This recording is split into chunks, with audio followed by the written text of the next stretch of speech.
Chapter 1. The Prince appears a chance encounter on the tram. At the American airport. Attention, passengers. The plane from United States to Japan will be taking off shortly. Please check in as soon as possible. The announcements echoed repeatedly throughout the terminal. Beneath the speaker stood a young boy. He carried a large tennis bag, donned a blue casual outfit, and wore a white cap.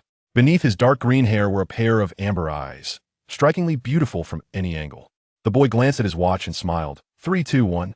Sorry, I'm late. Just as he counted the last number, a boy's figure rushed over. Da-da. As punctual as ever, the boy remarked, ignoring the newcomer and turning towards the boarding gate. Hey, wait for me. The boy was not upset, but hurried to catch up with him. A week later. Meow meow. In a clean and tidy room, a white cat wagged its tail, nudging the sleeping boy on the bed. Knock, knock, knock. The urgent sound of knocking drew a frown from the boy. Qianye, exuding. If you don't get up now, you're going to be late for the match. Do you want to forfeit your first game back home? A girl's voice rang from outside the door. Upon hearing her, Qianye immediately opened his eyes, cradling the cat as he approached the door. He opened it, momentarily taken aback by the boy standing before him, and remarked, Qianye, why are you dressed like a boy again? And your hair? Qianye grinned mischievously. Oh, come on, you know my dad. I'm attending this competition without him knowing. By the way, what do you think of my new wig? It's the same color as your hair. It looks good. Please take care of Carbon for me, Qianye said with a hint of exasperation, heading towards the bathroom. At the venue, the tennis match had commenced, with each participant diligently warming up. Players swung their rackets with precision, the tennis balls soaring through the air in graceful parabolas, with sweat glistening as a testament to their hard work and determination. Hey, did you hear? 2 13-year-olds are competing in the under-16 category today. 2 resting players began to chat. In no way. That must be a registration error, Player A exclaimed, doubtful of Player B's claim. Not at all. It's true, Player B insisted. Come on. How could that possibly happen? Disbelief may linger, yet the competition schedule clearly states that contestant number 48, Qianye exuding, is 13 years old, as is contestant number 49, Chiba Ingluo. While their opponents are all 16 on the train, the carriage is not overly crowded, yet Sakura finds herself huddled in a corner, confronted by 3 tall boys. It would not be an issue if they merely stood idly, but one of them persistently swings a racket, each motion perilously close to Sakura's face. She yearns to escape, yet fear binds her, dreading that any movement might lead to a painful encounter with that racket. Given the chance, she would resolutely refuse to ride this train again. You fools, you don't even know how to hold a racket. To execute a topspin serve, you ought to employ the Western grip, like this: hold the handle, as if you were shaking hands. Pay attention, the boy in the center declares as he resumes his erratic swinging. The other passengers merely watch, none daring to intervene. Wow, truly the ace of the North High Tennis Club. The 2 boys flanking him exclaim in admiration. Fools, that's basic knowledge. The boy continues unabated. Come on again. Qianye, you're so loud. Chiba mumbles, groggily rubbing her eyes as she stirs from sleep against Ryoma's shoulder. Qianye adjusts the fallen headphones on her head and replies, Hey, you're all quite noisy. His tone is calm, even laced with a hint of provocation. The trio of boys in front of Sakura pause, turning to scrutinize Qianye and Chiba. Both are diminutive in stature. The speaker dons a casual red jacket paired with black shorts, exuding an intimidating presence despite the relaxed attire. As for the boy beside him, clad in a monochrome outfit and soundly asleep, he appears harmless. Just as the boy was lost in his self-satisfied conclusions, the train jolts violently. Whoa, I almost fell, Chiba exclaims, startled awake, nearly tumbling from her seat. Fortunately, Qianye reacts swiftly, catching her. What a fool. With a loud thud, the boy's racket crashes to the floor. Humph, how embarrassing. Being schooled by an elementary student, he chuckles nonchalantly while bending down to retrieve the racket. By the way, the correct Western grip is to embrace the handle from above with the racket face downward. Qianye initially intended to let it slide, but the audacity of being called an elementary student is unforgivable. What did you say? The boy, gripping his racket, glares at Qianye with hostility. Let me clarify. The method you described as like shaking hands is known as the Eastern grip. Many confuse these 2 styles. Qianye slings his tennis bag over his shoulder, takes Chiba's bewildered expression in stride, and strides toward the train door, stepping off without looking back. Hey, wait, a moment, don't leave. Despite the boy's persistent calls, Longma did not glance back. At that moment, 2 boys approached from the side. A chuckled, Zozab, what a predicament. Just as he was about to tease further, the chime of the train's closing doors interrupted them. Oh no, we should disembark as well, said Zozab, as he and A were nudged off the train by B. I need to get off too. After observing for quite some time, Sakurano snapped back to reality and hurriedly followed suit. The prince appears to a misguided direction. At the station, "Hey Longma, do you even know the way? If we keep this up, we're going to be late. Have you found a signpost?" Chiba leaned almost to the ground, grateful that Longma was holding onto his tennis bag strap. "Let's ask someone for directions," Longma suggested, surveying their surroundings. "Whatever, as long as you're happy. Honestly, my grandmother arranged the time herself, and she's still late." Oomph. After disembarking, Sakurano repeatedly checked her watch, yet the person she awaited did not arrive. Dejected, she thought that if her grandmother ever invited her again, she would decline. "Excuse me, do you know where the Kakegazaka tennis garden is?" A familiar voice suddenly broke into her reverie. Sakurano looked up to see two boys she recognized. After a moment of surprise, she pointed at Longma and exclaimed, "Ah, you're that person from earlier." Chiba felt a twinge of unease. When did Longma become acquainted with this girl? He was completely unaware. Longma, taken aback by Sakurano's astonished expression, stepped back slightly. "Ah, I'm sorry," Sakurano said, retracting her hand with a hint of embarrassment. "I'm actually headed to the Kakegazaka tennis garden too. By the way, are you two participating in the match? This will be my first time watching a tennis match." Which side is that?" Longma asked, his face a mask of confusion. This girl was truly peculiar. "Hey, Longma, can you be a bit more tactful when you speak?" Chiba sighed in exasperation. The girl's words hinted at her desire to join them at the match. Didn't Longma perceive that? What did such a direct interruption and his bewildered expression signify? Not possible. With that, Longma tugged on Chiba's tennis bag strap. "Ah, sorry, just walk straight after exiting the south gate," Sakurano said, observing the exchange between the two, and promptly ceased her chatter. "The south gate?" "Thanks," Longma replied indifferently, pulling Chiba along in silence towards the south gate. "Hey, be careful, you're going to break the strap." Chiba protested. "You're too noisy," Longma retorted. "Let go." Chiba suddenly halted, freeing himself from Longma's grip. "Since it's a match, let's make a competition. He'll go through the north gate, you take the south, and let's see who arrives first." Longma glanced at the empty space where he had just held Chiba's strap, fell silent for a few seconds, then turned away. "Whatever, I don't mind, ha ha ha. I shall surely emerge victorious." Chiba made a face at Ryoma's retreating figure before turning his back to him and heading towards the northern entrance. Sakura stood nearby, observing the two, her gaze eventually resting upon Ryoma's tennis bag. Gazing at the name embroidered on the bag, Sakura silently mused, "Ryoma. His name is Ryoma." Her attention swiftly shifted back to Chiba, however. He had departed too hastily for her to catch a clear glimpse of him. Yet, Sakura couldn't shake the feeling that this boy appeared rather peculiar. "Ah, Grandma, you finally arrived. You're so slow, you're 30 minutes late." Sakura turned to see a figure clad in purple. That figure was her grandmother, Coach Ryazaki Samaire of Seishin Academy's tennis team. Coach Ryazaki rushed to Sakura's side. "I'm so sorry. Sakura, let's go." With that, she turned and headed towards the northern platform. "Wait, Grandma, that's the northern entrance." Sakura hastily called out to Coach Ryazaki. Pointing towards the northern exit, Coach Ryazaki explained, "Just continue straight after exiting the northern entrance to reach Kakegawa Tennis Garden." "What are you waiting for? Hurry." "The northern entrance?" Sakura glanced in the direction Ryoma had gone, her face clouded with disappointment. "Oh no, what should I do? I directed him the wrong way." At the competition venue, on the court, Chiba tossed the ball and swung his racket, concluding the last dull match. The match is over. Chiba wins this round with a score of 60. Phew, Chiba sat on the bench, tidying his racket. It's strange logically, Ryoma should have been my opponent for the final match. What happened? "Hey Chiba, drink some water." Kaike, who had just competed against Chiba, tossed him a bottle. "You did well. Your shots are impressive. By the way, which school do you attend? We should play together sometime, me?" Chiba was about to respond when a familiar shade of pink caught his eye. It's that girl from the platform. She seems flustered. Is she searching for someone?" Kaike asked. "Hey, Chiba, what's up?" "Ah, nothing. Let's go. It's time for the awards ceremony."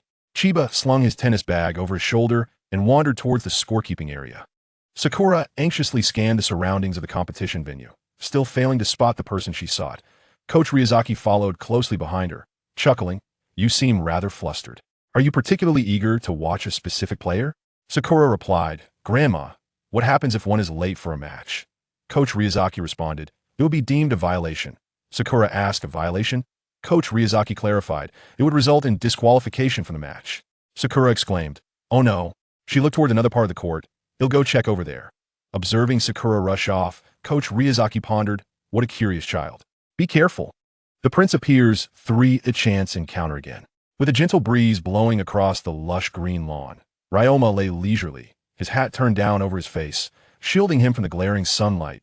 Ah, Longma, how did you end up sleeping here? Qianye swiftly removed his hat, a broad grin illuminating his face as he gazed at Longma. Longma opened his eyes, catching sight of Qianye's cheerful visage, which appeared particularly radiant under the sunlight. Dang, look at this. Qianye seated himself beside Longma, waving a gold medal in front of him.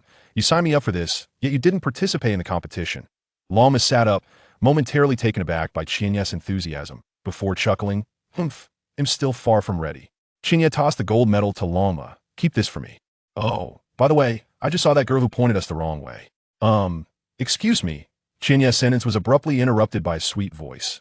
Both Longma and Qianye looked up to see Sukuna, panting slightly, dressed in a pink jacket and a light blue skirt, with 2 long braids cascading down her back. She was indeed an adorable girl, Qianye mused internally.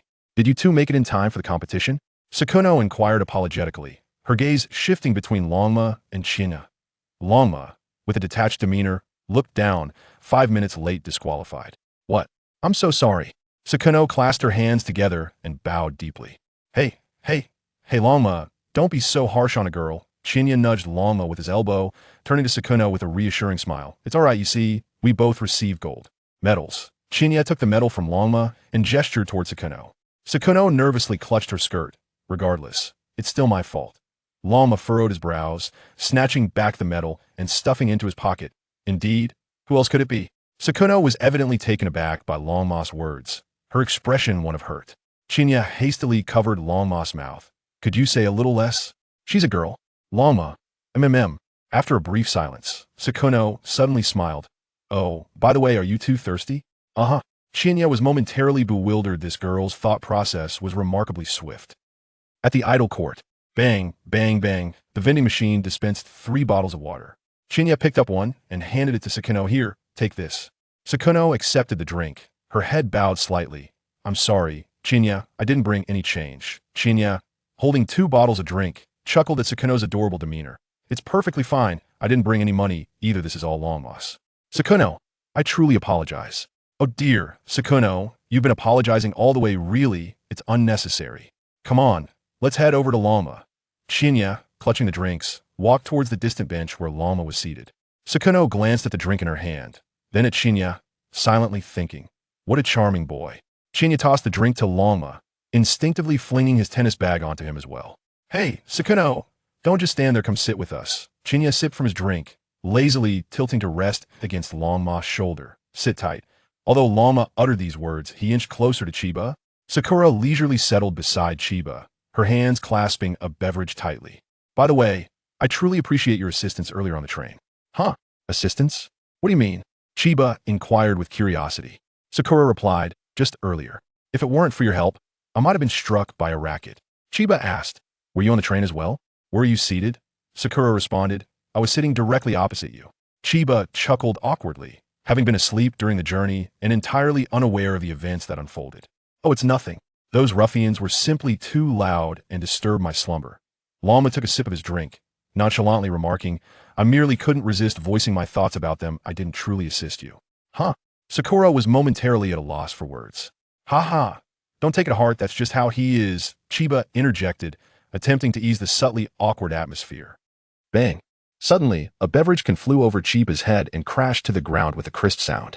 Ryoma swiftly pulled Chiba close, casting a menacing glance behind them. I sincerely apologize for the disturbance, said Sasabe, striding over with the 2 boys from earlier, a provocative demeanor plastered across his face. Boybe remarked. Aren't these 2 the little brats from the train? Boye added. Oh, it seems they've lost and are headed home. Sasabe disdainfully flicked Ryoma's cap with a tennis ball, sneering, I am a seeded player in the under-16 category, recognized as the most promising contender. How dare you complain about the noise? I challenge you to say that again. Ah, the most promising contender? Chiba rose from Ryoma's embrace, amusement dancing in his eyes as he regarded Sasabe. If memory serves me correctly, I am the champion of today's match, am I not? You? Sasabe scrutinized Chiba for a few seconds. Oh, you must be the Chiba of today. Humph, if you played against me, the champion would still be uncertain. Is that so? Yet you didn't even make it to the top 3, Chiba retorted, his striking blue eyes sparkling with a hint of mockery. What does that look for, huh? Sasabe seethed, incensed by Chiba's expression. Ryoma stood up, positioning himself protectively in front of Chiba. Compared to Chiba, Ryoma's gaze was devoid of emotion, a calmness that could provoke deeper anger. The mere recollection of Sasabe's humiliation on the train ignited a fiercer flame within him. "Huh? You little brat think you can discuss tennis with me? Wait another 100 years, you arrogant fool," Sasabe exclaimed, swinging his racket aggressively towards Ryoma. Chiba attempted to pull Ryoma back, but Ryoma held onto his wrist firmly, shielding him behind. Sakuno fearfully covered her eyes. Sasabe, intending to intimidate Ryoma with his racket, found that even when it was perilously close to Ryoma's eyes, Ryoma did not flinch. After a few moments of silence, Sakuno lowered her hands, relieved to see that the racket had not struck Ryoma. "Humph." Sasabe gritted his teeth, glaring at Ryoma. Had he not feared escalating the situation, he would have certainly taught this insolent boy a harsh lesson. Boya frowned. "We should be leaving now." Sasabe released his grip on the racket. "Fine." He slung the racket nonchalantly over his shoulder and prepared to depart with his two companions. "By the way, have you learned how to grip the racket properly?" Ryoma turned, picking up the can Sasabe had discarded and tossing it lightly into a garbage bin. "What did you just say?" Sasabe halted in his tracks. "I believe today I shall teach you how to play tennis," Ryoma declared. Longma adjusted the brim of his cap with a casual gesture, a faint smile gracing his lips. Qianye gazed at Longma, a resigned smile appearing on his face. Sigh. It seems this fellow Longma will not leave without playing today. The court was bathed in relentless sunlight, radiating intense heat. Qianye skillfully opened Longma's tennis bag, extracting a vibrant red racket and meticulously polishing it with a cloth. Longma, seated on the coach's chair, leaned forward to retie his shoelaces. Sakura, sitting beside him, voiced her concern. "Perhaps we should reconsider." While fastening his laces, Longma replied, "Having come this far, wouldn't it be rather amusing to leave without playing a single match?" He stood up and removed his jacket. "Here you go," Qianye said, handing the polished racket to Longma. "How long will it take?" "Depends on my mood. Just hold onto it for me." Longma tossed his jacket to Qianye, gripping the racket with both hands as he strode into the playing area. "Hurry up. I'm hungry," Qianye called after Longma's retreating figure. "Oh," Longma replied without turning back, his voice devoid of emotion. The two boys following Zazabu also stepped aside. Boye announced, "The match begins," with Zazabu serving first. Zazabu held a ball in his left hand and a racket in his right, exuding confidence. "No need for a referee. I'll judge myself." Longma quickly found his rhythm, lightly bouncing from side to side to warm up, observing Zazabu with an indifferent glance. "It's fine. Don't worry. I'll take it easy on you." Zazabu tossed the ball and swung his racket. "Here it comes. Take your best shot." With a resounding thud, what appeared to be a swift serve to the ordinary, I seemed dreadfully slow to Longma. Irritated, he swung his racket, sending the ball hurtling back at astonishing speed. Zazabu barely had time to react before the ball zipped past him, grazing his foot before landing just inside the baseline. "Pay more attention," Longma casually remarked, pointing his racket at Zazabu. The spectators, aside from Qianye, were left astounded by Longma's prowess. 0-15, Boye stammered, finally announcing the score. "Ah, Sakura. So you're here." Coach Longzaki had appeared behind Sakura without her noticing. Sakura replied, "Grandma." Coach Longzaki remarked, "This seems quite entertaining." Hearing the coach's voice, Qianye hurried to his side. "Coach Longzaki, you've arrived." "Qianye, I didn't even get a chance to watch the match earlier," Coach Longzaki said. Qianye scratched his head and smiled. "Oh, please don't mention it. You know my father." "Hey, Grandma." "Qianye, don't just stand there watching. Hurry and stop them." I don't know why it turned into this, but this boy is going to compete against a high school student. Sakura expressed her concern for Ryoma, interrupting Chiba's words. Chiba smiled gently and addressed the still-dazed Sasabe on the court, saying, "If you don't take this seriously, your defeat will be even more embarrassing." "Ah. I just let my guard down for a moment," Sasabe replied nonchalantly. Coach Ryuzaki smiled at Sakura, saying, "Did you see that last return? The real excitement is only just beginning." On the court, Ryoma smirked slightly, thinking that since he wasn't participating in the match today, he might as well use it as practice. Boye exclaimed, "Hey, Sasabe, don't really lose." Sasabe retorted, "Shut up. Anyone can return a serve." Ryoma adjusted his racket, his fingers gliding through the strings as he remarked, "It's people like you who always make excuses when you lose." "Humph. Don't let fear overwhelm you," Sasabe said as he prepared to serve again, this time applying more force. Boye shouted, "Here it comes," Sasabe's bullet serve. Ryoma shifted his right foot slightly, swinging his backhand, effortlessly returning the ball. Too slow, he declared. Boye gasped. What? He actually returned Sasabe's bullet serve. Boye marveled. That's incredible. Ryoma played with ease, returning every shot without breaking a sweat, while Sasabe felt the strain with each return. Ryoma dashed forward to the net, leaping high to smash back a ball that zipped past Sasabe's feet, hitting the ground with a resounding thud. Sasabe lost yet another point. Boye exclaimed, so fast. He already at the net. Boye announced, 0-30. In frustration, Sasabe shouted at the two boys, I know. I don't need you yelling beside me. It's so annoying. Sakura watched Ryoma in awe, exclaiming, how impressive. Indeed, Ryoma's abilities extend far beyond what we see, Chiba observed, his eyes glimmering with admiration. Though the spark was fleeting. Coach Ryazaki added, yes, Ryoma's capabilities are far more formidable than what we currently witness. Wait, does that mean you know him, Grandma? Sakura inquired curiously, recalling how familiar Chiba and her grandmother appeared. And do you know Chiba as well? Coach Ryazaki smiled apologetically, saying, I forgot to mention. Ryoma is the prince of tennis and Chiba. Please, Coach Ryazaki, don't say that, I can't compare to the prince of tennis. Chiba seemed intent on interrupting Coach Ryazaki's introduction of himself. Sakuno's gaze returned to Ryoma on the court, and she whispered, the prince of tennis makes his appearance. Under the sun's rays, the court grew increasingly warm, and the match between Ryoma and Sasabe continued. Coach Ryazaki observed Ryoma and introduced him to Sakuno, saying, Ekizan Ryoma, 13 years old, has competed in American junior tournaments for only a year and a half. Emerging victorious in 4 consecutive matches, a prodigious talent. Sakuno inquired, for consecutive victories? Indeed, Coach Ryazaki affirmed, emphasizing his remarkable prowess. He is the son of one of my students and has recently returned to Japan with his family, although still an obscure player here. Upon learning he would participate in this tournament, I advised him against competing in the under-13 category given his impressive skills. I suggested he enter the under-14 category. Yet Ryoma insisted on competing in the under-16s. Truly remarkable. With newfound admiration in her eyes, Sakuno glanced at Ryoma before turning to Chiba, asking, what about you, Chiba? Huh? Me? I'm not as talented as Ryoma, Chiba replied with a shy smile, tilting his head. Sakuno blushed at Chiba's radiant smile, quickly averting her gaze. She thought to herself, how can there be such a beautiful boy? That smile is downright unfair. Bang. Another sound of the ball echoed. Oh boy. Ryoma wins this game. B-boy. No way. Sasabe lost his serve. Sasabe, in disbelief, watched the ball roll behind him. How could this happen? How could I lose? Ryoma rummaged in his pocket for another ball, stating, I still need to eat. Let's wrap this up. Bending his knees slightly, he bounced the ball in his left hand, poised to serve.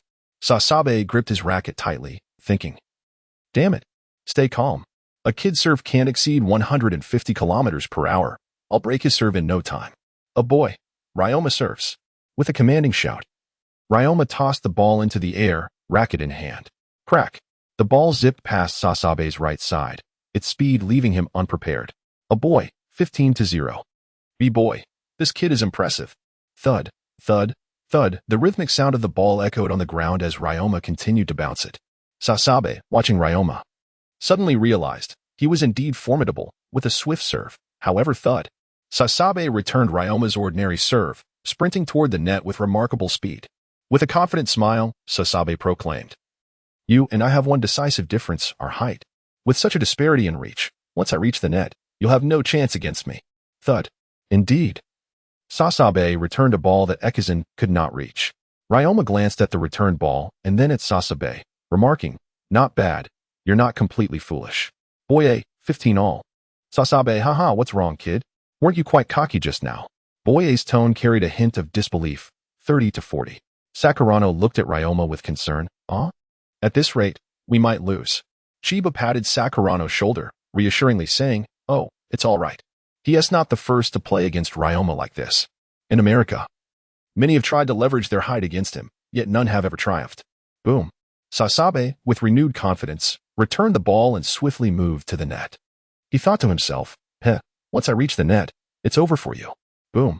Ryoma lowered his racket slightly, causing the ball to soar high, surpassing Sasabe. A perfect lob landed accurately near the baseline and then bounced away. Boye, tied. Coach Ryazaki sighed, truly impressive, Ekizan. The opponent tries to exploit his height advantage. but such a lob negates that. Boy A, that Sasabe guy. Boy B, could he really lose to an elementary student? Sasabe stared at the ball he failed to return, feeling discontent. This isn't good. At this rate, I'll become a laughingstock. Boom. Ryoma sent another serve over. And Sasabe retaliated, moving to the net once more. Again, Ryoma executed a lob. Sasabe turned to chase the ball soaring through the air, thinking, no way. I can't reach it. It's going out. Boom. The ball accurately landed just before the baseline and bounced away. Sakurano observed the unfolding situation on the court, joyfully exclaiming, great. Another point. Out. Sasabe shouted, then turned to Ryoma. Ha. What a pity. Just a bit off. As he spoke, he rubbed out the mark left by the ball with his foot. Sakurano retorted indignantly. What? That ball definitely didn't go out. It's pointless, Chiba remarked, his voice considerably softer than Sakurano's. This match is self-judged. He has the right to determine the calls on his own court. Sakurano. If that's the case. Coach Ryuzaki. Indeed, if this continues, all balls near the baseline will be deemed out. We can no longer play shots that close. Boy A, Sasabe just needs one more point to win. Ryoma silently regarded the smug expression on Sasabe's face before serving again. Sasabe observed the trajectory of the ball. Sure enough, it's shorter. Boy A, Sasabe to the net. Boom. Sasabe returned a low ball, declaring, this time, you're finished. Longma exhibited not a hint of hesitation, lowering his racket slightly and swinging it with determination. Another lofty lob. Zozobu, observing the ball soaring through the air, made no attempt to pursue it, confidently declaring, fool, your high lob will forever be deemed out of bounds by my judgment. The ball, suspended in midair, unexpectedly began to spin like a slice shot before landing just in front of the baseline. Rather than bouncing away due to the force of impact, the ball remained stationary, spinning incessantly. B-male student. What is this? Coach Longzaki, a slice technique applied to a high lob, causing the ball to stop within the lines. Longma regarded Zozobu with a hint of amusement. Well, was that ball in or out? Humph. Longma's deliberately provocative question ignited a blaze of fury within Zozobu. The consequence of this anger was evident as the court reverberated with the announcement of Longma's victory. After all, haste makes waste. Faced with an increasingly unfavorable situation, Zozobu panicked. Damn it, there's no turning back now. After a round of standard rallies, Longma executed another high lob. Zozobu leaped, stretching his arm in a desperate attempt to intercept the ball. Damn it, I can't reach it. Frustrated in midair, Zozobu realized he could not reach the ball. As he glared at Longma, a vengeful thought flashed through his mind. Die, you presumptuous fool. With a forceful swing, Zozobu aimed his racket at Longma's face. Thud. The racket shot towards Longma, who, caught off guard, collapsed to the ground. The onlookers were stunned, having never anticipated Zozobu would act in such a manner. Longma. Qianye swiftly dashed to the net, skillfully flicking the fallen racket into the air. He seized it and pointed it menacingly at Zozobu, his azure eyes ablaze with fury. Rackets are meant for playing, not for inflicting harm. Oh, I'm terribly sorry. My hand slipped. Zozobu chuckled, attempting to ruffle Qianye's hair. Hey, you really are quite cute. Suddenly, Zozobu's hand was seized by a powerful grip. Unbeknownst to him, Longma had positioned himself beside Qianye, grasping Zozobu's wrist with his left hand while covering his face with his right. Longma's cap was pulled low, obscuring his eyes and expression. With a swift motion, he flipped Zozobu's hand over, coldly stating, don't touch her. Ugh. Zozobu winced in pain, forcibly retracting his hand. The fury in Longma and Qianye's eyes extinguished instantly. Bright red blood trickled through Longma's fingers, dripping onto the ground. Sakura rushed over in haste. Longma, are you okay? As she spoke, Sakura retrieved a pink handkerchief from her bag and offered it to Ryoma. With his freed left hand, Ryoma grasped Chiba's wrist, which held the racket. His voice tinged with mild irritation. Did I not warn you to stay off the court during the match? Chiba gazed at Ryoma, an intricate blend of emotion swirling in his eyes. Sakura trembled, her voice quivering. But after an intense moment of eye contact between Chiba and Ryoma that lasted several seconds, Chiba relinquished his grip, accepting the racket with his other hand, shoving it into Ryoma's embrace, and then silently exited the court. Ryoma, momentarily stiff, adjusted the racket and, after a brief pause, lowered his right hand, tilting his cap upwards to reveal his emotionless amber eyes. What? You can't even hold the racket properly? You still have a long way to go. Ryoma's aura surged dramatically, leaving Sakura momentarily stunned, forgetting to react. The match resumed, with Ryoma serving once more.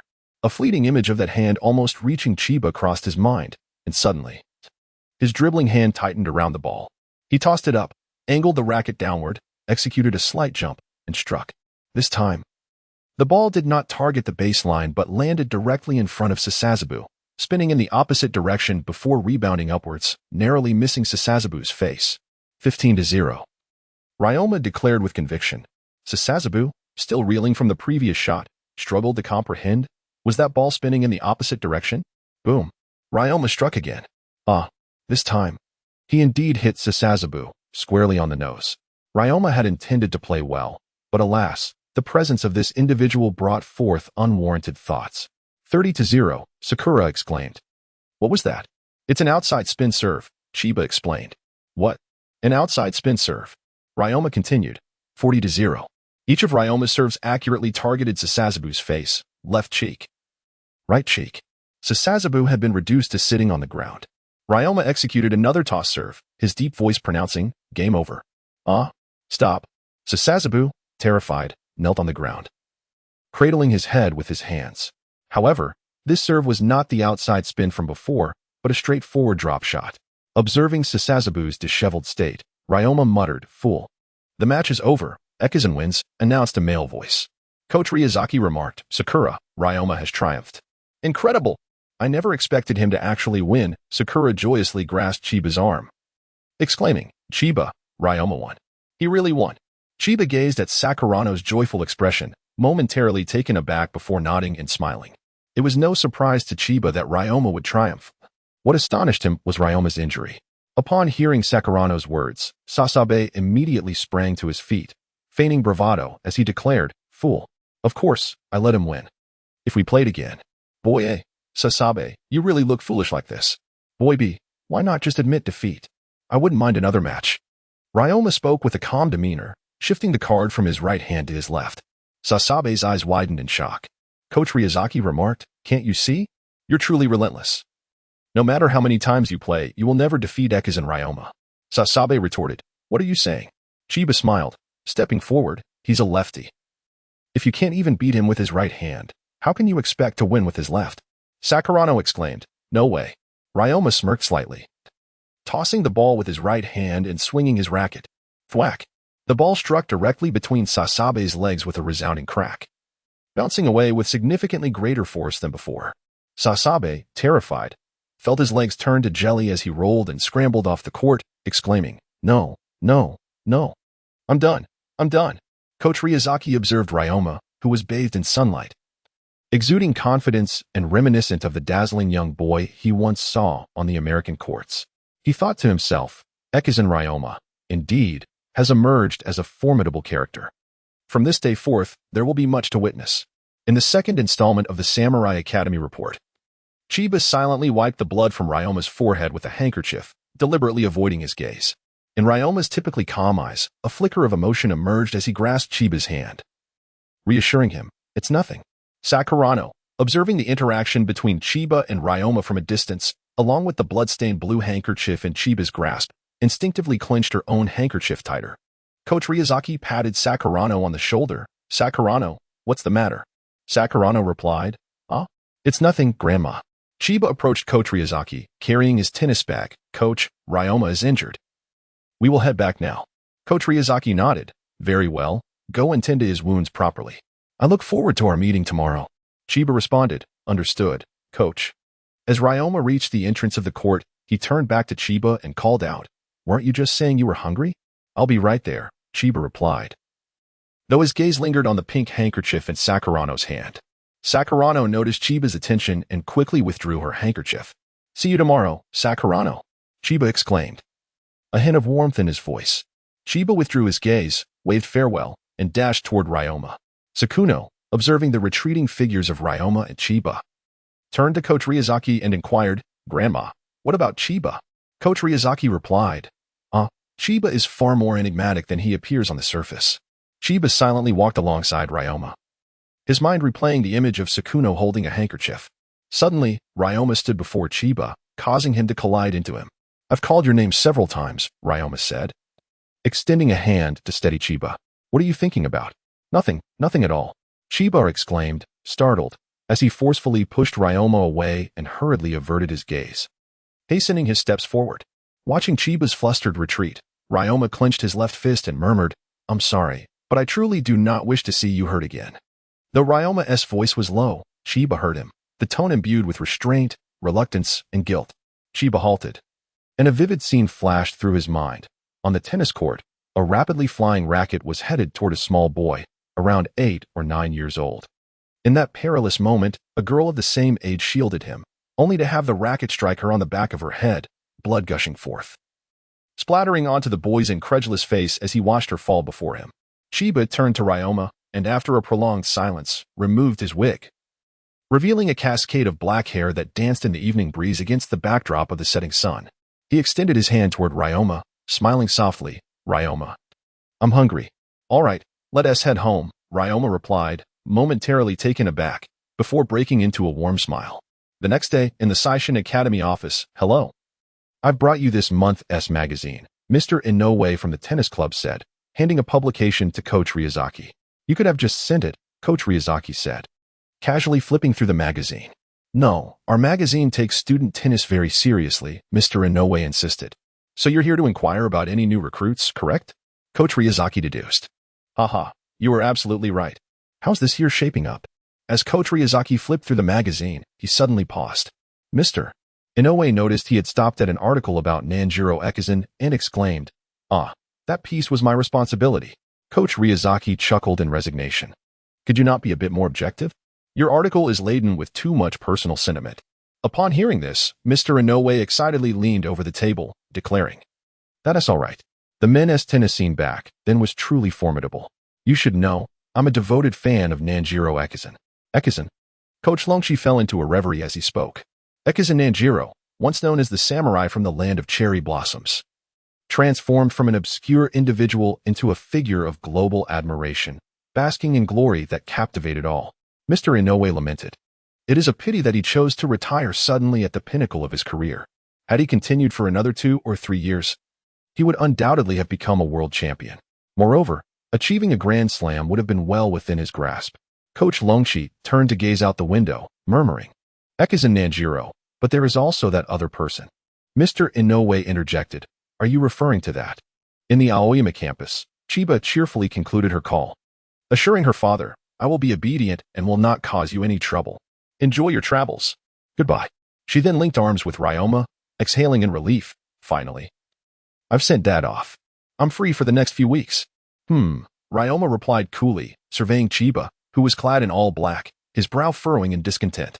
Aoyama's uniform was gender-specific. Boys donned long black garments, while girls wore light blue tops paired with green skirts. "Is it pretty?" Chiba asked, noticing Ryoma's gaze on her attire. She twirled playfully, wearing an expression that invited compliments.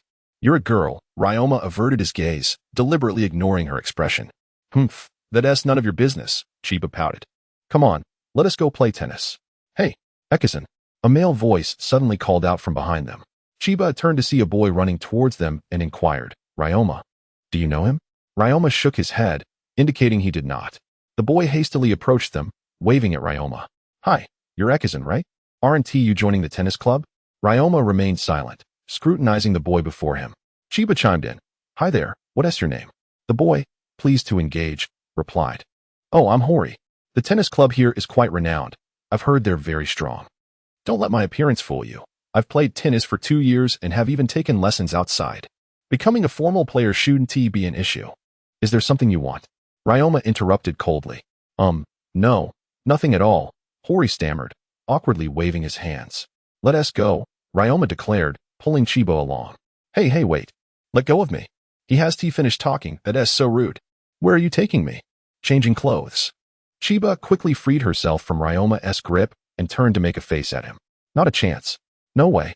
As she spoke, she stepped back, inadvertently colliding with someone's embrace. "Ouch. If you don't watch where you're going, you might bump into someone." A clear, bright voice of a boy resonated from above. Chiba turned around and beheld a significantly taller boy. Observing Chiba's adorably dazed expression, the tall boy chuckled. "How can a boy like you be so cute?" As he reached out to pat Chiba's head, Ryoma swiftly pulled Chiba behind him, positioning himself protectively in front of her. The tall boy, noticing Ryoma's gesture, smiled and regarded him with interest, pointing at Ryoma's tennis bag. "What a large bag you have there." Ryoma's gaze was filled with hostility as he looked at the boy. Hey, what kind of look is that? The boy queried. Chiba, peeking out from behind Ryoma, apologized shyly. Sorry, senior. The boy, charmed by Chiba's innocent demeanor, replied with a gentle smile. All right, I suppose you must be first-year students. I want to hold it against you. He then circumvented Ryoma and walked off in another direction, waving his hand and calling back. Hey, little one. Remember to watch where you're walking. Wow, that senior seems impressive, Chiba remarked, clinging to Ryoma's shoulders, curiously craning her neck to watch the boy's retreating figure.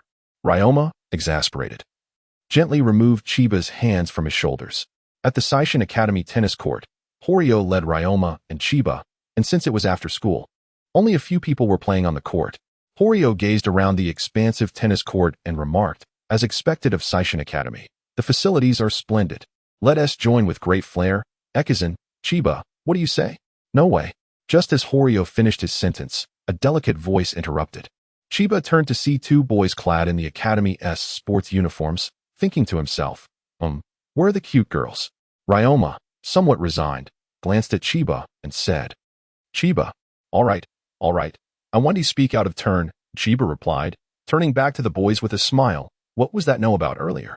One boy, crouching down to organize his backpack, returned Chiba's smile, explaining, today is the day for the third and second-year official players to compete. The freshmen can only join starting tomorrow. The standing boy continued. Most of the new students have already left. We were just practicing a bit outside. Horio, hearing their response, pouted in dissatisfaction. What does that even mean? Hey, do you all want to join our tennis club? At that moment, two tall boys emerged from the court, presumably upperclassmen. Yes. The two boys along with Horio quickly bowed upon seeing the seniors. I am Katsuo Mayano, a first year. I am Kato Katsuro, and I am Hori Satoshi. It is a great honor to enter the renowned Seishin Academy. Do not be deceived by my appearance. I have also played tennis for 2 years. The two boys introduced themselves alongside Hori. The seniors looked at them with satisfaction, and their gaze shifted to Chiba, who was watching in a daze, and Ryoma, who appeared indifferent. Senior B, hey, those two over there, what are their names?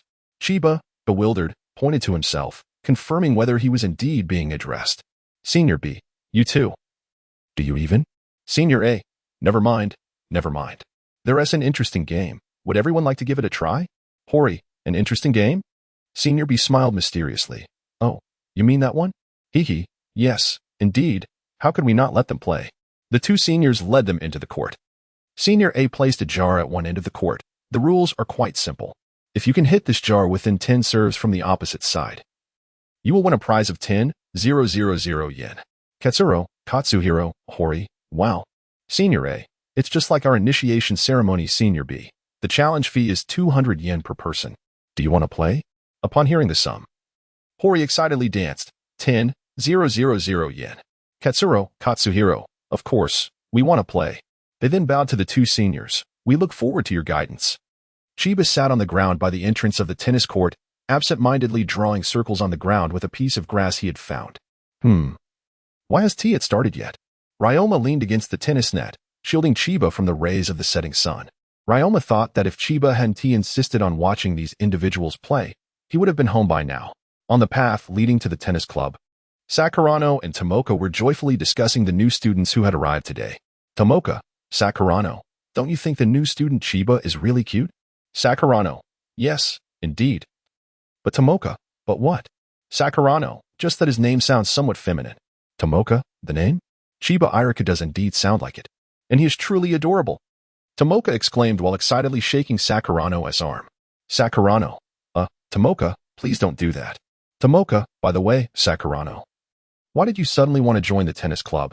Sakurano, caught off guard by the question, recalled Ryoma playing tennis yesterday and felt her face flush. It's not for any particular reason. I just need to quickly submit my application to join. Classmates. Suddenly, a woman clad in a white coat and black trousers, with a camera slung over her shoulder, appeared before Sakuno and Tomoka. Are you also heading to the tennis club? Is that the application form? How wonderful. Might I accompany you? She inquired. Taken aback by the unfamiliar woman, Sakuno and Tomoka exchanged puzzled glances. The woman, noticing their startled expressions, offered an apologetic smile. My apologies, I neglected to introduce myself. I am Shizuna Ashi, an editor for a professional tennis magazine. I've heard that the standard of male tennis here is exceptionally high, which is why I came to interview the new players. However, I seem to have misplaced the tennis court, and it's quite vexing," she lamented. Just then, a voice called out from behind her, "Hey, Shizuna." It was Mr. Inoue. "What are you doing over there?" he asked. Shizuna responded, Inoue-senpai." He approached her. "Have you finished your interview?" "Actually, I was just about to begin," she replied. "What? You haven't started yet?" At Saigaka Tennis Court, the sound of tennis balls echoed as Katsuo and Katsuru relentlessly struck the balls. Yet none found their way into the ken across the court. "All right, unfortunate as it is, your time is up," a senpai declared. Hori, hands on his hips, complained. "What is going on? You two are utterly useless." Katsuo, bending over and panting, replied, "But today is our first time playing tennis." Katsuru added, "Such a modest target. Just 10 balls, and it's impossible to hit." Hori raised his racket high, declaring, with 2 years of tennis experience, Hori steps up. Chiba, sitting on the ground, tugged at Ryoma's pant leg. "Ryoma, would you like to join in? We've played this game before, haven't we?" Ryoma, observing Chiba's mischievous grin, sighed. Your usual trick." Upon hearing Ryoma's remark, Chiba retracted his hand and playfully stuck out his tongue. Ryoma reflected on the times when Chiba would fill the can with stones, tricking him into believing that knocking it over would grant him a wish. After being deceived the first time, how could Ryoma fall for it again? From then on, his only concern was Chiba's happiness. For him, it was of no consequence. In the second generation of samurai, the quintuple game commenced. "I'll take it for 10,000 yen. Hori confidently served, expecting a direct hit, but the ball veered off by several centimeters. "What? Again?" Hori, refusing to concede, served a second ball, yet still missed. In disbelief, he rubbed his head. How could this happen? "No, this time I must hit it." Horio picked up 1 ball, then 2, and finally 3. The stipulated number of balls kept diminishing, yet not a single one struck the target. Even when the balls grazed past, the jar remained utterly unmoved. Senior A remarked, "Alas, you have but 1 ball remaining." Frustrated, Horio exclaimed, "This is infuriating. At this rate, I wouldn't hit anything even with 100 balls." Summoning all his strength, he launched the final ball. Just as everyone anticipated yet another near miss, the ball miraculously struck the jar with precision. Although it merely brushed against the side, it ought to have toppled the jar. However, contrary to expectations, the jar shifted only slightly and did not fall. Disheartened, Horio lowered his head, sighing, "Still no luck." Senior A lamented, "What a pity." Horio replied, "Indeed, it is challenging. By the way, Senior, here is my challenge fee of 200 yuan. With that, Horio, Katsuo, and Katsuru each produced 200 yuan to hand over to the 2 seniors. Senior B wore a look of disbelief. "Are you mistaken?" Senior A crouched down, flipping the jar around to reveal its back. The game of striking the jar costs 500 yuan per ball, with the challenge fee being an additional 200 yuan. Thus, the total for each individual amounts to 5,200 yuan. What? How could this be? The trio was clearly unprepared for such rules. "We don't have that much money." Senior B commented, "If you wish to blame someone, blame your lack of skill." Senior A turned to Ryoma and Chiba, calling out, "Hey, you 2 kids over there, don't just stand by and watch. Come join in." Senior B added, "Don't think you can escape alone. You, sitting on the ground. It's your turn." "Me? Is it finally my turn?" "Yay," Chiba exclaimed, thrilled as Senior B pointed at him, rising to retrieve his racket from his tennis bag. Horio cautioned, "Chiba, perhaps you shouldn't tee. You definitely won't hit it." Ryoma, "You should persuade Chiba." Ryoma, with his hands behind his head, responded nonchalantly, "I'm not going to." Chiba picked up a ball from the basket, tossing it playfully in his hand, and grinned, "If I strike it in the conventional way, the jar will certainly remain standing." Hearing Chiba's words, Senior A chuckled awkwardly. "What are you saying?" Chiba continued, "Senior, you've stuffed it with stones. Haven't you?" With an innocent smile, Chiba unveiled the truth, causing the faces of the 2 seniors to darken. With a swift motion, Chiba executed a simple underhand swing, sending the ball soaring in a long parabolic arc, striking the lid of the jar directly. The ball rebounded due to the force, and the jar toppled from the impact, the lid flying aside as several stones rolled out of the so-called empty jar. Horio exclaimed, "What? The seniors have cheated. This is utterly outrageous." As the situation unraveled, the 2 senior students ceased their pretense. Senior B pointed at Hori, exclaiming in frustration, "What an unbearable noise." What are you, a mere freshman, rambling about? Senior A glared at Chiba, clenching his fist, muttering, "This brat is truly meddlesome." Bang, bang, bang, bang. Unfazed, Chiba continued to play, striking each ball with precision, hitting the canister without fail, causing it to roll on the ground, producing a crisp sound. "Hey, seniors, if I hit 100 balls, will you give me 1,000,000? Chiba inquired, continuing his flawless shots. Hori remarked, "What incredible control. Chiba is truly impressive. How dare you speak to seniors in such a manner?" The two seniors stormed towards Chiba, eager to vent their embarrassment and anger onto him. "Hey," Ryoma interjected, blocking their advance with his racket. "Did I give you permission to approach her?" Senior A retorted, "Kid, you're quite arrogant." Senior B added, "Do you even understand the consequences of offending seniors at school?" Chiba, clutching his racket and feigning vulnerability, retreated behind Ryoma. "You two merely came into this world a year earlier than us. So you believe you can deceive juniors out of their money? You insolent brat. Do you want a beating? Come at me." Senior A threatened, reaching out to grab Chiba. Suddenly, a ball struck, causing the canister on the ground to fly up and smash against the net, crushing its center. The unexpected noise drew everyone's attention, halting their actions. "Oh, a hit. What luck." A tall boy entered from one side of the court. "Hey, isn't that the senior from earlier?"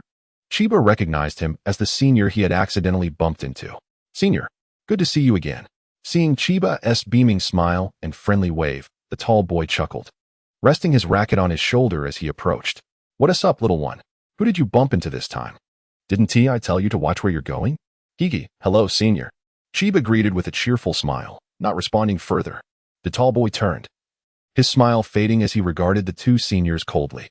"Hey, Arai, don't think you can bully a first year just because the third-year seniors aren't around, got it?" The once arrogant seniors faltered at the sight of the tall boy. "Peach City take. Why is he here?" Senior B asked. I have something to attend to.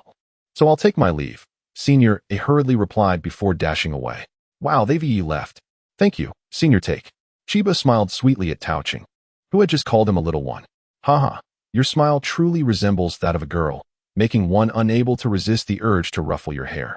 Taoqing remarked as he extended his hand. "Remove it." Ryoma swiftly blocked Taoqing's hand with his racket. Outside the court, Sakuno and Tomoka approached with Shizuka and Mr. Inoue. Upon seeing Ryoma, Sakuno suddenly halted. "What's wrong?" Tomoka inquired. "Isn't that Ryoma?" Sakuno exclaimed. "Do you know him?" "Let us hurry," Tomoka urged, pulling Sakuno forward. "Ah, it really is Ryoma," Sakuno mused as she drew nearer, observing Ryoma's actions with his racket. What is happening?" Ryoma glanced indifferently, not recognizing her, and ignored her. "Hey, Sakuno, you haven't gone home yet?" Chiba waved and greeted Sakuno. Caught off guard by Chiba's greeting, Sakuno hesitated. Yes." Tomoka stared at Ryoma, awestruck. "So handsome." "Sakuno. Who is he? Introduce him to me." "Oh, that's Ekizan Ryoma," Sakuno replied. Mr. Inoue, following behind them, overheard Ryoma's name. "Ekizan Ryoma? Oh, so you are Ekizan Ryoma. I didn't expect you to be so small," Taoqing remarked. Ryoma looked up at Taoqing, displeased, and retorted, "Who are you?" "I am Taoqing Takashi, a second-year student. I've heard about you from the coach. So, this adorable boy behind you must be Chiba Iraku, the one who won yesterday's match," Taoqing deduced. Chiba displayed a surprised and innocent expression. "Wow, Tao-senpai actually knows me. I'm so happy." Taoqing found Chiba's cuteness somewhat endearing. "Not only that, but I also know you. Ekizan Ryoma. You excel at hitting topspin serves, right?" Taoqing's tone shifted to a serious one. "Really?" Hori asked. "What's that? Topspin serve?" Katsuhiro chimed in. "Is it impressive?" Ryoma subtly blocked Taoqing's gaze towards Chiba and smiled slightly. "And so? Break your rhythm. The protruding nail must be quickly leveled," Taoqing teased. "Whatever, I don't care." A few minutes later, Ryoma changed into his sports attire and handed his school uniform to Chiba. Chiba placed Ryoma's cap on his head and expressed concern. "Hey, Ryoma. Are you really going to play?" "But Tao-senpai."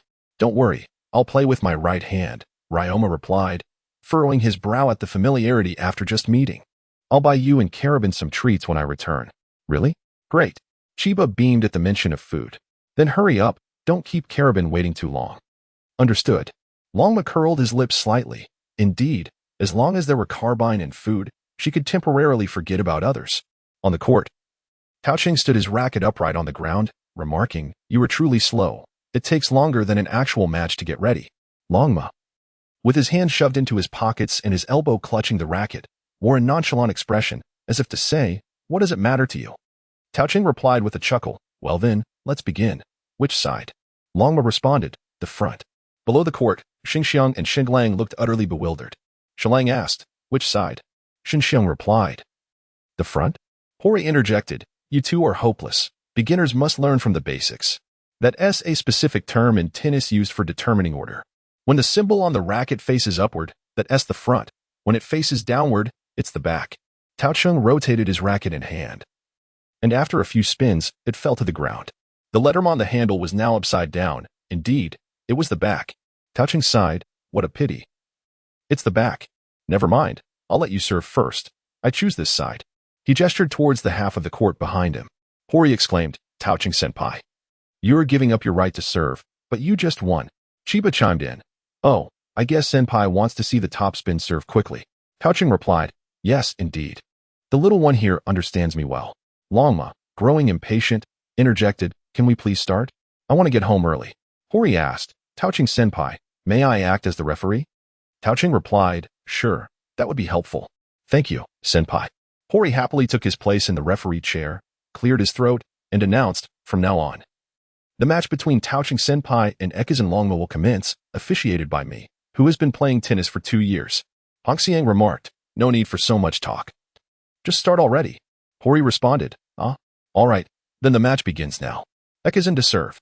Longma tossed the ball, gazing at Taoqing, recalling Chiba's earlier advice, and frowned slightly. Well, since senpai was injured, he would have to use his right hand. Longma looked up, pondering, left or right. Perhaps I should test the waters first. He tossed the ball and swung his racket. Crack. Longma executed a test shot. The ball sped away so swiftly that most would scarcely perceive its trajectory. All that could be seen was Taoqing's hand gripping the racket tremble momentarily before the racket slipped from his grasp. Taoqing stared in astonishment at his right hand, beads of sweat forming on his forehead. Mr. Inoue, witnessing this scene, appeared incredulous, a topspin serve. "I can hardly believe it." Chiba, clutching Longma's uniform, sauntered over to Mr. Inoue and Sakura's side and remarked, "Oh, this uncle knows about topspin serves too." Mr. Inoue, taken aback by Chiba's approach, offered a sheepish smile. "Ah, I've, heard of it." Hongxiang inquired, "Chiba, you know about topspin serves?" "What is it?" Chiba replied, "It's simply a slice serve. The ball spins to the left, yet a side spin serve causes it to rotate in the opposite direction, making it leap upward akin to a topspin ball." Shizasa, "Huh? So you're saying the ball will bounce up towards my face?" Mr. Inoue, "Indeed, thus such a ball is not easily returned. I can hardly believe that a middle school student is capable of executing such a shot." Tomoka, "Wow, that's so impressive. Truly, my Ryoma is becoming more and more dashing." "Wouldn't you agree, Chiba?" Chiba furrowed his brow slightly, tilting his head with curiosity as he gazed at Tomoka. "Huh? Who are you?" "You're Ryoma." Tomoka, upon hearing Chiba's response, chuckled awkwardly. Haha, I'm your classmate, Tomoka Osakata." Chiba assessed Tomoka briefly before turning back to watch the match, responding nonchalantly with, "Oh." Tomoka cautiously tugged at Sakuno's sleeve. "Sakuno, why do I feel like Chiba doesn't really like me?" Sakuno glanced at Chiba and then turned to comfort Tomoka. "That's not true. You're overthinking it." Chiba pouted slightly and thought, "Never mind, she is Sakuno's good friend." Match situation of the second-generation samurai. 5. Taoqing crouched down to pick up his racket. This was his first encounter with a sidespin serve, and he was surprised by its speed, realizing he had underestimated this young man. Rising, Taoqing jested with Ryoma. "Wow, I didn't expect that. You startled me quite a bit." Ryoma, standing opposite, replied with calm composure, "Are you all right? You're sweating." Hearing this, Taoqing looked up and noticed the slight smile on Ryoma's lips. Taoqing understood that the previous shot was merely a test. However, using a slice serve is inconsequential. Don't hesitate to unleash your moves. Ryoma retrieved a ball from the basket and continued dribbling. "You're so noisy." Taoqing was taken aback by Ryoma's distinctive and straightforward nature. "Ha! You are far more adept than I imagined." Hori, 15-0. As Taoqing observed Ryoma's serve, he contemplated his strategy. "It seems I must employ a varied approach. I must advance to the net." With this thought, Taoqing made a determined dash toward the net. As the ball hit the ground and bounced up, Taoqing swung his racket to strike the ball, thinking, All right, here it comes. Bam! The ball struck by Tao-Ching did not clear the net, but instead hit the center of the net itself. The previously fast-moving ball came to an abrupt halt, descending downwards. Tao-Ching retracted his racket, muttering to himself, "It turns out that merely seizing the opportunity isn't enough to return the shot. How intriguing." Mr. Inoue. What?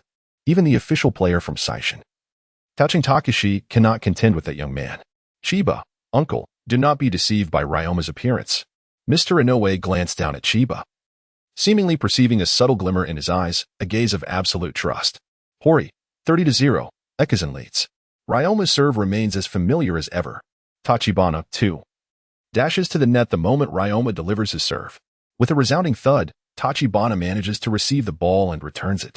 This time, the improvement in his return is markedly evident. Although it still hits the net, it strikes the white band and then bounces into Ryoma's side of the court. Tachibana exclaims, "Wow, I truly am fortunate." Katsuya and Katsuo cheer, he returned it. Remarkable. Hori announces the score, 30-15. Tachibana, feeling a twinge of embarrassment, declares, "I've seized my moment. From here on, it's a battle of strength. I want to concede to you." He swings his racket, sending Ryoma's serve back over the net. "Oh, is that so?" Ryoma smirks mischievously, relaxing the hand that should have exerted force. He positions his racket flatly and gently executes a return, the ball floating over the net like a deflated balloon, just skimming the line. Standing at the far end of the court, Tachibana is caught off guard by Ryoma's sudden drop shot. He attempts to salvage the situation, but his feet betray him. After merely 2 steps, he tumbles to the ground. Tachibana remarks, "I never expected you could do that." Hori calls out, 40-15. Tomoka exclaims, "Wow, Ryoma. That's incredible. Keep it up." Beside them, Chiba yawns in boredom, feeling hungry and longing to return home. Tachibana rises and brushes off the dust, thinking to himself, "This has dragged on far too long." Ryoma, overhearing Chiba's comment, adjusts his cap and smiles at Tachibana, saying, "You still have a long way to go." He then switches his racket to his left hand. "Weren't you supposed to use your right?" Chiba rubs his eyes, appearing on the verge of sleep. Just as Ryoma prepares to serve, Tachibana suddenly calls out, "Wait a moment." Ryoma sets down the ball and looks at Tachibana. Tachibana continues, "Never mind. I won't play anymore. Today, I'll let you off the hook." Ryoma replies nonchalantly, "I'm indifferent." "Ah, finally, it's over," Chiba exclaims, clutching Ryoma's uniform and joyfully running up to him. "I'm so hungry. Listen, my stomach is growling." Despite his complaints, Chiba continues to wipe the sweat from Ryoma's brow. Ryoma squints and remains motionless. To an outsider, their synergy appears as though no one else could possibly fit into their dynamic. Seizing the moment, Mr. Inoue picks up his camera and directs it towards Ryoma. Ryoma opens his eyes, noticing the incessant flash of the camera, and frowns as he pulls Chiba into his embrace, casting an annoyed glance at the camera. What is this about? Chiba, bewildered by Ryoma's sudden gesture, is momentarily taken aback. "Don't move," Ryoma insists, pressing Chiba's head back against him. From a distance, Inoue gazes at the photos on his camera with an expression of disbelief. Yukimura Ryoma? Yukimura Nanger? Ryoma donned his school uniform once more and, in a habitual manner, accepted the tennis bag prepared by Chiba, readying himself to head home. Upon noticing Ryoma and Chiba preparing to depart, Katsuo, Katsuru, and Hori promptly followed suit. Katsuo exclaimed, "Ryoma, you are incredible!" And Chiba, "You are impressive as well." Chiba, perplexed, pointed to herself and queried, "Me too?" Hori nodded vigorously, affirming, "Yes, indeed, you both are remarkable. By the way, Ekizan and Chiba, where did you learn to play tennis?" "In a temple," Ryoma replied, subtly shifting to create some distance between Chiba and the trio. The bewildered trio responded, "Huh? In a temple?" At that moment, Tomoka, who had been forcefully held back by Tomoka, stepped in front of Ryoma and Chiba. With a slight bow, Tomoka greeted, "Hello, I am a close friend of Ryazaki Sakuno. My name is Kosakata Tomoka, pleased to make your acquaintance, Ryoma." Taken aback by the unexpected introduction, Ryoma appeared bewildered. Sakuno looked at Ryoma, a hint of pink gracing her cheeks, and said, "Hello, Ryoma.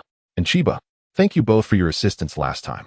Upon hearing Sakuno mention Chiba's name, Ryoma turned to her, asking, who is Ryazaki Sakuno?" Chiba blinked at Ryoma and weakly pointed to Sakuno, indicating, "Isn't it her?" Sakuno, disheartened and on the verge of tears, lamented, "Who? You don't remember me? Oh dear." Meanwhile, at Seishin Academy, a contemplative smile graced the face of Tachibana as he observed Ryoma and Chiba's retreating figures.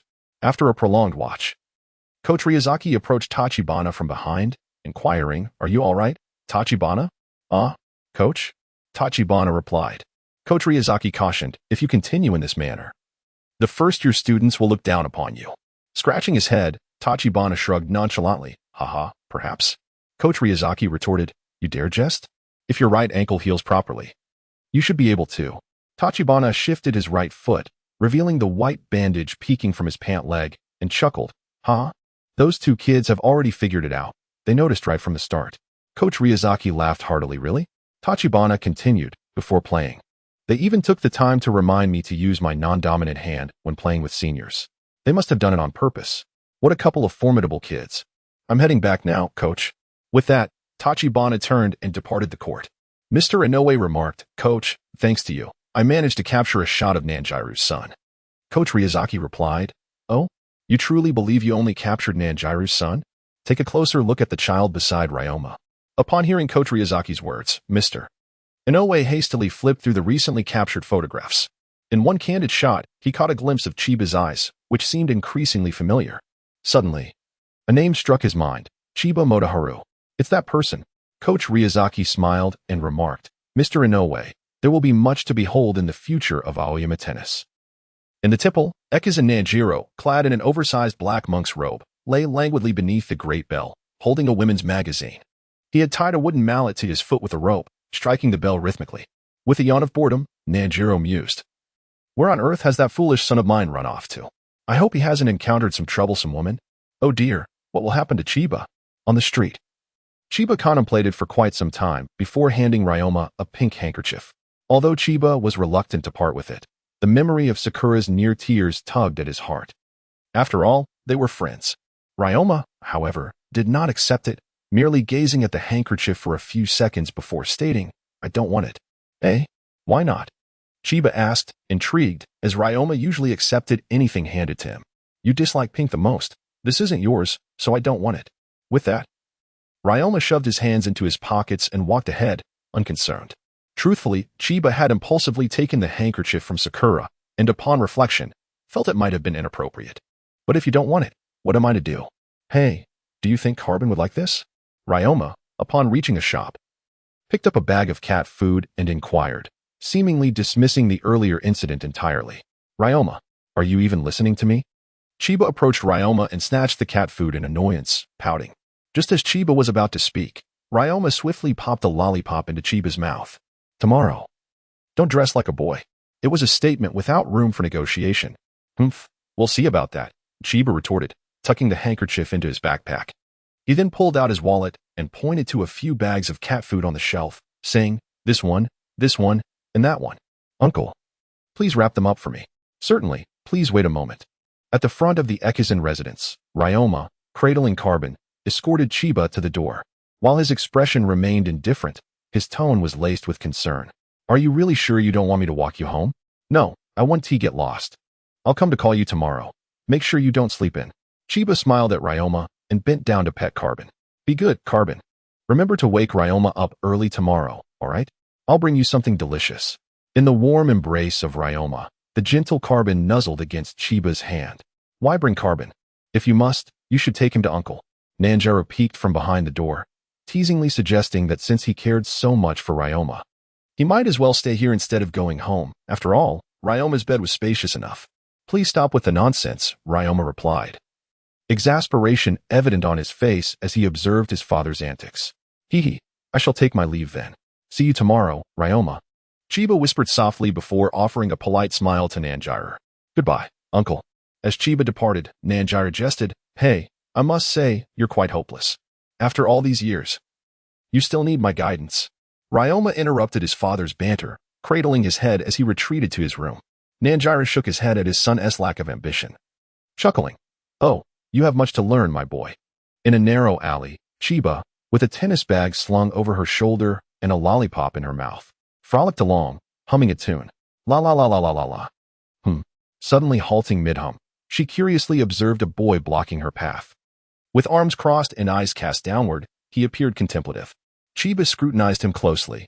He wore gold-rimmed oval glasses, beneath which were striking brown-black eyes, complemented by a head of chestnut hair with a stylish side parting. His strong nose suggested a height of around 6 feet. La la la la la, hi there. Chiba cheerfully greeted as she skipped past him, even offering a friendly wave. Chiba Iluo, let us have a match, the boy called out, his back still turned, seemingly confident that she would stop. Huh? Who are you? What do you want to play? Chiba turned, feigning ignorance. The boy pivoted to face her, his gaze piercing, as if embodying countless icy mountains. With me, let us play tennis. His words were succinct, the intent clear. In that fleeting moment, silence enveloped the alley, an eerie stillness settling between them. A gentle breeze swept through, prompting Chiba to extract the lollipop from her mouth. Coach Longzaki, come out. I see you. Haha, caught red-handed. Coach Longzaki emerged from a side alley. Chiba, would you like to join our team for tennis? Chiba, puzzled, regarded him. But coach, you know I'm a girl. Why would you want me on the boys' team? What's in it for me? What's in it for you? Don't you wish to stay close to Ryoma? Coach Longzaki replied with a knowing smile.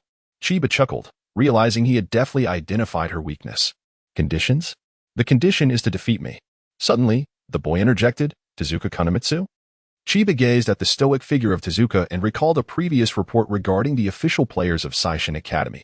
Tezuka was momentarily taken aback that Chiba was aware of his existence, but his surprise dissipated almost instantaneously.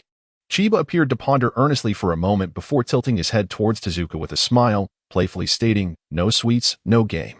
If you buy me some candy, I shall accompany you and play.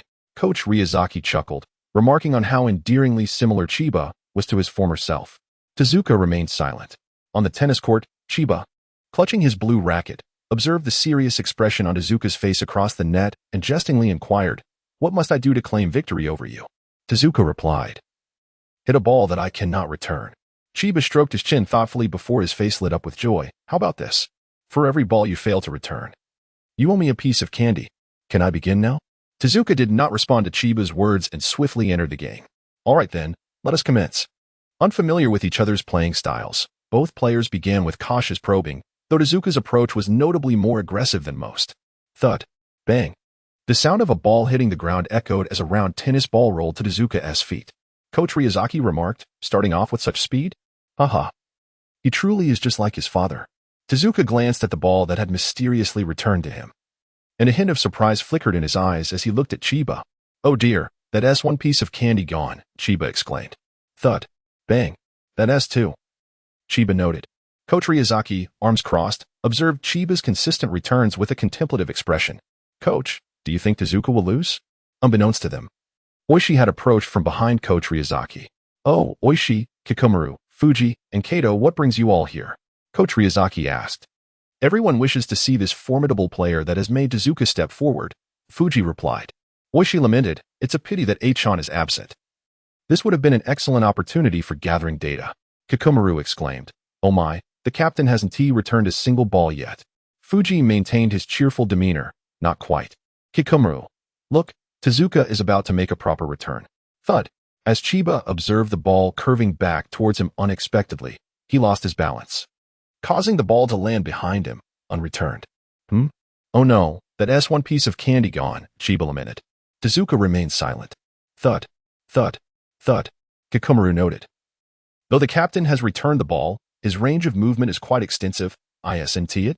Oishi agreed. Indeed, the energy expenditure is rather excessive. Fuji pondered. Haven't you noticed? While Tezuka's range is vast, it seems to be diminishing gradually. Oishi. Wait, this is the Tezuka zone. Kikomaru. What? The captain is actually using the Tezuka zone? I have yet to witness his ultimate technique. Kato. Hiss. Fuji. Indeed. This is the trap set by Tezuka after sacrificing the first game. It seems Chiba, bang. Chiba gazed at Tezuka, whose range of motion was steadily diminishing, and pouted in discontent. Oh, how annoying. I haven't even won a single point in this second game. Focus. You haven't won yet. Tezuka had already established his zone, anchoring one foot in place while returning the ball hit by Chiba. Chiba observed the ball spinning in midair, uncertain of its trajectory. Left? Right? Center? He felt a flicker of doubt. Ah, truly, he is a versatile player. Bang.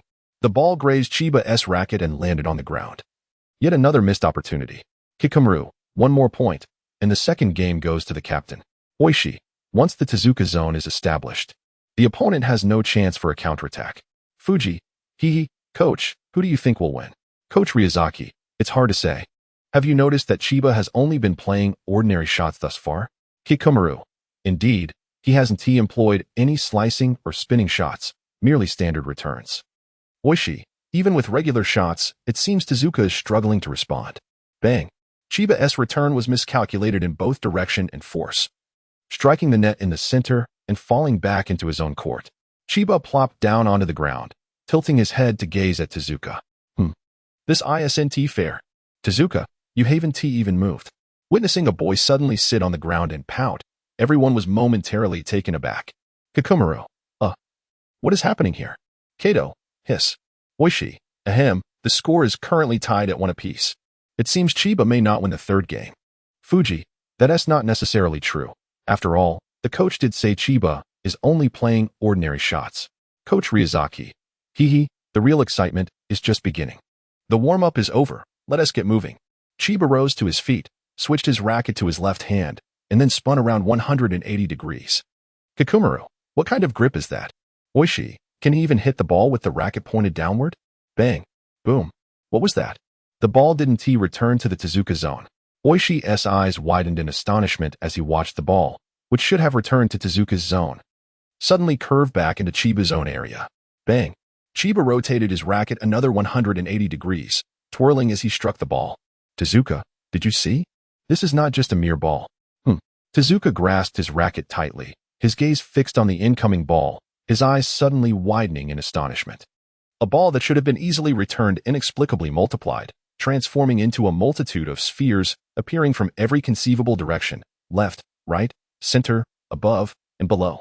What? As Tezuka swung his racket, the ball he struck vanished upon contact. Thud. Boom, boom, boom. The real ball landed behind Tezuka. Oishi exclaimed, this. Kikomaru interjected. Did you all see that? One ball just turned into so many. Fuji remarked, that is the falling leaves and flying flowers. Tezuka's domain has been breached. Kikomaru inquired, falling leaves and flying flowers? What is that? Coach Ryazaki explained, falling leaves and flying flowers is a technique that employs various angles of the racket, combined with the body's rotational speed, to produce high-speed spinning balls. Such balls can abruptly alter their trajectory mid-air, creating multiple illusions to confuse the opponent. No one has ever managed to return such a shot. If possible, I would prefer not to serve at all. Chiba tossed the ball upward and executed a low to medium serve. Tezuka noted, the domain has been breached. It seems I must alter my strategy. He stepped forward slightly, raising his racket at a 45-degree angle. Oishi cautioned, wait, Tezuka, your hand cannot strike. Coach Ryazaki was equally taken aback. Tezuka, stop. Fuji exclaimed. Zero slice. Thud. Tezuka swung the racket and returned the ball, but it was too late. Tezuka, you are too slow. Chiba released his racket, which spun around his wrist before splitting into 3. He stepped back, gathered momentum, pivoted, and swung. Thud. Just as the ball was about to touch the ground, the racket struck it, sending the tennis ball soaring upward. Thud. Thud. The ball flew towards Tezuka with astonishing speed. Thud. Tezuka intercepted the ball with a backhand. Yet he did not return it. The ball remained on his racket, spinning incessantly. What? Tezuka felt beads of sweat forming on his brow. With a powerful strike. He finally sent the ball back, but instead of clearing the net, it struck the tape perfectly. Chiba, observing the ball resting on the net, withdrew his racket and smiled. Tezuka, where do you think it will land? Tezuka replied, you have one. Kikomaru questioned, why is that? The ball hasn't even fallen yet. Oishi clarified, no, AG, it is already over. Fuji added, Tezuka must be exhausted by now. Kato remarked, is that a triple heavy strike? Coach Ryazaki concluded, for Tezuka to return it at all is already quite remarkable. The official player of Seishin Academy, Chiba, wrapped up her match and made her way to the bench to tidy up her racket. Suddenly, the lights dimmed. Chiba unwrapped a lollipop and popped it into her mouth. Gazing at the row of towering figures before her, she smiled and said, what's the matter? Do you all wish to challenge me? Just so you know, I want to play without candy. Hello, Chiba. I am Fuji Shusuke, and these are my friends, Oishi Shuichiro, Kikomaru Eiji, and Kato Keiru. I look forward to working with you, Fuji introduced himself. Chiba assessed Fuji, noting his short flaxen hair and his ever-present smile, which suggested he was a kind-hearted older brother type. Oishi. Chiba, I've heard about you from the coach. Your match earlier was truly spectacular. Kikomaru. Chiba. Would you be interested in playing a match with me? Your doppelganger is so cool. I believe my own could hold its ground. Kato. Hiss. Chiba tilted her head, appearing somewhat dazed. You all know about me? No one anticipated that her plethora of words would elicit such a perplexed response from Chiba. Chiba. Please don't tease them. Coach Ryuzuki joined Tezuka, approaching the group. Coach, I've just returned to the country, and you bring so many people to swarm around me? Is that really appropriate? Chiba complained with a hint of dissatisfaction. Chiba Iraku, congratulations on officially joining the Seishin tennis team. Tezuka stated with his usual seriousness. Is this a favor from you, Tezuka and I? Kikomaru. Wow, congratulations, Chiba. You don't even have to participate in the ranking matches. Oishi, welcome aboard, Chiba. But I'm a girl, Chiba replied. Oishi and Kikomaru, what? A girl? Indeed. Chiba laughed as she removed her wig, revealing her long, flowing black hair. Kato hiss. Fuji. Higi, this seems quite amusing. At the entrance of Seishin Academy, Morning greeted students as they exchanged pleasantries while entering the school. A few tall boys stood at the gate. Senpai Dry, have you heard of Ekizan Ryoma? Kato. No. Fuji. I heard from Amato that he is no ordinary first-year student. He should be as formidable as Chiba. Kikomaru. Wow, has Amato already met him? I'd love to meet him too. Oishi. If he asks like Chiba, we ought to welcome him warmly. Senpai Dry. Ekizan Ryoma, Chiba Iraku, it seems we have more intriguing information. Kikomaru. It's such a pity, Dry, that you missed yesterday. You don't even know about Chiba in the classroom of Seishin Academy. Whispers arose. Hey, who is that beautiful girl? I don't know. Why is she sitting in Chiba's spot? Wow, I've never seen this before. Is it from our class? Chiba sat at her desk, pouting in boredom. The pen on her lips precariously balanced, completely oblivious to the conversations around her. Remember to attend practice after school. Suddenly, a familiar voice resonated above Chiba. Oh my. Captain Tezuka. How could he possibly be in our class? He is actually conversing with that girl. Did they know each other?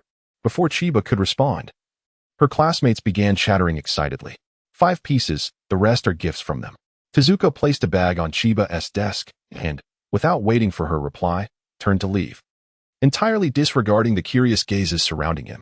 Wow, he brought gifts. Could she be Captain Tezuka's sister? How enviable. Captain Tezuka is so handsome. Ignoring her classmates' chatter, Chiba slowly opened the bag and counted 15 candies.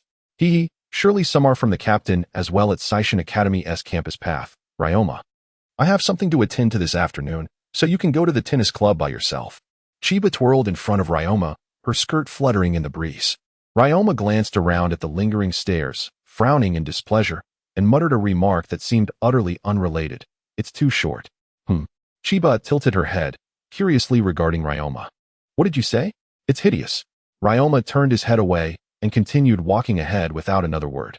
Chiba did not pursue or respond, merely smiling at his retreating figure. Chiba. After Ryoma left, Kikomaru's voice called from behind her. Chiba, you actually wore a skirt. Kikomaru, initially intending to embrace her, was taken aback by her attire. Good morning, Chiba. Did you receive my gift? Compared to Kikomaru, Fuji appeared much calmer. Yes, I received it. It's delicious.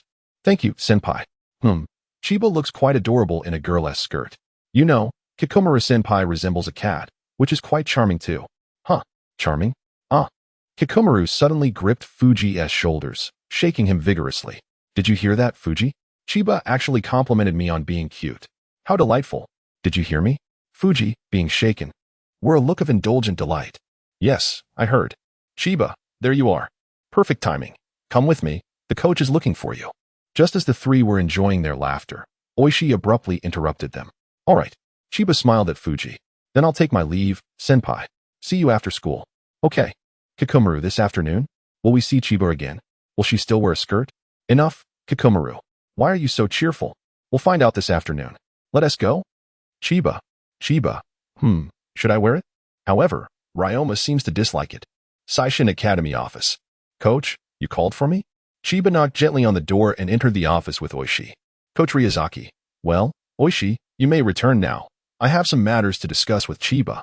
Oishi. Understood. Coach. Recognizing the importance of the conversation, Oishi left without further inquiry. Chiba smiled. Coach, You seem rather stern. It makes me a bit apprehensive. Coach Ryazaki did not soften his expression due to Chiba's lighthearted jest. Chiba, although I permitted you to join the tennis team, your identity. Chiba, coach? If you wish for me to reveal my identity, you need only say so directly. This manner is rather intimidating. Upon hearing Chiba's response, Coach Ryazaki realized she had seen through him. Ha ha ha. You remain as astute as ever. Nothing escapes your notice.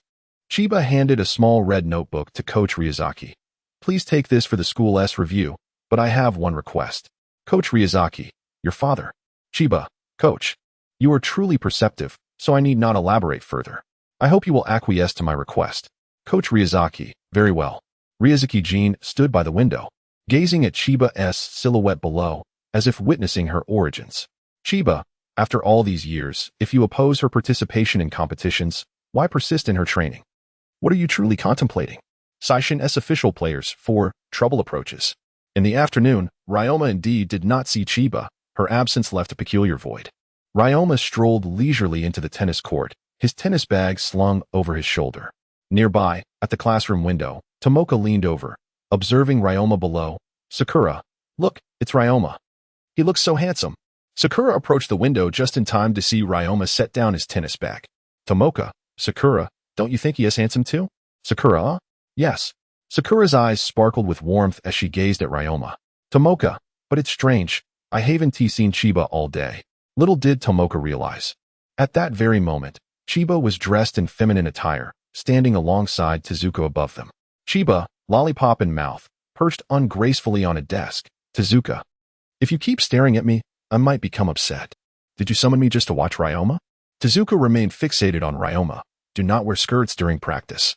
Chiba pouted. Sigh, being a girl is such a hassle. How I wish I were truly a boy. Tezuka, at the Aoyama tennis court, Ryoma sat on the ground, readying his shoelaces. Nearby, Hori, clad in a green short-sleeved shirt, and Katsuo, dressed in a standard white sports uniform, engaged in casual conversation. Katsuo, this afternoon's training was truly exhausting. I wonder if I can endure until school is over. Hori, seemingly inattentive to his words, reminisced about yesterday and chuckled softly. Ah, no wonder it was like that.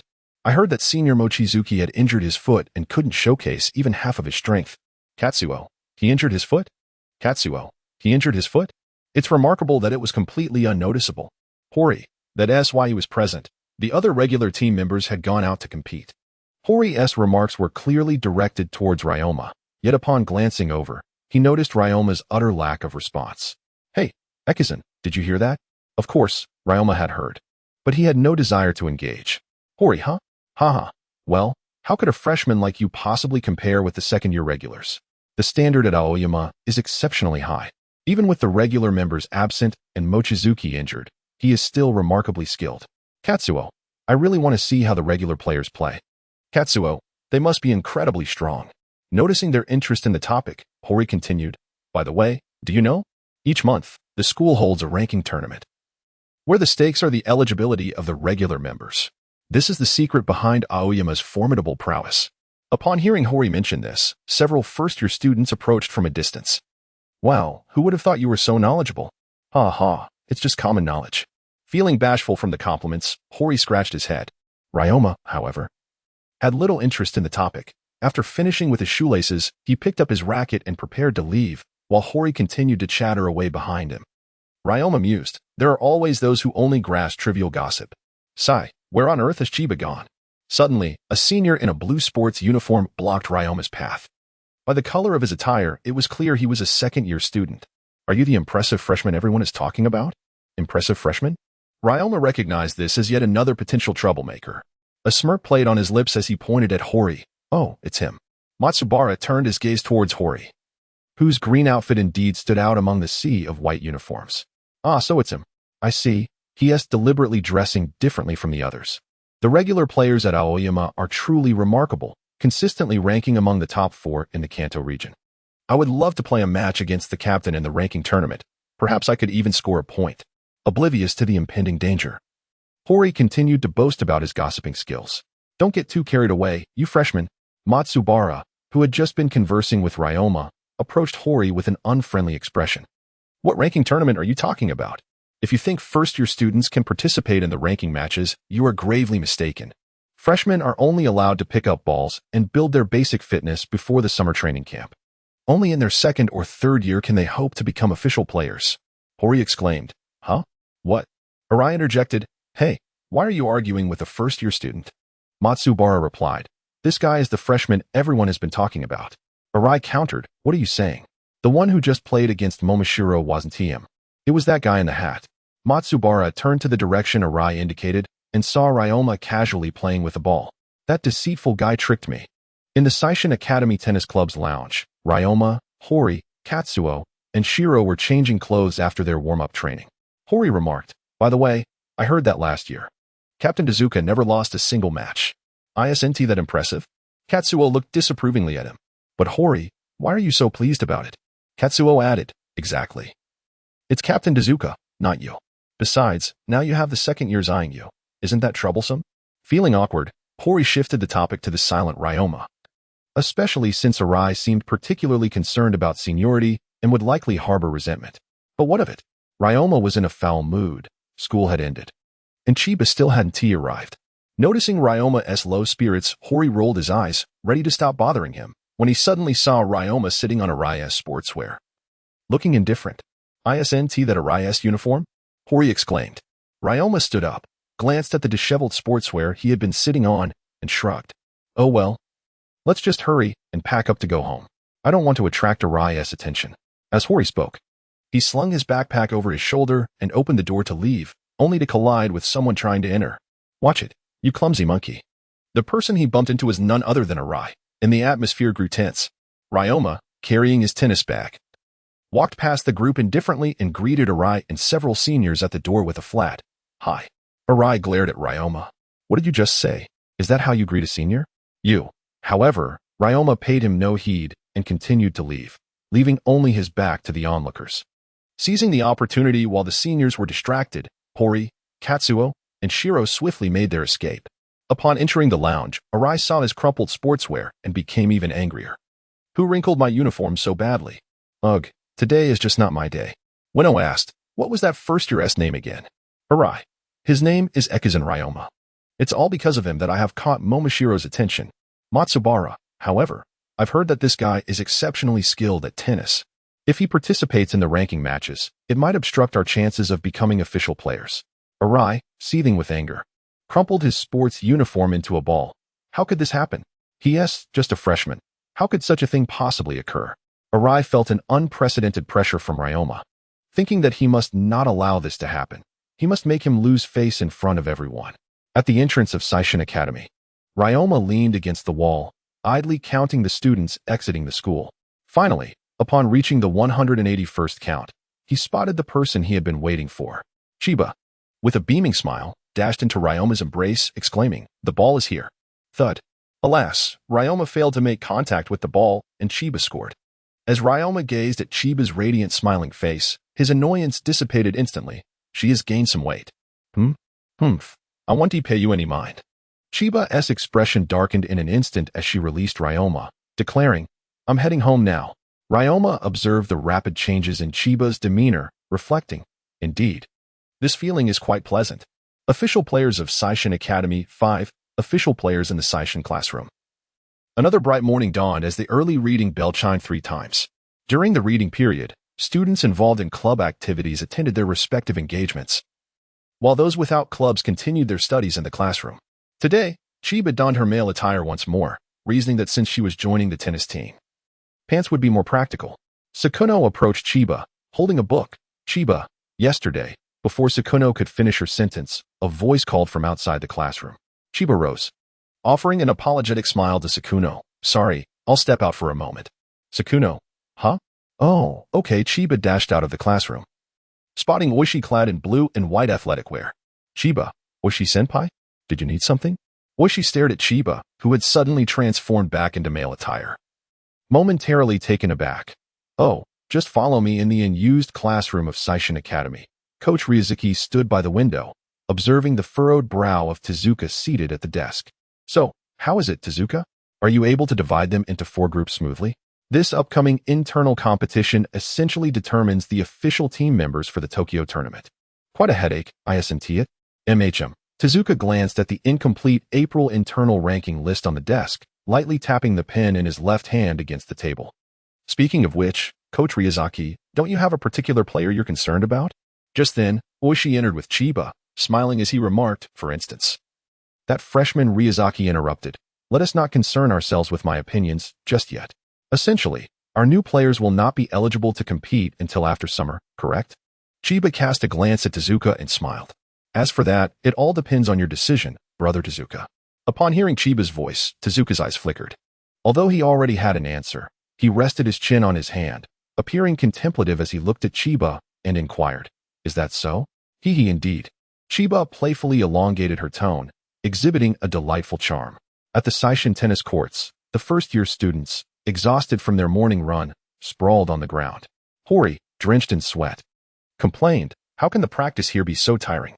While Ryoma also perspired, he stood upright, adjusting his cap and exhaling, "We're still far from it. First years. No slacking off. Each of you must perform 50 sit-ups." Just as the newcomers had not yet rested enough, a senior began issuing commands again. We haven't officially joined yet," the freshman cried out in despair.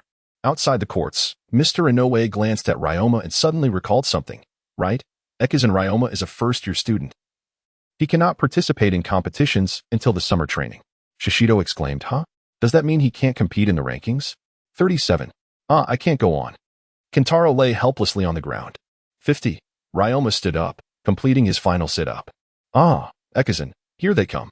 Hori, helping to hold Ryoma's feet, looked back at him with a face full of dread. What? Ryoma turned his head to see Arai, his face twisted with disdain. Along with two seniors he had encountered the previous day. Arai sneered, "Don't think you can act all high and mighty just because you play decently. The official team members will return for training today, and if you dare to be too arrogant, I won't show you any mercy." They're here. Oh my. It's the official team members. The seniors looked remarkably handsome. Before Arai could finish boasting, the newcomers erupted in excitement. Hearing the words official team members, Arai stiffly turned to the entrance of the court. At the entrance, 5 tall boys clad in blue and white caught everyone's attention. Kato, with a yellow bandana and snake-like eyes. Zenji, expressionless behind his black-framed glasses. Oishi, with his neat short hair and approachable demeanor. The ever-smiling Eiji with his flaxen hair. And finally, the curly-haired Kikumaru, sucking on a lollipop. Ryoma stood up indifferently, brushing off the dust from his clothes, completely unfazed by the astonished cheers of the first years. In the Seishin classroom, Tezuka approached the window and observed the situation on the courts. Chiba, would you like to go down and take a look? Chiba unwrapped her final piece of candy and popped it into her mouth, responding with a cheerful, sure. At the Seishin tennis courts, the seniors greeted, "Good morning." "Good morning." The first-year students politely bowed to the formal players and greeted them. Daisher set down his racket and nodded, suggesting that the newcomers should acclimatize to the team environment. If there's south and available court, feel free to play, he encouraged. The excitement was palpable as the freshmen realized they could join in. What a fantastic opportunity. Seniors are so kind, they exclaimed. Upon hearing they could play, the freshmen were overjoyed. Fuji grabbed a nearby basket, saying, "Daisher, let us warm up a bit." "Sure," Daisher replied. "Let us have a little fun before Tezuka arrives." With a resounding thud, the court fell silent as everyone watched in awe as Fuji perfectly returned every ball Daisher sent his way.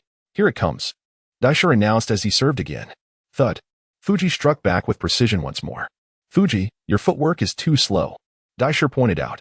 Not only Daisher and Fuji, but also on the other side, seniors Q and Kikumaru, alongside Hato, demonstrated the same level of precision. The court was alive with the sounds of their practice, the rhythmic thuds echoing throughout. Incredible. No matter the high lob, everyone can accurately return it to the basket, Hori exclaimed. "I've never seen such a practice session." "That's the official team of Seishin Academy, truly impressive," Shuji remarked. Arai, arms crossed, marveled, "Wow, the seniors are still as strong as ever." He then turned to Ryoma with a taunt, "Get it? No matter your spin serves, you have no room to speak here." Ryoma gazed at Arai's smug expression, completely indifferent to his words. Suddenly, Daisher, not paying attention, served the ball too forcefully, sending it flying straight towards Ryoma. Unfazed, Ryoma eyed the incoming ball, aimed, and swung his racket. Thud. The ball landed perfectly in the basket. Wow. Several first-year students were startled, dropping their rackets in shock. Hato, Kakumaru, and Q paused in astonishment. Ryoma rested his racket on his shoulder, smirking at Arai with a provocative smile. I didn't expect it to be this easy. What are you learning? Arai retorted, angrily grabbing Ryoma by the collar. Don't get too cocky. This ISNTA plays for a first year to act recklessly. Suddenly, a cold voice echoed from behind. What is all this noise on the court? Ah, Captain. Hello, Captain. As the crowd turned, they beheld Tezuka standing solemnly by the entrance of the court, accompanied by a frail-looking youth clutching a racket. Tezuka commanded silence. None dared to disrupt the tranquility. In this tense atmosphere, Chiba approached Ryoma and Arai with a cheerful demeanor. Observing Arai's tightly clenched hands, Chiba playfully tapped him with his racket, exclaiming, Hey, senior, who gave you permission to touch him? The abrupt shift in Chiba's tone was striking. His earlier joviality gave way to a sudden sternness. Arai stammered, Who are you? I am Arai. Why all this commotion? I sentence both of you to run 10 laps around the court. Tezuka interjected suddenly, having remained silent until then. Arai, momentarily daunted by Tezuka's formidable presence, nearly lost his balance. Wait a moment, Captain, it's all his fault. Tezuka, displaying impatience, retorted, 20 laps. Ah, yes. Arai replied, compliance evident in his tone. Chiba adjusted Ryoma's collar and pouted. Oh dear, how can this be? You get punished right after I arrive. How unfortunate for you. Ryoma reassured him, I'm fine. It's no big deal. Got it. Now go to your punishment, Chiba urged. Ryoma, accustomed to the routine, handed his racket to Chiba. Hold this for me. Chiba accepted the racket and raised his own, saying, Let's keep mine and yours together. Once you finish, you can retrieve it from my back. I have to step away for a moment. Listening to Chiba's words, Ryoma glanced at Tezuka and turned to leave, acknowledging, understood. With Ryoma and Arai off to fulfill their punishment, the others prepared for training. Tezuka addressed the group, stating, Everyone, commence your warm-up. After the warm-up, the second and third years will enter the court, while the first years prepare to collect the balls. Understood? His words were succinct, devoid of unnecessary elaboration or emotion. Yes. The team swiftly lined up, ready to begin their warm-up. In the classroom, Chiba, with a bewildered expression, mused. Did Tezuka really just bring me here to teach a lesson to those who bully Ryoma? Oh dear. Meanwhile, Arai, increasingly frustrated as he ran, muttered under his breath. That insufferable hat-wearing guy. I'll remember this. Suddenly inspired, Arai glanced at Ryoma's tennis bag resting on a bench and devised a plan. 10 minutes later, Ryoma completed his 20 laps and returned to the court. Only 20 more. The first-year students were practicing their swings. Upon seeing Ryoma enter, unflustered and composed, the others were taken aback. Katsuo exclaimed, Ryoma, you finished 20 laps already? Katsuya added, You don't seem affected at all. Horio chimed in. The first years need to swing the racket 100 times. Hurry up. Huh? Ryoma responded, slightly puzzled. Longma gazed at the vacant resting chair, a hint of perplexity crossing his face. Had Chiba taken it? Hori inquired, What's the matter? Did you forget your racket? Longma replied, No, it's probably Chiba. Hori retorted, You're quite bold to come without a racket. Before Longma could finish his sentence, he heard the most unwelcome voice, Arai. Weno chimed in. Do you perhaps think it unnecessary to practice your swings? Matsubara added, It's because I'm the promising newcomer everyone is counting on. The three seniors' tones brimmed with mockery. Longma felt a wave of exasperation. Were these individuals truly so idle? Arai sneered, If you're so confident, I wouldn't mind playing a match with you. However, without a racket, Weno picked up a worn-out racket from the corner and handed it to Arai. Arai grinned as he tossed the racket to Longma, saying, Oh, by the way, there is an extra one here. Katsuo, Katsuru, and Hori gathered around Longma. Katsuru remarked, This racket has a loose net and a warped frame. Katsuo added, This racket is practically unusable, isn't it? Arai looked down at Longma with an air of arrogance. What's the matter? Are you unwilling to play with me, the much-anticipated newcomer? Longma disregarded such a foolish provocation. Those who are both weak and arrogant merely bark incessantly. Meanwhile, Ikemeru called out to Kawa, gesturing toward Longma's direction, that guy Arai is at it again, arguing with the first year. Kawa responded, What should we do? Should we intervene? Ikemeru sighed, raking his fingers through his hair. Alas, this is dreadful. When the captain returns, we'll surely be reprimanded. Arai continued. This racket suits a first year like you perfectly. Consider it a small punishment. Let us see if you dare to be so boastful again. If you behave, perhaps your precious racket will reappear. Ha ha. A racket? Longma's pupils dilated momentarily. It contained not just his racket, but also Chiba's. How dare he touch her belongings? Unforgivable. Longma turned, resting the racket on his shoulder as he strode toward one end of the court. Hori called out, "Hey, Ekizan, where are you going?" Longma replied while walking, "It's people like this who, lacking strength, resort to petty tactics." Arai retorted, "What did you say? Are you accusing me of hiding your racket?" It was better not to mention the racket, but once it was brought up, Longma's irritation surged, and the atmosphere around him plummeted. He halted, turning to glare at Arai, his eyes radiating menace. Was it not merely a desire to challenge me? Very well, I shall oblige. Arai chuckled. Well, you've got guts. I'll just take you out in one go. Meanwhile, Nayu stroked his chin, appearing amused. I want to see more of this. Behind Buer, Jamara wore an expression of utter disbelief. I knew it all along. Outside the court, Tomoka and Sakuno happened to pass by. Tomoka, so, last night. Sakuno, Ryoma. Tomoka was abruptly interrupted by Sakuno, who halted mid-sentence. What's wrong? What's the matter? Sakuno, look, it's Ryoma. The match of the official Seishin Academy players was about to commence. Here we go. Arai serves the ball. Bang. Ryoma returns it. Although he managed to strike the ball, it hit the center net and rebounded back into Ryoma's court. Horio, that fool Ryoma. Honestly, with a racket like that, isn't the outcome quite clear? Katsuo and Kichiro, what should we do? Ryoma can't lose, can he? Arai, eyeing Ryoma with a smug expression, continued to taunt. Hey. You've made bold claims, but you must see it through to the end. Boom. Arai serves again. Bang. This time, although Ryoma returned the ball over the net, it went out of bounds, striking the fence. Horio, damn it, he can't control the ball at all. Katsuo, what was that strange sound of the hit?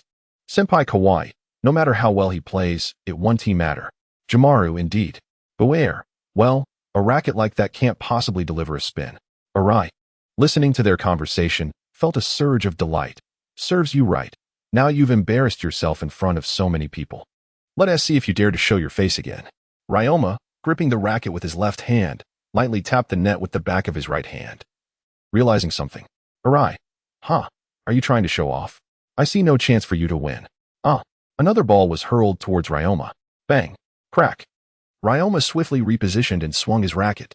The ball shot back at an incredible speed, narrowly grazing Arai's foot before bouncing off the fence with a resounding thud, indicating that Ryoma had put in considerable force. What? Arai was utterly caught off guard. He actually returned it, and so well. Horio, he returned it. Tomoka, Ryoma is so cool.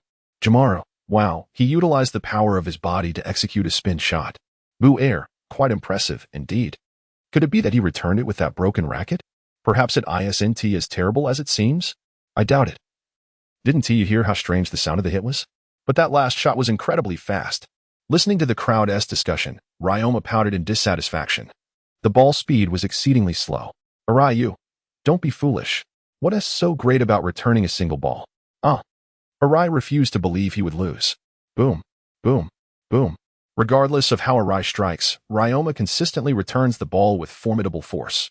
Arai grows increasingly anxious, gradually succumbing to fatigue, beads of sweat cascading down his face.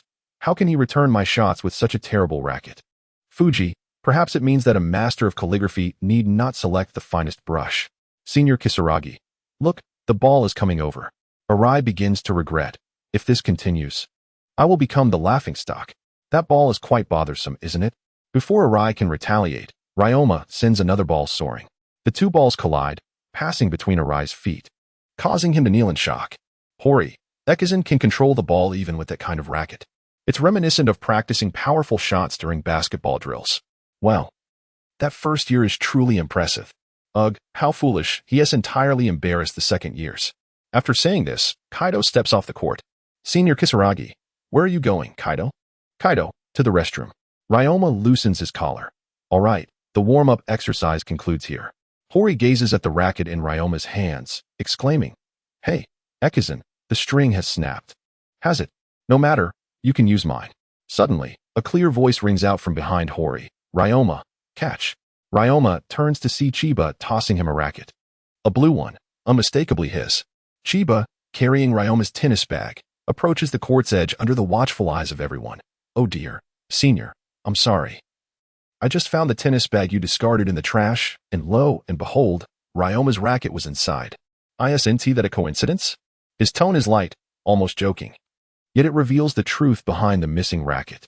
What? So the senior really took Ryoma's racket? That's so inconsiderate. Indeed, to toss it in the trash. As Chiba's words sink in, the crowd erupts in laughter. Arai stumbles back, flustered. I was just joking. Matsubara. Exactly, it was merely a jest. No need to take it seriously. Ueno, and let us not forget, we are your seniors. Chiba glances at Matsubara and Ueno, smiling. Is that so? So it was just a joke, but Chiba's butt lingers, causing Matsubara and Ueno to swallow nervously. But you've sullied my racket. Chiba maintains a cheerful demeanor. Yet an unsettling chill permeates the air.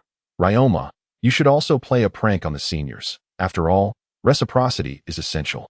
Ryoma smirks. All right by the classroom window. Tezuka leans against the frame, apathetically observing the court. Oishi, what do you think? Tezuka. The meaning is quite evident. The subject in question is Ryoma Ekizan. Tezuka. Those who violate the rules cannot be forgiven. Everyone shall run laps around the playground. Oishi what? Even the official team members are included? After Tezuka mentioned everyone. He paused, and then amended his statement, summoning Chiba to see him. Having said this, Tezuka returned to his seat. His gaze toward Oishi filled with an unmistakable signal of urgency.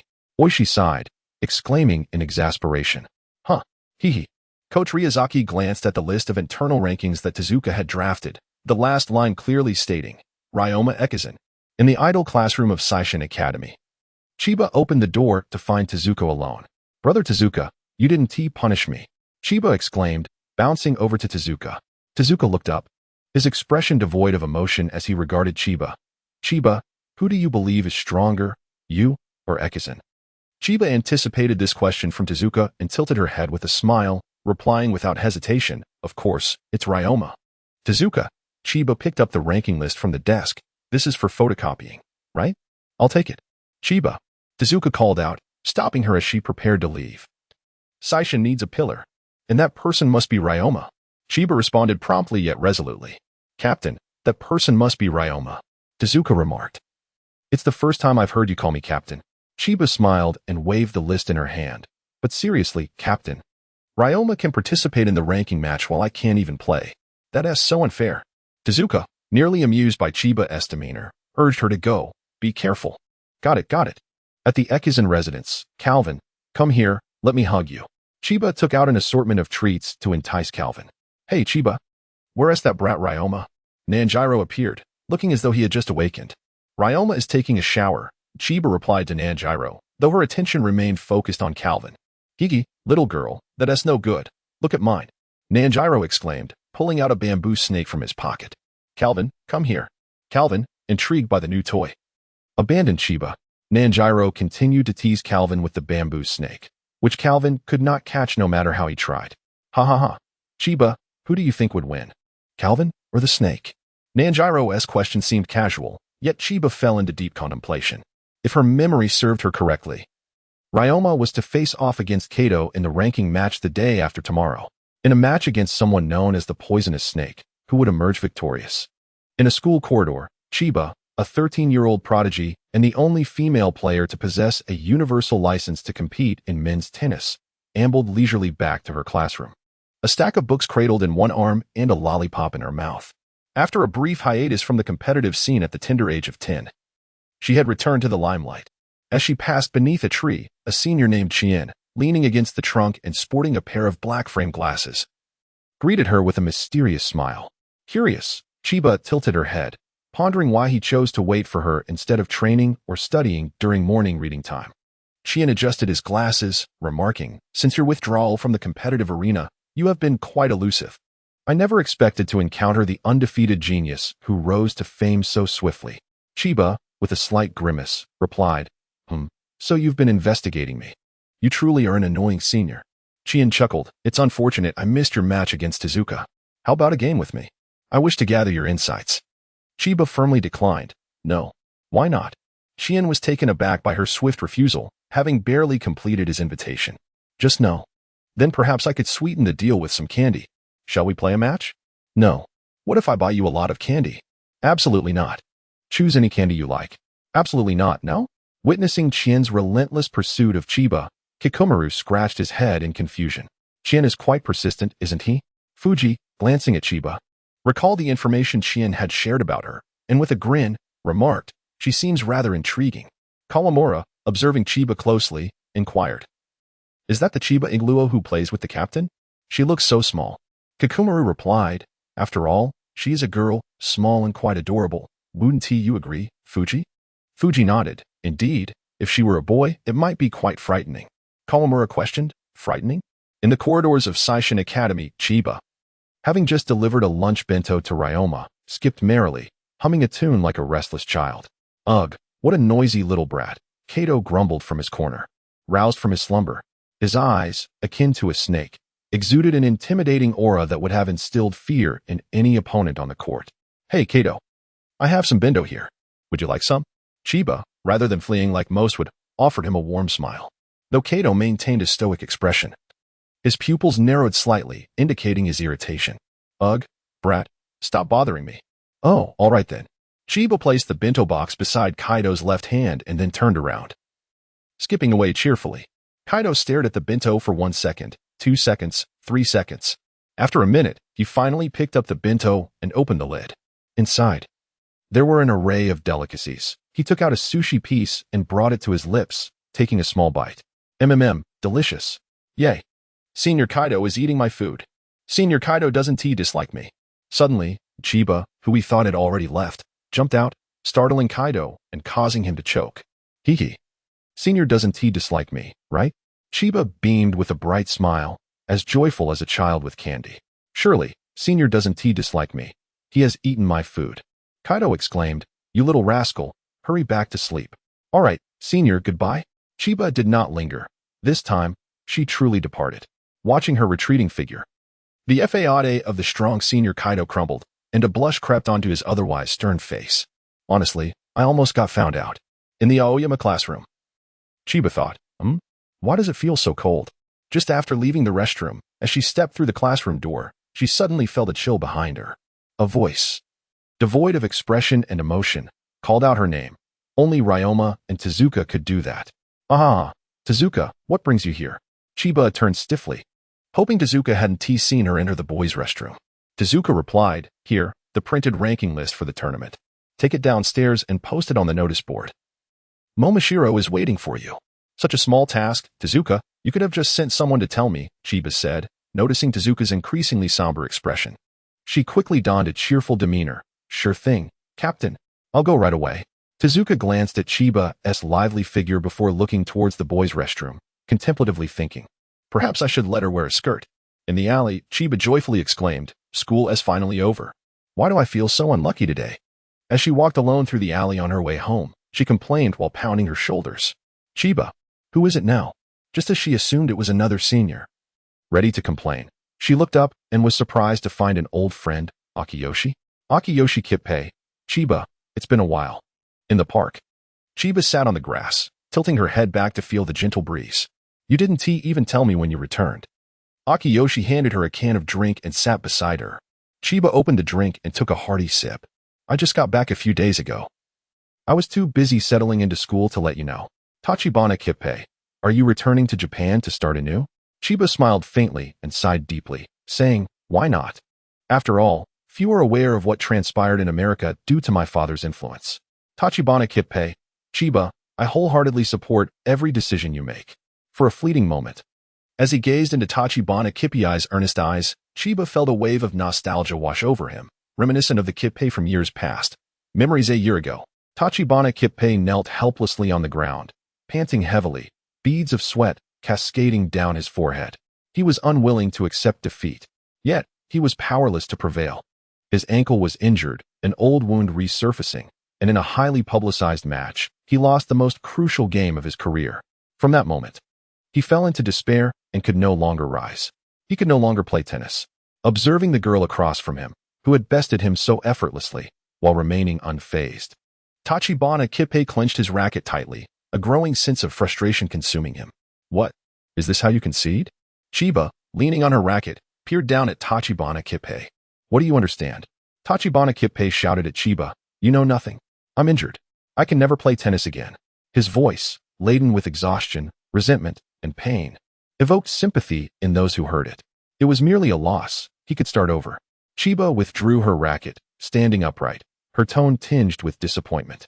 What right do you have to claim a love for tennis if you crumble at the strike of a ball? Tachibana Kippei, taken aback by Chiba's words, looked up in disbelief. You know me? Chiba turned her back to him, skillfully spinning her racket between her wrist and fingers. Tachibana Kippei, remember, the one who rendered you utterly powerless today is Chiba Ingluo. As he watched Chiba walk away, a wave of realization struck him, eyes widening in terror. You were Chiba Ingluo. Wait, will I see you again tomorrow? Chiba did not respond, merely waving her hand over her shoulder as she departed. End of memories. In that moment, I reflected on how meeting Chiba senpai was my greatest fortune.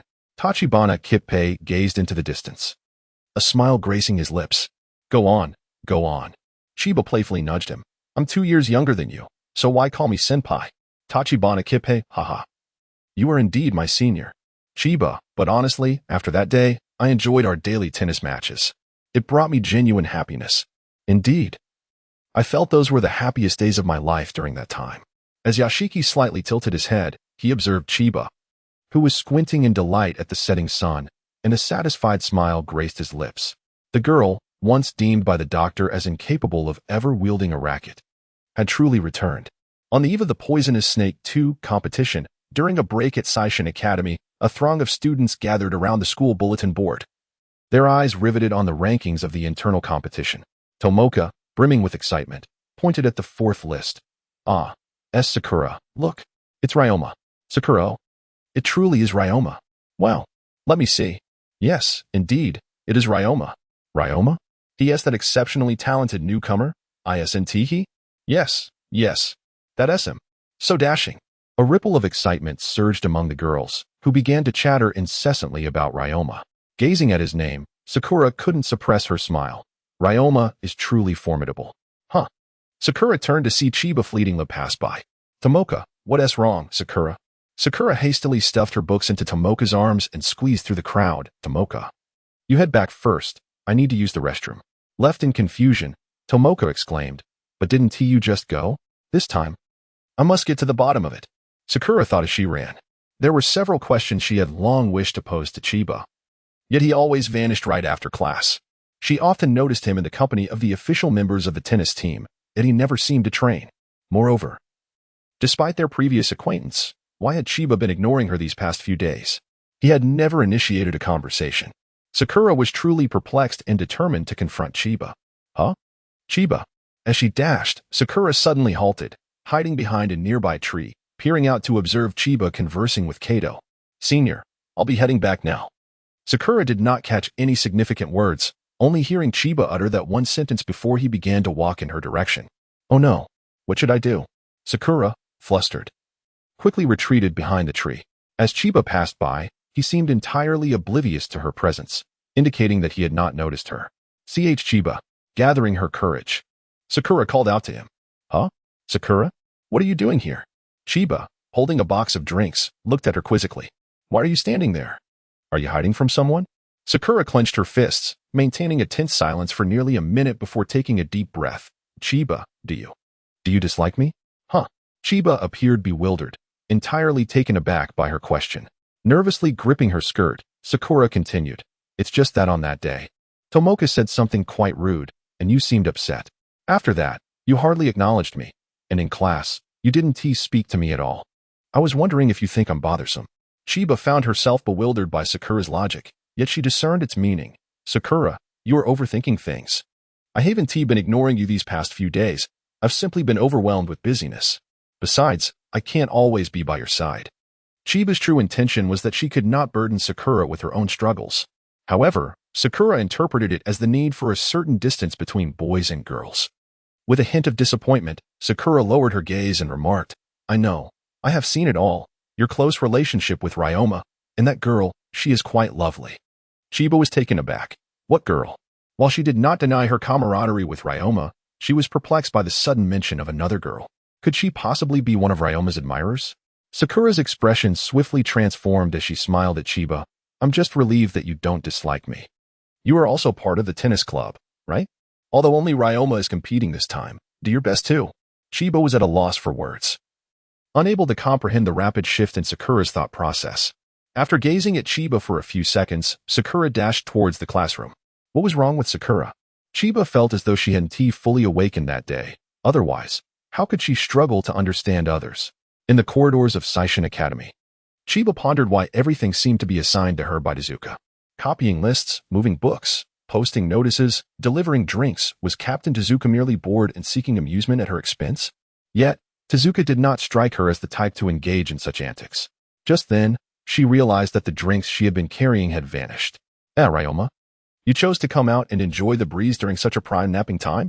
Chiba looked up to find Ryoma wearing a somewhat displeased expression. He weighed a box of drinks in his hands.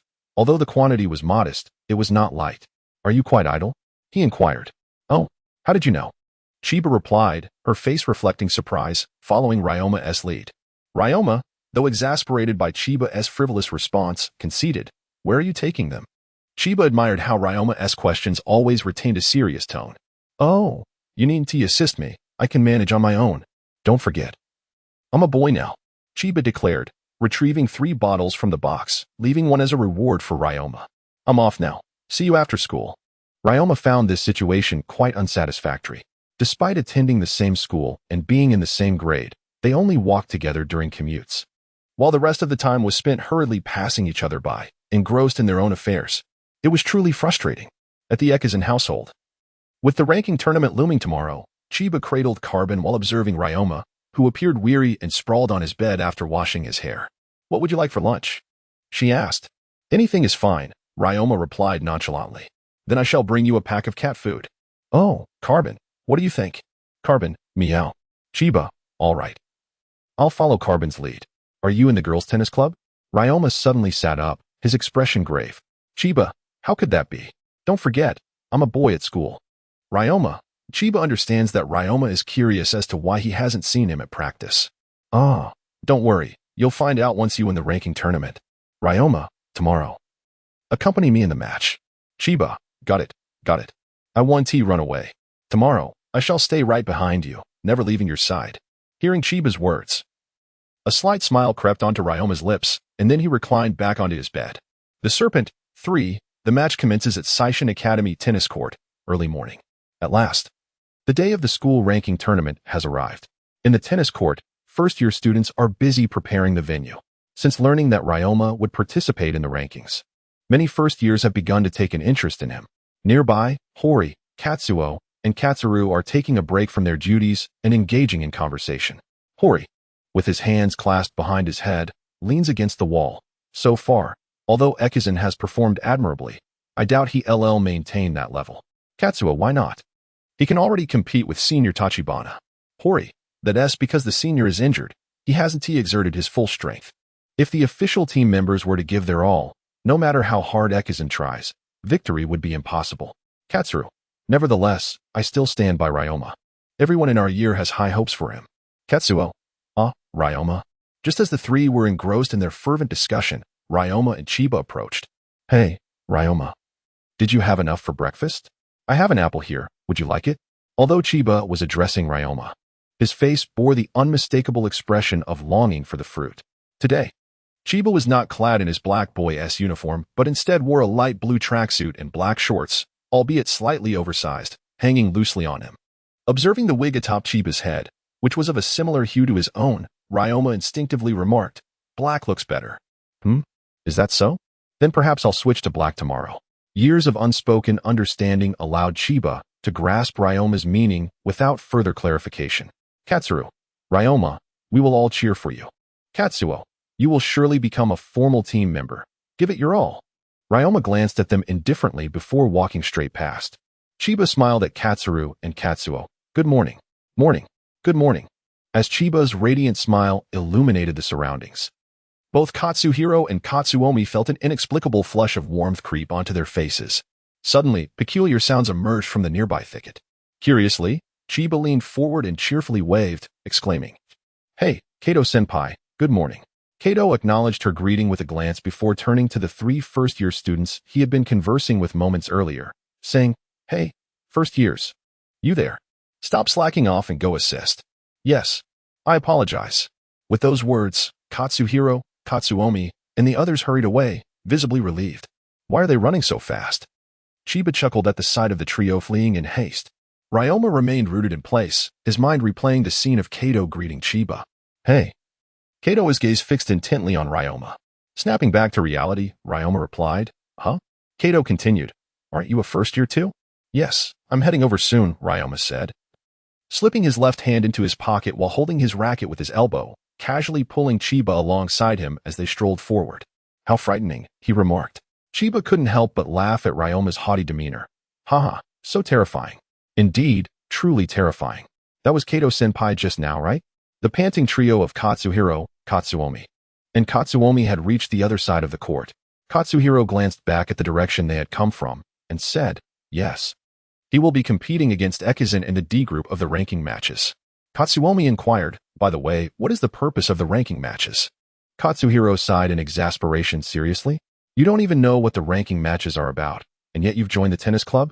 Listen closely. The ranking matches occur monthly, with all second and third year students participating in an elimination tournament to select the official team members. There are 4 groups, and the top 2 from each group, totaling 8 individuals, are chosen as official team members. Katsuomi remarked, It's impressive that Ryoma, as a first year, can participate in this competition. Katsuhiro added, Indeed. He truly lives up to his reputation. By the way, where is Chiba? He seems quite talented. Why isn't he participating in this ranking match? Katsuomi pondered. Right. We all witnessed Chiba's control during practice. He is indeed quite skilled, Katsuhiro responded. He shrugged. But come on, it's not that easy to qualify for the ranking matches. Ryoma's participation is already an exception, and as for Chiba, his skill level is likely only sufficient for practicing with the second and third year seniors. Katsuomi countered. Chiba and Ryoma practice together every day. His skills shouldn't be as lacking as you claim. Katsuhiro retorted, Sure, but still, he hasn't been able to participate, has he? Consider this. Once you become an official team member, you will immediately don that striking blue and white uniform. As he spoke, Hori gestured towards Senior Oishi, who was busy coordinating tasks on the court. Suguru, Katsuo, wow, that's impressive. Hey, you 3 over there. Oishi turned at the sound of their voices. Aren't you supposed to be setting up the net? What are you still doing here? Yes, we're on it. Chiba? Oishi turned, catching sight of Chiba and Ryoma swiftly passing by. In the narrow passage beside the court, the match had already commenced, and they were heading to court D2 for their first game. Chiba walked alongside Ryoma, perusing the match schedule. Just make sure you don't get lost, he remarked lazily, tilting his head back as if basking in the gentle morning sun. That feels a bit odd. Huh, no, that's not right. Suddenly, the sound of a racket striking a ball reached them, accompanied by a girl's frustrated exclamations. Both Ryoma and Chiba halted in their tracks. Sakura was practicing her swing with a pink racket. With each stroke, her long braid danced behind her, resembling a beautiful oil painting. Yet, no matter how exquisite, her form fell short of embodying the essence of tennis. Is that Sakura? Chiba recalled the moment from yesterday when she had spoken to him. As he stared at the girl in front, lost in thought, he remembered her earlier complaints. Ryoma sighed, then released his elbow grip on his racket, walking up behind Sakura and gently nudging her calf with his racket. Ryoma. Sakura looked up to see him pass by. Your knees are too straight, and your elbows too bent. Ryoma did not turn back, continuing on his way, leaving only his silhouette behind.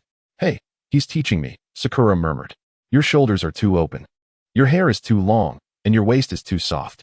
Hearing Ryoma's critiques, Sakura's cheeks flushed with embarrassment. Ugh, how annoying, she protested, though her tone was laced with a playful shyness and a hint of a sweet, high-pitched voice. Chiba stood frozen, stunned by Ryoma's remarks. But as soon as Sakura turned to notice him, he quickly donned a radiant smile. Chiba, you're here too. Are you here to cheer for Ryoma? Sakura's face grew even redder. Did Chiba just witness that? No, not at all. I was just passing by. As Chiba lied, he instinctively hid his hands behind his back, nervously clutching the items he held. The match schedule in his grasp crumpled into a tight ball. Oh, I see, Sakura said softly, lowering her gaze. Watch out. Chiba suddenly pulled Sakura into his embrace. Hurry. Hurry up. We're going to be late. The ranking match is about to start. Today, there is a match led by Captain Tezuka, and I heard that first-year students will also participate. A group of girls rushed past Chiba, nearly colliding with Sakuno. Their voices were filled with exuberance, seemingly brimming with joy. Sukuna gazed at Chiba's profile, finding it peculiar how, despite being a boy, he always gave off an impression akin to that of a girl. Are you all right? Chiba asked with concern, releasing Sukuno's hand. Yes, I'm fine, Sukuno stammered. Hurry up. Sukuno, Ryoma's match is about to start. We must rush over to cheer for him, Tomoko exclaimed, dashing over to grab Sukuno and pull her along, entirely oblivious to Chiba standing nearby. At the entrance of the court, Ryoma turned to glance at the empty space behind him, frowning in displeasure. Haven't they caught up yet? Do they have so much to discuss with the girls? Inside the court, several second-year students were engaged in hushed discussions. What? Really? Yes, it's him. No way. It's actually him? Ryoma stepped onto the court, met by the curious and bewildered gazes of those around him. Ekizan, Hori and the others rushed to Ryoma's side. It's finally starting, said Katsuro. We'll definitely cheer for you, added Katsuo. Ryoma scanned the court and asked, have you seen Chiba? Hori, at a loss for words, replied, Ekizan, the upperclassmen are paying a lot of attention to you. Shouldn't you be focusing on the match right now? Suddenly, a tennis racket separated Hori and Ryoma. Hey, kid, don't block the way. Move aside, Kato interjected. His uniquely raspy voice caused Hori, Katsuro, and Katsuo to instinctively step back. Sorry, Kato-senpai. Kato cast his gaze down, and his eyes met Ryoma's in a tense standoff that froze the atmosphere around them. After a prolonged moment, Kato averted his gaze, clicking his tongue before striding toward his designated area. Not far beneath a tree, Oishi and Kaji observed the unfolding drama with amusement. Kato is quite something. The match hasn't even begun yet, Kaji remarked. He is already in battle mode, Oishi noted. Wow, the match is starting. Senpai, why are you two still chatting here? Chiba appeared suddenly behind Oishi and Kaji, carrying a blue thermos. Ah, Chiba, it's really you. Your hairstyle is different. I almost didn't recognize you, Oishi exclaimed, having initially thought he was mistaken, but was pleasantly surprised. By the way, it's the weekend, and you're not competing today, so what brings you here?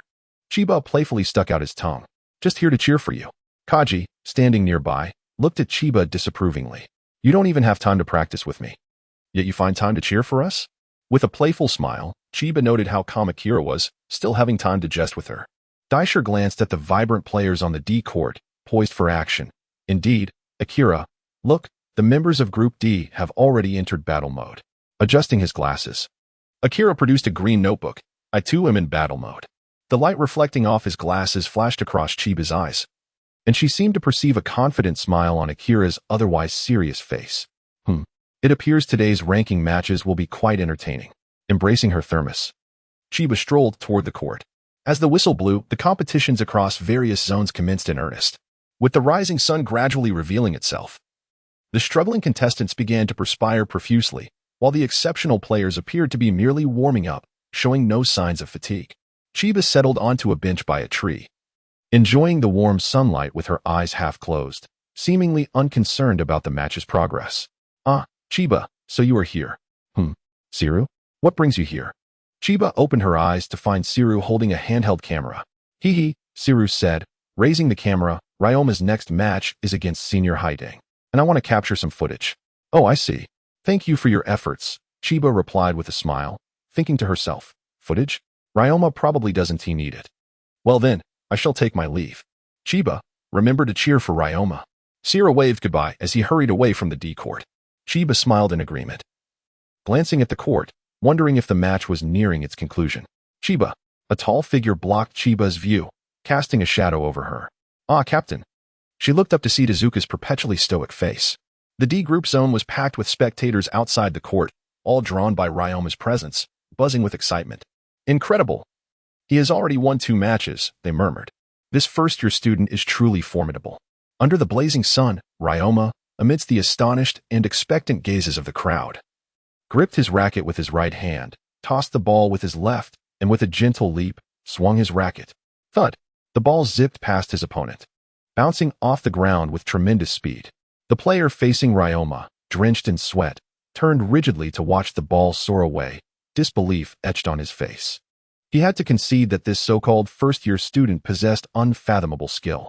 With the match concluded, the referee announced, victory to Ekizan, 3-0. Ryoma has won again. How splendid! Siru exclaimed, dancing with joy and vigorously waving his hands. This match was entirely under Ekizun's control, Hori remarked, wearing an expression that suggested he had anticipated this outcome. Wouldn't you agree, Siru? Where's Siru? Horio, who had not received a response for quite some time, turned to his side only to find himself utterly alone. When did he disappear? Exclaimed Katsuo. Suddenly, a cacophony of cheers and applause erupted from the C-court area, drawing both Horio and Katsuo's attention. Look, it's Senior Oishi. On the C-court, Oishi swung mightily, executing a splendid topspin shot. And there's Senior Kikumaru. On the opposite side, the lively Kikumaru struck the ball with a backhand, delivering a powerful smash that concluded the match. Horio's eyes sparkled with admiration and longing. Incredible! As expected from a formal team member, what a beautiful victory. Oh, Ryoma. Ryoma. So handsome. Go, Ryoma. Suddenly, raucous cheers erupted from the D-court. Horio and Katsuo turned to see Tomoka Kosaka and a group of girls fervently waving banners in support of Ryoma. Their enthusiasm so overwhelming that nearby boys covered their ears. Horio marveled in silence, that's quite impressive too. Bang, bang, bang. Tezuka and Chiba stood silently at the edge of the court nearest to Ryoma.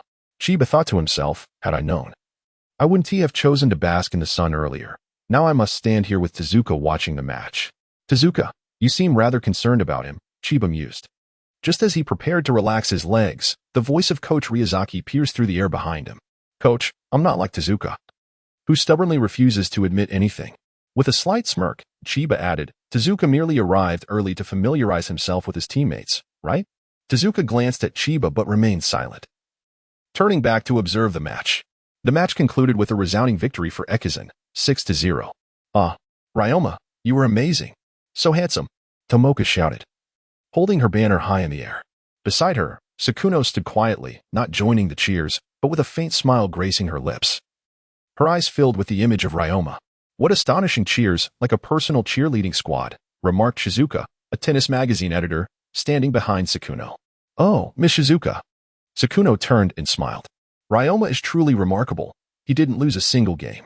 Following closely behind Shizuka, Mr. Inoue praised Ryoma. Indeed, he is extraordinary, quite impressive. Look. Shizuka pointed at Ryoma. He hasn't even broken a sweat. While the second-year players are panting and drenched, he won so effortlessly. The sun shone brightly in the afternoon, heralding the snakeball, 1 match. Not far from the lounge, Chiba was accompanying Ryoma in a tennis practice session. Ryoma stood between the wall and Chiba, intermittently returning the balls that Chiba hit and those that bounced off the wall. Chiba inquired, Hey, Ryoma, which is stronger, the snake or the carbine? Ryoma casually returned a ball that rebounded from the wall and glanced at Chiba, replying, Neither will lose. Chiba chuckled, spinning his racket 180 degrees to hold it with the face down, saying, The seniors here are quite interesting. I would love to have a match with all of them.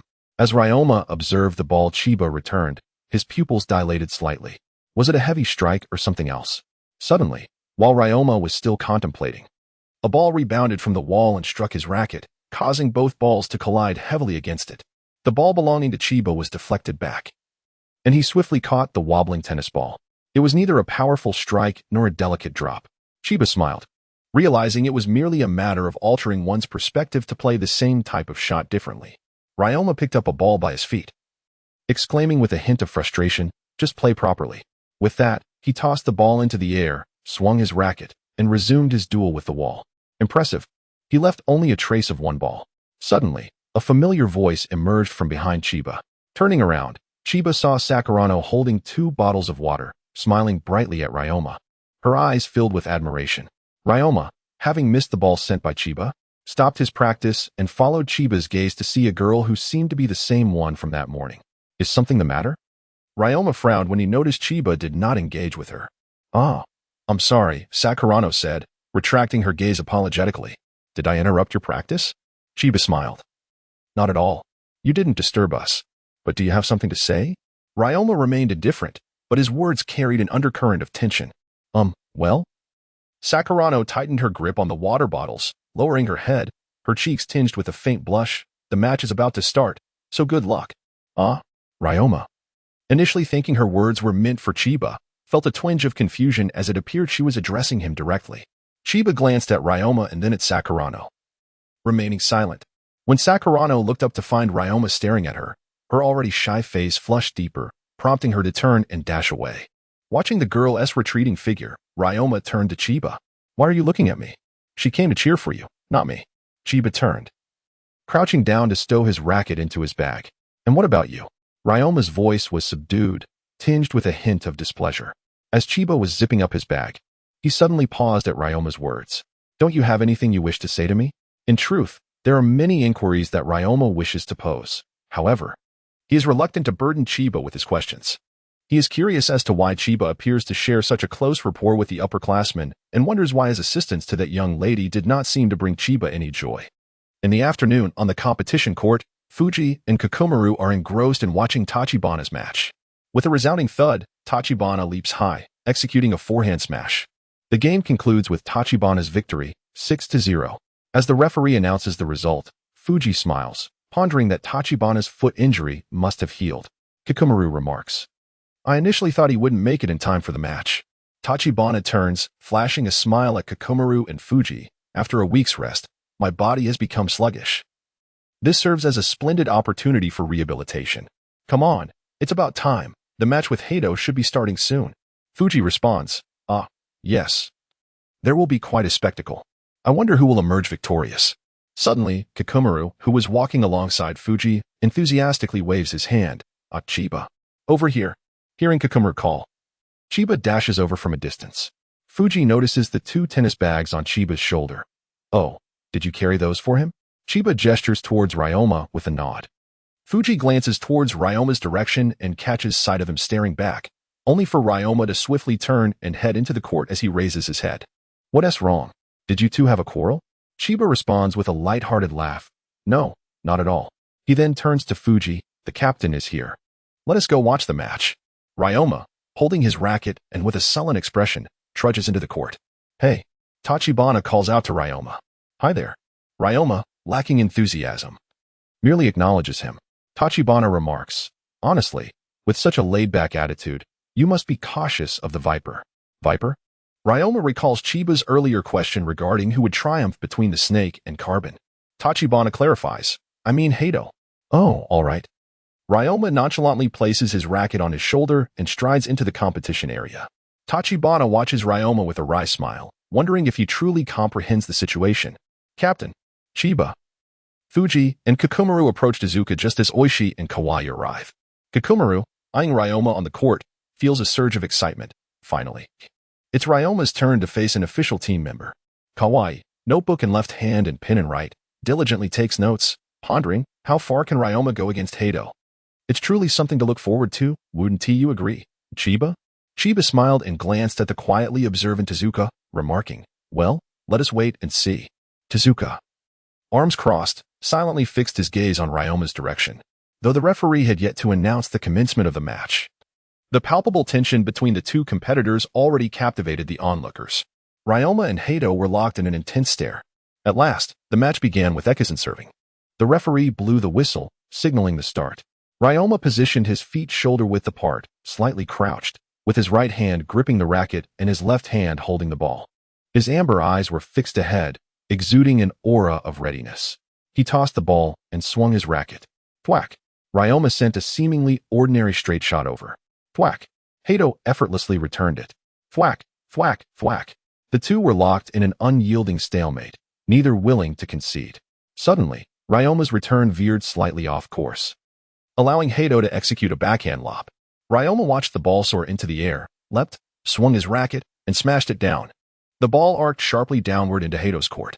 Thwack! Hato managed to catch the ball, whether it was due to Hato's lack of force or Ryoma's peculiar shot. The ball surprisingly hit the center of the net, bounced up, and landed back in Hato's territory. At the moment the ball touched the ground, Ryoma also landed. This indicated that Hato's return was remarkably swift. A mere blink could cause one to miss many thrilling moments. The score stood at 15-0. With Ekizan in the lead, Hori exclaimed, "Impressive," while Katsuo remarked, "You could miss it with just a blink." Tar added, "At this rate, Ryoma might actually win." However, Hori, rather than being exhilarated, wore a serious expression, saying, "But Hato-senpai hasn't revealed his special move yet." Thwack, thwack, thwack. The match continued. Both sides locked in a relentless stalemate. Suddenly, Hato lowered his center of gravity, knees slightly bent, arms hanging naturally before him. His gaze fixed ahead as he emitted a hissing sound, akin to a snake poised to strike, just as Ryoma's ball was about to land in Hato's right corner. Hato sprang to the right with a sudden burst, extending his hand and utilizing his body's rotational force to swing his racket. The ball slid from the center of the racket to its edge, spinning rapidly as it was sent back. Ryoma sprinted forward, eyes widening in surprise as the ball altered its trajectory midair. Thwack! Longma failed to catch the ball, which fell between him and the net before swiftly rebounding, its speed rendering it nearly invisible. The score stood at 15-15. Pingxiang, leaning over the barrier, wore an expression of disbelief. What just happened? Sakura appeared startled by the recent play, remarking, the direction in which the ball curved was quite peculiar. Chiba observed Longma on the court and turned to Tezuka, saying, Captain, it seems Senior Hato struck quite early. Tezuka replied, this indicates that Hato is starting to take things seriously. Fuji interjected, Tezuka, Chiba, you two are starting to resemble longtime friends, aren't you? Really? Chiba tilted his head and chuckled.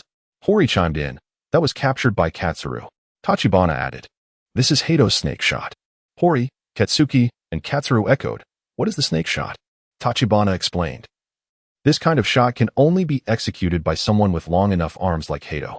At the moment of shifting his weight from his right foot to his left, he swings his racket with an exaggerated motion, producing an exceptionally spinning shot. His nickname is Viper, and this technique is called the snake shot. That guy is entirely like a snake, even resembling one. With the score tied, Pingxiang watched Longma with concern. Hey, Sakura, do you think Longma will be all right? Sakura remained silent, simply gazing at Longma with her lips tightly pressed. Shizuo remarked, the first-year students can't match the official team members, can they? Mr. Inoue did not respond to Shizuo's comment, but instead watched Longma intently. Longma glanced at the spot where the ball had landed, then at Hato's position, smiling as he said, oh, so that's how it came back from that angle. With that, he switched his racket from his right hand to his left, still quite far from mastering it. Inoue remarked, Shizuo, the real match is just beginning. Shizuo seized the moment to snap a photo, but, Inoue-senpai, if Ekizan switches to his left hand, how will he play? Inoue replied, about that. This guy is a lefty. Unbeknownst to them, Coach Ryozuki had appeared beside Shizuo, adding, he is no ordinary first year. Listening to her grandmother's words, Sakura looked at Longma with a hint of worry. Longma. On the court, Hato continuously swayed his body, the hissing sound from his mouth never ceasing, as his eyes fixated on Longma's every move, truly resembling a snake. Longma tossed the ball with his right hand and swung the racket with his left. Bam! Bam! Hato executed a backhand stroke, countering Longma's attack. Hori exclaimed, it's the snake shot. Peach City. No, this is merely a typical counterattack. Thud, thud, thud, thud. Ryoma and Kato once again engaged in a relentless battle of endurance. Kato, observing the ball Ryoma had struck, couldn't help but chuckle inwardly. This Ryoma, favored by Chiba, dares to play such a close to the baseline shot. However, as Kato pondered, another baseline shot from Ryoma came flying towards him. Kato stepped forward, crouched slightly, spread his arms, and with narrowed pupils, aimed and swung his racket. In a manner reminiscent of the previous snake shot, he returned the ball. Kakumaru, here it comes. The snake shot. Bang. Ryoma sprinted with all his might to intercept Kato's snake shot, but the force was not substantial, resulting in a dull thud as the ball struck his racket. Kakumaru observed Ryoma's return. The shot lacked power, and even if it managed to clear the net, it should be easily countered. It's a miracle he managed to receive that one. Just as expected. Kato's lips curled upward slightly, exuding confidence as he prepared to strike with a smash. Thud. Bang. Before Kato could react, the ball was already returned by Ryoma, zipping past his right side and landing just outside the court lines. Out of bounds, the umpire declared. Horio, Ryoma managed to chase down that ball. Kato, hearing the comments from the sidelines, gazed at Ryoma with a hint of disbelief, staring blankly. Ryoma, however, did not exhibit any excitement over his return. Instead, he muttered nonchalantly, still not good enough. This game was won by Kato. This game was won by Ekizan. Horio, incredible. These two are showing no signs of yielding to one another. Shishido, wow, it's 1-1. Regardless, to be able to compete evenly with the official players. Ekizan truly possesses remarkable skills. Although the sun had dipped lower in the sky, the intensity of the two players on the court resembled a blazing inferno, causing everyone to feel a bit warm. Kikumaru fanned himself vigorously with his right hand, clutching his collar. It's really hot today. Oishi. Sigh. Just watching makes me sweat profusely. Chiba, how about I go buy some bottles of water for everyone? Fuji smiled, turning to Tezuka. What do you think, Tezuka? Tezuka understood that Fuji was inquiring about Ryoma, yet he diverted the topic. Oishi and Kikumaru should go buy some. Oishi, all right. Kikumaru, huh? Why? I still want to watch the match. Captain. Although Kikumaru was reluctant, he was still dragged away by Oishi. Chiba found himself torn between laughing at Kikumaru's adorableness and amused by Tezuka's subtlety in concealing his thoughts. Thud, thud, thud, thud, thud. Once again, the ball approached the baseline. Hate slightly spread his legs, lowered his center of gravity, and executed a snake shot. Hori exclaimed, here it comes, another snake shot. Bang. Ryoma sprinted swiftly, catching up to the ball. Hate, observing Ryoma's return, felt a twinge of surprise. His footwork allowed him to return my final shot. Bang. Once again. The ball neared the baseline, and Hate responded with another snake shot. Bang. As expected, Ryoma intercepted it yet again. Hate mused. It seems Chiba was correct. He is indeed no ordinary opponent.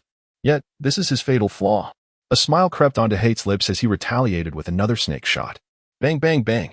With each return, Hate unleashed a snake shot, watching Ryoma dart back and forth, a hint of amusement flickering in his eyes. Katsuo remarked, Ryoma can chase after any ball. Hori added, at this rate, he might have a chance. Sakuno exclaimed, how impressive. Inoue noted, that kid Ryoma can truly run, but, bang. Ryoma returned yet another snake shot. Hori exclaimed, he sent it back again. Tachibana smirked, he has completely fallen into the Viper's trap. Hori, Katsuo, and Katsuhiro echoed in confusion. A trap? Tachibana explained, indeed, for a Viper, the snake shot is merely bait. His true intention is to exploit the snake shot to make Ryoma run back and forth, thereby exhausting his stamina. Chiba, sucking on a lollipop, suddenly interjected into their conversation. As Sakuno absorbed Chiba's words, her concern for Ryoma deepened. He is sweating so much. Tachibana chuckled at Chiba's unconcerned demeanor. Right, Chiba is correct. Hate aims to utilize this strategy to wear down the fatigued player. Hori noted, the more he returns the shot, the more it depletes his stamina. Katsuo remarked, at this rate, Ryoma. Tachibana teased Chiba, who appeared unfazed. Hey, Chiba, what do you think? Chiba tilted his head while observing Ryoma, saying, I think one should not trust only what their eyes perceive. How can you be sure who has truly fallen into whose trap? On the court, Ryoma dashed back and forth with vigorous intensity, the exertion causing him to perspire profusely. And he began to breathe heavily. The referee declared, 40-0. As he observed the panting Ryoma, Haitang smirked. It seems you are nearing your limit. Perhaps it is time to conclude this match. Each counterattack from Ryoma appeared to demand a long run, yet the power behind each strike remained undiminished. Haitang, receiving every ball returned by Ryoma, felt a pang of confusion. Odd, his stamina should have reached its peak by now. Suddenly, as Haitang intercepted a ball sent back at him, he anticipated an effortless return, only to be taken aback when the ball defied his expectations. Staring in astonishment at the ball that spun relentlessly on his racket, he pondered, the speed, the force, what is happening? His shots are becoming increasingly rapid and potent. Each of Ryoma's strikes approached the baseline, and the force behind them showed no signs of waning. Ah, even Senior Haitang is sweating quite a bit. Ryoma remarked with a triumphant grin as he raced. Bang! Haitang, hearing Ryoma's words, felt his pupils widen in disbelief as he watched the ball whiz past him and land. The referee announced, 40-30. As the dynamics of the match shifted, Neo chuckled. What an exhilarating game. Faced with the sudden, unfavorable turn of events, Haitang felt a flicker of unease within. Perhaps it was a psychological effect, but as he sprinted to the left, his legs suddenly ached with weakness, causing him to tumble to the ground. The referee declared, this round is won by Yukimura. Haitang knelt on one knee, unable to fathom the distant ball he had failed to intercept. What just happened? Kikumaru exclaimed, returning with several bottles of water, stunned by the scene before him. Oishi, also holding bottles, looked perplexed. What is going on? When we left, Haitang was controlling the match with a snake shot. Kikumaru remarked, I've never seen him struggle to maintain his balance like this. Tomoka questioned, why? Why is Senior Haitang the one who is exhausted? Sakuno replied, if you ask me, I have no idea. Perhaps we should inquire with Chiba. Neo smiled knowingly. Has Haitang not realized it yet? Chiba shook his head, murmuring that they should have realized it by now. He was engrossed in conversation with Senior Fuji, completely oblivious to Sakuno's questioning gaze. Kato clenched his teeth, seemingly grasping something. His ball speed had not increased. Rather, it was my reaction that faltered. Bang. Ryoma served. Bang. Bang. Bang. Kato observed Ryoma repeatedly directing the ball to the baseline where he stood, feeling a sense of confusion. Once again, the baseline. This undisciplined fellow. Kato returned with a snake shot. Bang. Bang. After several exchanges, Kato's return unexpectedly struck the center of the net, failing to cross over, and fell back to his side. Damn it. After several rounds of running, Kato began to pant heavily, appearing even more exhausted than Ryoma. Takizawa watched Kato and reflected on Chiba's earlier words, whispering, I never expected this time the snake would be bitten back. Shishido inquired, what on earth is happening? Why isn't Ekizan the one collapsing first? Akanegasaki, who had been quietly taking notes, suddenly interjected, Kato's strategy is to use snake shots to make Ekizan run side to side, depleting his stamina. While Ekizan counters this tactic, isn't that right, Chiba? Chiba wrapped his finished lollipop in a tissue and responded, indeed. He keeps striking low balls close to the baseline at Kato's feet, forcing him to bend his knees and maintain a low stance. Akanegasaki added, and maintaining this low posture will require 2 to 3 times more energy than usual. Bang. Kato once again struck the ball, which hit the net and rebounded back to his side. The referee announced, 30-0. Takizawa remarked, in this way, he has exhausted his own stamina. Tomoka, listening to everyone's analysis, gazed at Ryoma with admiration, exclaiming, as expected of Ryoma, incredible! Go, Ryoma. Suddenly, Chiba, who was drinking water, was startled by Tomoka's loud cheer and sprayed water everywhere, coughing. Sakuno asked, what happened? Hori, Katsuo, and Katsuru exclaimed, huh? Chiba, are you alright? Takizawa added, oh dear. Little one, how can you be so easily startled? It seems you haven't seen enough excitement. Oh, right. I'm sorry, Chiba, are you okay? As Pingxiang observed Qianye persistently coughing, she weakly inquired, are you alright? With a reassuring smile, Bua gently patted Qianye's back to help her breathe better. Qianye wiped the corner of her mouth and cast a blank glance at Pingxiang before redirecting her gaze towards the competition arena. In the arena, both Ryoma and Hato appeared breathless. Hato, glancing at Ryoma, pondered, despite both of them sweating profusely and gasping for air, why did he feel more fatigued? Damn, am I the one who fell into the trap? Tezuka, with unwavering focus on the court, discreetly handed Qianye a handkerchief with his left hand, saying, wipe this. Qianye accepted the handkerchief with a smile, remarking, you seem quite exhausted. Bua added, while the level of fatigue may be identical, the mental exhaustion is entirely different between those who have discerned their opponent's tactics and those who, believing themselves to have the advantage, remain oblivious. Hato, defeated by strategy, had not uttered a word regarding the match until Tezuka, who had remained silent throughout, boldly declared the outcome. Thud, thud, thud. Hato, unwilling to concede, thought, I must admit I am tired, but so is the opponent. If I let my willpower falter against a first year, I am finished. In this round, Ekizan emerged victorious. In the subsequent round, Hato claimed victory. Both competitors were relentless, as if determined to exhaust each other's stamina, with the score remaining neck-and-neck. Horio remarked, it seems Hato-senpai can still hold on. Katsuya observed, he has recognized Ryoma's intentions. Relying solely on stamina will be disadvantageous for Ryoma. Thud, thud, thud. As Ryoma watched Hato retaliate with another snake shot, a recent remark echoed in his mind. It's merely a different perspective on the same type of ball. The snake shot was essentially a curveball. A slight smile graced Ryoma's lips as he widened his stance, slightly crouched, arms extended, lowering his racket, and swung from beneath, aiming to strike the ball. I was right. Boom. The ball, propelled back by Ryoma, soared towards Hato in an unusually erratic trajectory, continuously altering its path in midair. This was no ordinary ball. It was Hato's snake shot. What? How is this possible? Is that the snake shot? The spectators outside the court were nearly stupefied. Sakurano and Pingxiang exclaimed, the snake shot? Kawamura questioned, how can he do that? Kansuya exclaimed, Ryoma executed a snake shot. Shirogane commented, Ryoma is incredible. Momashiro added, this is too exaggerated.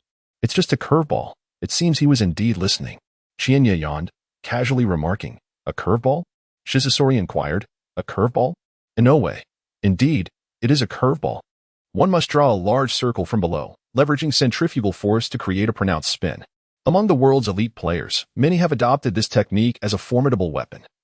For instance, Heido's snakeball is derived from this very approach. However, it is a skill that requires finesse and cannot be mastered in just a day or two. It cannot simply be learned by observation. Chiba, listening to Inoue's analysis, tilted his head and smiled. One must try everything, after all. What if it works? Heido, incredulous, turned to gaze at the ball that had landed behind him. Could it be that this guy has merely observed my technique and learned it? Ryoma, holding his racket in his left hand and swinging it as if to loosen his muscles, remarked, "This move is quite challenging, Heido-senpai. Interestingly, I just read about it in a magazine earlier, and someone suggested I give it a try. However, my arms aren't long enough, making it quite difficult." As he spoke, Ryoma cast a glance towards Chiba. Tezuka, arms crossed, appeared indifferent, yet internally mused. Is it merely a test? No, I believe that Ekizan is already quite accustomed to competition. Facing opponents of considerable prowess, Tezuka turned his head slightly to observe Chiba. Hey, Captain, the outcome of this match is already quite evident. Chiba had just turned his head, and their gazes met. Bang, bang, bang. Referee, match point for Ekizan.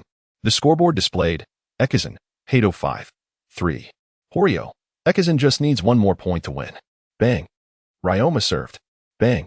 Heido sprinted across the court. What a joke. Heido Keiru cannot possibly lose to this first-year brat. Bang. Ryoma swung his racket again, executing the snake ball. Despite Heido's best efforts to chase it down, he failed once more, falling to one knee as his yellow headband slipped from his head. Referee, the match is over. Ekizan is victorious. The referee announced the final result. That first year actually won this match? No way, Heido lost just like that? How outrageous.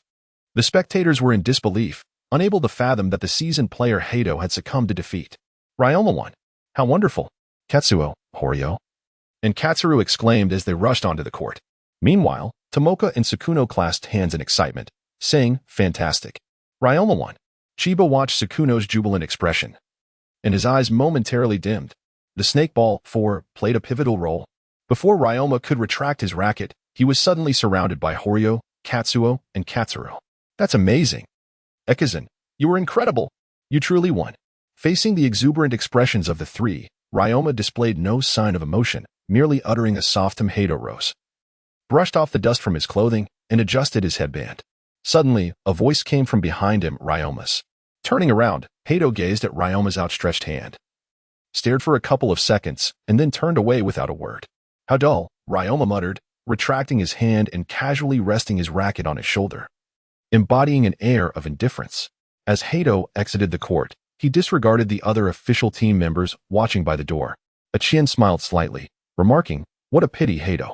Heido glanced at Qianye and then shifted his gaze to Chiba, who was grinning with his head tilted to the side.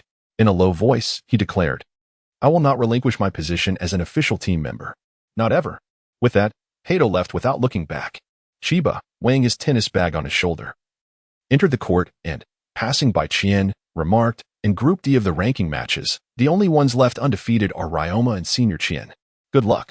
If Senior Qianye maintains his position, I might just want to challenge you to a match. Really? Qianye adjusted his glasses, intrigued. Chiba offered no reply, merely waved and walked towards Ryoma. As the match concluded and the onlookers departed, only a few first-year students remained, tidying up the court. I always believed that Ekizan would defeat Senior Heido, and it seems I was right. Hori exclaimed. Hori, your predictions are never consistent, Tar retorted. Nonetheless, Ryoma was truly impressive just now. In the court, the trio, who should have been cleaning, had slipped back into conversation. Meanwhile, Ryoma stood with one hand in his pocket, using the other to maneuver the grass cutter across the court, while Chiba gathered tennis balls in a corner. Now that Ryoma has won, he should become an official player. Right? Tar speculated. Not necessarily, Hori countered.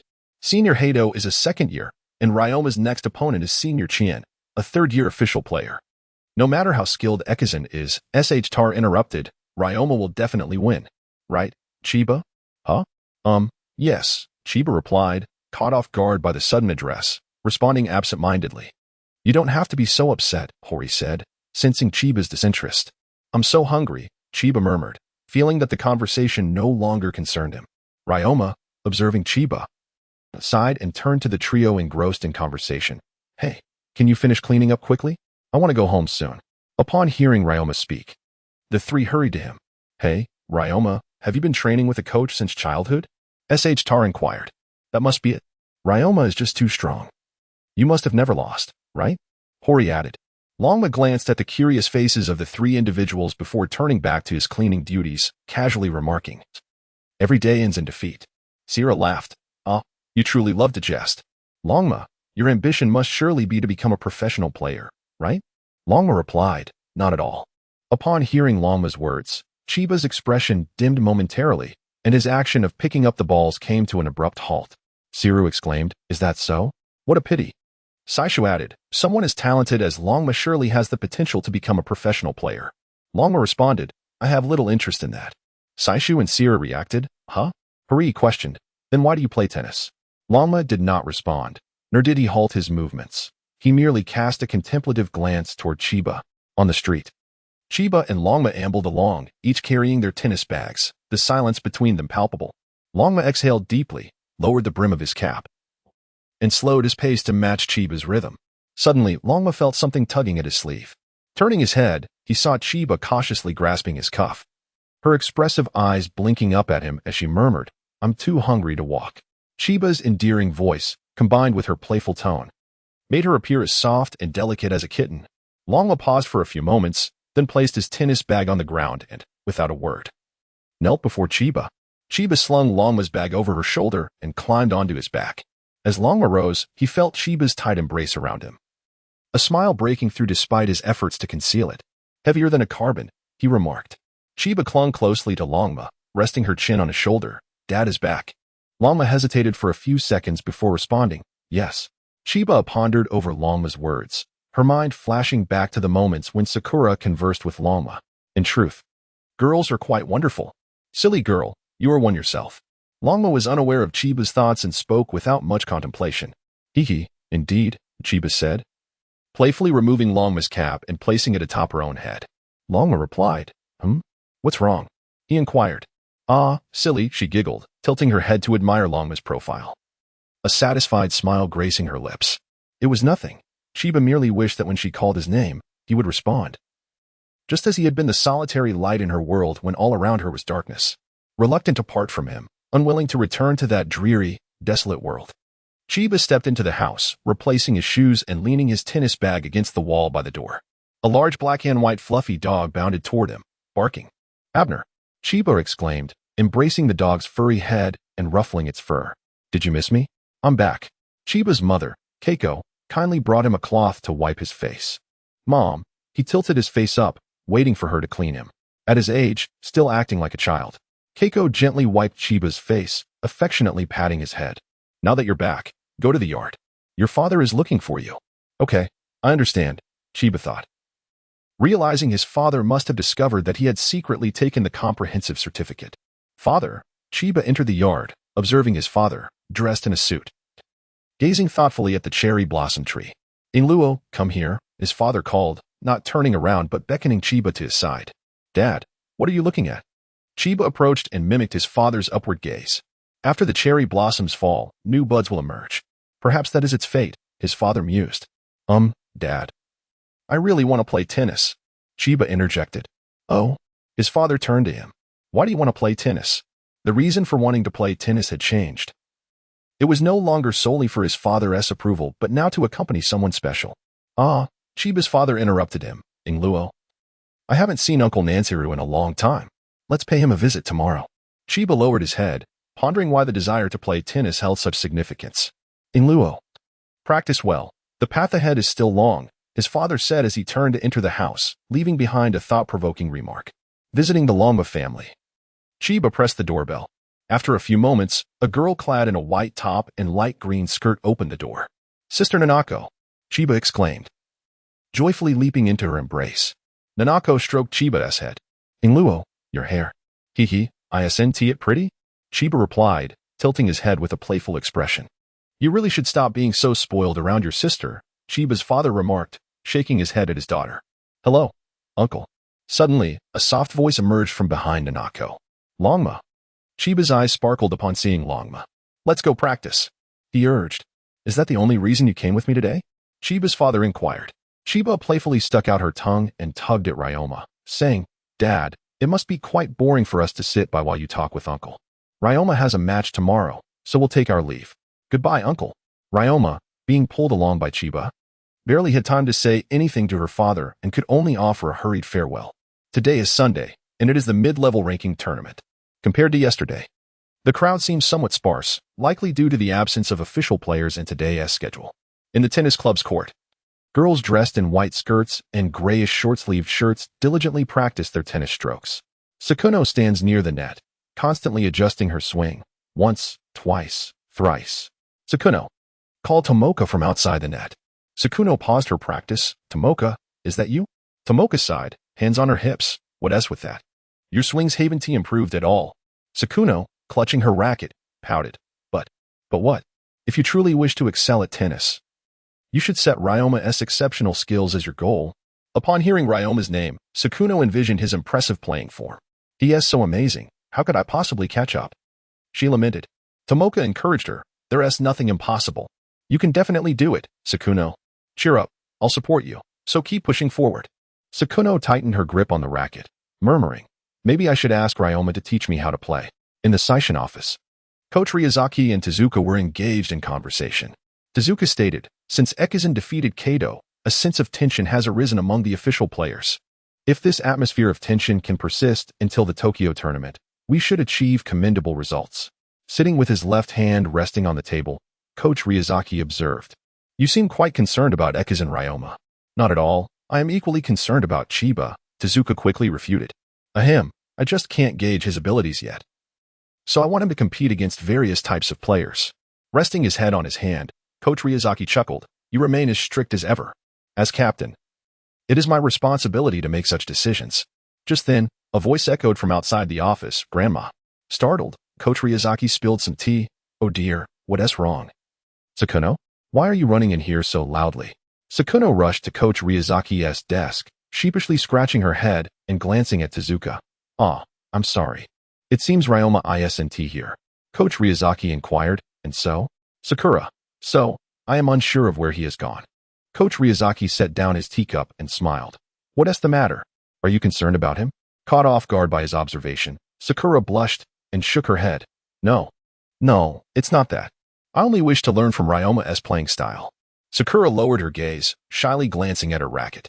Coach Ryazaki remarked, he does not have a match today, yet he is like a tennis enthusiast, unable to part with his racket even without a competition.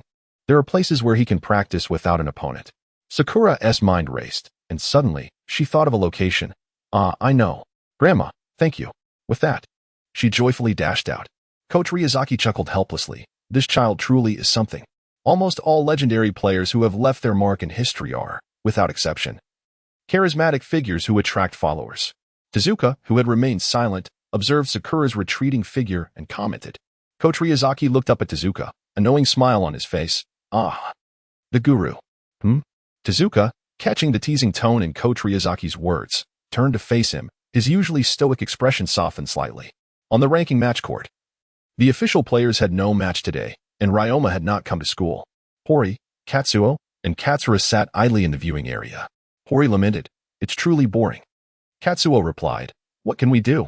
The ranking match doesn't involve us. Hori sighed, at this rate, how long will it take for us to become official players? A voice rang out behind the trio, stop spouting nonsense, focus on the match. It was Mochizuki. The three exclaimed, Mochizuki-senpai? Mochizuki pointed at the players in the court. Look, regardless of their posture, attacking techniques, or anything else, you can learn a lot just by watching. The three stared at the players' swinging motions, looking perplexed. Mochizuki continued, you must keep your eyes wide open and study diligently, just like that senpai over there. He gestured towards Akinori, who was diligently taking notes not far away. The trio gasped, Akinori-senpai. Mochizuki added, he is the opponent for Ekizan's next match. Akinori, with a serious and focused expression, furrowed his brow as he diligently scribbled notes, exuding an inexplicable pressure. Katsuru remarked, how impressive. He truly possesses remarkable charisma.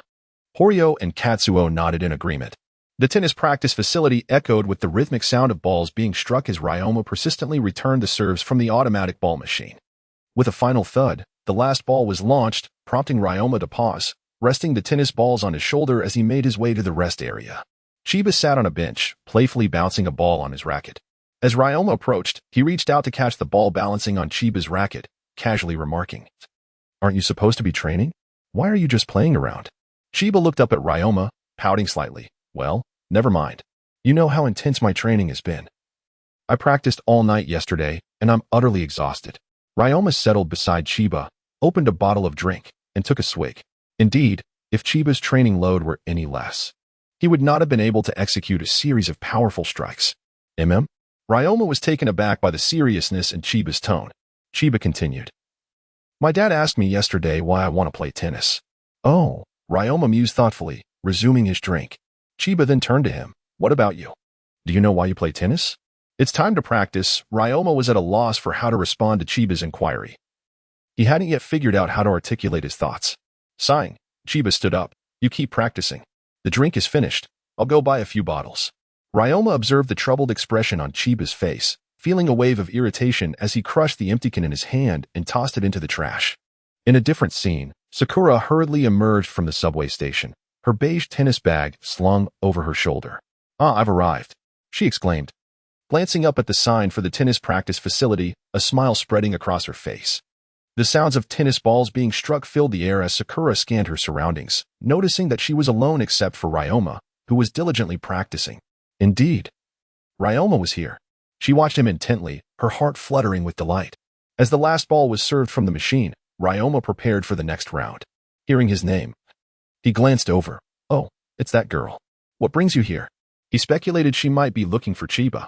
Sakura, caught off guard by a sudden question, felt her cheeks flush as she stammered, "Ah, no, it's nothing. I came here because my grandmother mentioned you might be practicing here." Ryoma looked puzzled. "So you didn't come to find Chiba? That's why I asked what you needed." "Ah, no, nothing." Sakura sensed the subtle aloofness in Ryoma's tone. "Oh," Ryoma remarked. Glancing behind Sakura, "Where's Chiba? Why hasn't he returned yet?" "Let us continue our practice," Longma declared, pivoting to resume his duel with the ball machine. The sound of the balls echoed bang, bang.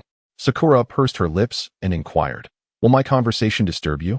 "Not at all. I am indifferent," Longma replied, considering that since she was a friend of Chiba, he should be somewhat accommodating. "Why do you play tennis, Longma?" Sakura asked, surprised by her own curiosity. Longma frowned at the question, as it mirrored Chiba's earlier query. Bang, bang. He relentlessly struck the balls from the machine, responding with a hint of indifference. "I've forgotten." "Huh? Forgotten?" Suddenly, an image of his father flashed in Longma's mind, followed by a vision of Chiba. "One day, I realized I was playing every day. Even if I wished to stop, I couldn't. Can't stop? Why not?" Sakura pressed. "Because I have a goal in my heart." Just then, a sound of a drink falling to the ground interrupted them. "Chiba," Longma thought, swiftly shutting off the ball machine. "Chiba, are you here to find Longma too?" Sakura turned to see Chiba holding 3 bottles of on to drink, one of which lay shattered on the floor. Chiba remained silent, gazing coolly at Longma. An indescribable feeling stirred within Chiba. Was it unhappiness, discomfort, or jealousy? Did he only wish to respond to Sakura? Longma noticed Chiba, standing motionless behind her, a flicker of unease passing through him. The 3 remained in that tableau for over 10 seconds until Longma finally opened the training facility door and stepped outside. He picked up the drink that Chiba had dropped and met Chiba's gaze, declaring, "Because I wish to use tennis to defeat someone and to accompany someone." "Huh?" Sakura stared blankly at Longma and Chiba, momentarily uncertain of how to react. Chiba's eyes sparkled with an unspoken intensity. Meanwhile, at the Ekizan residence, Mr. Inoue and Shizuna rang the doorbell. "Who is it?" A sweet voice emanated from the intercom. "Hello, I'm Inoue from the Professional Tennis Monthly. May I speak with Mr. Ekizan? Please hold on," came the reply before the connection was severed. Shizuna remarked, "If he truly is the senior you mentioned, he must be quite peculiar and rather intimidating. How could we know without meeting him?" Inoue countered.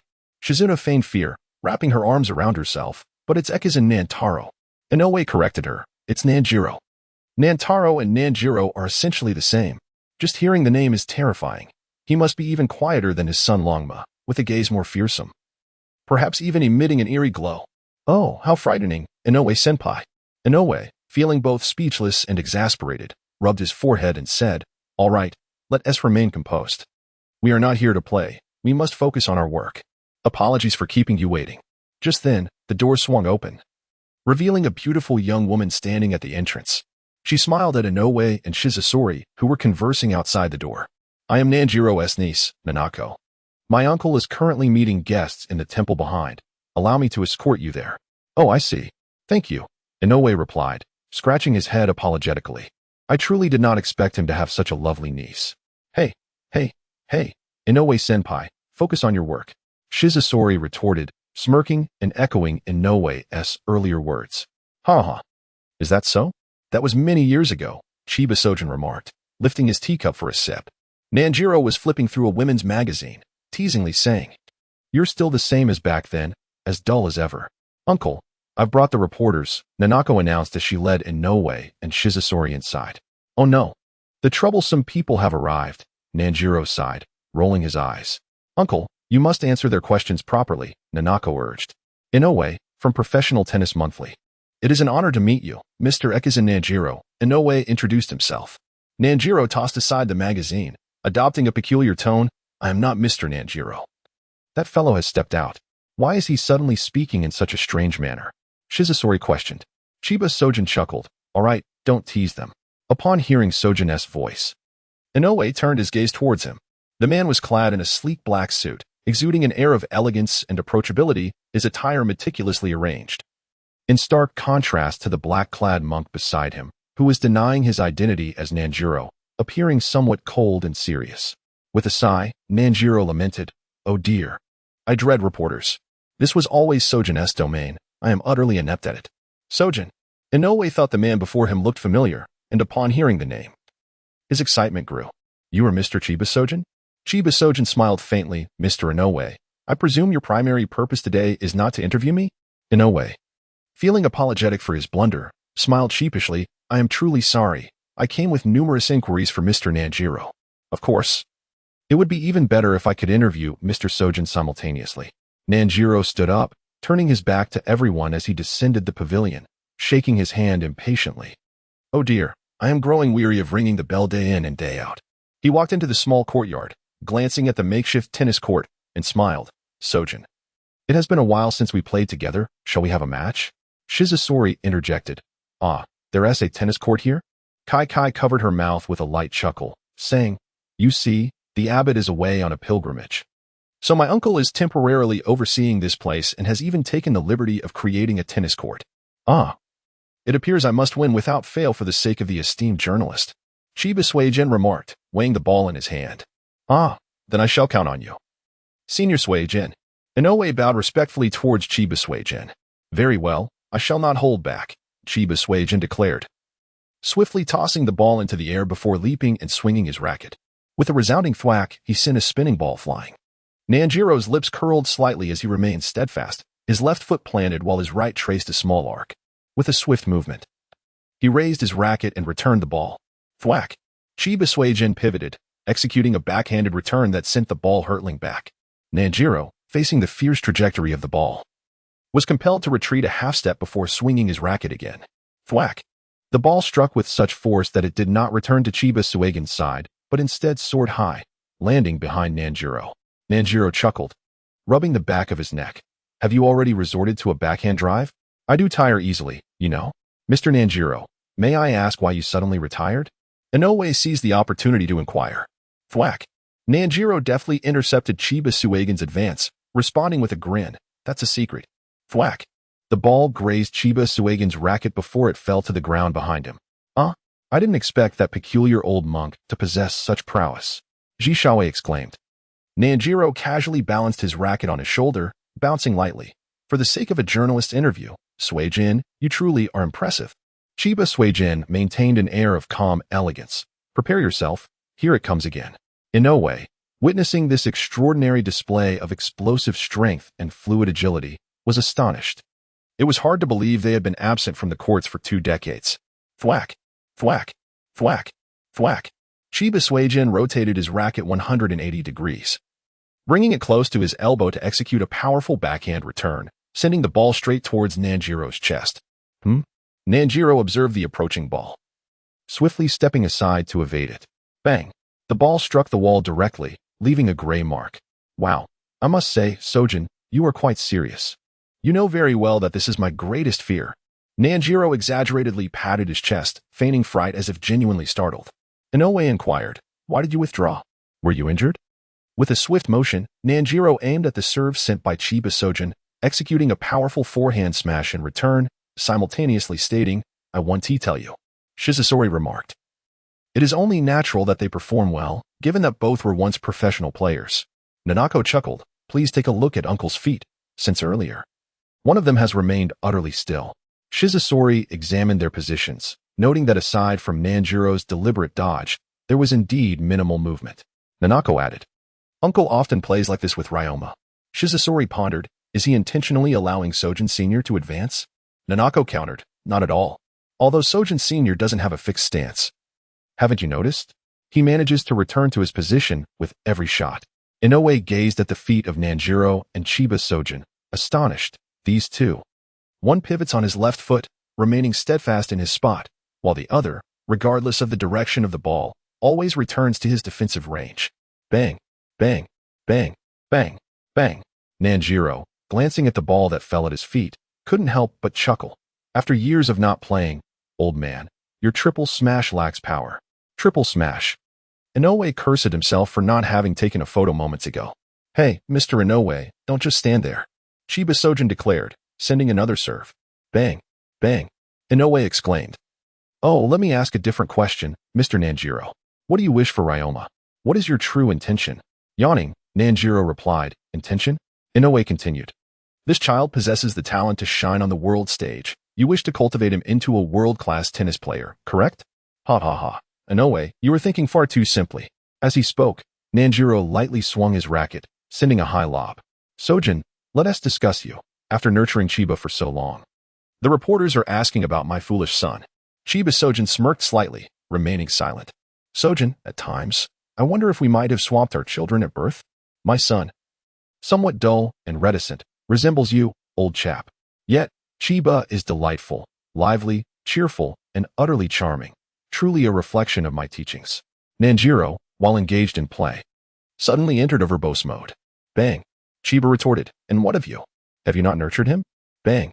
"Ha ha ha, Chiba, I find great amusement in this," Nanjiro casually countered.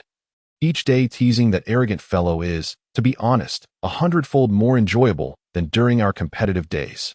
Bang. Inoue remarked, "I see, Mr. Nanjiro. You desire for Ryoma to bloom and bear fruit, do you not?" Bang. Nanjiro frowned, pausing his actions, deftly catching Chiba's ball with his right hand. "No more of this. There is little fun in playing with an old man like you." Chiba retracted his racket, chuckling, "Indeed, that is quite true." Nanjiro tucked the racket behind his back. Gazing at Inoue, "That lad's tennis is merely a reflection of my own." Inoue inquired, "Your reflection?" "Precisely. Thus, there remains much for that lad to accomplish." Inoue pressed on, "Are you implying?" Nanjiro looked at Chiba and smiled. "For instance, when will he bring Chiba, this lady, home?" "Ha ha." Upon hearing Nanjiro's words, Inoue's eyes widened in disbelief, stammering, You mean Chiba is a girl?" Nanjiro scratched his head in confusion. "Did I ever say she was a boy?" Chiba, observing Inoue's rapidly shifting expressions, could hardly contain his laughter. "Well, it seems it depends on who perceives the truth first." Shizasa Aji exclaimed, "What? Chiba is a girl? Old monk, you've half revealed it, but now leave us in suspense. Do you believe I won T return and write that Ekizan Nanjiro has a terrible temper?" Nanjiro shrugged. "Oh dear, you little girl. Why do you only torment this old man? What of the other?" Inoue replied, "Senior Chiba, do you truly find this question of such significance?" Chiba approached the gazebo where tea had just been served, pondering the import of the matter. It is essential to consider the thoughts of the children. Nanjiro, with his hands resting behind his head, exuded an air of carefree nonchalance. "Look at what they say. It is so philosophical. You all needn't worry excessively." Inoue gazed at the retreating figures of Nanjiro and Sui Jin, and suddenly, memories of the once dominant duo on the court flashed through his mind, a time when they stood at the pinnacle of their game, unparalleled yet universally admired. As the sun dipped towards the horizon, casting a golden hue upon the clouds, the world appeared as a magnificent canvas, adorned with vibrant strokes that embellished the city beneath the azure sky. Ryoma, Chiba, and Sakuno strolled along the street. "And then, Abner will obediently fetch the ball for me," Chiba exclaimed, his tennis bag slung over his shoulder as he walked backwards, animatedly recounting tales of his dog to Sakuno. Sakuno chuckled at Chiba's charmingly exaggerated gestures, thinking how delightful it would be to meet him. Chiba grinned. You have no idea. There's also a cat named Carbon. When the opportunity arises, I'll bring Abner and Carbon to you. That's not allowed, Ryoma interjected suddenly, breaking the silence that had enveloped them. Sakuno was startled by his unexpected comment. Chiba suppressed his laughter, sticking out his tongue. All right, then Sakuno will just have to settle for watching Abner. Ryoma shifted his gaze elsewhere. Feeling slightly displeased, he certainly did not want Carbon to be cuddled by other girls. Only Chiba was permitted that privilege. At Sakuno's home, she apologetically bowed to Ryoma and Chiba. I'm so sorry for the trouble of having you escort me back. Not at all. It's unsafe for a girl like you, Chiba remarked, glancing at Sakuno's house.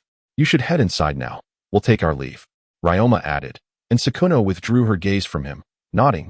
Yes, all right. Outside the Ekizan residence, Chiba pouted. What? Dad left without waiting for me. Nanako pinched Chiba's cheek. It's because your uncle said you would return with Ryoma. So he didn't wait. What kind of logic is that? Ryoma isn't coming to our house, Chiba huffed at Ryoma. It's your fault. Ryoma maintained a tranquil expression. Indeed. It was Ryoma's fault, for without notice, Nanjur had approached Nanako from behind, arms crossed with a broad smile. Silly son, why don't you hurry and go home with Chiba? Unless, perhaps, you secretly wish to keep Chiba here? Nanjiru's tone was frivolous, and he concluded with an enigmatic smile. A fleeting flicker of emotion passed through Ryoma's eyes, barely perceptible, before he pulled his hat lower and said, Let me escort you home. No need for that. If you take me back, I'll have to return the favor, Chiba replied with a smile directed at Nanjiru. Uncle, you've already spent the whole day with my father, so I won't intrude on dinner. I'll head back now. Nanjiru chuckled lightly. Oh dear, what a pity. Don't you think so, you little rascal? He feigned regret in Ryoma's direction. At the Ekizan family temple, after finishing dinner, Ryoma took his tennis racket and strolled to the temple's tennis court. He lowered his gaze to the marks left on the court and frowned. Has someone played here? Following the traces, he turned to the opposite wall and was astonished to find a deep imprint left by a tennis ball. Though it was profound, it was evident that the player had not exerted their full strength, merely showcasing a glimpse of their potential. Could this have been Chiba's father? Hey, you foolish boy. Have you been staring there for ages without discernment? Nanjiru leaned lazily against the railing beneath the temple bell, engrossed in the magazine in his hands. Ryoma shifted his foot, grinding the dirt beneath, and withdrew his gaze. Hey, old man, how about a match? Apologies, you little rascal, but someone has already played with me today. Nanjiru replied without lifting his head. This time, Ryoma did not respond with his usual indifference and turned to leave. Instead, he approached Nanjiru, hesitating as if he had something on his mind. What is the matter? Do you feel a bit reluctant to let Chiba go back alone? Nanjiru teased. Setting aside his magazine, Ryoma remained silent. Nanjiru, observing Ryoma's expression, burst into laughter. Ha! You little rascal. If you can't even beat me. Don't harbor thoughts of challenging that old man from the source. Their family is notorious for their monstrous talent. Ryoma envisioned Chiba's smile, pondering the notion of monsters. Indeed. Chiba's training regimen was beyond what most could endure, and they had yet to engage in a truly competitive match. Although they practiced together, Chiba seldom took it seriously. TSK. Who are you thinking of so deeply? Nanjiru stroked his chin. When I mentioned the old man from Source, you're not imagining your Chiba, are you? Ha ha. Oh, but wait, she is not yours yet, is she? Come on, you little rascal, you must put in more effort. I quite fancy Chiba as a daughter-in-law. Ryoma shot Nanjiru a glance and turned to leave. He gripped his racket tightly. Humph, it was always meant to be mine. At the Chiba residence. A loud crash echoed. With a heavy sigh, Chiba knelt on one knee, his left hand propped against the ground with a racket, beads of sweat cascading down his forehead, soaking his long hair and sticking it to his face, creating a rather disheveled appearance. Chiba Suyun sat gracefully nearby, sipping tea with an air of tranquility. What's wrong? Is adding another 20 plates too much for you? Chiba panted heavily, attempting to regulate his breathing as he glanced at the 20 lead plates affixed to each ankle, then at the 10 plates on each wrist, and the 5 plates suspended from each wrist by cords. He clenched his fists in frustration, wondering if his limit was merely 35 kilograms, less than half of his father's capacity. Dad, I just managed to add those 20 plates today. I need time to adjust. Chiba forced a smile as he looked up. Ingluo, remember, Your opponent won't wait for you to adapt before attacking. Qianye set down his teacup and switched off the powerful serving machine. 3 hours had passed, and today's hitting practice was concluded. Take a 10-minute break. And then run 10 kilometers. Understood. Thank you, Dad. Qianye exhaled deeply, allowing his body to relax as he lay on the ground. Woof. Abner, noticing Qianye had stopped, immediately leaped towards him. Abner, don't lick me. My face is filthy. Qianye observed Qianye with a hint of melancholy in his eyes. He pondered if he had not insisted on training Qianye, she would have been a gentle and composed girl like her mother, rather than a mere machine devoted to tennis. Did she truly enjoy playing? He did not wish for his daughter to be a vessel for his aspirations.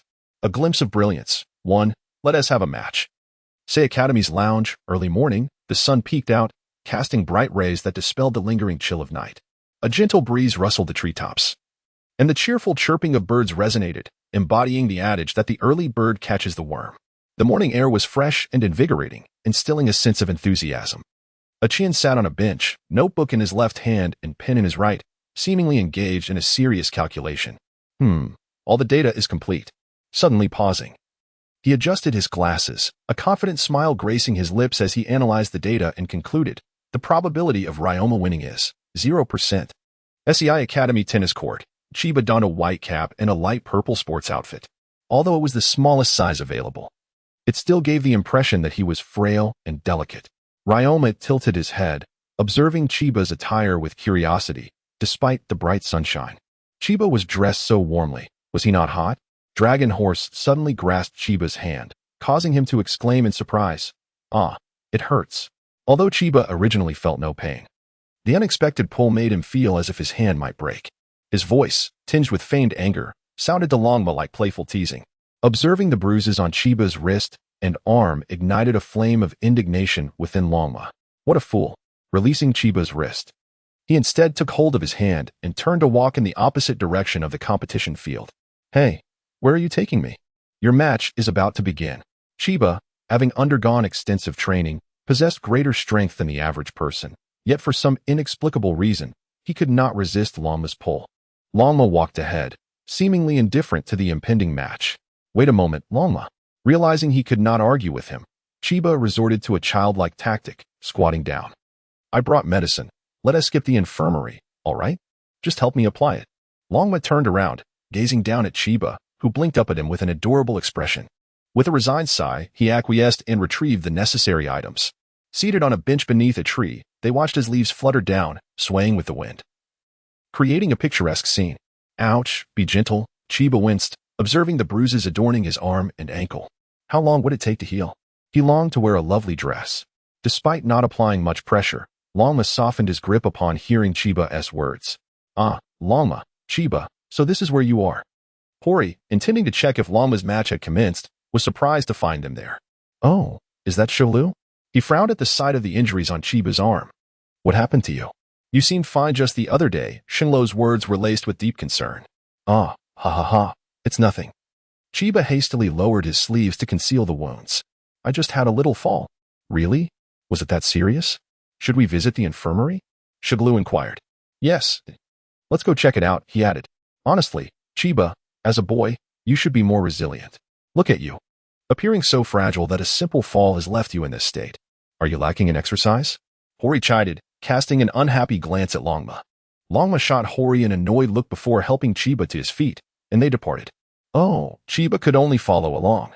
His expression one of bewildered innocence in response to Longma's sudden shift. The trio called out, Hey, is the match starting? Wait for us. Thud, thud, thud.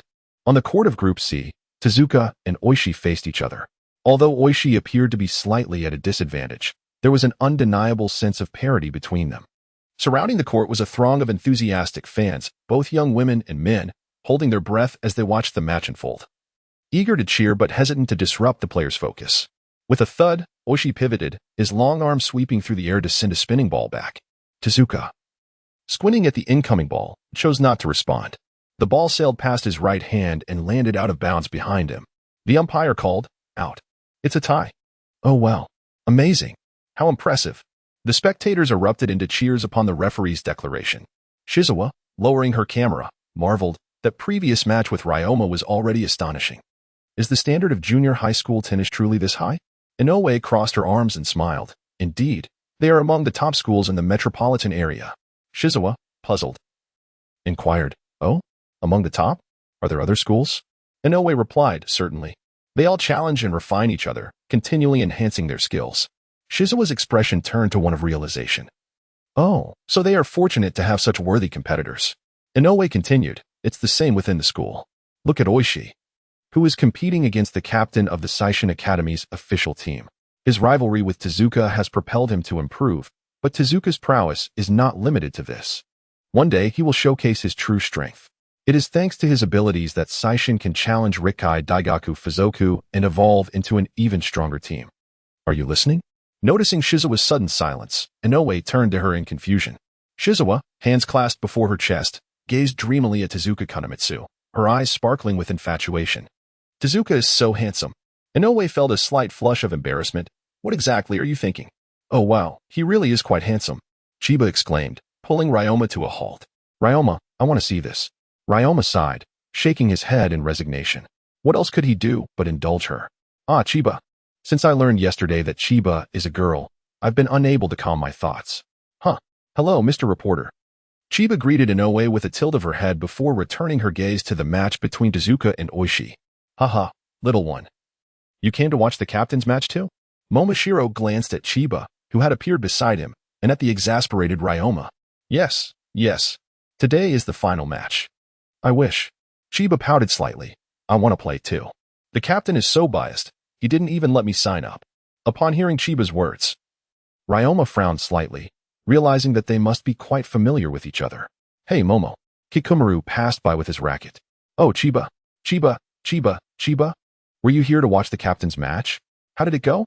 Was it impressive? Will you come to see me compete? Ah, Chiba. Originally intending to merely exchange pleasantries, Kikumaru suddenly found himself animated upon spotting Chiba. Indeed, Chiba, observing Kikumaru's exuberance, resembled a large feline, utterly adorable. Meanwhile, Tezuka, still engaged in his match, paused upon hearing Kikumaru call out Chiba's name, narrowing his eyes slightly. With a soft thud, Tezuka leaped gracefully. His left hand tilted as he executed a decisive smash. The ball zipped past Oishi, who had not yet reacted, soaring over his head to land beyond the backline. Referee, the match has concluded. Tezuka wins with a score of 6-1. Wow, so impressive. Truly formidable as expected of the senior. Tezuka-senpai won 6-1. I wonder if anyone could ever surpass Tezuka-senpai? The crowd erupted in cheers and whispers of admiration. Oishi approached the net to shake hands with Tezuka, smiling. I didn't anticipate losing to you again. Let us have a rematch next month. Tezuka nodded. Then turned to the referee and inquired. This is the final match of Group C, correct? The court should be available afterward, yes? Though phrased as a question, it carried an undeniable authority. The referee, momentarily taken aback by Tezuka's inquiry, stammered, yes, indeed. Tezuka nodded, then turned to Chiba outside the court, saying, Chiba, would you like to play? If you win against me, you can become a formal team member immediately. What? Really? Could it be? To become a formal team member on the spot? Chiba? Who is that? I haven't heard of him before. Is he the boy who stood beside the captain during the last match? I wonder, is he truly skilled? As soon as Tezuka's words were spoken, the crowd erupted into a frenzy. Chiba, observing Tezuka and the reactions of those around him, couldn't help but smile. He understood that joining the team unexpectedly after the match would undoubtedly stir unnecessary complications. However, if he were to triumph over Tezuka in front of everyone, the subsequent events would unfold naturally. Very well. Chiba zipped up his jacket to his chin, a radiant smile gracing his face, betraying no hint of nervousness. Tano, surprised by Chiba's response, exclaimed, Really? Is that true? I can finally witness the match between Chiba and the captain.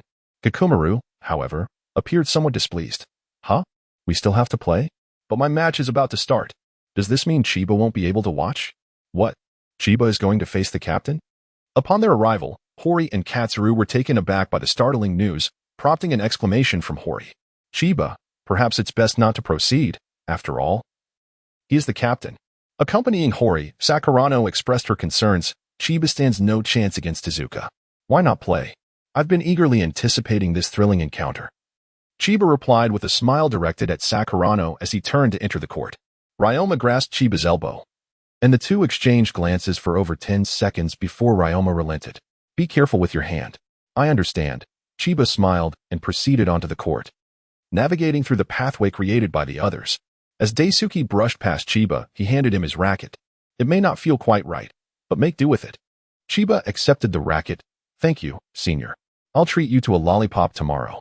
Kikomaru clutched the net, exclaiming, Hey, I have a racket too. Chiba can use mine. Oh, come on, Momo chimed in. I can't believe Daisuke-senpai got ahead of me. Captain, how do you wish to play? Chiba inquired, twirling the racket in his hands as he sought a comfortable grip. Tezuka swiftly found his rhythm, positioning himself to serve, with the match resting on 3 critical points. Thud. Thud. Bang. The referee called fault. Ah, indeed. My own racket is far more reliable, Chiba mused, letting his fingers glide through the strings with a hint of regret. What just happened? Momo gazed in astonishment at the ball lodged in the net.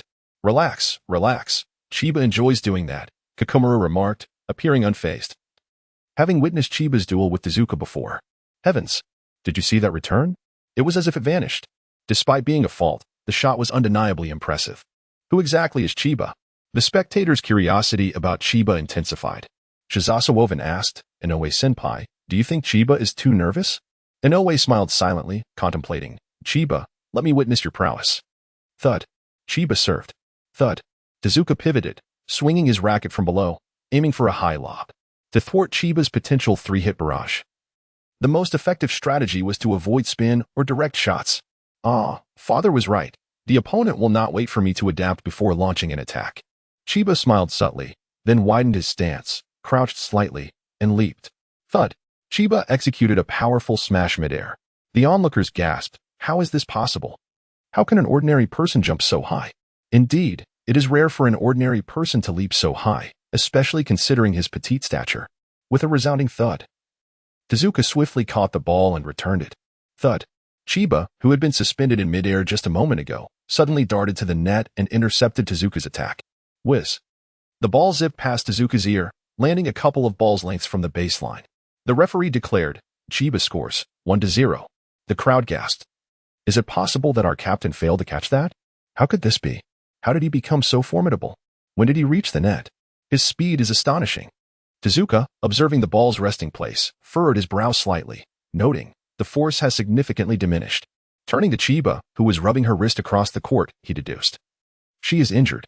Chiba shook her hand, muttering in dissatisfaction, it was only an addition of 20, so why is my hand still trembling? Chiba, I offer you an opportunity. Tezuka stated succinctly, intending to provide her with a chance to unleash a powerful 3-hit combo, both to validate her prowess and to test his own ability to retaliate. Thud. Chiba executed a topspin serve. Thud. Tezuka effortlessly returned it. Thud, thud, thud, thud. Tezuka countered. Chiba, bemused by the apparent opening Tezuka had deliberately exposed, smiled wryly, realizing that the captain had quickly discerned her injury. Thud. At the very moment the ball was about to touch the ground, Chiba struck it with her racket, sending it soaring. Thud. Thud. The sound of consecutive hits echoed. Here it comes.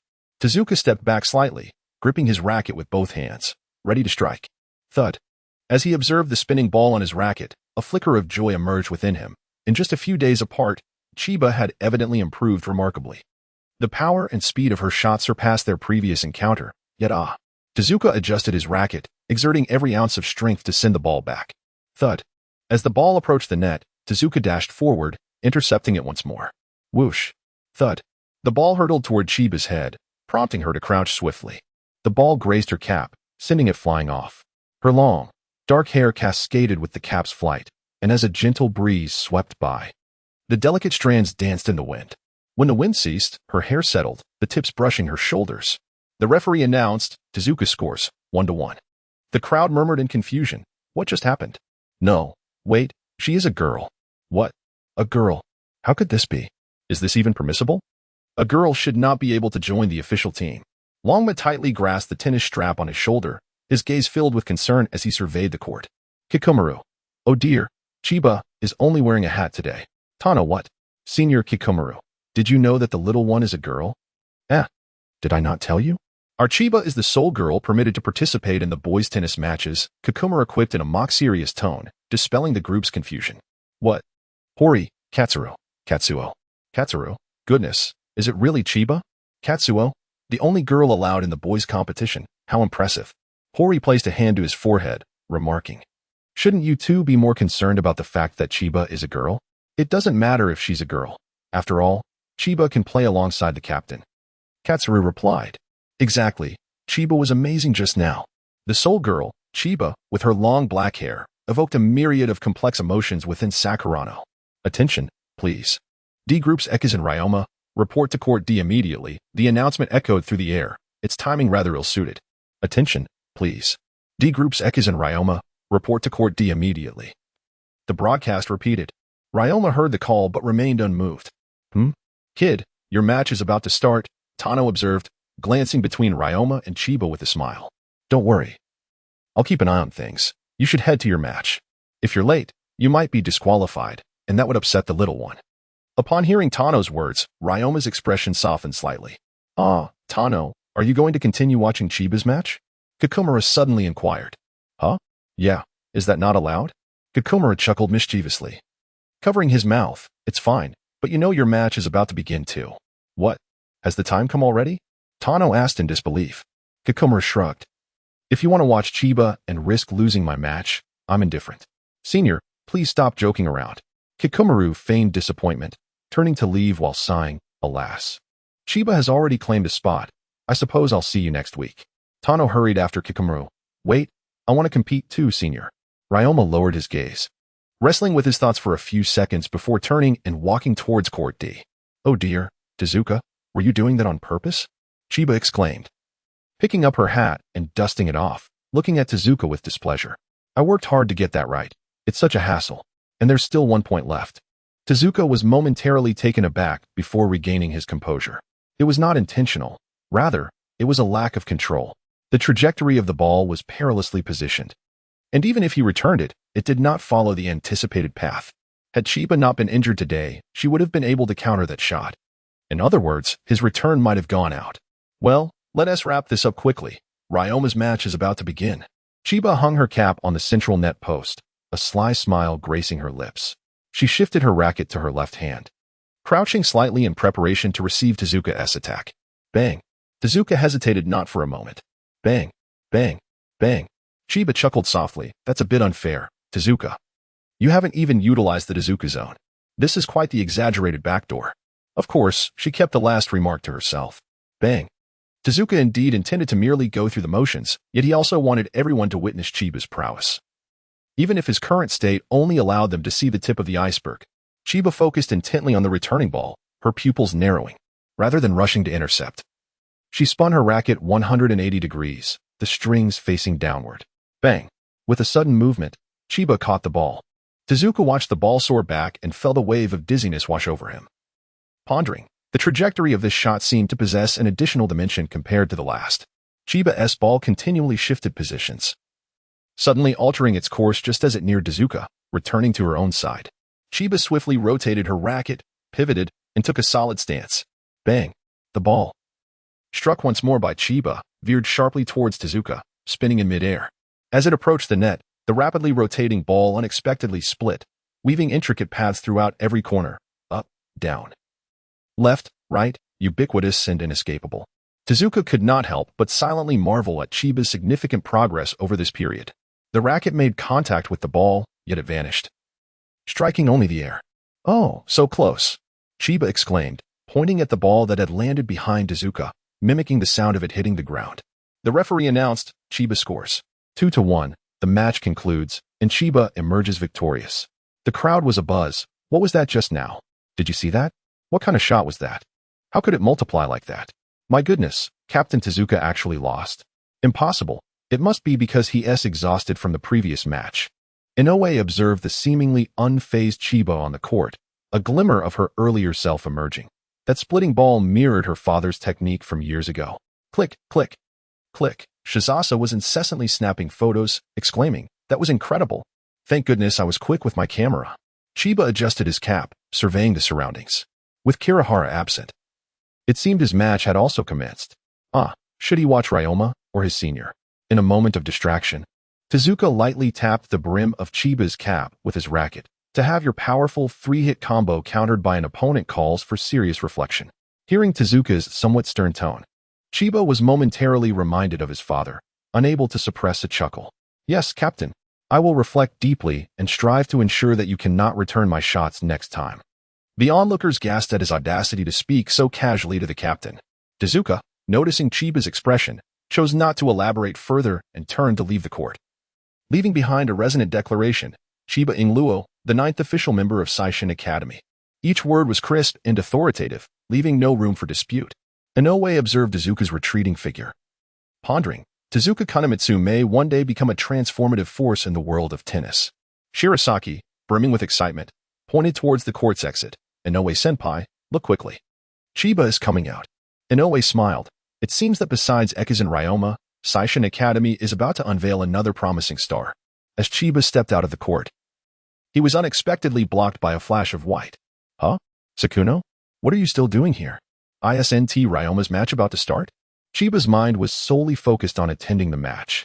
Sakuno gazed at Chiba's shoulder-length dark hair, filled with words yet at a loss for how to express them. Chiba. You really are. Hey, Chiba, let us hurry. Ekizan's match has already begun. Hori and Katsuro dashed past, interrupting Sakuno's stammering.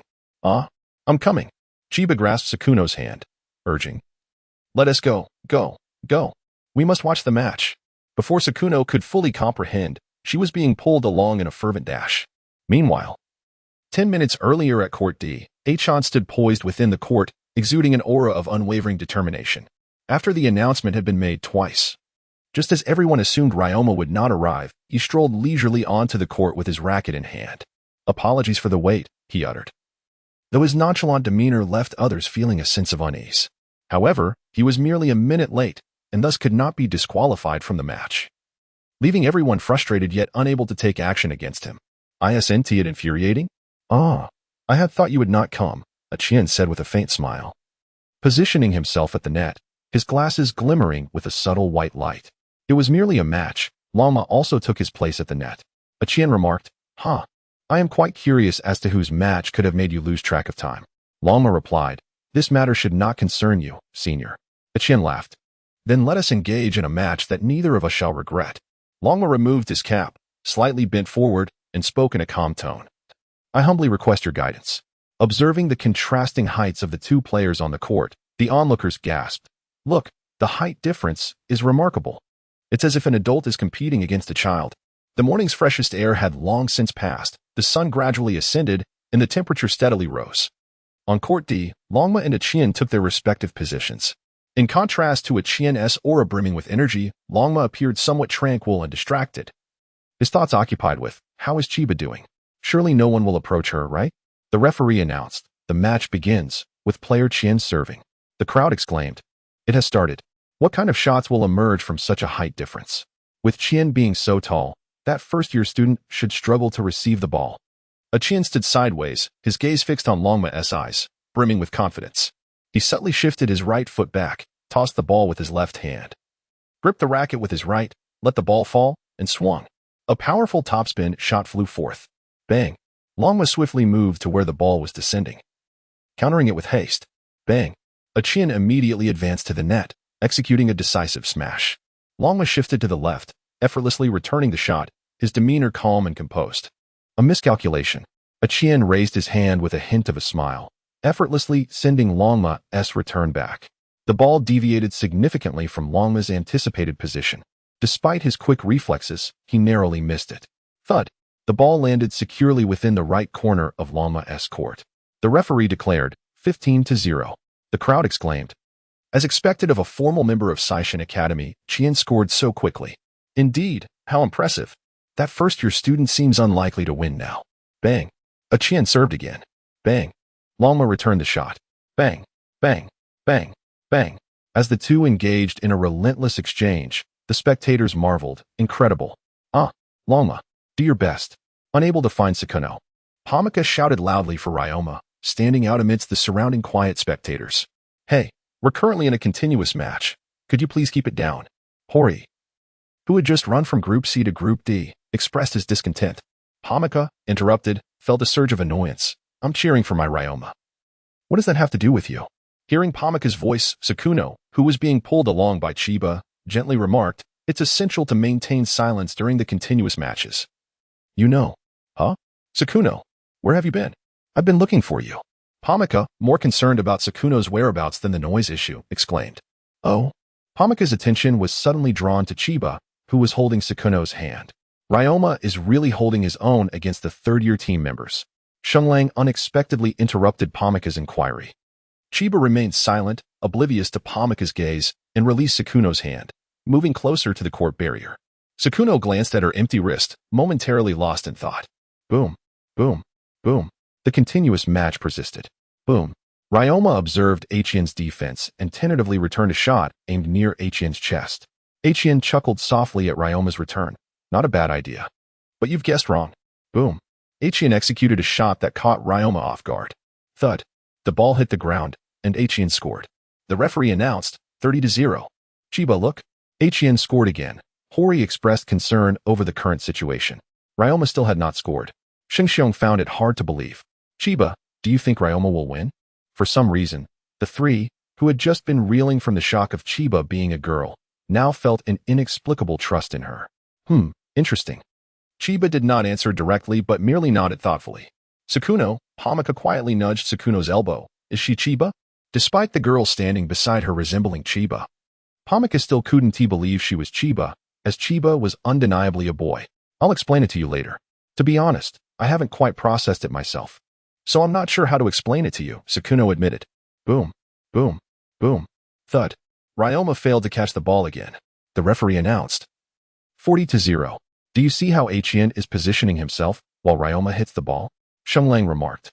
"Could it be that Qianye knows where Ryoma will hit the next ball?" Xingxiong questioned. Sakuno, increasingly worried, clenched her hands tightly. "Is that even possible?" Horia retorted. "How could this possibly be achieved? It is merely a coincidence." "A coincidence. However, he truly can."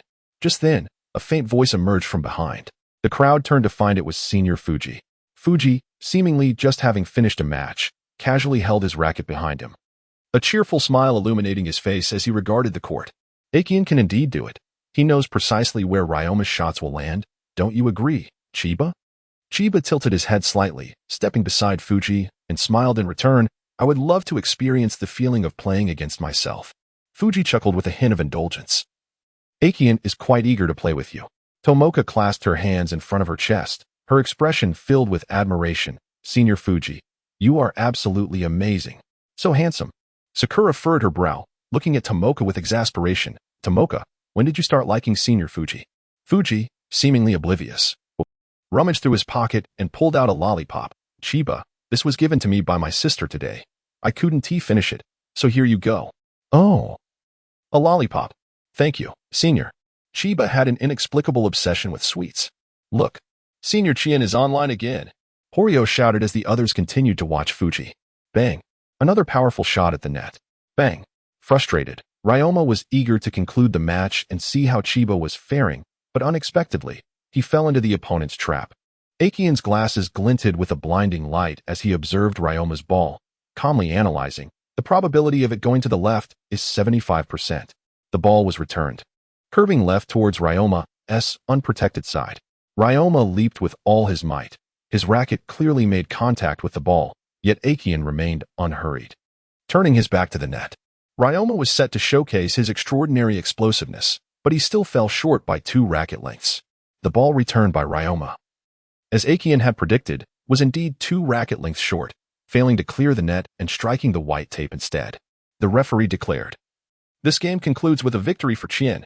Ryoma, having just made a desperate leap, now sat on the ground, gazing blankly at the ball rolling before him. "Unbelievable." Ryoma lost without scoring a single point. Katsu exclaimed. "I thought for sure Ryoma would win," Katsuo added. Horio remarked, "Ryoma's shots were entirely anticipated by Senior Qianye. He truly is remarkable." The match reached a stalemate as the sun rose higher, approaching noon. On Court D, Ryoma and Qianye continued their fierce competition, the situation becoming increasingly tense. After yet another exhausting exchange, the score finally leveled at 1-1. Bang, bang, bang, bang. This marks yet another consecutive clash. Faced with such a formidable opponent, Ryoma, already burdened with divided attention, felt a twinge of anxiety. A moment's lapse resulted in yet another point lost. The referee declared, Doi wins with a score of 2-1. The players will now switch courts. Hori, glancing at the score, felt a surge of concern for Ryoma. 2-1. Doi-senpai is truly tenacious. Katsuo inquired, Is Ryoma going to be all right? Katsuru added, Chiba, what should we do? Is Ryoma going to lose? Upon hearing Katsuru call out to Chiba, Sakuno couldn't help but glance at him, observing the collective worry for Ryoma. Chiba felt a twinge of disdain for his own indulgence in candy. This is Ryoma's match, Katsuru. If you ask me what to do, I have no idea. Hey, Ryoma. I'm back. The group turned their attention to Ryoma as Chiba suddenly shouted and waved from within the arena. Ryoma, who had been lost in thought while brushing past Doi, lifted his head upon hearing Chiba's voice, his gaze filled with eagerness and reassurance. His girl was safe. Thank goodness for that. Doi, having caught wind of Chiba's voice, paused and remarked, I have observed your previous 4 matches, including the one against Kato. I calculated 12 straight shots, 5 angled shots, and 3 lobs. In scenarios like the previous one, the probability of countering a slice with an angled shot is merely 25%. Doi adjusted his glasses and continued, against someone taller than you. It is impossible to employ lobs. To throw me off, your arrogance will compel you to intentionally play difficult angled shots. This means that the original probability of 25% has now transformed into 75%. I have completely discerned your tennis. Doi-senpai is truly exceptional at deduction, Chiba exclaimed, crunching his lollipop with an expression of amusement. Doi smiled at Chiba's compliment. Has this inspired you regarding your own data? Ryoma's lips curled into a slight smile as he rested his racket on his shoulder, letting out a sigh. Ugh, this style of play is quite bothersome. Ryoma thought to himself, now that Chiba has returned, there is no need for distractions. It is time to focus on the match. Doi remarked, What an arrogant little brat. Observing the 2 players who had switched courts and entered combat mode, Katsuru sighed. As expected, Doi-senpai already knows Ryoma's play style. Hori added, Doi-senpai is truly impressive. He might even surpass Kato-senpai. Bunji smiled. Of course, Doi and Kato have faced each other before, and Doi won all 3 matches. Hori, Katsuru. And Katsuo gasped, what? 3 victories in a row. Upon hearing the news of an unblemished victory, both Sakura and Tomoka were enveloped in a cloud of anxiety and concern. Tomoka exclaimed, Oh no, what should I do? My Prince Ryoma. Sakura gazed into Ryoma's eyes, brimming with hope. Ryoma, you must give it your all. In stark contrast to the anxious crowd fretting over the match, Chiba remained remarkably composed and unperturbed. However, beneath his seemingly calm exterior, Chiba licked his lips, secretly plotting, this candy is delectable. I should buy some for Ryoma and Karabin when I return. Oh. And let us not forget Abner. The referee declared, the match begins. Player Aikawa leads with a score of 2-1, and Ekizan serves. With a resounding thump and rhythmical thuds, Ryoma gracefully maneuvered the ball with his right hand, his amber eyes, like those of a cat, fixed on his opponent, Aikawa. Suddenly, a fleeting smile danced across Ryoma's face, as if struck by a whimsical thought. He tossed the ball and swung his racket. As Ryoma executed his serve, Aikawa began to move. Expecting to receive the ball, Aikawa's eyes widened in surprise a few seconds later, frozen in place. The serve had faltered. The ball did not cross the line but instead struck the net and bounced back. Ryoma regarded Aikawa with a sly grin. Are you sure you've thoroughly investigated my serving technique? Aikawa scoffed, clearly caught off guard by Ryoma's unanticipated move. I certainly didn't foresee that serve. Fuji chuckled. Haha, Chiba, he is not one to concede easily. Chiba replied, perhaps Aikawa-senpai stepped on a cat's tail. Shinshung inquired, What do you mean? Shilang added, Did Ryoma's serve just now intentionally touch the net? Horio remarked, being overly confident is one thing, but that one T lead to victory. What on earth is Ekizan thinking? Sakura observed Ryoma's enigmatic smile, her heart slightly swayed by Horio's words. Ryoma, you must hold on. Suddenly, amidst the silence, Tomoka shouted as if she had stumbled upon a new world. I figured out how to defeat Aikawa-senpai. Horio asked, Are you serious? Shiglang and Shinshung echoed. What? What? Even Chiba tilted his head with mild curiosity toward Tomoka, intrigued by what this girl, who was unfamiliar with tennis, might propose. Tomoka crossed her arms and smiled mysteriously at the anxious inquiries surrounding her. Considering the current situation, Aikawa-senpai possesses far more comprehensive data on Ryoma than I have gathered. Horio. Shiglang and Shinshung responded, So? Tomoka tossed her hair. Thus, since I haven't been thoroughly analyzed yet, if I take the court, I can surpass him. A moment of silence enveloped the air. Horio, Shanglang, and Xinxiang, as if nothing had transpired, turned their attention back to the court, cheering, Ekizan, give it your all. Ryoma. Go. Ah? As Tongxiang observed the indifference of those around her, she sighed. Are any of you even listening?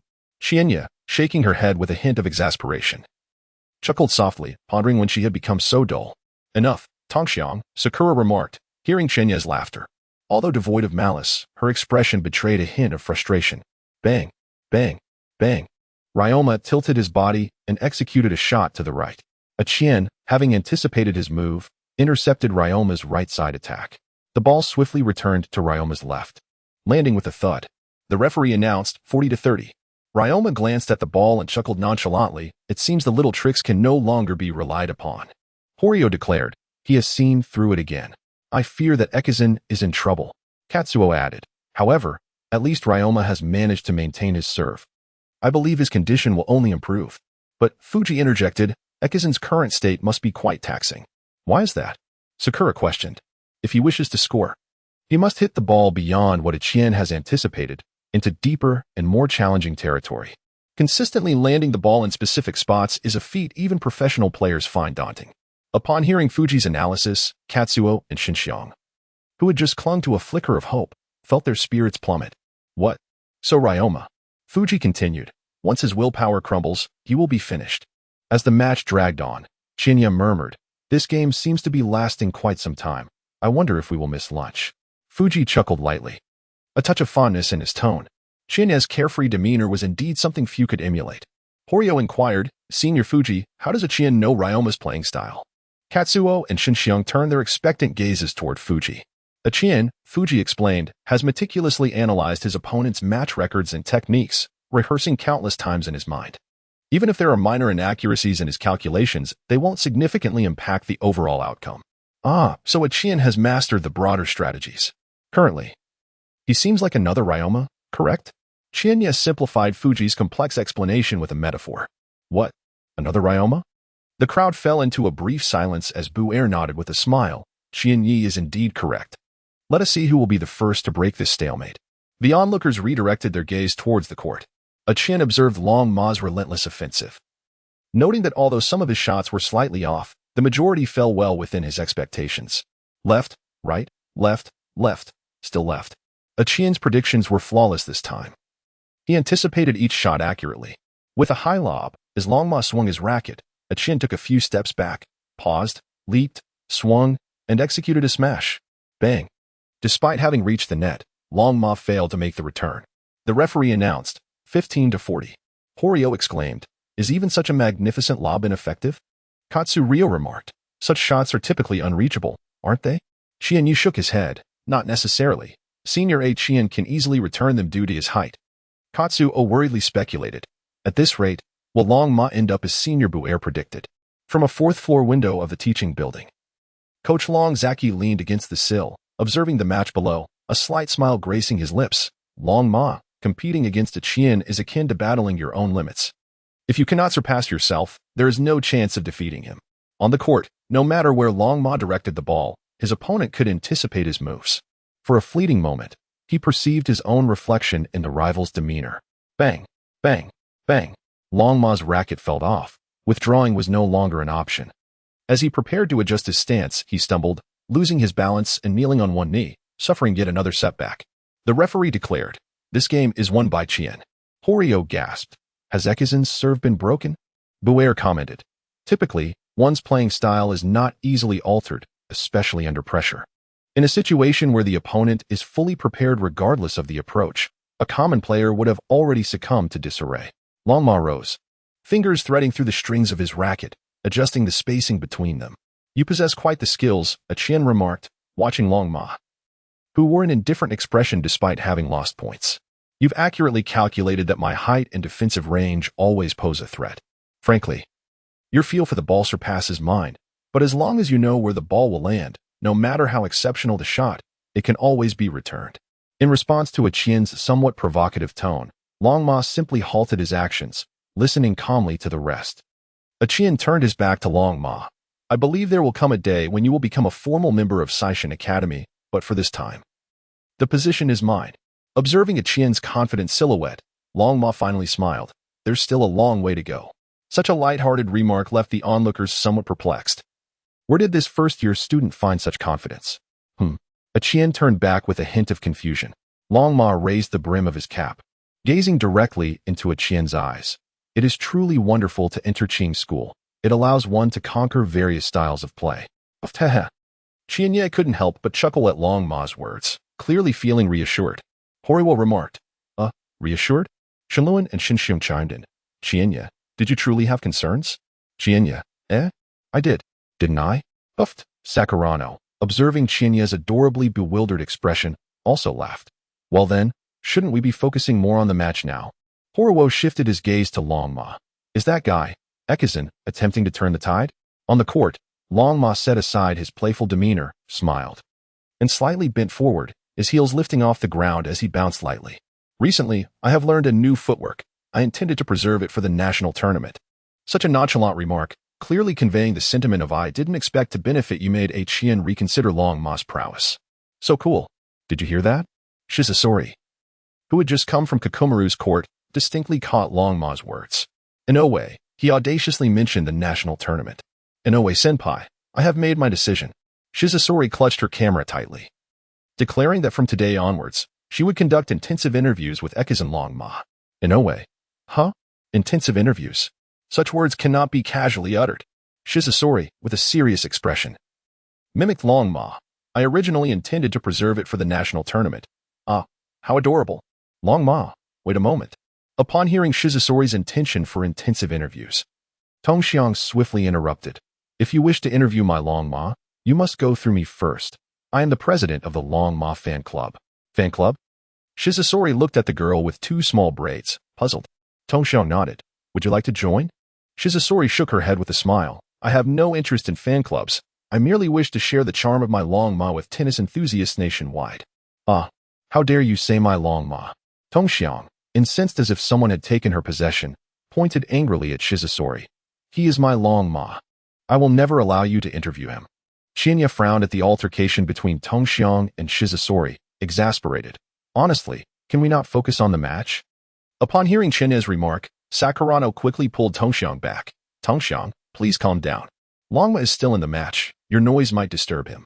Upon hearing Sakura mention Longma, Pingxiang calmed down. Let my Longma finish his game first.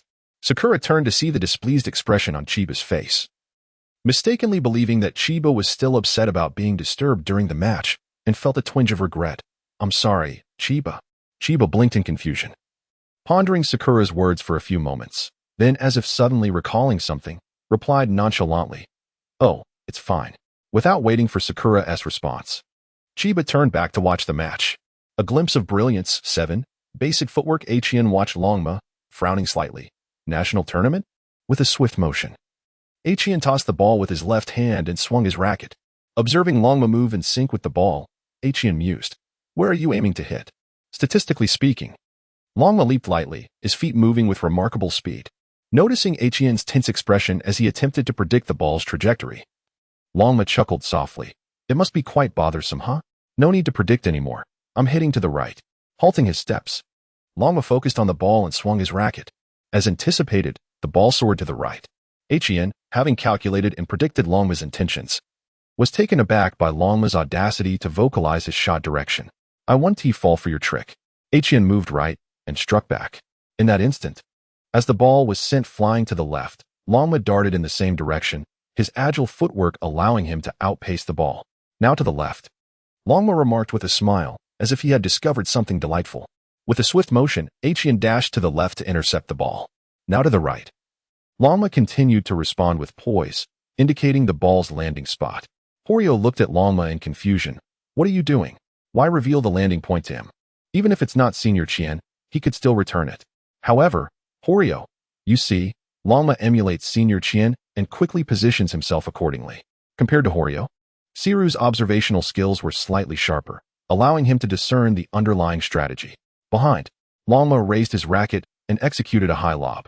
Qianye looked up at the incoming ball, a smirk spreading across his face. You were too naive. Sorry, just like before. I have already deciphered your shot trajectory. Taking a few steps back, Qianye leaped and spiked the ball. Yet, this time, Longma did not falter as he had previously. Instead, with his nimble footwork, he swiftly established his position, standing sideways. And with his left hand sweeping in front of his chest, struck the ball. The ball zipped back into Qianye's court at an astonishing speed, and before Qianye could react, it sped past him on the left and landed. Referee, out. 15-0. With a sudden thud, Qianye turned his head in disbelief at the ball that had been returned, his expression slightly stiff.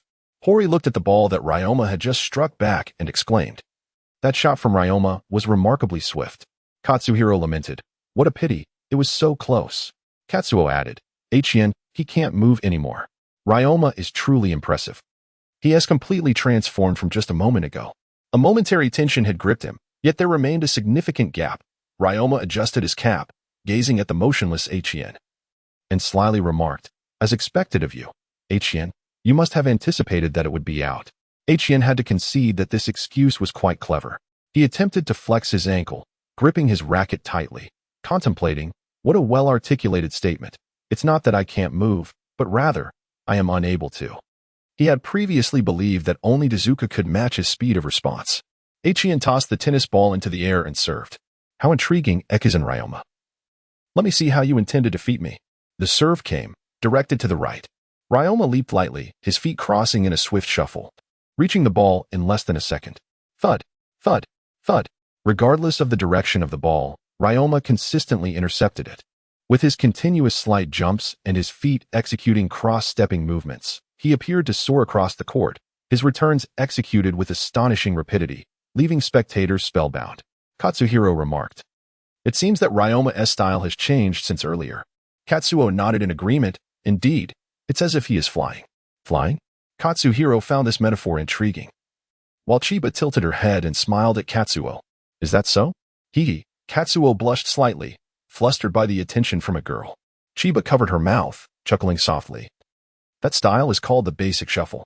Katsuhiro and Katsuo asked in unison, Basic shuffle? What is that? Hori interjected, Leave it to me to explain the basic shuffle.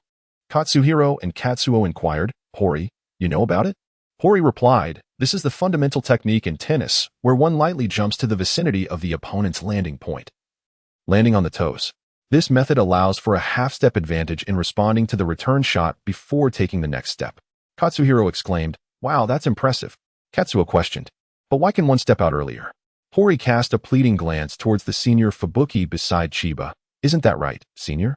Fubuki, who had been listening to Hori's explanation, unexpectedly found himself caught in the discussion. Hori continued, This involves utilizing the reactive force of muscle contraction to enhance sprinting power. By starting half a step early, one can intercept balls that are over a meter away. In other words, the strategy just employed by Ekizan was to anticipate Qianye's trajectory and act a step ahead. Shizuo remarked, How impressive. You know the details so well. Inoue, exasperated, replied. As a tennis player, what would you do if you didn't know that? Thud, thud, thud, thud. Ryoma advanced swiftly, executing a powerful smash. The ball soared past Qianye's racket, striking the ground and bouncing away. Thud, thud, thud. The next shot went to the right. Ryoma swung his racket, aiming to the right. Thud. He was approaching the net. As he struck the ball, he dashed towards the net. Thud, thud, thud. Inoue observed, he has shifted to an aggressive stance. Tomoka and Shizuo exclaimed, Ryoma Prince. Katsuo remarked, So fast. Fuji explained, the basic split step is fundamental. Landing on both feet is the essential footwork. However, Ekizan's technique involves landing on one foot. Sakurano inquired, 1 foot? What does that mean? Chiba, noticing her keen interest in tennis, patiently explained, Simply put, when you stand on the left side of the court, your right foot is the pivot while your left foot performs the split step, when on the right side. The left foot supports as the right foot splits. This method maintains balance while allowing for instant acceleration. Sakurano replied, That sounds quite impressive. Chiba, slightly taller than Sakurano, couldn't he resist playfully tousling her bangs? Sakurano, learning tennis cannot just be about how it sounds. You must practice diligently, understand? Startled by Chiba's sudden gesture, Sakurano steadied herself and said, Okay, I understand. The basic split step on one foot indeed appeared to connect seamlessly to the next movement. However, If one does not know the opponent's landing point, one cannot move effectively. Hori attempted to practice a one-footed cross-step jump in place, wondering if landing on the opposite foot would be counterproductive, potentially causing a tangle. Could it be that Ekizun is also learning from Senior Achan to predict the ball's path? Fuji chuckled softly. No, that kind of shot is unique to Achan. Katsuo asked, so, how did Ryoma manage that? Fuji turned his gaze towards Ryoma, thoughtfully responding. Perhaps he made the judgment in the instant he leaped. At the moment of the jump, Katsuo exclaimed. Fuji affirmed, indeed. If that's the case, he was not just half a step ahead, he was a step and a half ahead. Hori exclaimed, a step and a half. That's astonishing. Chiba, yawning from boredom, remarked. Thus, even shots that the opponent anticipates could be reached. Thud, thud, thud, bang. To the left. Ryoma struck the ball towards the left. Without your prompting. I am aware that even though Qianye has anticipated the ball's landing point, his heart is still swayed by Ryoma's repeated reminders.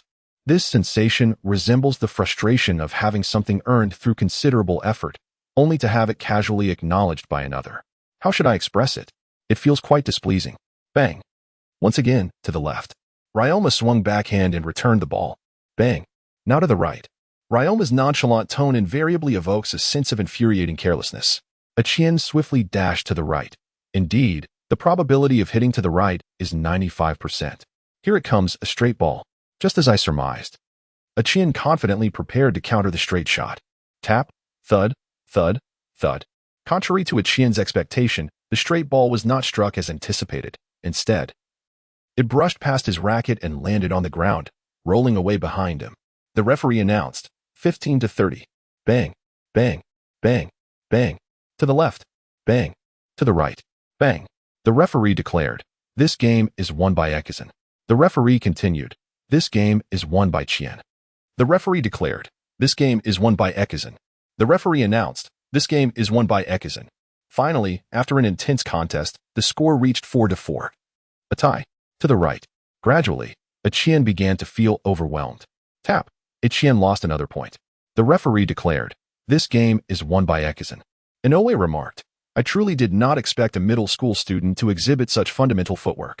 Such skill, if one lacks even a modicum of talent, is unattainable. Hori inquired, are you suggesting that Ekizun is a genius? Of course. Before Inoue could respond, Tomoka interjected, if my Ryoma is not a genius, then who else qualifies as one?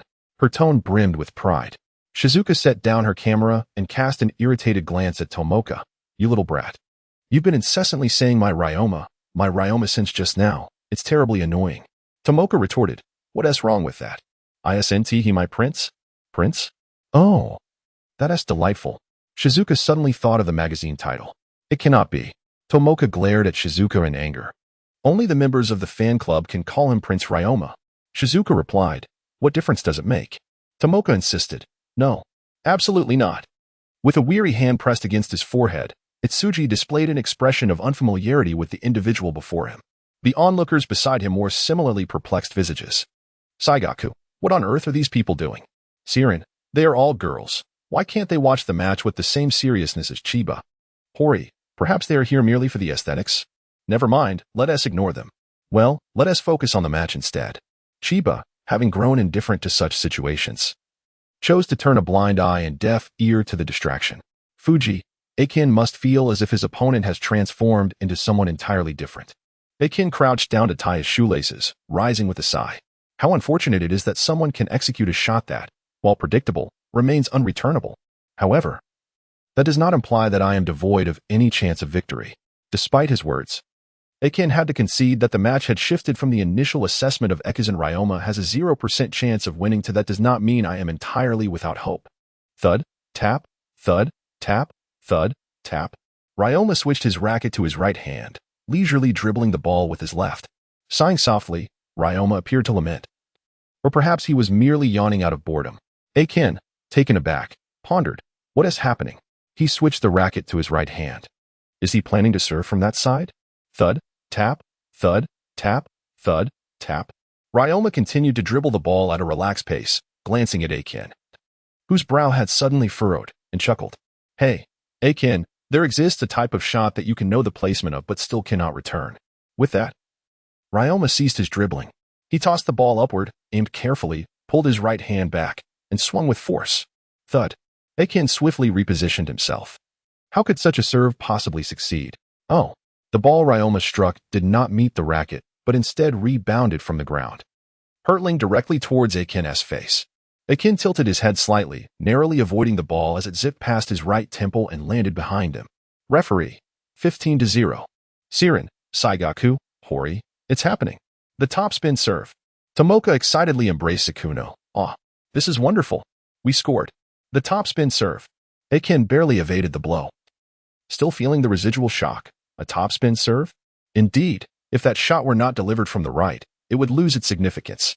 Yet, to execute such a shot with his weaker hand, just how much skill does this fellow conceal? Thud, tap, thud, tap, thud, smack. Ryoma gripped the ball, gazing at Qianye. The force he applied with his right hand might be insufficient, but he adjusted, directing the ball toward those glasses. Thud, another topspin serve. Qianye watched as the ball hurtled directly toward his eyes, forcing him to move aside to evade its trajectory, but in doing so, he lost the opportunity to strike back. Thud, tap. The ball hit the ground. Referee. 30-0.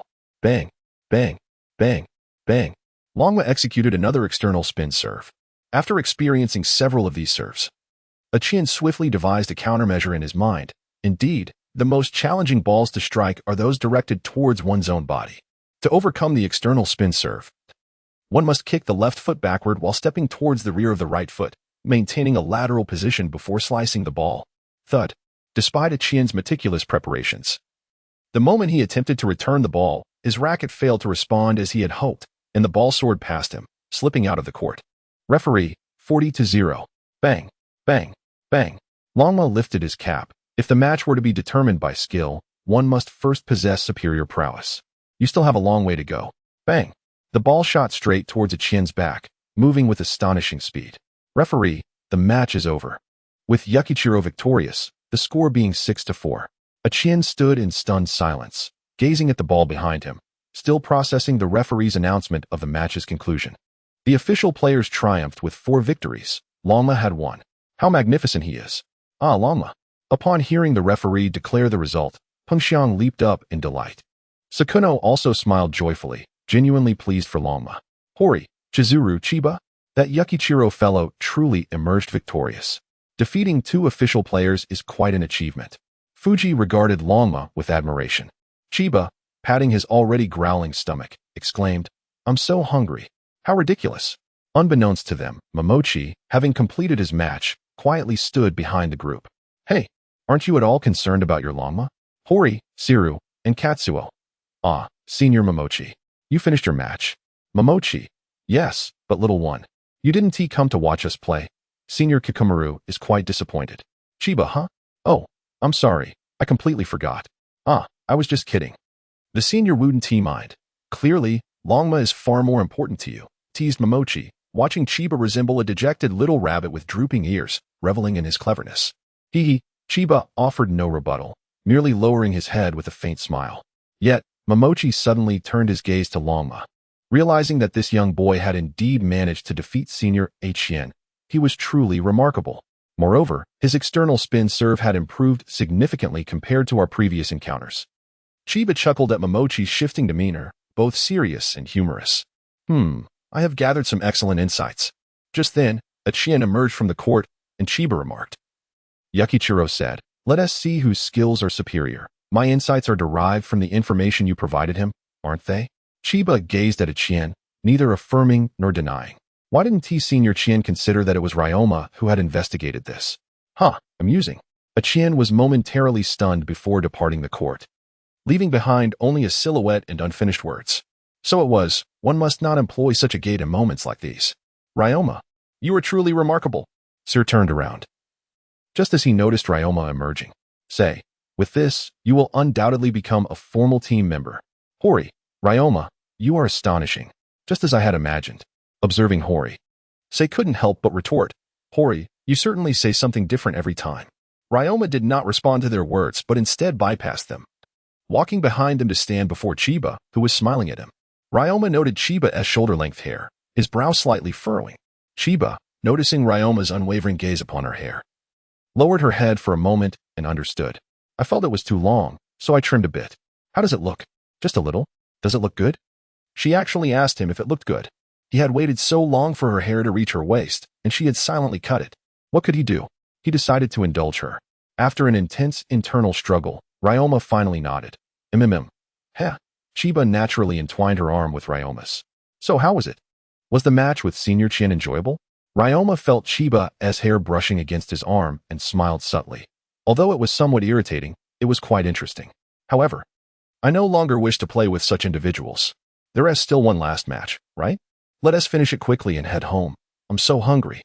Chiba looked at Ryoma with a pitiful expression. Ryoma extended his hand, curling his index finger to affectionately scratch Chiba's nose. All right. Now then, Senior Fuji, Senior Tachibana. We shall take our leave. Goodbye. Chiba turned to bid farewell to Fuji and Tachibana. Fuji nodded. All right. Tachibana, bye, little one. Chiba. This little one seems destined to become the team's darling. Fuji, indeed. Now, let us depart. The next match is between Qianye and Hate. Chiba. Ryoma. Wait for us. Hori and Sir hurriedly chased after them. Sakurano, who had remained silent throughout, felt a tinge of melancholy.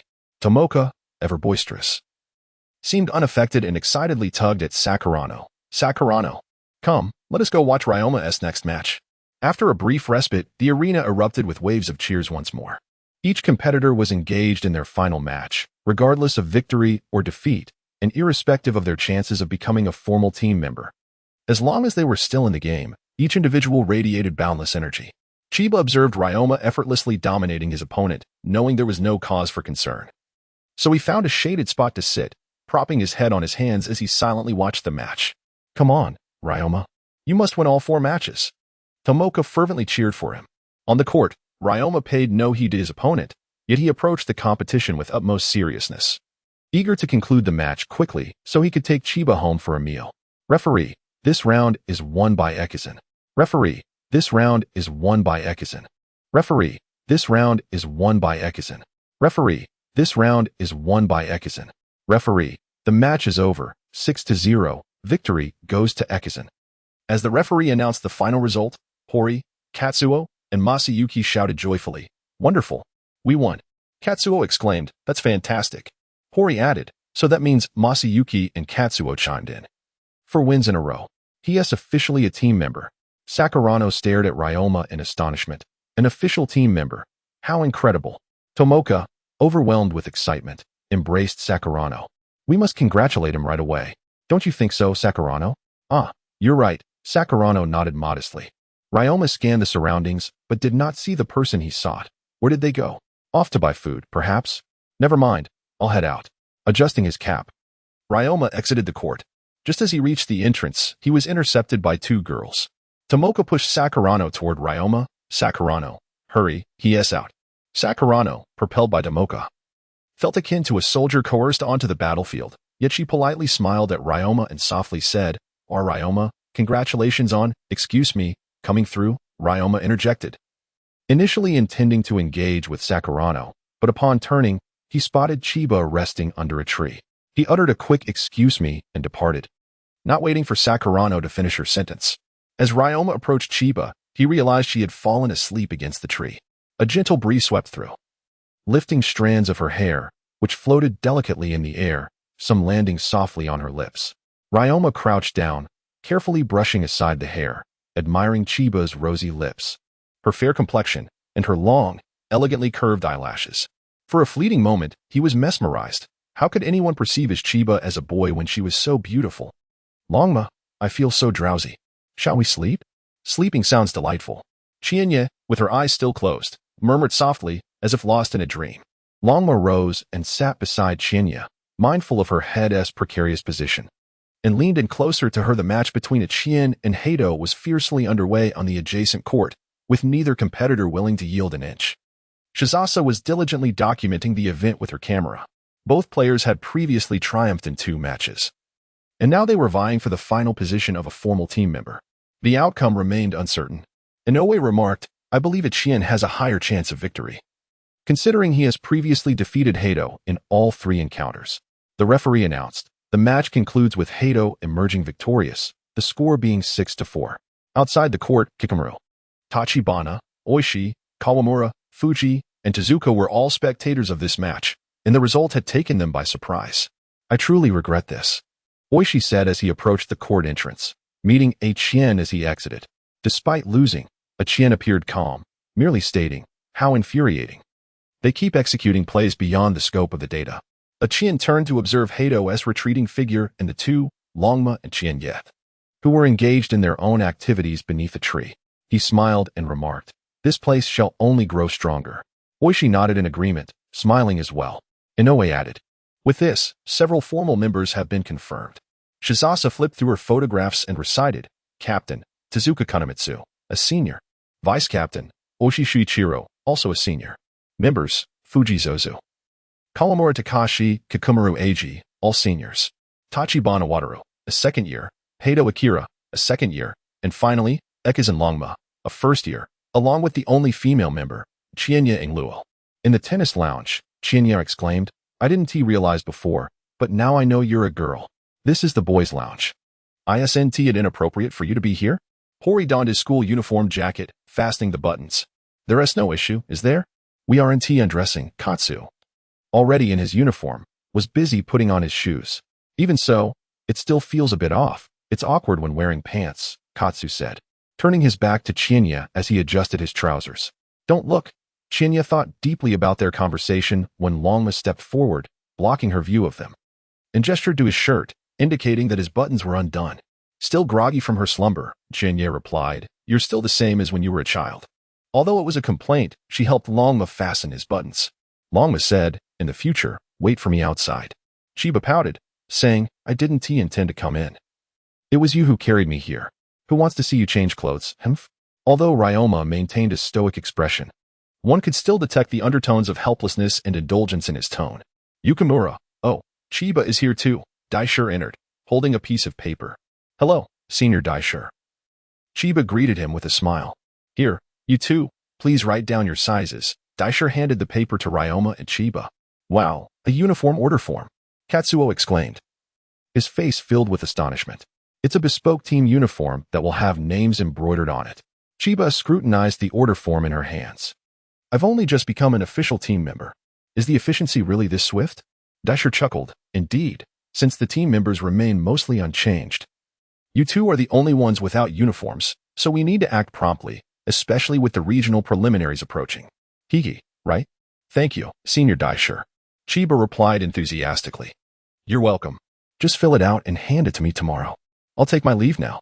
Goodbye, Senior," Chiba called after him, followed by Katsuo and Sira's farewells.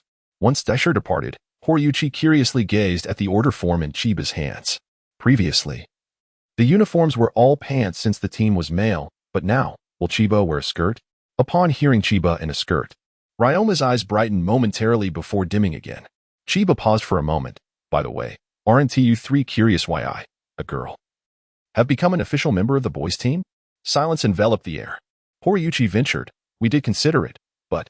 Sira interjected, "But since Captain Tezuka said so, we need not worry." Katsuo added, "Right, after all, we're all playing tennis, regardless of where." How reasonable. Chiba suddenly felt she had no grounds for rebuttal. At the entrance of the Aoyama school, twilight descended, the sun dipping below the horizon, casting a warm glow upon the few clouds remaining in the sky. Despite this scene, it still felt insufficient, as the sun emitted rays of light that danced freely across the sky, painting it in beautiful hues of golden yellow. The school was nearly deserted, with only a few students left changing after their matches. Sakurano leaned against the school gate, her backpack slung over her shoulder, seemingly waiting for someone. Yet her expression revealed hesitation and contemplation, burdened with unspoken thoughts. "Ryoma, you're truly remarkable. And Chiba, you too, to be able to play against the captain." Suddenly, a familiar voice echoed from behind, and the expression on Sakura's face vanished, replaced by a hint of joy. She turned to see Ryoma, Chiba, and also Hori, Katsuro, and Katsuo, all of whom were laughing and chatting as they approached. Katsuo remarked, "Only you two first years can don the official team uniforms. I wonder if I will ever wear that outfit." Hori responded, "What are you saying? By the time the current seniors graduate." At that moment, Sakura stepped forward, positioning herself directly in front of Ryoma and Chiba, effectively blocking their path. Ryoma questioned, "Huh? Sakura? I thought it was just us." "Ryazaki, is something wrong?" Katsuru inquired curiously. Sakura shyly lowered her head, a blush creeping onto her cheeks, stammering, Ryoma, congratulations. Before she could finish her sentence, Tomoka, running from a distance, interrupted. Sakura. So, you were here? Tomoka rushed over and enveloped Sakura in a bear hug, then turned to Ryoma and exclaimed, Ryoma, congratulations on becoming an official team member. Ryoma responded, Huh? Do I know you? Who is she? Tomoka proudly declared, as the president of the Ryoma fan club, I am thrilled. Sakura, you feel the same, don't you?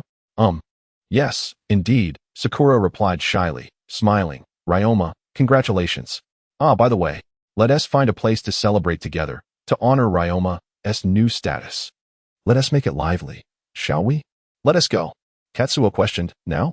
Tomoka insisted, how can we not celebrate such an important occasion? For some reason, Chiba found the scene before him somewhat glaring. He chose to remain silent, observing the unfolding events. Ryoma noticed Chiba's demeanor change and, without hesitation, pulled him along, dismissing the fact that the person from earlier was unfamiliar.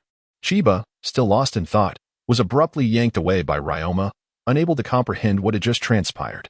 Seeing Ryoma leave, Tomoka hurried after him. Ryoma, wait up. Hori and Katsuru quickly followed suit. Sakura sighed in disappointment. Ryoma, Chiba, wait a moment. It felt disheartening that they had departed so swiftly. She hadn't finished her words. After a brief dispute, with Hori and the others using the excuse of we just finished a match today, we're too tired to persuade Tomoka, she finally agreed to postpone the celebration. And they all returned home, each to their respective families. Sighing, Chiba paused at the doorway, feeling somewhat absent-minded as he glanced away. Every time I come home, I pass by your house. It feels like I'm deliberately seeing you home. He decided against seeking out Karabin, for Abner was still waiting for him at home.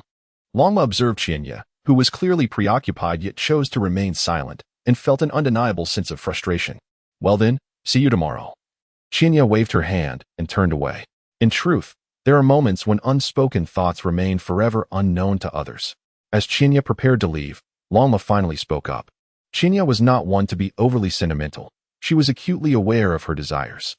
However, to utter something as domineering and selfish as, I hope to be the only one by your side from now on, felt inherently wrong. Moreover, Sakura and her friends had not committed any egregious acts. It was merely her own possessiveness that stirred discontent within her. I thought having grown up together, Longma would understand what I truly wanted, Qianye turned, a forced smile gracing her lips. Longma was uncertain whether Qianye's desires aligned with his intentions.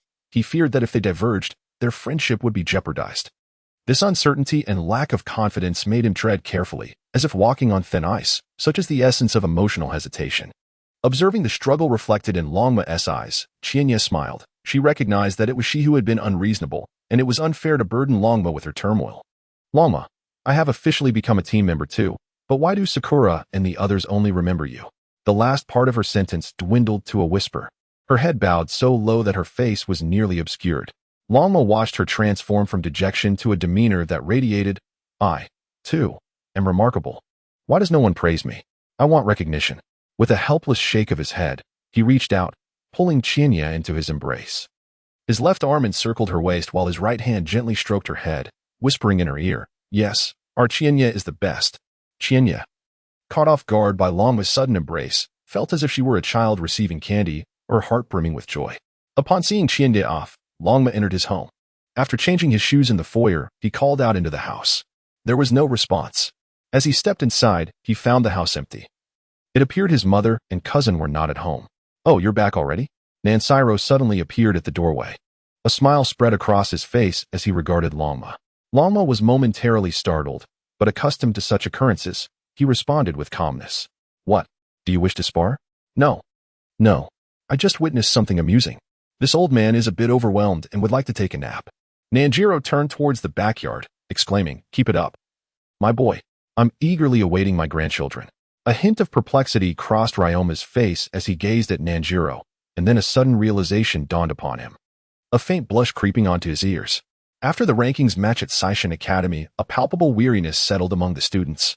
During such a splendid midday respite, everyone opted to rest in the classroom or take leisurely strolls. The number of individuals practicing on the tennis courts had noticeably dwindled. Ryoma, at the entrance of the classroom. A girl clad in Seishin's light green uniform, with shoulder-length hair, waved cheerfully while holding 2 takeout boxes. Wow, Ekizan, it's Chiba. She's actually wearing a skirt. Hori was conversing with Ryoma, though most of the time it was more of a self-dialogue, when he heard someone call out Ryoma's name and turned his head in curiosity. Ryoma stood up, grabbed his tennis bag, and made his way towards the door. Hee, I just went to submit that order form, so I'm a bit late. Chiba raised the takeout box in her hand. My mom made this today. It's absolutely delicious. All right, let us go, Ryoma said, pulling Chiba toward the staircase. In the corridor, Sukuna had just finished lunch with Tomoka and was walking alone towards Ryoma's classroom, murmuring the same phrase repeatedly. Ryoma, Chiba, congratulations on becoming official team members. Ryoma, Chiba, congratulations on becoming official team members. As she spoke, Sukuna encouraged herself, fearing that she might lose her words upon encountering them. The reason Sukuna sought Chiba in Ryoma's classroom was that just before lunch, she overheard Chiba's conversation with other classmates. Hey, Chiba, we're going to practice tennis. Do you want to join us? A male classmate asked. No, I have to take this form to Senior Oishi and then have lunch with Ryoma. So I want to be practicing with you, Chiba replied. Sukuna was quite surprised that Chiba chose to wear a skirt today, reverting to her feminine attire. However, this also meant that many flocked around Chiba since the early morning, leaving Sukuna with little opportunity to speak with her. Sighing in frustration, Sukuna arrived at the entrance of Ryoma's classroom. She cautiously peered inside and, after scanning the room, discovered only a few students engaged in conversation, with neither Ryoma nor Chiba in sight. Ah, I should probably add a few more things, Arai muttered to himself, holding a notebook and a cup of light green beverage as he walked by. Ah, senpai. Spotting Arai, Sukuna impulsively stopped him, thinking he, being an official team member, might know where Ryoma and Chiba had gone. Huh? Do you need something? Arai shifted his gaze from the notebook to look down at Sukuna. Although they were strangers, he politely inquired. Senpai, do you know where Ryoma and Chiba went? Ekizan and Chiba? Sakura. Well, I suppose that once they become official members, they will likely practice together during the lunch break. I shook my cup thoughtfully. It indeed makes sense for them to be together. And the court seems the most fitting location. Oh, thank you, Senior. Sakura bowed and hurried downstairs. Momo and Chiba exchanged puzzled glances at Sakura. Oishi smiled apologetically at her, saying, they are probably not at the court because they are resting after yesterday's exhausting match. Oh, I see, Sakura replied, a touch disheartened. What's wrong? Momo bent down to look at Sakura, teasingly asking, are you seeking out Ekizan to confess your feelings? What? Absolutely not. Sakura quickly denied it. If you were to confess, what would happen to our Chiba? Momo feigned sagacity with a sigh, exclaiming, to be young is wonderful. Hey, Oishi lightly tapped Momo's head with his tennis racket, chiding. Aren't they only a year younger than you? Momo chuckled. Sakura remarked, I think the seniors are incredibly dedicated, practicing even during their break. Momo shrugged, not really. They're just killing time. Oishi nodded in agreement. Indeed, everyone here is merely idling away their time. Come on, Momo, let us begin. Sure. With that, Momo and Oishi commenced their practice. Sakura stood by, watching Momo and Oishi's fluid movements and perfectly timed returns, feeling a twinge of envy. She mused to herself, official members are truly impressive. When will I be able to become as remarkable a tennis player as Chiba? Official members 4, fragmented matters on the rooftop of the school building. Chiba, having eaten his fill, reclined on the ground, resting his head on Ryoma's tennis bag. Squinting at the sky. Ryoma, this place is wonderful. I've made up my mind. This shall become our second secret base. Ryoma, draping his jacket over Chiba's legs, suddenly recalled a park in America that Chiba had taken him to during their childhood when he heard the phrase secret base. That park was rather unremarkable, save for a grand tree within it that Chiba adored. After each training session where he faced reprimand, Chiba would pull Ryoma to that spot to make a wish. As for the nature of that wish, Chiba had never disclosed. Eventually, that place naturally evolved into a secret sanctuary for the two of them. Ryoma carefully stored away his lunchbox and lay down beside Chiba, their gazes meeting as they reclined. Turning his head, Ryoma caught a glimpse of Chiba's exquisite profile, accentuated by a faint beauty mark beneath her right eye. His girl was truly enchanting. One day, we'll bring Abner and Carbine here, Chiba continued, her words flowing effortlessly. However, when she glanced over, she discovered that Ryoma had fallen asleep unbeknownst to her. He lay on his side, his face perfectly aligned with Chiba's, a few strands of hair cascading down to obscure his closed eyelids. creating an air of delicate mystery intertwined with his lashes. The gentle rhythm of his breath caressed Chiba's face, stirring her heart with a flutter that turned her cheeks a rosy hue. Perhaps the sunlight was too bright. As Qianye felt a moment of daze, reflecting, I must strive to become better, so I can continue to stand alongside Ryoma. In the narrow streets, Qianye, carrying a large bag of snacks, cheerfully hummed a tune. Upon entering a small alley, she spotted Oki Yashihira leaning against a lamppost. Oki, long time no see. It feels like ages since we last met. Oki chuckled and raised a package of tea leaves. Care to try my newly arrived tea? Absolutely. It's been ages since I enjoyed your tea. Qianye tilted her head with a smile. In the tea house, Oki handed Qianye a small cup of tea. Thank you. Oki. Qianye took a sip, exclaiming, wow, it's refreshing. The taste lingers, starting with a slight bitterness followed by sweetness. Truly unforgettable. Qianie's tea tasting skills have improved. Oki remarked, taking a leisurely sip himself. Qianye observed Oki's tea-drinking mannerisms, finding them strikingly similar to her father's. Indeed. Those who excelled in both tennis and tea appreciation were often enigmatic. What else on your mind? Oki inquired, noticing Qianye lost in thought. Huh? Oh, nothing, Qianye replied. Pondering her surroundings, she hadn't realized that this little tea house allowed patrons to bring their own tea leaves. How intriguing. Oki chuckled, what are you thinking? Tea houses need to make a profit. I have a close relationship with the owner, which grants me certain privileges, right? Qianye wore an expression that conveyed her understanding. Oki shook his head in mild exasperation, choosing not to delve deeper into Qianie's thoughts, and instead asked, I heard you become a formal member of Seishin Academy's team? Qianye gulped down her tea in one go. Heard? Who told you? Was it my mother? Tachibana Qianye did not deny it, silently pouring tea for Qianye. Oh dear, mother is really something. What is there to discuss? Qianye complained, resting her chin on her hand. Tachibana Qianye replied, even if Auntie doesn't mention it, I will see it during the regional qualifiers, you fool.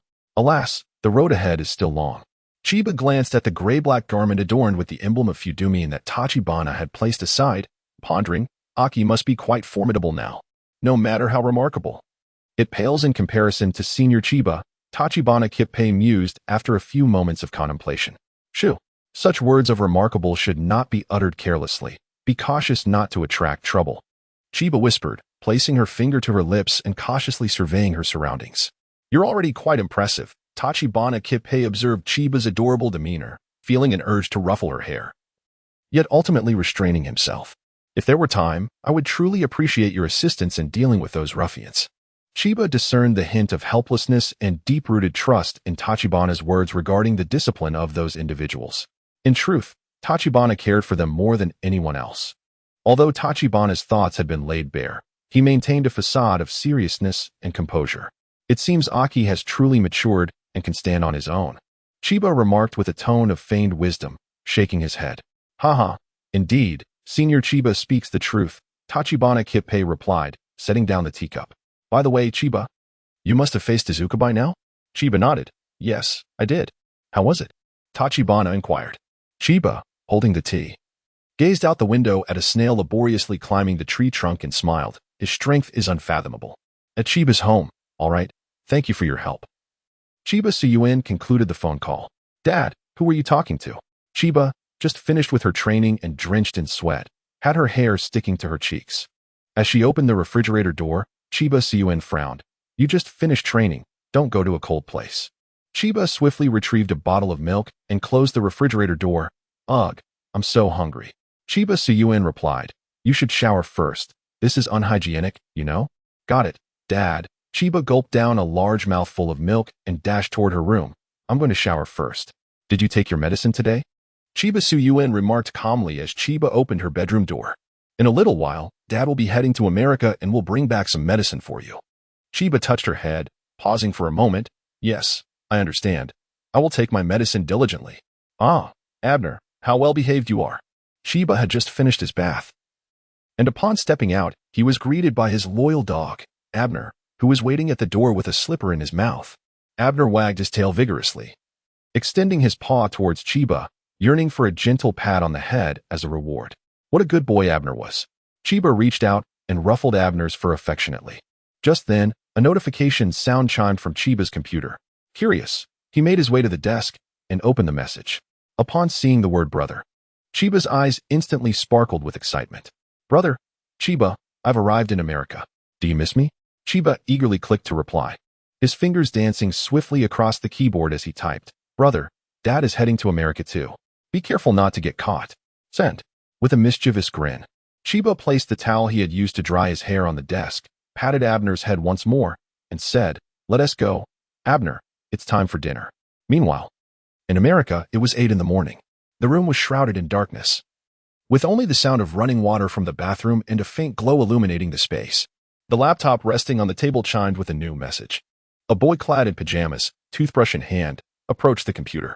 The light from the screen cast a soft glow on his face, accentuating his porcelain skin against the dimness of the room, and his icy blue eyes resembled those of a sacred deity. After reading the message, he chuckled softly, tousled his hair carelessly, and returned to the bathroom to continue brushing his teeth.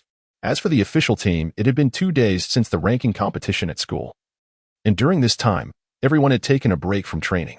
After just finishing the first class of the day, Chiba slumped over his desk, feeling the weight of the increasing training sessions every afternoon.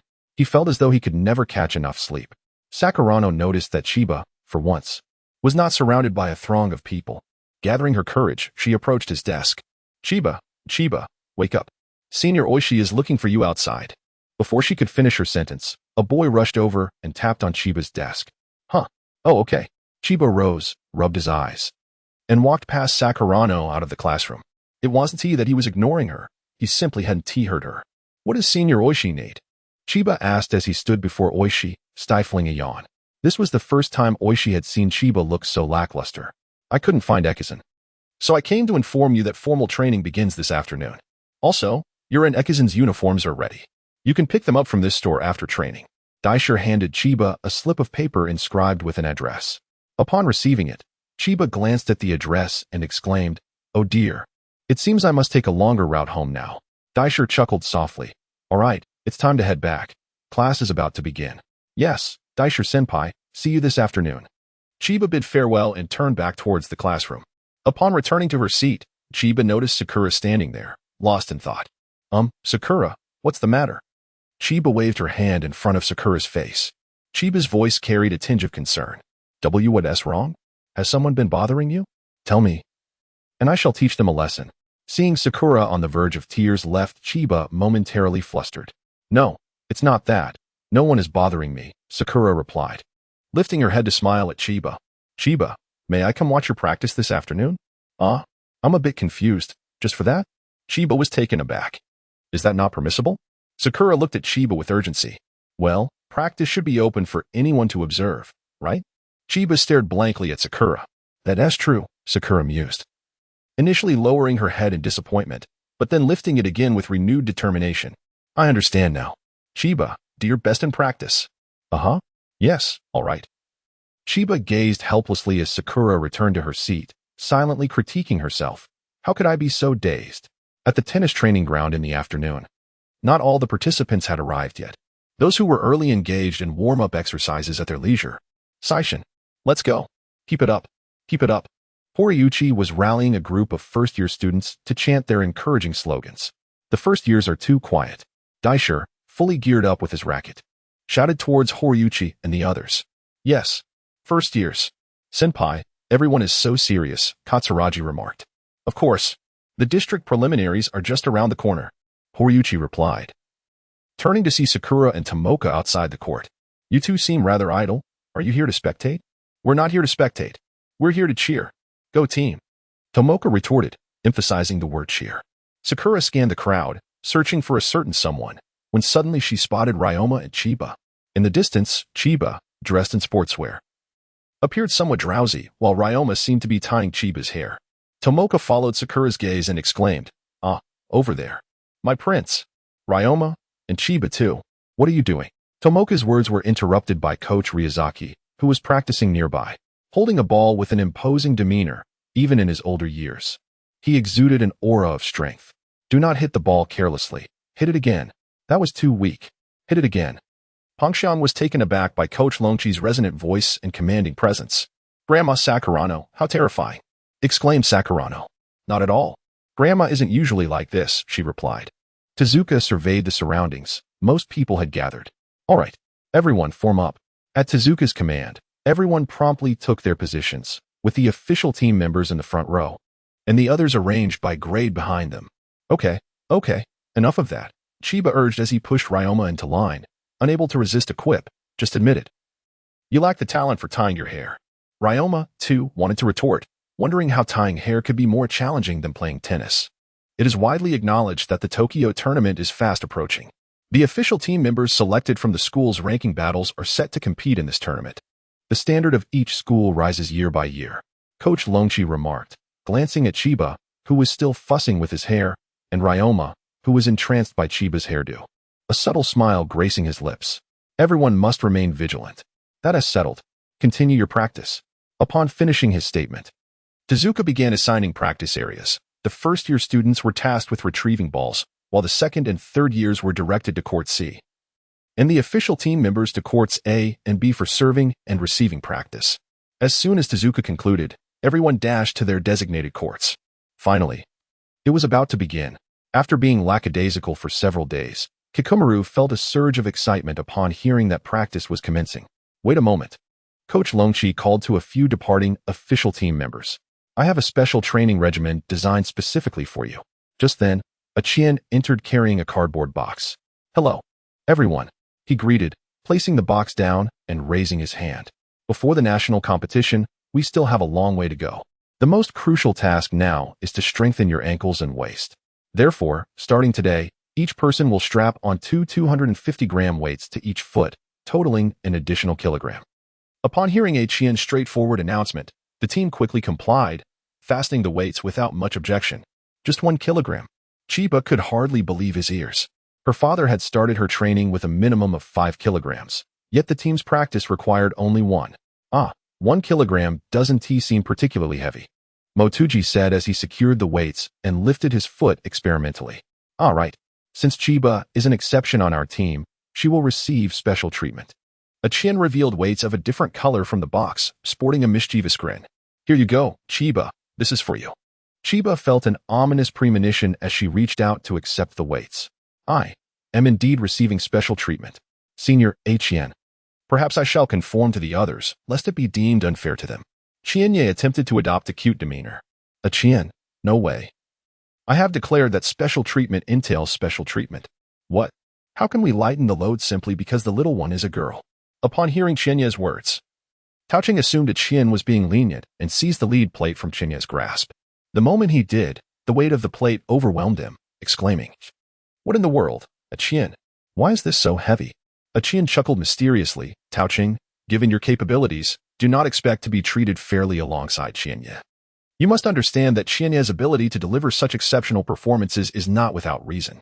Qianye weighed the specially crafted lead plate in her hands and sighed. Well, at least it is lighter than what I have at home. Do not sigh, a Qianye said, producing a smaller lead plate. You have one of these to wear as well. Jamaru exclaimed. No way. There is more? A Qianye, how many kilograms does Qianye need to carry? A Qianye adjusted his glasses. Not much, merely double the combined weight of all the rest of you. Taoqing gasped. Double? 16 kilograms. Formal team members, 6. Special training after Qianye secured the lead plates on her arms and legs. She tested her movements. This fits rather well. But why does it feel somewhat similar to the one I have at home? Is it suitable for use? Coach Longzaki approached Qianye.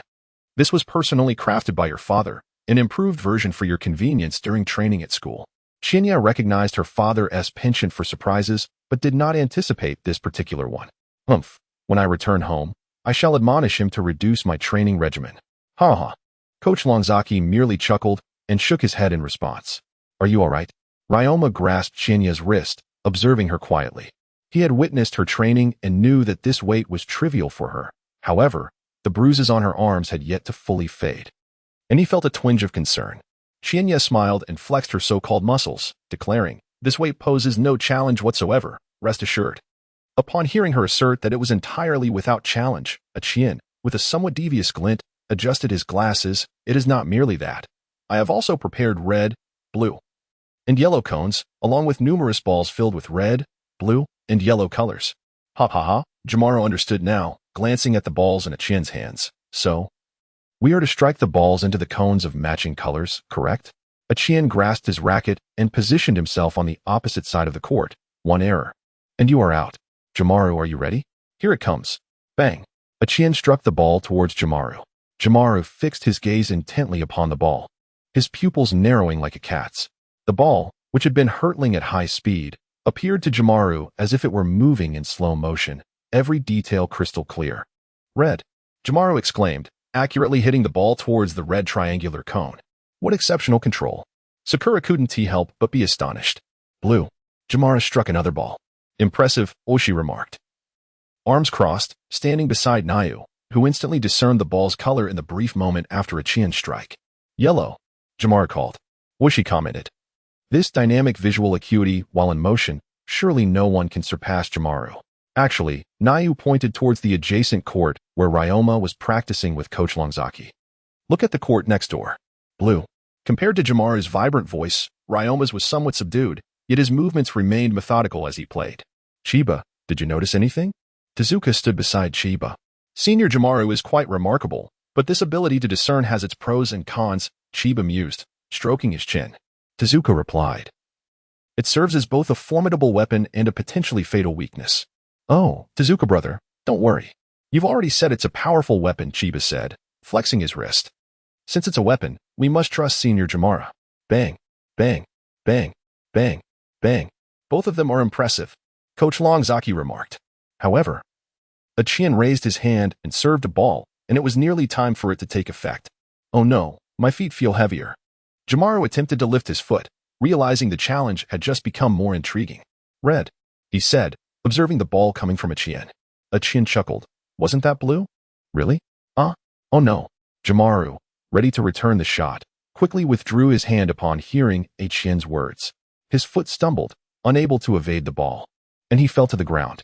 Jimaru looked at the red ball rolling into the groove, complaining, what a trick. It was obviously red. Qianye, you deceived me. Lacking stamina, his judgment faltered, resulting in Jimaru's exit. Qianye retrieved a cup of green liquid from a nearby box and approached the net.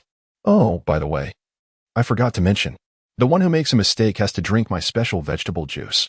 Jimaru rose, staring at the dark green concoction in Qianye's hand. Cold sweat forming on his forehead, alarmed. What on earth is in that? Qianye grinned mischievously. Don't worry, everything is edible. In a moment of playful deception by Qianye, Guru Jimaru found himself consuming a vegetable juice. The onlookers were left in a state of astonishment. What is this? Water. I need water, exclaimed Jimaru as he hurriedly exited the court. Wow, is its potency truly this formidable? Chiba gazed blankly at Jimaru's retreating figure, while Ryoma, intrigued, paused his actions to observe the scene of Jimaru's hasty departure. Yuichiro. Thud. Coach Longzaki served a ball that Ryoma failed to catch. Yuichiro. Qianye appeared at the perfect moment, presenting the vegetable juice to Ryoma. Without hesitation, Ryoma gulped it down. Ugh. It seemed he had tasted something exceedingly unpalatable. As he covered his mouth and bolted from the court, desperately seeking water. The spectators were even more dumbfounded. What is happening? Coach Longzaki appeared unfazed, continuing with the training. Next up were Oishi and Kawamura. After witnessing the earlier spectacle, both Oishi and Kawamura internally motivated themselves. Absolutely not. I must not falter. Thud. Thud. Thud. Thud. Wow. Oishi-senpai plays exceptionally well. Tomoka watched the training intently. Sakura remained silent, her gaze fixated on the court's entrance, where Ryoma and Chiba stood. Chiba patted Ryoma on the back, offering him a handkerchief. Is it really that dreadful? Ryoma took the handkerchief, wiping the moisture from his lips, and coughed. It's even less palatable than your disastrous culinary creations. Chiba replied, that's impressive. It seems, suddenly, Oishi and Kawamura dashed past Chiba, evidently having succumbed to the same fate and consumed Qianye's special vegetable juice due to their own blunders. Red, shouted Tachibana, returning a serve. Thud. Thud. Blue. Tachibana observed the ball that landed, exclaiming, what? It's yellow. Blue. Hato executed a snake shot. Thud. Thud. Regrettably, Hato, it's red. Qianye remarked as he presented the vegetable juice once more. As anticipated, both Tachibana and Hato, after drinking the vegetable juice, made their swift exits from the court. Chiba. Keep your eyes on the ball. Coach Longzaki served. Thud. Thud. Both Coach Longzaki and Qianye served simultaneously. This isn't fair. Why is the ball directed at me? Chiba exclaimed as he faced the incoming balls. With a swift spin and a flick of his racket, he returned them. Thud, thud. Both balls struck the triangular cones. Thud, thud, thud. Chiba looked down in confusion at the yellow ball nestled by his feet. Huh? How's there another ball here? Chiba. You seem to have forgotten about me, remarked the ever-smiling Fuji, his eyes narrowed playfully. What's this? When did the rules change? Chiba pouted at Fuji's innocent grin. Qianye chuckled. Hey Chiba, give this a try. I've added something special. As he laughed, Chiba took the vegetable juice, gulping it down. After finishing, she gagged. What the heck? You even added mango. Chiba despised mangoes, not due to allergies or their taste, but simply because she had an aversion to them. From the official team uniform, Ryoma retrieved a lollipop from his pocket, offering it to Chiba. Chiba wrinkled her tongue in distaste. This mango is bitter. Hori looked at Chiba's expression, feeling embarrassed. I never thought even Chiba couldn't handle it. Katsuo exclaimed. Qianye's vegetable juice is truly terrifying. Did Fuji also make a mistake? Suddenly, everyone turned to see Fuji, who had been teasing Chiba moments ago, had also missed the ball. Fuji, you did that on purpose. Kikumaru, who had returned to the court, sat up to voice his thoughts. I'm actually a bit curious to try it. Fuji said as he took the vegetable juice from Qianye's hand and drank it. Surprisingly, this tastes quite good. You're lying. It tastes horrible. Chiba pouted, fiercely crunching her lollipop. Katsuo remarked, Fuji is truly impressive. Katsuo added, what a terrifying person. Looking at the few people sprawled on the ground, Qianye chuckled softly. Everyone is more active than I anticipated, quite commendable. However, Kikumaru's racket tilts when he strikes. He needs to strengthen his forearm muscles. Oda and Kaito. You need to work on your forward and backward movements, while Kawamura and Fuji should enhance their lateral movements. Thus, strengthening their quadriceps and calves is essential. Where even is that? The crowd responded with bemusement. Ignoring them, Qianye continued, if Tachibana uses 70% of his strength to strike, his accuracy will improve. Tachibana, huh? Qianye remarked, though Tezuka's accuracy is commendable, his flexibility leaves much to be desired, and his expressions are too stiff. The group erupted in laughter at Qianye's mock critique. What about me? What about me? Chiba raised her hand to get Qianye's attention. Oh right, and you too, Ekizan and Chiba. Qianye pulled 4 bottles of milk from the box. You both should drink 2 bottles daily. Milk. Sweet. Chiba exclaimed, grabbing a bottle and drinking eagerly. Ryoma sighed. No matter how much milk I drink, I want to grow taller immediately. No way. You must drink it. Tachibana, Kikumaru, and Oda chorused. Indeed. Look how well Chiba behaves. Kawamura gazed at the milk in Chiba's hand, longing for a taste. Tezuka remarked, if it's Achan who said it, it must be accurate. Coach Ryazaki added, he has conducted the experiment himself. Now, back to the point. Achan approached his treasure chest, retrieving several lead plates. Everyone, please add 1 more lead plate. Really? Kikumaru exclaimed. Let us make it 5 plates. Oishi glanced at Achan's ankles. You too, right? 5 plates. Mitsuki inquired. Achan, you originally intended for 5 plates from the start, didn't you? Ryoma took a sip from the milk Chiba offered. I wouldn't mind adding up to 6 plates. Do I need to add 6 plates as well? Chiba asked curiously. Achan replied, no, the official team members must add up to 10 plates. As for Chiba, he is certainly to challenge his limits. What nonsense. You are simply tormenting us, exclaimed Ojiro. This is too much, Achan. Hearing Achan's words, Ojiro, Kikumaru, Kato, and Kawamura threw their balls at him. Ryoma, leave some for me. Chiba reached out, wanting to reclaim his milk. You aren't drinking yours, yet you take mine. Ryoma, with one hand on Chiba's head and the other holding the milk, continued to drink. You gave it to me. Watching the playful banter, Coach Ryazaki smiled. Once stamina is enhanced, skills will also improve significantly, but these guys' greatest weapon. Coach Ryazaki turned to Tezuka, who was quietly observing the fun. Tezuka, don't overexert yourself. The path ahead is still long and your rehabilitation. Tezuka interrupted.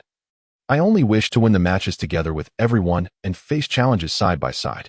Coach Ryazaki nodded approvingly. That's the spirit. It's rare to have so many tenacious individuals gathered together. All right, let us continue practicing. Oishi raised his racket, declaring, our goal is the championship in the middle school division. Kikumaru cheered. Everyone shouted in unison, let us go.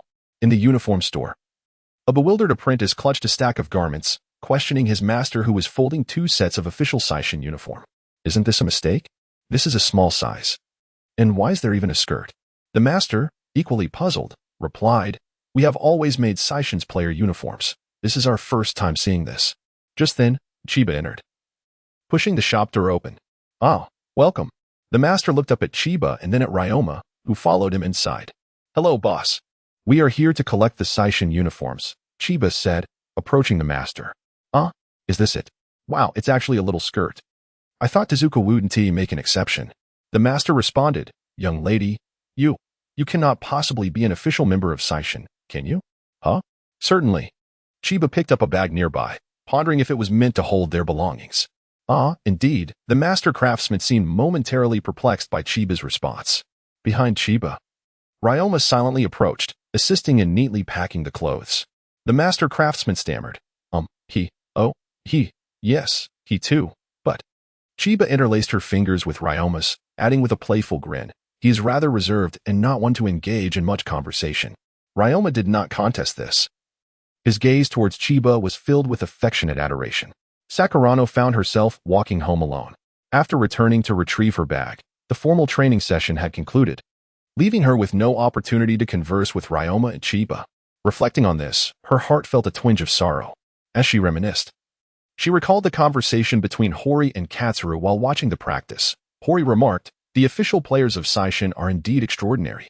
Katsura responded, "Hey, Katsura, what is troubling you?" Katsura replied, "Oh, it's nothing.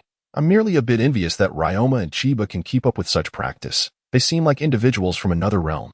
Katsuru agreed, "Indeed, someone like Ryoma is truly remarkable."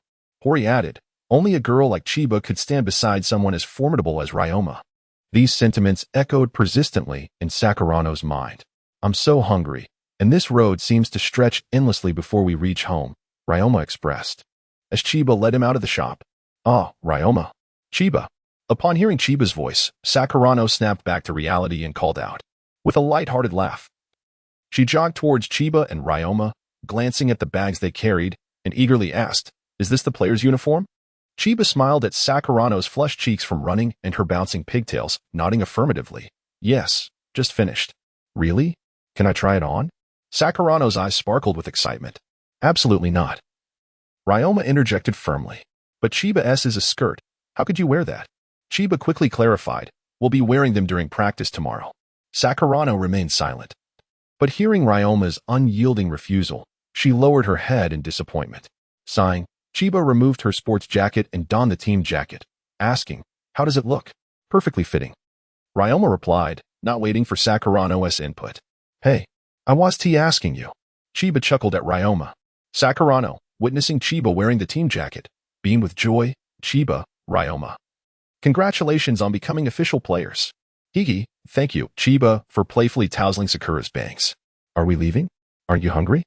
Ryoma neatly folded Chiba's sports jacket and placed it in the bag, pulling Chiba along as they turned to leave.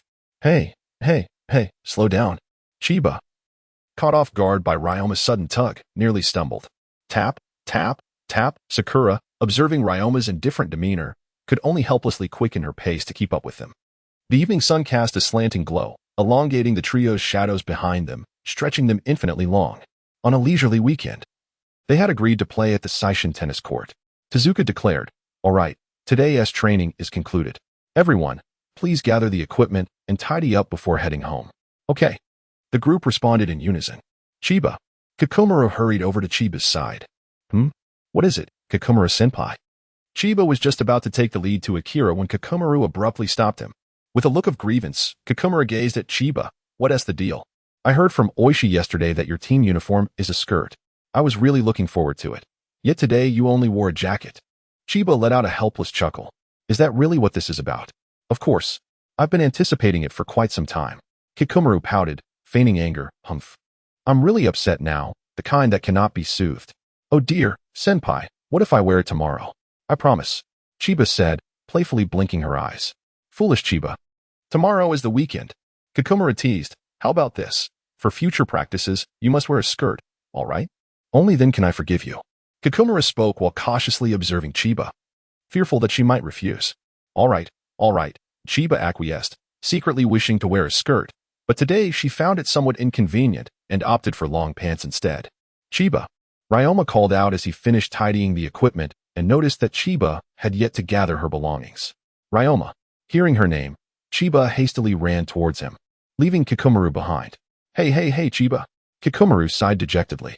Honestly, Tachibana tapped Kikumaru with his racket. Hey, Kikumaru-senpai.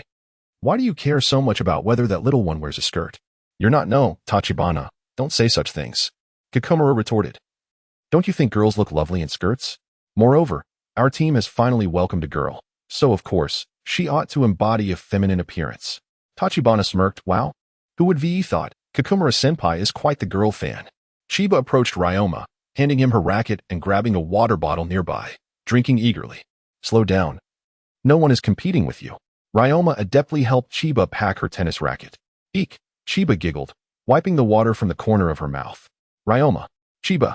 Hori rushed over with Katsuo in tow. What is the rush?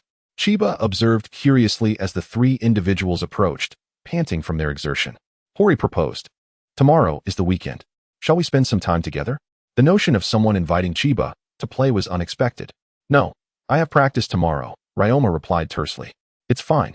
We can go to the court where my father coaches, Katsura quickly interjected. There, we can not only relax but also practice. Yes, indeed. Let us go together. Katsuo chimed in. I've already discussed it with my father. Ryoma, Chiba, let us go. Katsura was anxious that Chiba and Ryoma might decline. That doesn't sound too bad. Chiba mused, tilting her head in contemplation before happily agreeing. Really? Is that true? Then, let us meet at the subway station tomorrow. Hori exclaimed. Great. Finally. We can go out. On the street, bathed in the slanting rays of the setting sun, Chiba joyfully skipped along. Why did I agree to go out? Ryoma. Carrying the cat food Chiba had bought, walked protectively on the outer side of the path.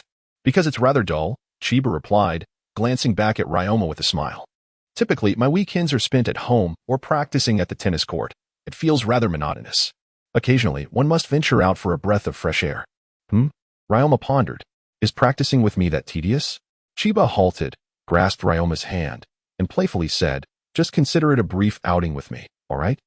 I've recently learned some new recipes with Mom. I can prepare a bento for you. Can I eat that? Ryoma turned to look at Chiba. Recalling the dark cuisine she had prepared the first time she made a bento, which had caused him a day of distress. Oh, Ryoma. My cooking skills are proportional to my tennis prowess. Chiba retorted like a puffed-up little kitten.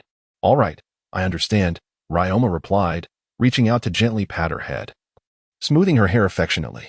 At Chiba's home, she asked, Mom, could you teach me how to make that bento you prepared for Dad last time? After training. Chiba stealthily grabbed a bottle of milk from the fridge. Her mother, Keiko, set aside her book and wiped Chiba's forehead with a handkerchief. Why are you training so long today? Your father went to America. Chiba looked up innocently, resembling a little kitten. Oh, Mom, training is a long-term commitment. I can't slack off. If Dad finds out, I'll be in trouble. Keiko affectionately ruffled Chiba's hair. What has prompted you to learn how to make a bento? Are you going out tomorrow? Yes. Chiba exclaimed as she finished the milk in one gulp. I'm going out with Ryoma tomorrow. I want to make him lunch. Hey. Mom, I'm going to take a shower now. You'll teach me when I'm done, right? Of course. Huizi shook her head helplessly. Her tone imbued with deep affection for Qianye. The Longma family was gathered around the dinner table. Going out to play? Is it with Qianye? Nan Silong lifted his head from his magazine upon hearing Longma's mention of an outing. Longma, sitting upright and calmly enjoying his meal, replied, yes. Nan Silong teased, oh. Not bad. Previously, you only knew how to have someone accompany you for practice, and now you've learned to take someone out for fun. Longma's mother, Riko, poured a glass of milk for him and inquired, is it far? Do you need me to prepare a bento for you both? Longma replied, no need. Qianye said she would make one for me. Riko chuckled, silly boy. If Qianye is making you one, shouldn't you prepare something for her in return? Can't you grasp that? Ha ha ha. Riko, spare our foolish son the scolding, Nan Silong quipped. If he had even half the wit of his father, Qianye would have moved in with us by now. It dawned on Longma that perhaps Qianye, being the scatterbrain she is, might only bring one bento. That's troublesome. I'll have to ask Mom for help. After finishing his milk, Longma stood up. I'm heading back to my room. You all enjoy your meal. Nan Silong remarked, oh, this kid is learning rather quickly. Riko added, just make sure you don't lead him astray. At the Sakurano household. Sakurano diligently flipped through a cookbook, carefully selecting ingredients. She thought to herself, tomorrow, I absolutely cannot make a mistake. I must prepare thoroughly. Hey, Sakurano, are you making a bento? Coach Ryuzaki leaned against the kitchen door, looking at her with curiosity. Ah, Grandma. Sakurano hurriedly closed the book. You see, tomorrow we're all going out to play, so I thought I might try to make a bento. That's a good idea. Coach Ryuzaki glanced at the ingredients Sakurano had gathered. This is enough for two. The other is for Ekizan, isn't it? Sakurano, caught in her thoughts, lowered her head shyly. Having good intentions is commendable, but Sakurano, do take care of yourself, Coach Ryuzaki advised before exiting the kitchen. Sakurano silently gazed at the ingredients, pondering the meaning of her grandmother's words. During a leisurely weekend at the interstellar tennis court, Chiba, Longma, and Hori Katsuru walked to the tennis court where Katsuru's father served as the coach. Wow, how impressive. I didn't expect Katsuru's father to be the coach at such an excellent facility. Hori surveyed the court, noting its top-notch equipment and spacious areas, remarking that it was not only a splendid place for recreation but also an exceptional venue for practice. Haha, it's nothing special. It's just coaching, Katsuru replied modestly. Shang Lang smiled modestly while Longma yawned out of boredom. It was only 8 in the morning. How could he already be tired? Qianye playfully tapped the brim of Longma's hat, urging him to perk up. I've finally managed to come out to play.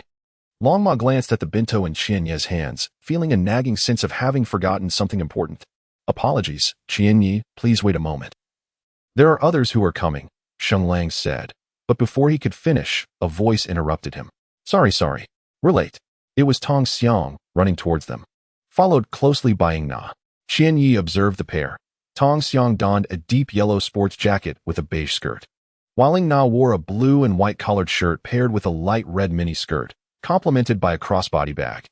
Qianye looked down at her own attire, a simple short-sleeved shirt and long pants, and sighed, wishing she could wear a cute dress too. Have you all been waiting long? Tong Xiang asked. What is in that big bag of yours? Huowei inquired, intrigued by the large backpack Tong Xiang carried. It's a bento. Tong Xiang proudly displayed her bag. A bento? That large? Huowei was taken aback. Surely you're not going to eat all of that by yourself? Sheng Xiong questioned. Of course not. That is everyone's share. I have a lot of siblings at home, so I'm used to preparing meals for many, Tong Xiang said, stepping closer to Longma. Hey, Longma, if you practice a bit more and enjoy a bento filled with my heartfelt intentions, you'll be full of energy. I spent an entire week preparing today's bento. Longma stared blankly at the girl before him, wondering who she was. Qianye glanced back and forth between Longma and Tong Xiang, realizing that popularity often brings complications. Who told her we were coming here today? Tong Xiang continued to chatter, prompting Huowei to ask, somewhat exasperated. Well, that would be me, Sheng Lang replied. Isn't it more fun with more people? Senior Atao said he would join us later. Senior Atao is coming too, Huowei exclaimed. Yes. Qianye, what is wrong?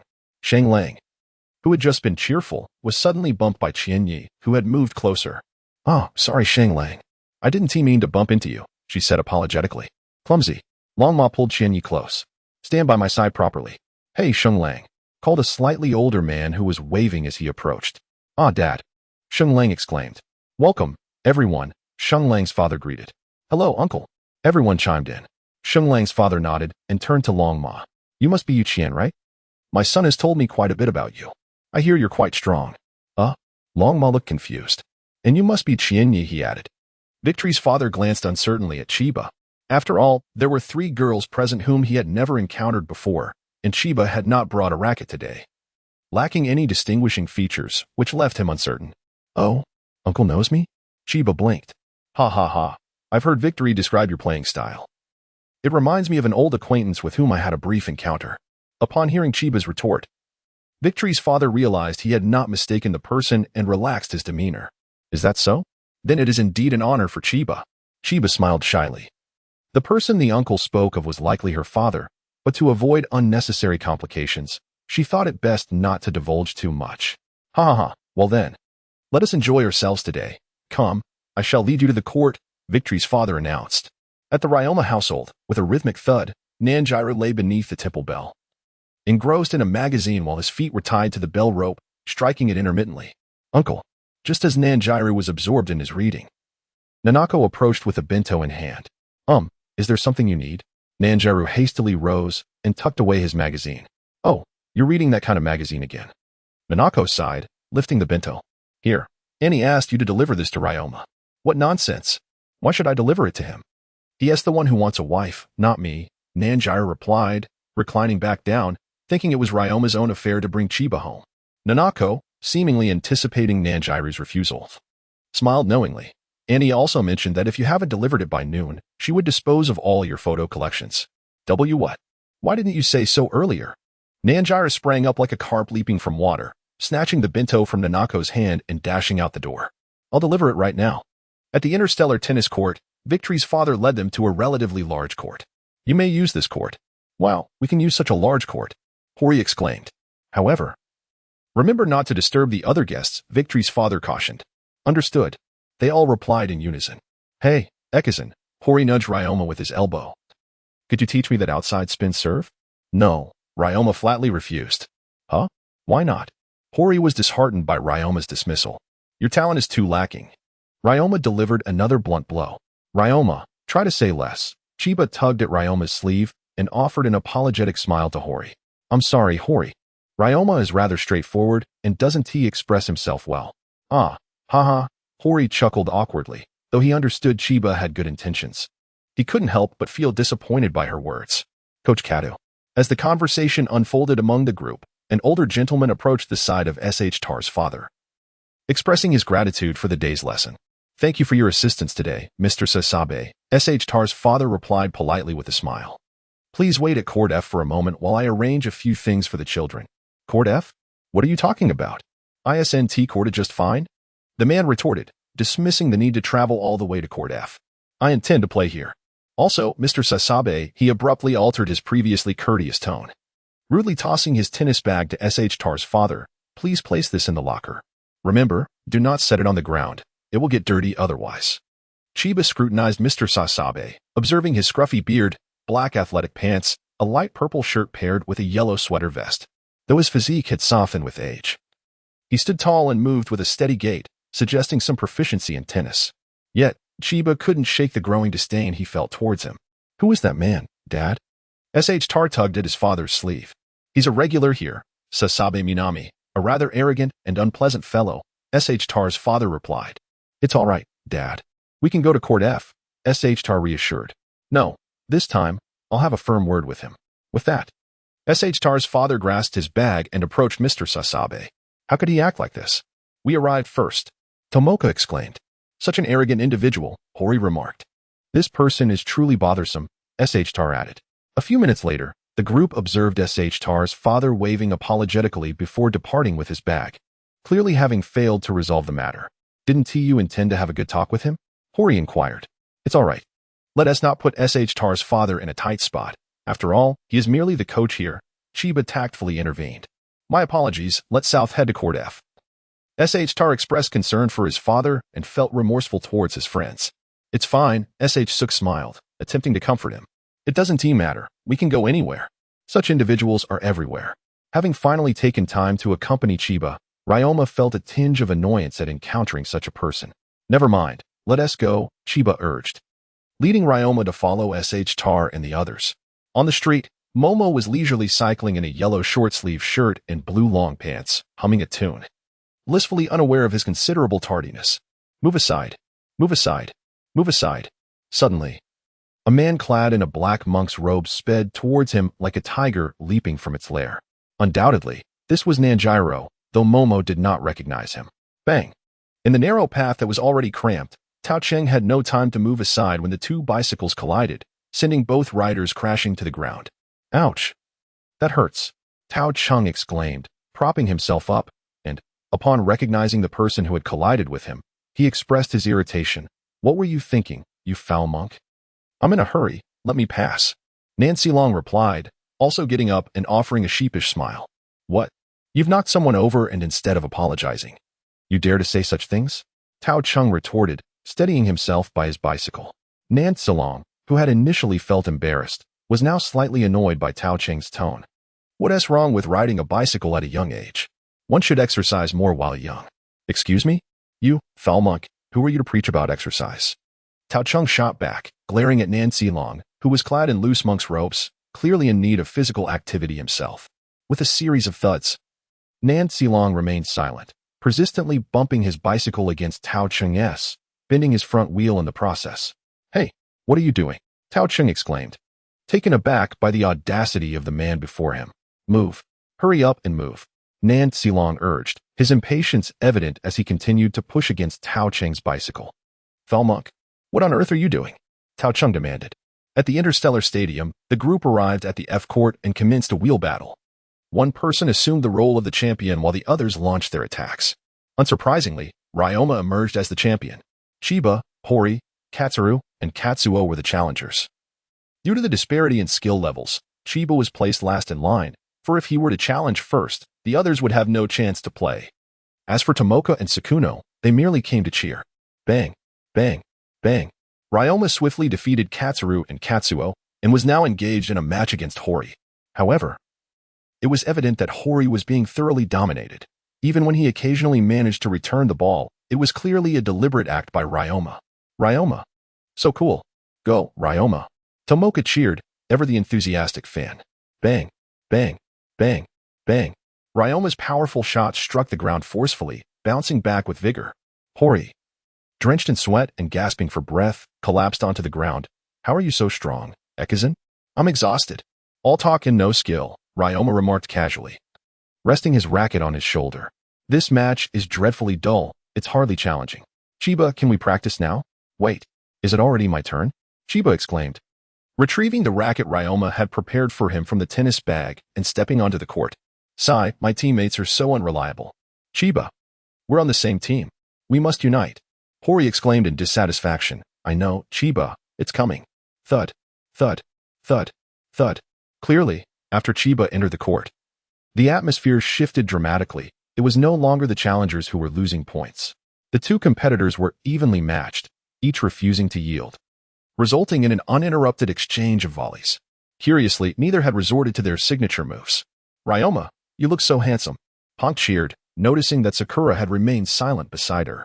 Curiously, Ponk turned to Sakura and asked, "By the way, Sakura, aren't you usually quite punctual? Why were you late this morning? Did something happen?" "Oh, it's nothing." Sakura replied nervously, fiddling with her bag and forcing a smile. "You're overthinking it." Why's that?" "Quite suspicious." Ponk grinned mischievously at Sakura and lunged toward her bag. "Let me see your bag." "Ponk, wait a moment." Sakura desperately shielded her bag. Despite her efforts, Ponk's strength was overwhelming, and in just 2 exchanges, Sakura's bag was opened. "Just as I suspected," Ponk exclaimed, peering into Sakura's lunchbox. "Wow, a lunch for 2. So, this is why you were late." "Sakura," Ponk called out teasingly. "Who is it for?" Ponk pressed. "Is it for Ryoma?" "No, it's not." Sakura hesitated, denying it. "Then who?" Ponk clearly did not believe her. "Hori? Katsuru? Katsuo? Or perhaps Chiba?" Sakura shyly glanced at Ryoma, who was completely engrossed in his match against Chiba, oblivious to her gaze. Ponk followed Sakura's line of sight and, as she had suspected, the lunch was indeed for Ryoma. "Wonderful, wonderful," Ponk encouraged, patting Sakura on the back. "The cheerleading squad dedicated to Ryoma is growing stronger day by day. Sakura, you must be more courageous." "Haha, what? Are you not listening to what I'm saying?" Just then, a coarse voice from an unfamiliar man nearby on Court A interrupted Ponk's laughter. Thud, thud, thud. Curious, Chiba turned his head, and the ball he was about to receive slipped from his grip and fell to the ground. "What is going on?" "It's so noisy," Chiba muttered, picking up the ball and glancing toward Court A. "I don't know," Katsuo replied. "I have a feeling it's something unpleasant," Katsuru added. Hori said, "Ryoma, Chiba, let us go take a look." On Court A, Sasazu Minami stood surrounded by 3 middle-aged men confronting Katsuru's father. The first man said, "Coach Kat, you are being unreasonable. Be male. Until when are we supposed to practice gymnastics?"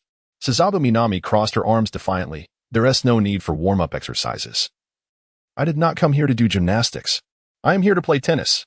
Her tone was exceedingly disrespectful, bordering on the vulgar. Tar's father felt somewhat awkward, however.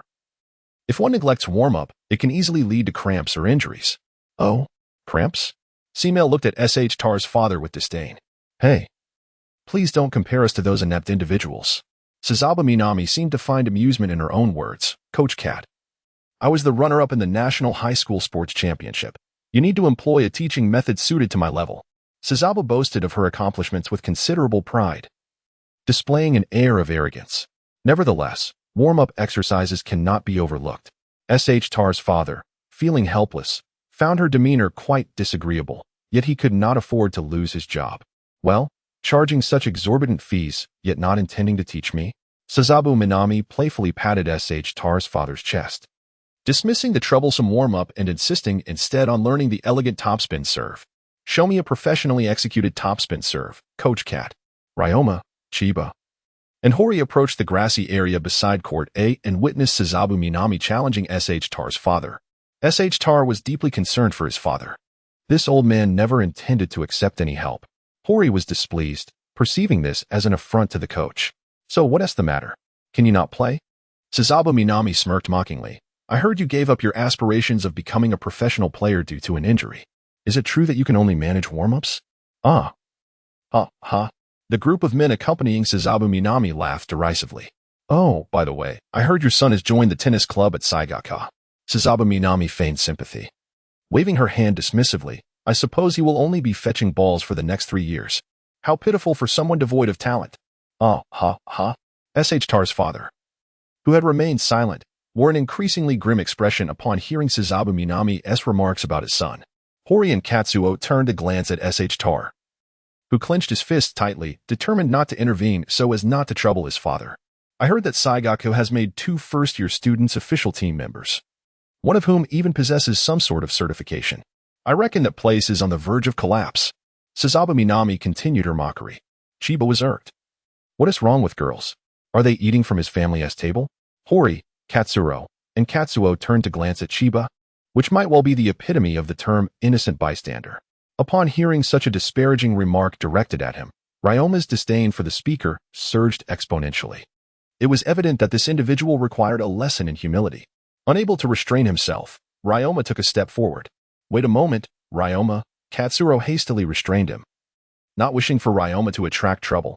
Mr. Sasabe, I can tolerate your comments about me, but I will not permit you to disparage my son or his school. Katsuro's father declared, clearly incensed. Is this how you speak to a guest? Sasabe Nan waved his hand dismissively, chuckling as if he had merely made a trivial jest. TCH. Such a humorless fellow. Just then, a young man with hair cascading to his neck descended the steps. This was none other than Sasabe Nan's son. Spotting his offspring, Sasabe Nan pointed at Katsuro's father and smiled. Oh, this coach refuses to teach me tennis. Sasabe scoffed. Ha, what a terrible coach. Ah, it's him. Sakuno recalled her previous encounter with Sasabe on the train, as well as his match against Ryoma. Do you know him? Tomoka inquired. How amusing that fate has entwined us. Chiba thought of Ryoma's injury and the recent disrespectful remarks from his father, fueling his ire. Ignoring the potential for conflict, Chiba strode toward the court. Ryoma, too, broke free from Katsuro's grasp to follow Chiba's lead. Katsuo, Ryoma. Katsuro called out. Let it be. With my father's prowess, he doesn't require anyone's guidance. Sasabe's son remarked, eliciting a pleased response from Sasabe Nan. At least I can be certain I am superior to this fellow. By the way, have you remembered how to grip the racket? A voice rang out from the grassy edge of the court. Everyone turned towards its source. Have you memorized the names for the grips? Ryoma casually seated himself on the grass, propping his head up with his right hand, surveying the scene. Chiba, arms crossed, wore a bemused expression as he silently stood behind Ryoma. Sasabe spun around to see Ryoma and, recalling his own dismal experience in their match, gasped in fright. Do you know him? Sasabe Nen asked, intrigued by his son's reaction. Who is he referring to? Sasabe chuckled nervously. That uncle. A melodic voice of a young girl reached them this time. As Sazabuun Minami lifted his gaze, he noticed a girl standing behind Ryoma, sweetly smiling at him. Chiba tilted her head slightly, her eyes not reflecting her smile as she addressed Sazabuun Minami. Uncle, could you teach me how to play tennis? Sazabuun Minami replied. Oh? You wish for me to instruct you in tennis? A sense of apprehension washed over him as he recalled the moment when he had merely intended to nudge Chiba, only to be struck in the face by Ryoma's ball. Hey, Dad, it's probably best if we steer clear of these two, he murmured. What nonsense are you spouting? Sazabuun Minami remarked, observing Chiba's harmless demeanor. He expressed his dissatisfaction to his son. This young lady does not trust the coaches here and specifically requested my guidance. Teaching her seems rather pointless, doesn't it? Why not let me instruct you both instead? Ryoma rose, casting a disdainful glance at Sazabu and Minami. Haha, splendid. I'll teach you both. Sazabu and Minami chuckled heartily, eager to showcase the splendid skills of a national high school sports competition runner-up. Chiba tugged at Ryoma's sleeve, pouting. Why are you competing with me again? How many times has this happened? Ryoma affectionately ruffled Chiba's unruly hair, a smile of indulgence upon his face. He is not worth your effort. And what makes him worthy of your attention? Chiba retorted, shaking her head. Initially, he was not, however. Who could resist when he spoke of you? Ryoma replied, casually pocketing his hands and turning to Sazabu and Minami. I look forward to your guidance. A leisurely weekend. 5. Golden Retriever. The streets had long been consumed by the standoff between Tachibana and Nanjiru, neither willing to yield. Let me pass, you brat. Nanjiru exclaimed, once more ramming his vehicle into Tachibana's bicycle. You're making a racket. Stinky monk. Tachibana retorted. Nanjiru halted his actions. It's flower monk, not stinky monk. Correct your terminology, you under-exercised brat. You're the one who needs correcting, stinky monk. Allow me to demonstrate. With that, Tachibana lifted his shirt, revealing his well-defined abs. Take a look at my robust physique. Where am I lacking in exercise? Huh? You immature little brat. Nanjiru refused to back down. Pulling apart his monk robe to display his impressive muscles, behold my miraculous physique. Apologies. A female voice suddenly interrupted from behind them. Both men, startled by the voice, quickly adjusted their attire and turned around. Excuse me. Shizasa Aji, riding her bicycle, approached the two. Oh, Tachibana and Mr. Nanjiru. What are you two doing here? Seeing the bicycles blocking her path, she was compelled to halt. I'm in a hurry. Could you please move aside? We're quite busy, woman, so kindly step aside. Nanjiru grumbled, irritated at yet another person obstructing his way. Step aside, woman. Shizasa's anger flared at Nanjiru's words. What do you mean by that? You lecherous old man. Nanjiro, this is a matter between men. Tachibana, there is no room for women to interfere here. What are you two talking about? Shizaki, hands on her hips, exclaimed, that is a discriminatory remark against women. I warn you. Retracted. Retracted. Oh, it's so noisy. Nanjiro ignored Shizaki and turned back to continue debating with Tachibana. Get out of the way. Tachibana. What? I was the one who came first. I first. Starry Arena, Court A. Once you finish this bottle of milk, I will have completed my match. Ryoma handed a bottle of warm milk to Chiba. In light of the milk, I shall refrain from holding a grudge against you. Chiba accepted the milk and began to savor it blissfully. The match commenced. Ekizan. You serve first. A man besides Sazaburo-nan was hastily summoned to act as the referee. Thud, thump, thud, thump, thud, thumper. Ryoma casually dribbled the ball, showing no signs of taking the match seriously. Go, Ryoma. Defeat that old man. Tomoka shouted.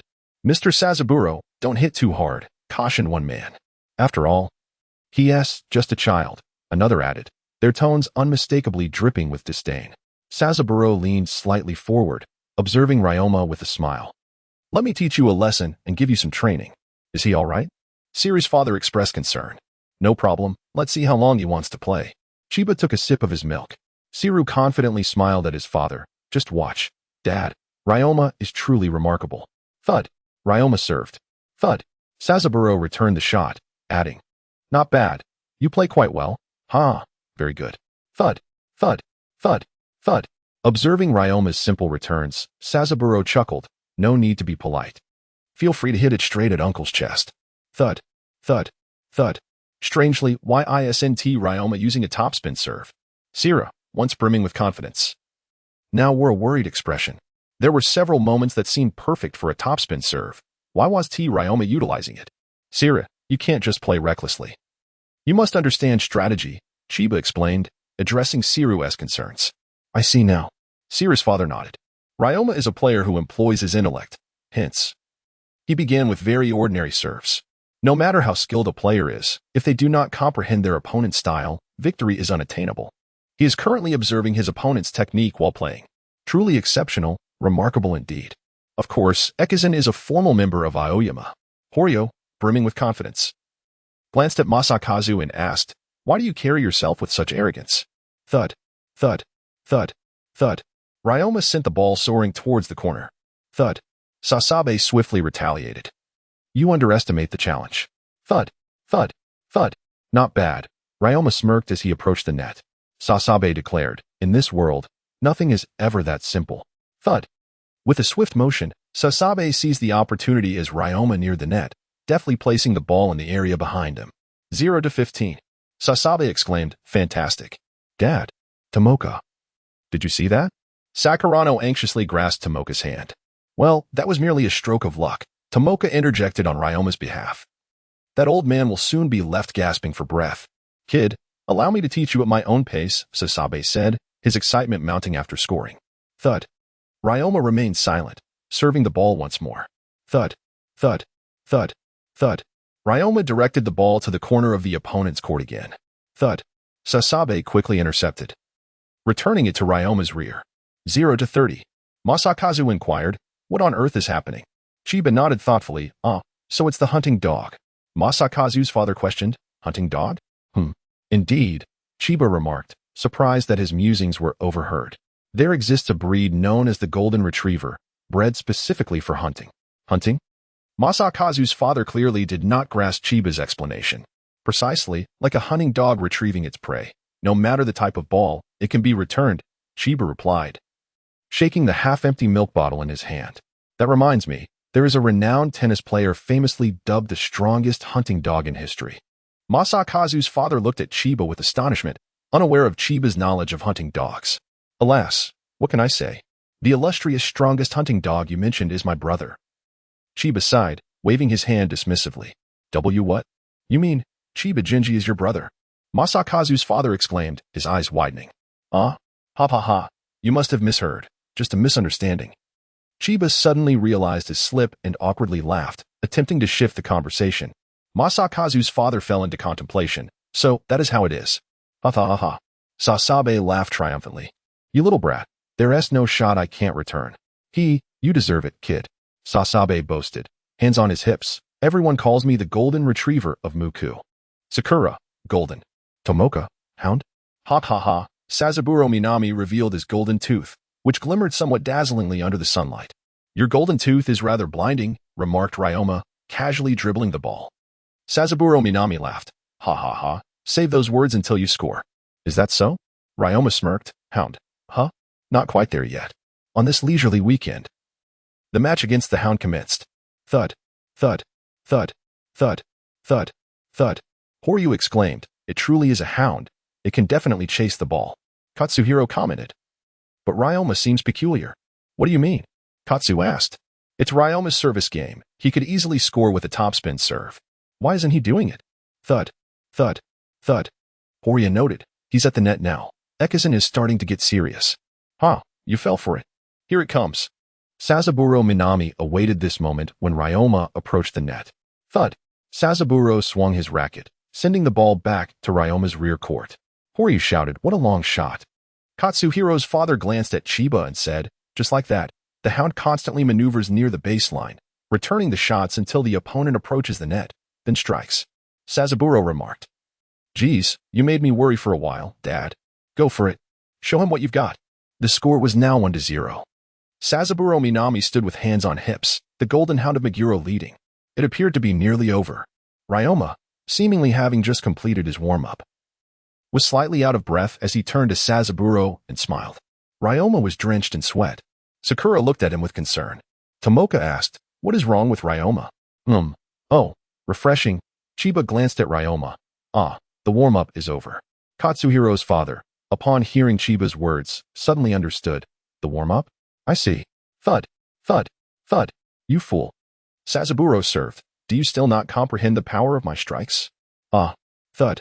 Ryoma swiftly reacted to the incoming ball, sprinting, planting his feet, stepping back with his left foot, drawing his right hand back, and swinging. Thud.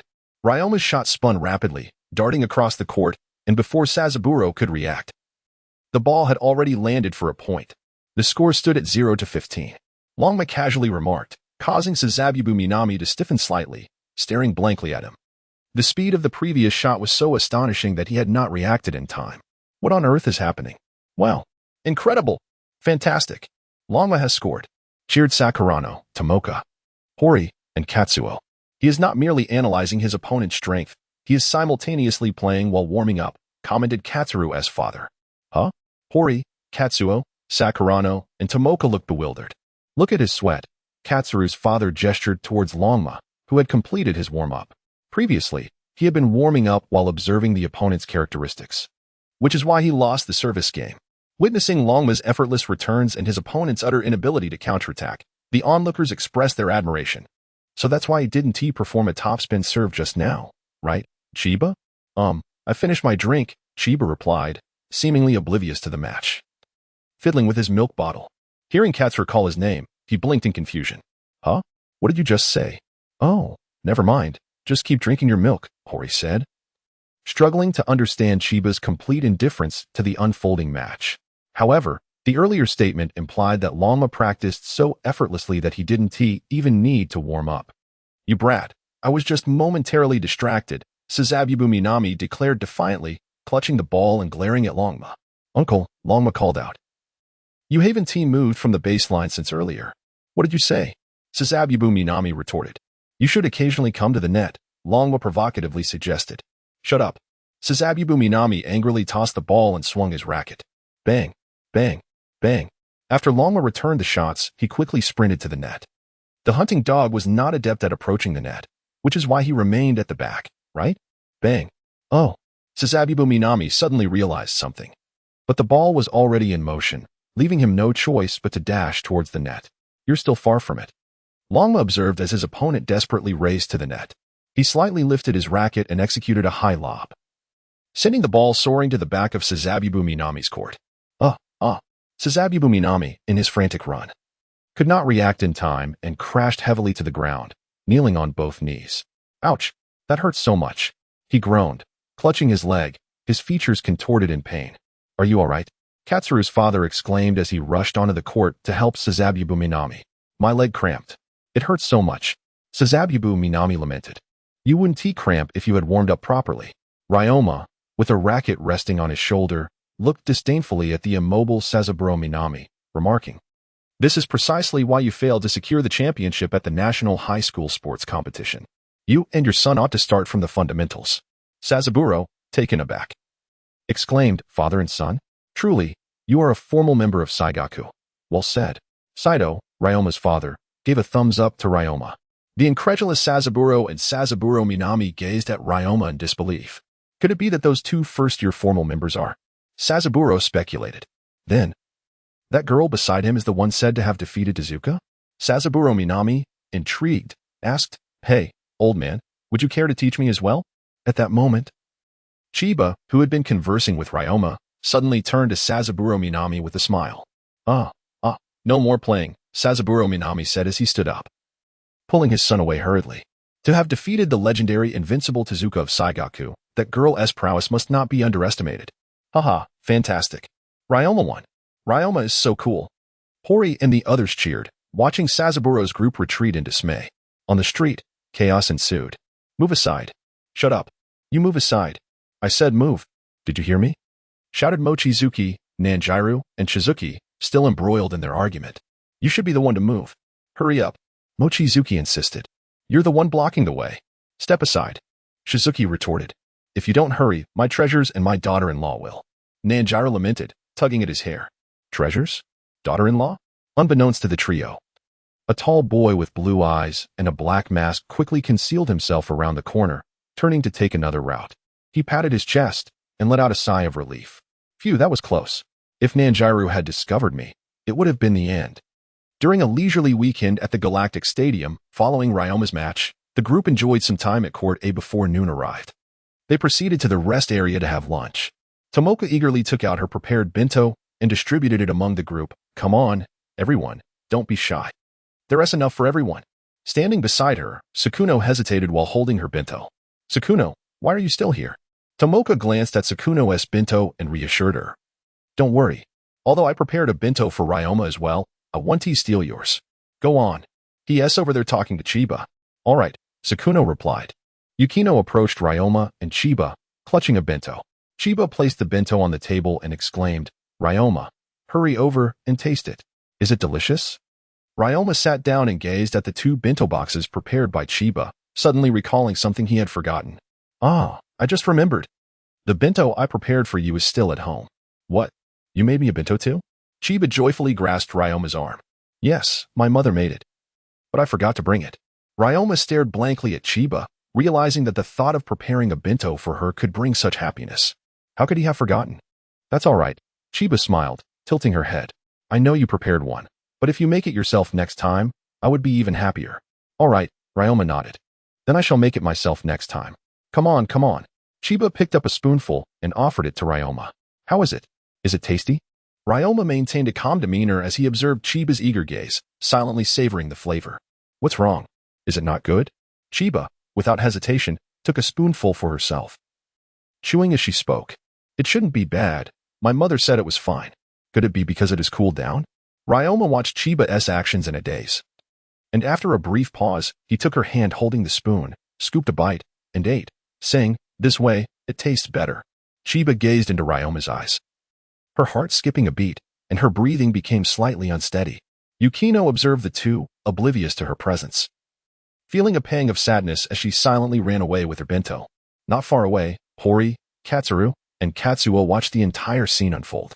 Hori remarked, this is... Katsuru added, Ryazaki seems to. Katsuo speculated, she must like Ryoma, right? Katsuru responded, it certainly seems that way. What do you mean it seems that way? It's quite obvious. Hori glanced back at Ryoma and Chiba, noting how they seemed to exclude everyone else. Katsuo commented, it can't be helped. After all, they grew up together. I suppose this is what adults refer to as childhood sweethearts. Katsuru noted, but speaking of which, Ryazaki just ran off. Shouldn't we go after her? Hori replied, no, it's fine. Tomoka just went in that direction as well. They should run into each other. Let's just enjoy our meal. That's true, Katsuru agreed. Well then, let's eat. In the interstellar park, Yukino sat alone on a bench, holding her bento. Indeed. Chiba must have feelings for Ryoma. Longma, he must also have a fondness for Chiba. Sakurano lowered her head, her grip on the bento tightening slightly. They were both so radiant, so exceptional. Standing together, they seemed perfectly matched. And what about herself? She felt utterly inept, lacking even the qualifications to play alongside them. Hey, are you going to eat that bento? Suddenly, a clear voice rang out above Sakurano. She looked up to see a pair of red and white athletic shoes. Rising to black trousers, a light blue shirt, a white jacket, a black mask, ice blue eyes, and a neatly cropped head of hair. This boy must be quite handsome. Sakurano concluded inwardly. Lost in thought? The boy waved a slender, fair hand in front of her, momentarily distracting Sakurano's mind. Ah, yes, I'm sorry. She returned to her senses, offering an apologetic smile. I'm so hungry. Are you going to eat your bento? If not, would you sell it to me? The boy casually sat down beside her. I've been on the road for 3 days without a bite to eat. I'm starving. Please, sell it to me. Huh. Sakurano blinked at the boy before her, her heart stirred by his earnestness. You're really hungry? Then you can have it. For me? The boy tilted his head. Are you sure you won't take any money for it? Sakurano nodded. Yes, go ahead. Great. Thank you. He took the bento, removed his mask, and began to devour the food. This is delicious. Did you make it yourself? You're amazing. Sakurano observed the boy closely. His features were strikingly handsome, rivaling Longma. If Longma was an impenetrable iceberg, then this boy was a sun that warmed the heart. What is your name? Sakurano blurted out unexpectedly. Huh. The boy, still chewing, was momentarily taken aback by her sudden inquiry. Realizing her faux pas, Sakurano quickly apologized. I'm sorry. If it's inconvenient, Chiba Genji, the boy replied. Oh, I said my name is Chiba Genji. If you don't mind, just call me General Genji. Tilted his head, smiling. If you prefer to call me Genji, I have no objection. Hearing Genji's playful tone, Sakurano couldn't help but smile in return. Now that looks good. Genji rested his chin on his hand, gazing at Sakurano with a smile. It was the first time she had ever been looked at so intently by a boy, and she felt a bit shy. Lowering her gaze. And what is your name? Ryazaki Sakurano. Sakurano, what a lovely name. I'll call you Sakura from now on. As evening fell, on the quiet street where pedestrians were sparse, Longma was walking leisurely alongside Chiba. Is your stomach feeling any better? Longma suddenly inquired. Huh. How did you know my stomach was upset? Chiba, with a curious tilt of her head, glanced at Ryoma, pondering whether she had ever spoken to him. Just a guess. Ryoma replied. I noticed you occasionally clutching your stomach. Is it a chill, or perhaps a stomachache? Caught off guard by his sudden inquiry, Chiba felt a wave of embarrassment wash over her. Oh, it's nothing really. I'll be fine in a few days. Ryoma, intrigued, wondered what made Chiba so bashful. By the way, Ryoma, she said, tightening her grip around his neck, how does today's golden retriever compare? Is it on par with my brother? Not even close, Ryoma responded. But he noticed that Chiba seemed to be intently listening to something. What is the matter? Chiba furrowed her brow and glanced back, then shook her head. It's nothing. I just have the feeling someone has been watching us. Perhaps it's one of your little fans, Ryoma suggested, easing his initial tension with a light chuckle. At that moment, a figure emerged from around the corner, carrying a black tennis bag. It was Qianye, who smiled upon seeing the retreating silhouettes of Ryoma and Chiba. How is it that this girl is becoming increasingly clever? Quite troublesome. The preliminary matches of the third singles division were approaching swiftly. Having spent several days training at school, the day of the qualifiers was nearly upon them. I'm heading out, shouted Katsu, bidding farewell to another member of the tennis team. Katsu, just finished changing into his gear, was lacing up his shoes. He turned to look at the posted district qualifying schedule in the locker room. The qualifiers would commence in 2 days, and to progress to the Metropolitan Tournament, they needed to secure either the championship or the runner-up position. Only 2 teams? Katsu asked, tying his shoelaces. What are you worried about? Hori replied. The seniors aren't concerned about such trivial preliminary matches. We are Seishin Academy, after all, the top seed. That is true, Katsu agreed. 2 doubles matches and 3 singles matches in the team competition. I wonder which category Ryoma will compete in. And what about Chiba? Will she take the court? It's hard to imagine Eiji playing doubles without any coordination. Hori shook his head as he looked at the qualifying chart. And what about Chiba? Do you think Eiji and Chiba might team up for doubles? After all, they do share a similar height. What are you saying? Hori's words were cut short as Tomoka suddenly barged in from behind and gave him a shove, exclaiming, You better not speak ill of Ryoma.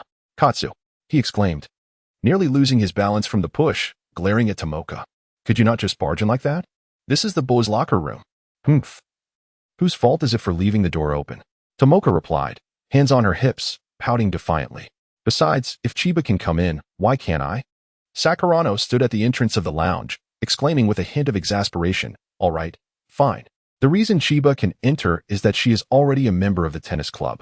Katsuhiro looked at Tomoka with a puzzled expression. Katsuomi nodded in agreement, indeed.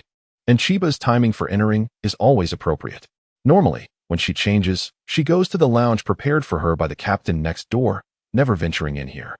Hori glanced at the other boys who had retreated into the corner due to Tomoka's sudden intrusion, and with a slight twitch at the corner of his mouth, suggested, Tomoka, perhaps you should step outside for a moment.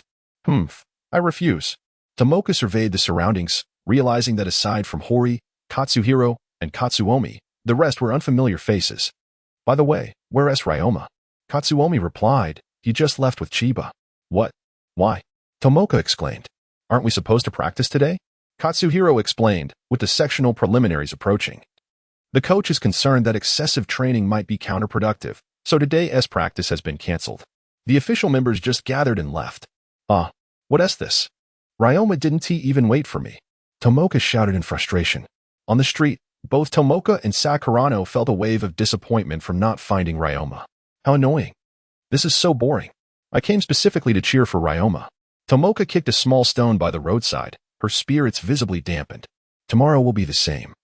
Sakurano comfortingly patted Tomoka on the shoulder. How can it be the same? Tomoka retorted. The sectional preliminaries start the day after tomorrow. So tomorrow requires a different kind of cheer. What is the difference? Sakurano inquired curiously. Look, Tomoka exclaimed, pulling out a banner from her bag that read, Preliminaries the day after tomorrow, Ryoma Prince, go for it. Sakurano felt a bit embarrassed. What about tomorrow's? Tomorrow's is like this. Tomoka produced another banner reading, Tomorrow's decisive battle. Ryoma Prince, go for it. Sakurano found herself at a loss for words. I'm so disappointed, Tomoka sighed. I worked hard on these last night. Cheer up, Tomoka. How about I treat you to some juice? Sakurano offered. Tomoka shook her head. No? My mood won't improve with just a bottle of juice. I've got an idea. Come on, I'll take you to a special place. Sakurano exclaimed, pulling Tomoka and veering off in another direction toward home. Sakurano, slow down. At the hamburger shop, Tomoka animatedly shared, and just like that, the news spread. The number of people wanting to join the Ryoma fan club has skyrocketed. Sitting on a chair, she munched on fries, her excitement palpable. As the president of the Ryoma fan club, I wholeheartedly welcome everyone to join. It seems even the first-year girls are eager to be part of it. Sakurano propped her head up, listening attentively to Tomoka, when suddenly she spotted Ryoma. Ah, it's Ryoma. Additionally, Chiba Tomoka exclaimed, Ah, is that true? At the counter. She was eagerly pulling Ryoma along to place an order. Gazing at the diverse array of meal sets on the menu, she expressed her excitement. Ryoma, Ryoma. Everything looks absolutely delectable. What should I choose? If I desire them all, why not just order everything? Ryoma, with a tennis bag slung over his shoulder and one hand casually tucked into his pocket, stood silently behind Chiba. Oh, Ryoma, I know you have money, but I only have one stomach. I can't possibly eat it all. Chiba pointed at the menu. Excuse me, miss, I would like to be set. Hey, Ekizan, Chiba. As entered, he was greeted by Chiba's melodious voice. Senior. Chiba set down the menu and waved cheerfully. What are you two doing here at a burger joint? Ryoma responded. Speechless. That's true. Chuckled, surprised he had asked such a silly question. Are you both part of the Seishin Academy tennis team? A girl with a purple top, white skirt, and short hair spoke up from behind. Yes, instinctively replied. I heard you've already decided on the official team members for the qualifying match the day after tomorrow. Surely, both of you are official members, right? The short-haired girl glanced between and Ryoma. The trio fell silent. Are passers-by this direct nowadays? Tomoka, noticing a girl flirting with Ryoma, clenched her drink in irritation. What is that girl doing? She's not even a member of Ryoma's fan club. How dare she flirt with him? Tomoka. Calm down, Sakuno interjected, restraining Tomoka, who was ready to explode. While Sakuno was also curious about what was transpiring, she reasoned that, at this moment, her presence would be of little consequence. Especially with Chiba there. Not denying it is tantamount to admitting it, the short-haired girl mused, nodding thoughtfully before turning to Chiba, who was clad in her Seishin uniform.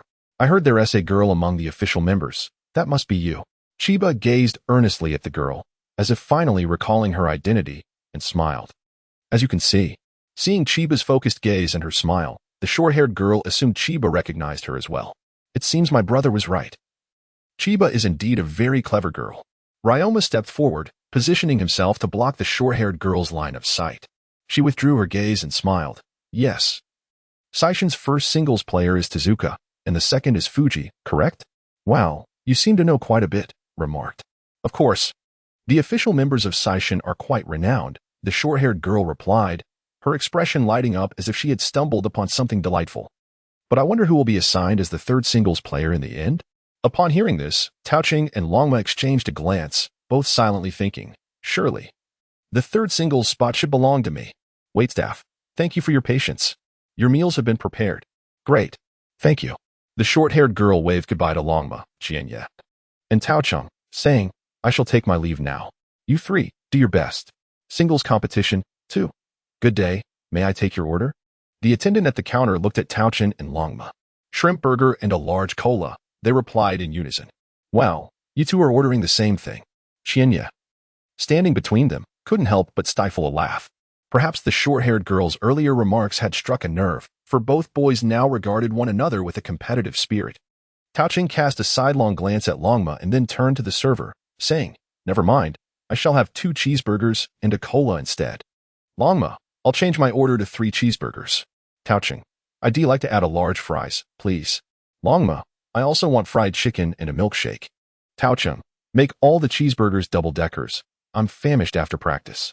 Longma, I'll double everything I ordered, as our training sessions differ in intensity. Qianye silently observed the escalating competition between the two. Can you really finish all that?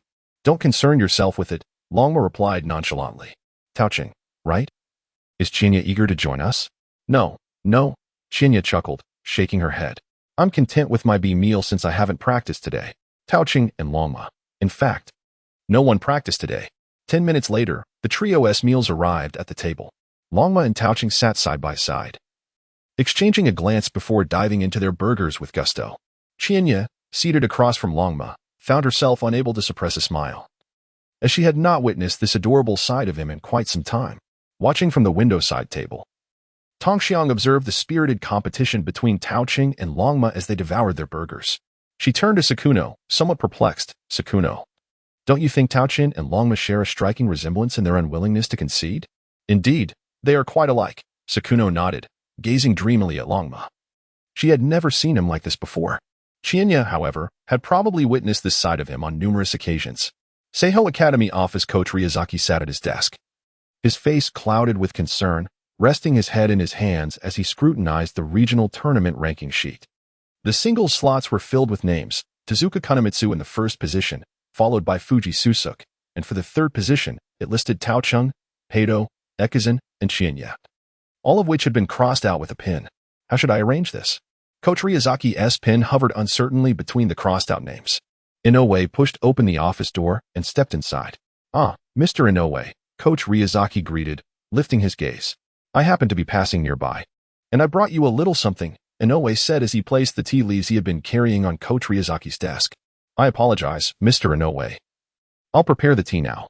Please, make yourself comfortable," Coach Ryazaki replied, rising to head towards the water station. Inoue remarked, "I appreciate it. I see that young lady isn't tea with you today." As Coach Ryazaki poured hot water, he teased Inoue, "Are you referring to Shizasa Ori? You two seem to work quite well together," Coach Ryazaki added. "Please spare me from such comments." Inoue chuckled softly, surprised that Coach Ryazaki was making jokes at his expense. "Ha ha ha.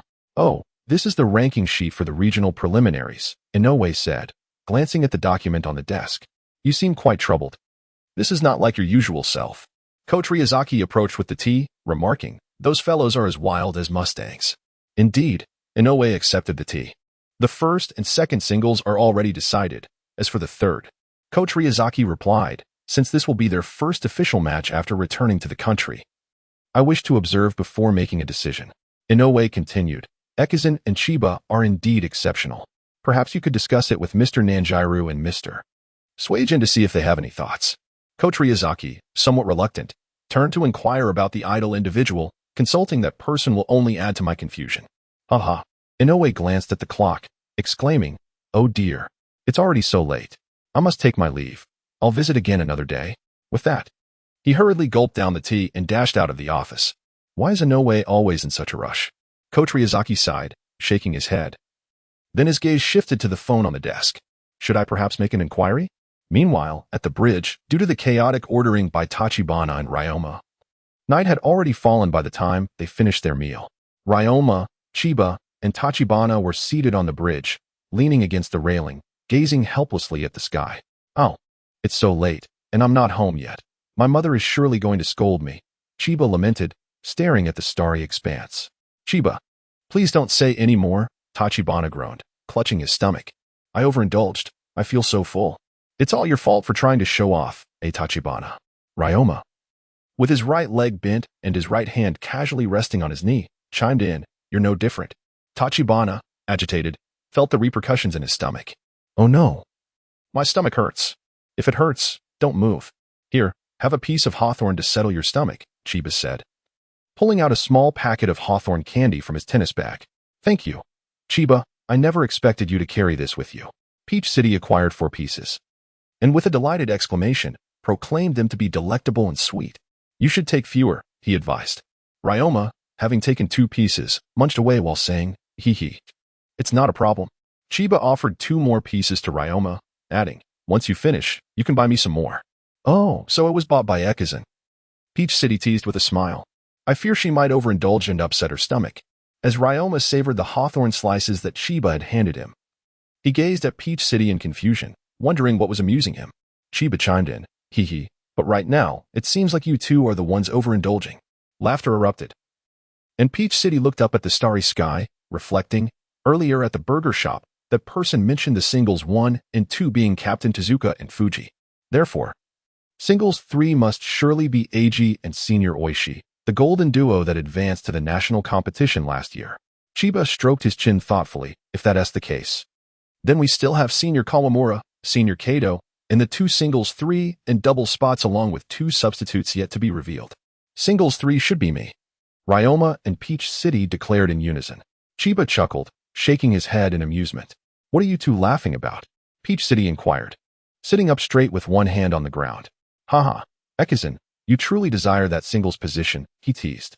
Ryoma rested his hands behind his head, stating, "I'm not suited for doubles." Chiba replied, "But isn't that a decision for the coach?" "Ah, Chiba is correct," Peach City said, stretching lazily. "The coach always makes decisions just before the match begins, doesn't he? So, Chiba, what do you think?" As for me, Chiba stood leaning against the railing to gaze below. I wish to be a substitute, or perhaps play doubles. Since I've never tried it and would like to give it a shot. Peach City exclaimed. Chiba, so impressive, and yet you wish to be a substitute.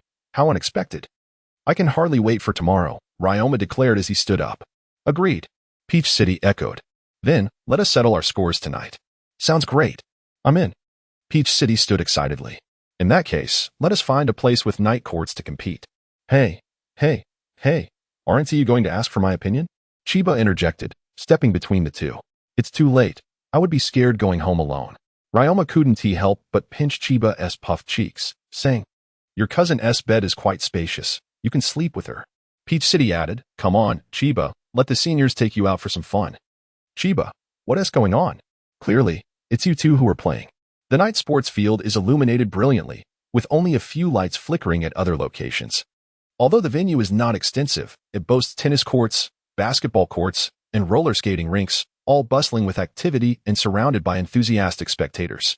Tachibana led Ryoma and Chiba towards the tennis courts. We found it. Our luck is certainly on our side. Wow, it feels just like playing street tennis, Chiba remarked. Astonished by the lively atmosphere, which rivaled that of street tennis back in America, the lights were sufficiently bright. Ryoma turned to Tachibana. Acknowledging that losing wasn't a cause for complaint, Tachibana replied, Hearing you say that puts my mind at ease. Excuse me, is there an entrance fee here? Chiba called out to a boy in a yellow vest and sunglasses, who was approaching with a tennis racket. The boy responded, Nope, it's free. Hey, in the distance. A girl with short hair waved at Chiba and the others. Tachibana glanced at her, recognizing her from the burger shop. Hey, a new face? Is this your first visit? Before the trio could greet the girl, a voice behind them interrupted. Chiba turned to see two boys, of similar height to Tachibana. The one who spoke had yellow hair and wore a light yellow short-sleeve shirt with black knee-length shorts. The other had his hair in small braids. Dressed in a purple-blue short-sleeve shirt and white shorts. Their demeanor was casual, lacking any discernible malice. However, for reasons unknown, Chiba felt an aversion towards them. Perhaps due to their somewhat rebellious appearance. Yeah, Tachibana nodded in agreement. The boy with yellow hair sighed. Ugh, what is going on? Yukawa, there are more and more people. Chiba glanced at the boy with braids, realizing his name was Bukawa. Bukawa replied, Yeah, but Izumi, there's south only one court here. Are we going to miss our turn tonight? Izumi stroked his chin, looking at Tachibana, Ryoma, and Chiba, and asked, Hey, do you guys know the rules? Not really. Tachibana answered politely on the surface, but then quietly grumbled to Chiba and Ryoma. Why do I find these two a bit annoying? Ryoma and Chiba nodded in agreement. Since that's the case, let me enlighten you, Izumi said, casually placing his hand in his pocket and waving dismissively. It's simple, just like a rally game. If you lose, you switch with another team. Wow, that sounds interesting. Tachibana exclaimed, glancing at Ryoma. Hey, Ekizan, I'll go first. Ryoma interjected. Longma, ever resilient, declared his refusal to yield. Oh, I almost forgot to mention, we only play doubles here. Buchuan chuckled, remarking on their trio, What's this? Are the girls joining just to fill numbers? Longma shot a displeased glare at Buchuan. Chiba frowned, questioning whether her earlier impression of their lack of malice was merely an illusion. As long as you can play tennis, it should suffice, right? There is no stipulation that it must be boys, is there? Momochi found the situation amusing as he observed Izumi and Buchuan. Izumi and Buchuan exchanged glances. Well, doubles. Isn't that just perfect? Chiba, with one hand grasping Longma and the other holding Momochi, brought their hands together, exclaiming, You two should experience doubles first. I'm so excited to see you play. Momochi exclaimed, What? You must be joking, right? Longma replied coolly, Playing is fine. But could you let go of my hand first? A few minutes later, Momochi and the indifferent Longma, who had initially planned to switch to singles, found themselves reluctantly thrust into the next round of the doubles tournament due to Chiba's fervent persuasion. On the court, both Longma and Momochi stood dazed, not fully comprehending how they had ended up in the doubles position. Are we really going to play, senpai? Longma inquired, his voice raised as he stood in the backcourt. What else can we do? Momochi glanced at Chiba on the sidelines. After all, the little one had expressed her eagerness. We couldn't disappoint her. Hey, Chiba. A short-haired girl approached with 2 bottles of soda, one for herself and one for Chiba. Want a drink? Thanks. Chiba accepted the beverage, Xiaoxing. Won't your brother worry about you being out so late? Xiaoxing smiled. I've only heard my brother speak of you, but now that I see you in person. Wasn't he wrong, huh? What did he say? Chiba opened her drink and took a sip. Xiaoxing replied, my brother said Chiba is a clever, cute, beautiful, and impressive senior. Chiba laughed. I suppose only the senior part was his idea. She was surprised by how articulate this girl, who she had only seen in photos, was in real life. Haha, my brother has always thought so. He just felt shy to say it. Xiaoxing gestured towards Longma and Momochi. Are those two really good at doubles? Chiba replied, I'm not sure. It's their first time. First time? Xiaoxing exclaimed, surprised. What a pity. They seemed so confident. I assumed they were seasoned players. Ah, you might be mistaken.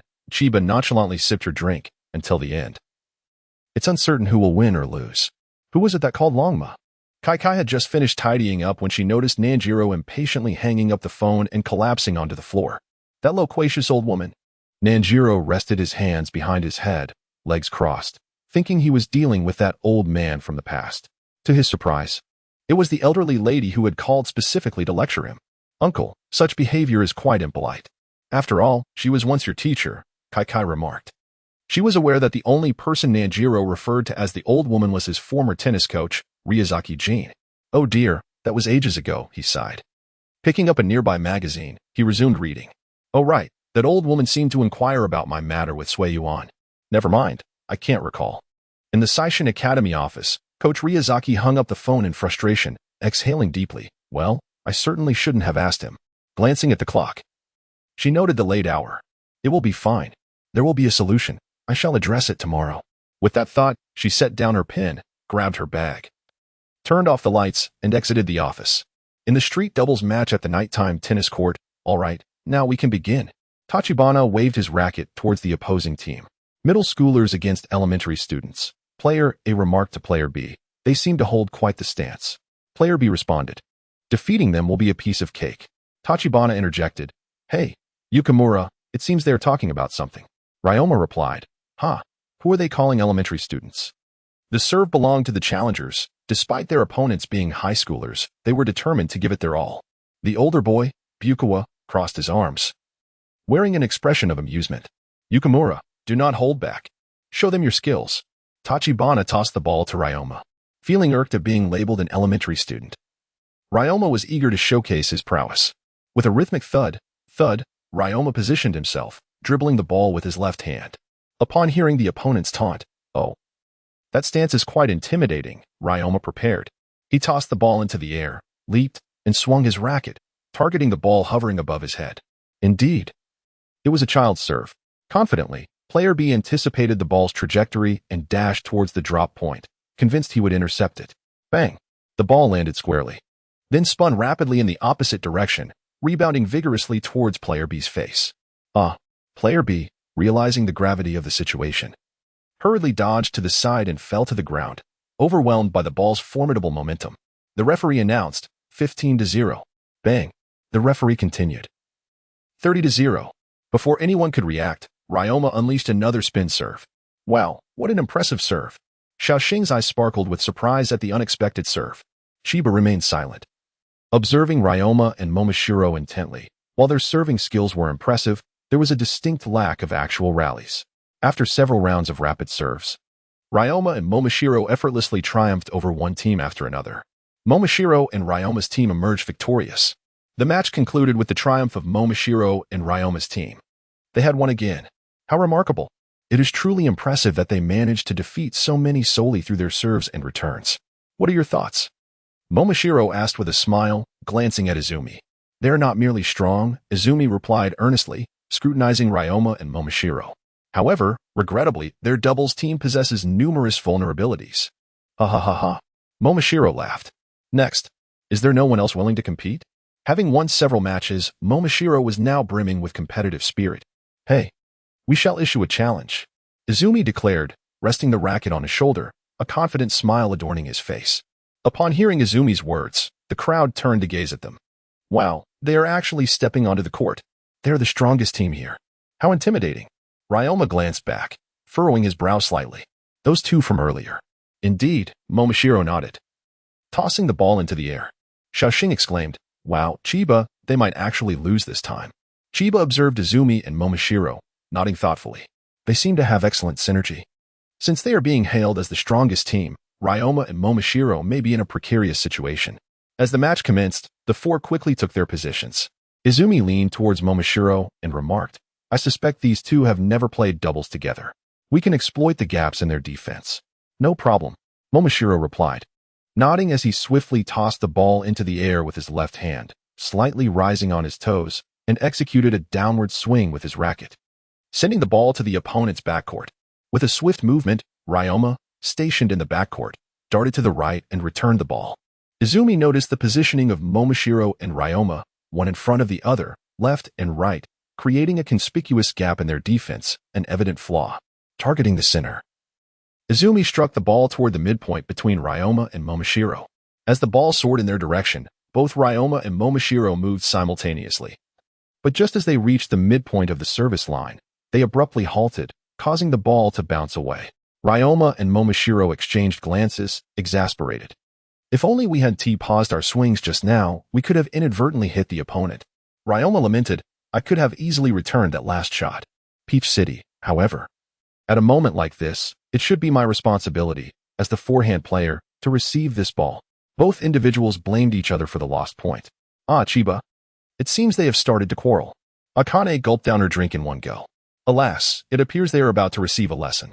Chiba raised his half-full cup of soda to clink with Akane's. Bang, bang, bang. This time, Ryoma positioned himself in the front court. After Izumi served from the back court once more, Ryoma and Peach City formed a formation, one in front and one behind. One to the left and one to the right. Bang. Ryukawa smashed the ball, sending Peach City's return right back towards the center of the two. Bang. The ball bounced off the ground and flew away. Ryoma and Peach City exchanged glances, both eager to receive the ball. Logically, they should have been able to intercept it. But this was not a singles match. If this shot were played, it would not be just the ball that would be affected. Referee, 30-0. Peach City, hey. You should defend better. Ryoma, no, it's you who should. If you want to take the backcourt, then please play properly. Bystander A, what a peculiar combination. Although both are strong, they exhibit no synergy whatsoever. Bystander B, indeed, no wonder they scored so many points just from serves. Bang, bang, bang, bang. Ryoma mimicked his opponent, directing the ball toward the right side of the backcourt. Bang. Ryukawa, stationed in the backcourt, easily returned the shot. The return ball soared towards Ryoma's left side, landing between the singles and doubles sidelines. Referee, 40-0. Ryoma did not attempt to intercept, as he perceived the ball to be out of bounds. Ryoma. Peach City turned to him, stating that guarding the weaker sides was the responsibility of the player in the back. Ryoma pointed with his racket at where the ball had just landed. Senpai, in doubles, does that count as in? Peach City. Yes. What's the matter? TSK. This is truly unfamiliar. Ryoma, frustrated, adjusted his cap. Apologies, this is my first time playing doubles. What? Your first time? No way. Peach City had thought only Chiba was inexperienced in doubles. It turned out Ryoma was too. Ryoma tilted his head in disbelief. Do I look like someone who has partnered with others before? Izumi watched the two opponents with a smile. They have become each other's stumbling blocks. Ryukawa. Haha. Let us take them down in one fell swoop. Bang. Bang. Bang. Bang. Tachibana returned the opponent's shot, directing it toward the center line. At the very moment he swung his racket, Izumi and Fukukawa moved in unison. As the ball bounced on the ground, both struck simultaneously, their rackets overlapping in a swift response that sent the ball flying back. Bang. Thud. Before Tachibana and Ryoma could react, the ball had already landed and rebounded to the other side. Referee, the match is over. The team of Fukukawa and Izumi emerges victorious. What? It's over? Tachibana stared blankly at the ball rolling on the ground, feeling as though he hadn't really played at all. Ryoma remarked. Our performance just now hardly resembled a tennis match. The third singles, 5, decided on doubles. Chiba handed Ryoma and Tachibana their jackets, observing their dejected demeanor. Chiba couldn't help but chuckle. Oh, it's no big deal. After all, you two are competing for third singles, not second doubles, so cheer up. Tachibana, the senior. Your coordination simply isn't adequate. Ryoma swiftly donned his jacket upon receiving it. Hey, hold on. I don't want to hear your lecture. Tachibana shrugged on the jacket. Huffing, if it were singles, I would definitely win. All right. Let us not blame the opponents. It's late. We must head back. Chiba prepared Ryoma's racket. Are you two leaving? Akane approached. Tachibana glanced at Akane, then turned his back to her, continuing to fasten his buttons. Having lost, what is the point of staying here? Haha, that is true. They truly weren't a match for you. Akane turned to leave, muttering, honestly, I heard you were official members of Seishin Academy's team, and I had high hopes for you. Chiba stifled a laugh, watching Akane pretend not to recognize him, adopting an air of mystery. What are you laughing at? Ryoma inquired curiously. Of course, I'm laughing at the two of us. Tachibana finished fastening his buttons and slung his tennis bag over his shoulder. Acknowledging the girl's words, she was right. We are hardly a match. Sai, let us just go. After saying this, Tachibana walked ahead, and Chiba smiled, linking arms with Ryoma as they followed him. Hey, Izumi, Fukukawa, you two are truly impressive. You managed to defeat them. No wonder you are the renowned doubles team from Urin High School. As Ryoma, Chiba, and Tachibana arrived at the edge of the court, they heard voices emanating from within. Urin High School?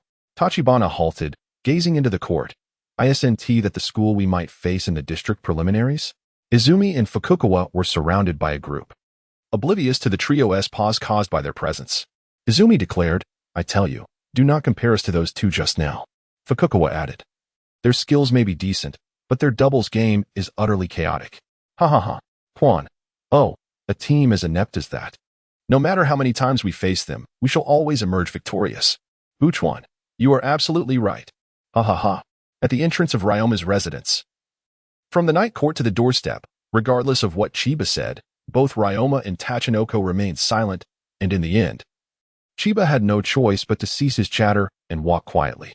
Upon reaching Ryoma's doorstep, the trio was expected to part ways. However, both Ryoma and Tachinoko halted simultaneously, their expressions heavy, as if lost in contemplation. Ekizan, I had previously declared that I would place singles number 3 in the match the day after tomorrow.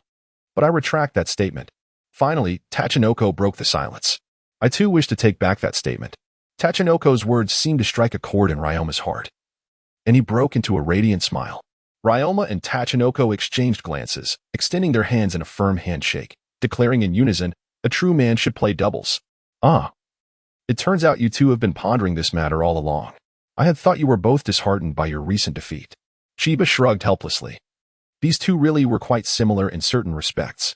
Hey, Chiba, you should join us. Tachinoko glanced at Chiba, signaling him to partake in the handshake. Huh? Me? Chiba pointed to himself, bewildered as he looked at Tachinoko and the eager Ryoma. What does it have to do with me if you two are playing doubles? Tachinoko, because we have no one else to practice with. So Chiba, you shall serve as the practice partner for me and Ekizan tomorrow. Right? Don't you wish to play doubles? Ryoma nodded in agreement, turning his gaze towards Chiba. Sigh, very well. Chiba realized that no matter what he said, he could not sway the two, so he reluctantly placed his hand atop their tightly clasped hands. All three, a true man should play doubles. Though they shouted the slogan. Chiba's heart silently echoed several times. She wants to play doubles, not merely play doubles. At Ryoma's family temple, immediately after school, Chiba was intercepted by Tachinoko and Ryoma, who led her to the temple behind Ryoma's house. Today, Ryoma and Tachinoko intended to practice, specifically requesting Nanjira to refrain from causing disruptions, and miraculously, he obliged. Chiba observed the concerned expressions on Ryoma and Tachinoko's faces, as if they feared she might flee. She found it rather exasperating. She had merely slipped away to the library while they were planning to practice during lunch. Was it truly necessary for them to intercept her the moment school ended? Here. This is for you too. Chiba retrieved a book from her tennis bag. What is this? Tachinoko took the book, reading the title, The Fundamentals of Doubles? How did you acquire such a book? Chiba, I borrowed it from the library today at noon. So that's why you suddenly disappeared. Ryoma took out his racket and handed it to Chiba. Indeed, you didn't think I would truly neglect to accompany you both, did you? Chiba, with a smile, placed Ryoma's hat atop her head. Hey, Ekizan, come take a look. Momo called out to Ryoma while perusing a book, pointing to a specific section. See. This page states that in doubles, the ball in the center must be received by the player using their forehand. Indeed, Ryoma nodded. But sometimes I wish to return it with a backhand. Momo responded, I feel the same. However, if that were the case, it wouldn't be doubles anymore. Chiba reassured them. No worries, take your time. After all, you have a full 5 hours this afternoon to practice. Ryoma flexed his wrist. While I understand these concepts in theory, There must be some sort of signal between the two of us. I certainly do not wish for the center ball to resemble last night's situation. Let's decide on a signal then. Allow me a moment to think. Momo pondered, lowering his head and stroking his chin. Upon lifting his gaze, he spotted the two Buddha statues at the temple gate. That's it. We'll use those. Chiba followed Momo's line of sight to the statues. One with tightly closed lips and the other with an open mouth. That one. Chiba pointed. What does it signify? Ryoma interjected. Ah, I understand now. Chiba queried. What do you comprehend? Ha ha ha. Chiba, you need not know. Momo chuckled, setting aside his book and gripping his racket. Now, let us commence our practice. Chiba, I kindly ask you to occasionally hit the center ball so we can assess our synergy. Very well, Chiba replied, walking towards the opposite side of the court. The day of the sectional preliminaries arrived swiftly, time flowing like water. A little bird sang joyfully from its perch, heralding the start of the day with its melodious notes. Sunlight poured generously over the city, revitalizing the flora that had slumbered through the night, while early risers embarked on their busy endeavors. The streets in the morning were nearly deserted, and due to waking late, Chiba remarkably opted to ride her bicycle today. Hey, little one. Momo suddenly appeared, cycling alongside her. Senior Momo, have you been waiting long? Chiba continued pedaling, maintaining pace with him. Not at all. I just came to grab breakfast, and have yet to reach our meeting spot, Momo replied. Hee, I did wake up a bit later today, Chiba said as she accelerated. How about a race to see who arrives at Ryoma's house first? Observing Chiba's retreating figure, Momo chuckled. Haha, you are destined to lose. I know this route better than you do. Victory shall undoubtedly be mine. At Ryoma's residence, he leisurely tidied up before pulling out a chair to prepare for breakfast. Ryoma, will you have enough time? Renji inquired. Yes, our school is the top seed. Even if we arrive an hour late, it won't matter since the matches are later. Longma picked up a glass of milk and took a sip, while Chiba and Senior Atako were scheduled to pick me up shortly. Riko handed the toasted bread to Longma, saying, That's good, but since Chiba is a girl, you all should walk a bit slower on the way. Longma glanced at the bread in his hand and asked, Mom, are you still not having Japanese breakfast today? Nanako replied, Andy prefers Western-style food. I shall prepare a Japanese breakfast for you next time. Oh. So the reason you mentioned practicing yesterday was because of today's match, said Nanjiro, who was sitting at the entrance, perusing the newspaper. It was indeed a rare sight. I had never seen you practice like this before. Longma, munching on his bread, looked at Nanjiro and inquired, Huh? What do you mean? Hey, Ekizan, we're here. Before Nanjiro could respond, the voice of Mochizuki echoed from outside. Longma downed the milk in one go and declared, Mom, I'm off. Observing Longma hurriedly slinging his tennis bag over his shoulder and rushing out, Nanjiro chuckled. Huh? What did he say? What do you mean? Huh, that little rascal. Outside, Longma emerged with his bag and noticed both Chiba and Mochizuki on their bicycles. Didn't we agree to take the bus together? He asked. Mochizuki replied, Oh, come on. Why waste money when you have your own ride? Stop talking and hop on. I don't want to, Longma retorted, walking over to Chiba.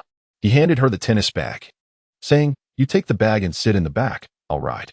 All right, I'm thrilled to have a free driver, Chiba complied, settling obediently into the rear. Geez. Really? Mochizuki chuckled helplessly. Hey, Ekizan, let us race to see who reaches the destination first. Heh, I won't lose, Longma replied as he mounted the bicycle, turning to Chiba. Do you remember the times you used to give me a ride? Hold on tight now. Chiba grasped the hem of Longma's shirt firmly. You truly are a gentleman seeking revenge. 10 years is not too late. Hold on tight. Let us go. Mochizuki urged, Let us move. At the Shikizunomori Sports Park. This year's district preliminary matches were once again taking place at the venue. The schools competing in the morning matches had already begun, while the others gradually entered the grounds. Shizuo was capturing the moment with her camera, exclaiming, Inoue-senpai, the district preliminaries have finally commenced. Indeed, Inoue replied, glancing at the players competing on the court. Only the victors of the district preliminaries would qualify for the Metropolitan Tournament, the Kanto Tournament, and the National Tournament. Shizuo pointed at the schools in competition, saying, Senpai, look, each school's athletes are striving toward the annual national tournament as their goal. Inoue remarked, in this competition, we will surely be able to discern which athletes hold the greatest promise. Ah, but I am not greedy. I merely wish to catch a glimpse of Ryoma. Shizasa suddenly succumbed to a fit of infatuation. Inoue discreetly took a step back. I do not know this person. Inside the telephone booth, Sakuno was engaged in a call. What? You cannot come? My parents left my younger brothers unattended and went out. On the other end, Tomoka's voice resonated. Sakuno, please. You must watch Ryoma's match on my behalf. And also, ouch. Let go. Beep, beep, beep, beep. Tomoka? The call was abruptly disconnected, leaving Sakuno unable to comprehend what Tomoka had intended to say. Alas, it seems I must go alone. Go, go. Splendid. They won. The cheers and applause erupted from the crowd as a school emerged victorious, though its identity remained a mystery. Ah, they have arrived. Wow, the first seed. Ah, Seishin Academy. While some continued to cheer, keen-eyed spectators spotted the official members of Seishin Academy entering through the park gates. Tezuka, accompanied by his team, approached the reporting station amidst the enthusiastic cheers and discussions. Good day, Seishin Academy Middle School. Tezuka presented the match entry form to the staff. Seishin Academy. Wow. It's Tezuka. So handsome. Seishin Academy? The first seed? They seemed quite formidable. Indeed, they were strong, but why were there two youngsters among them? And one of them was a girl? Is she also an official member? Ah, you may not be aware, but I heard there is a girl among Seishin's official team who holds a universal certificate.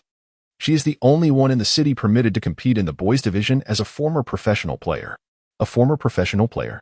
No wonder they appeared so at ease. Hey, Byukawa, those three are the ones from the other night. Izumi halted upon hearing the crowd's chatter. Byukawa gazed at Ryoma, Chiba, and Macho, a flicker of surprise crossing his eyes. I did not expect them to be official members of Seishin. Izumi remarked, who would have thought our next adversaries, the defeated, would be from Urin. Byukawa scrutinized Chiba, contemplating, a former professional player? A girl? At the regional qualifying match display board, several passers-by lingered. Bystander A. I believe this year it will still be Seishin and Kakigaki dominating. Bystander B. Indeed, both teams boast exceptional players. With so many talented competitors, anyone could emerge victorious. Xiaoxing, holding a bottle of beverage, quietly passed by while eavesdropping on the conversation of passers-by. Unable to suppress a smile at the thought that this year's competition might not see Seishin Academy and Shikamori emerge victorious. She looked up and suddenly caught sight of a flash of light green fabric, the uniform of Seishin Academy. Is that Qianye? Observing the girl not far away, struggling with the map, Xiaoxing couldn't help but chuckle. Almost forgot. Qianye is a competitor today and must be wearing her team outfit. Well, since she is from Qianye's school, perhaps I should lend a hand. With her drink in hand, she took a sip and approached the girl. Sakura, bewildered by the map, glanced anxiously at the roads on either side. Oh no, which path should I take? Sighing, she noticed the girl's uniform and asked, Are you from Seishin Academy? Just as Sakura was in a dilemma, a voice from behind suddenly interrupted. Turning around, she faced a short-haired girl who seemed momentarily familiar. Yet she couldn't recall where they had met. Yes, Sakura instinctively replied. The Seishin Academy court is over there. I can show you the way, Xiaoxing said, pointing to the left. Oh, thank you. Sakura bowed in gratitude before hastily running off. What is going on? Why the rush? Xiaoxing suddenly felt that a girl like Qianye, who remained calm and composed, was far preferable. Sighing, she decided to seek out Qianye at the Seishin Academy doubles match. Alongside the court, Hori, Katsuro, and Katsuo were watching matches from other schools. This is the preliminary round. So tense, Katsuro exclaimed, his excitement palpable as it was his first time witnessing such a competition. Katsuro, what are you so anxious about? It's not you who will be competing, Katsuo chuckled. True, but the atmosphere is just so nerve-wracking, Katsuro replied. Hori added, Seishin is the top seed, though other schools have begun their matches. Only the winning school from the group stage will face Seishin. Katsuo remarked, Don't you think it's a pity? It's a rare opportunity, and I wish we could see our school compete against more teams. Hori responded, There's nothing we can do. Being the top seed makes it rather special. Freshman, stop lingering here. Our school's match is about to start. Hurry to the court for assembly, interrupted a second-year senior, breaking up the trio's conversation. Okay, they replied in unison. At the Seishin Academy preparation area, Agon presented the competition roster to everyone, saying, This is the entry list we just submitted. Huh? Captain Tezuka ISNT competing against Yuan? Is he conserving his strength? Yuichiro and Atao are playing doubles? Agon explained, they volunteered for this. He handed the list to the others, revealing that Coach Ryazaki was also quite troubled. What will their collaboration evolve into? The crowd turned their gazes towards the formal players on the court. Daisher called out to Kakumaro, urging him to take it. As Daisher handed the drink to Kakumaro, Kakumaro simultaneously offered the towel that Daisher desired, their synergy impeccable. Truly, they are a golden duo, their chemistry remarkable. Chiba, leaning against the railing with a drink in hand, silently admired their rapport. Hey, Ekizan, pass that to me, Momo said, rummaging through his bag while addressing Ryoma. What is that? Ryoma replied, a look of confusion on his face as he sat on the bench. That towel beneath you, Momo pointed at the towel Ryoma was sitting on. You two clearly lack coordination, Chiba remarked as he set the drink atop Ryoma's head. How can you say that about us, Chiba? Momo retorted, pulling the towel over his shoulder. At least during yesterday's practice, we managed to return the middle ball. True, but as I reflect on yesterday, I can't shake the feeling that the slogan was odd, and it seems we only practiced the middle ball for so long. What if something unexpected happens? Ryoma remained silent, quietly sipping Chiba's drink. Come on, little guy, you must have faith in Senior Momo. Momo said, pulling Ryoma into a side hug. And you should believe in your Ryoma, right? Hiki. Chiba chuckled as he noticed Ryoma's face slightly redden from the embrace. Well, good luck to you both then. As the players prepared for the match, the representatives of Yulin Middle School and Saishin Academy, excluding the captains, stood on either side of the net, listening to the referee outline the rules. The referee stated that the team winning 3 out of 5 matches would advance. Moreover, since this was Saishin's first match, all 5 matches would be played regardless of the outcome. Coach Ryazaki glanced at Tezuka beside him, saying, Tezuka, don't blame me. I can't let you overexert yourself. I understand, Tezuka replied, his expression stoic as he observed his teammates on the court, recognizing the coach's concern, and thus held no resentment towards Coach Ryazaki for his absence in the match. The first match commenced with doubles, featuring Saishin's representatives, Momo and Ekizan, against Yulin's representatives, Izumi and Fukawa. The announcement for the match echoed through the speakers. Wow, after such a humiliating loss, they still dare to compete? Akane, unable to enter the court since she wasn't a participant, leaned against the spectator railing to watch the unfolding events. Haha, I finally made it. Sakuno panted as she rushed to Akane's side. Huh, that's strange. Weren't you the first to leave? Akane questioned, puzzled. Ah, yes, but I got lost. Sakuno admitted with an embarrassed smile, then turned her gaze back to the court. Wait, Ryoma is playing doubles? Xiaoxing. Huh, this seems quite intriguing. As both teams take the court, they exchange courteous handshakes. Buchuan grips Tachibana's hand. I didn't expect you to be part of the renowned Saigaku. Which indeed caught me off guard. Ah, by the way, I heard that girl on your team is a former professional player? Hissa. Suddenly, Izumi, who was shaking hands with Ryoma, withdrew her hand. Ouch, that hurts. Ryoma chuckled. Our opponents are you. Only by defeating us can you speak of her. Tachibana released his grip. Indeed, if you wish to learn about the little one, you must first conquer us. Ha ha ha, you are exceedingly confident. Buchuan couldn't help but laugh. Ah, if it were singles, you might indeed prevail, but Ryoma felt a sense of solace in Buchuan's self-awareness. Buchuan and Izumi exchanged glances, noticing the smile on Ryoma's face, and their brows furrowed slightly. Ryoma, however, to triumph over an opponent in their strongest domain, that feeling is truly exhilarating. Is that why you two are opting for doubles? Izumi said through clenched teeth. Tachibana stretched lazily. Ah, this is splendid. I can finally have a proper match. Izumi, if you think you can master doubles in a day or two, you have underestimated the complexity of it. Is that so? We possess a genius-like ability to absorb knowledge. Tachibana chuckled and turned to Ryoma. Ekizan, let us use the on strategy, just like yesterday. Ryoma, no problem. Huh. Ryoma is playing doubles? Shizasa, who had just arrived, looked at Ryoma in disbelief. Kikomaru, huh? On strategy? What is that? Achan, do you know? Achan, I have no idea. By the way, Chiba practiced with them yesterday. He should know, right? Fuji looked at Chiba with a smile. Huh? Well, this is a long story. Just thinking about that peculiar slogan makes Chiba feel strange.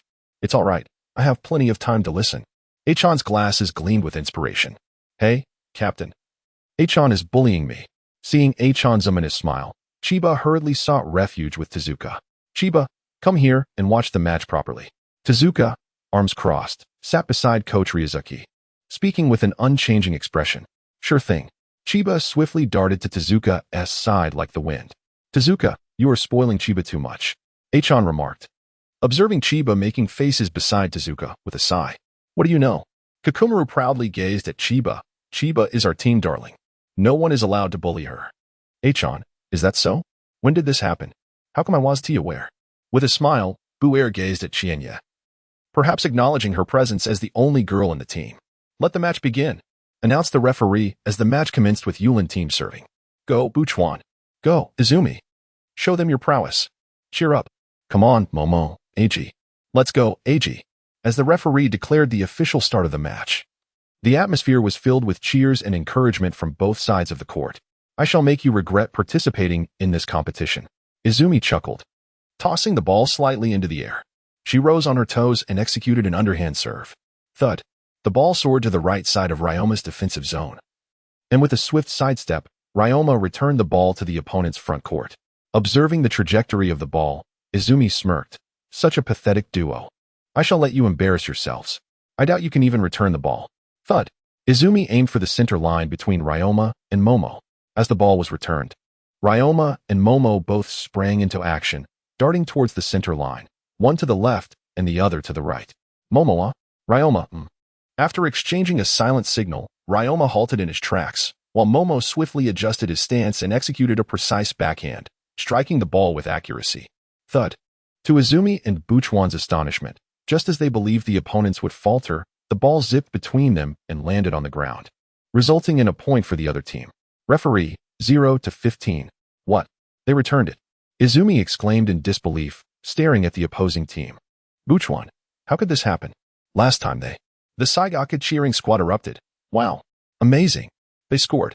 Who would have thought they would work so well together? Their cheering is quite amusing. Victory. WVE secured the first point. Hori. See. I told you. Ryoma would manage it. Sakurano. Fantastic. Shizuka. I didn't realize Ryoma could play doubles. P.S. Remarkable. Inoue. Haha. This is getting exciting. Ah, so this is the strategy in action?" Kikumaru mused, stroking his chin with a grin. "Quite entertaining, Qianye. Did you devise this for them?" Not really." Chiba shook his head with an unusual expression. During their practice yesterday afternoon, due to the small number of participants, they hadn't noticed anything amiss. However, now that the crowd had gathered and their shouts grew louder, Chiba suddenly felt a twinge of embarrassment regarding this secret signal. Bang, bang, bang. Ryoma, Tachibana, bang. The responses from Tachibana and Ryoma caused Izumi and Bukawa to lose a point. Referee, 0-30. Saishin's cheering squad. Wonderful. Another point scored. Ekizan. Truly remarkable. Shirzwa. It appears that these two have developed a good rapport. Indeed, it seems promising. Yet Horio furrowed his brow. That secret signal felt rather awkward. Katsuo nodded in agreement. Tachibana. Our doubles are becoming increasingly seamless, and I must say, that's largely my doing. I was the one who returned it. Ryoma shot a silent glare. The middle ball had been overcome. Bukawa gripped his racket tightly, adopting an offensive stance, slightly bending his body. So that is their signal. They will soon reveal a flaw. Just wait and see. Izumi tossed the ball with his left hand, swinging his racket with his right to send the ball towards Ryoma. Bang.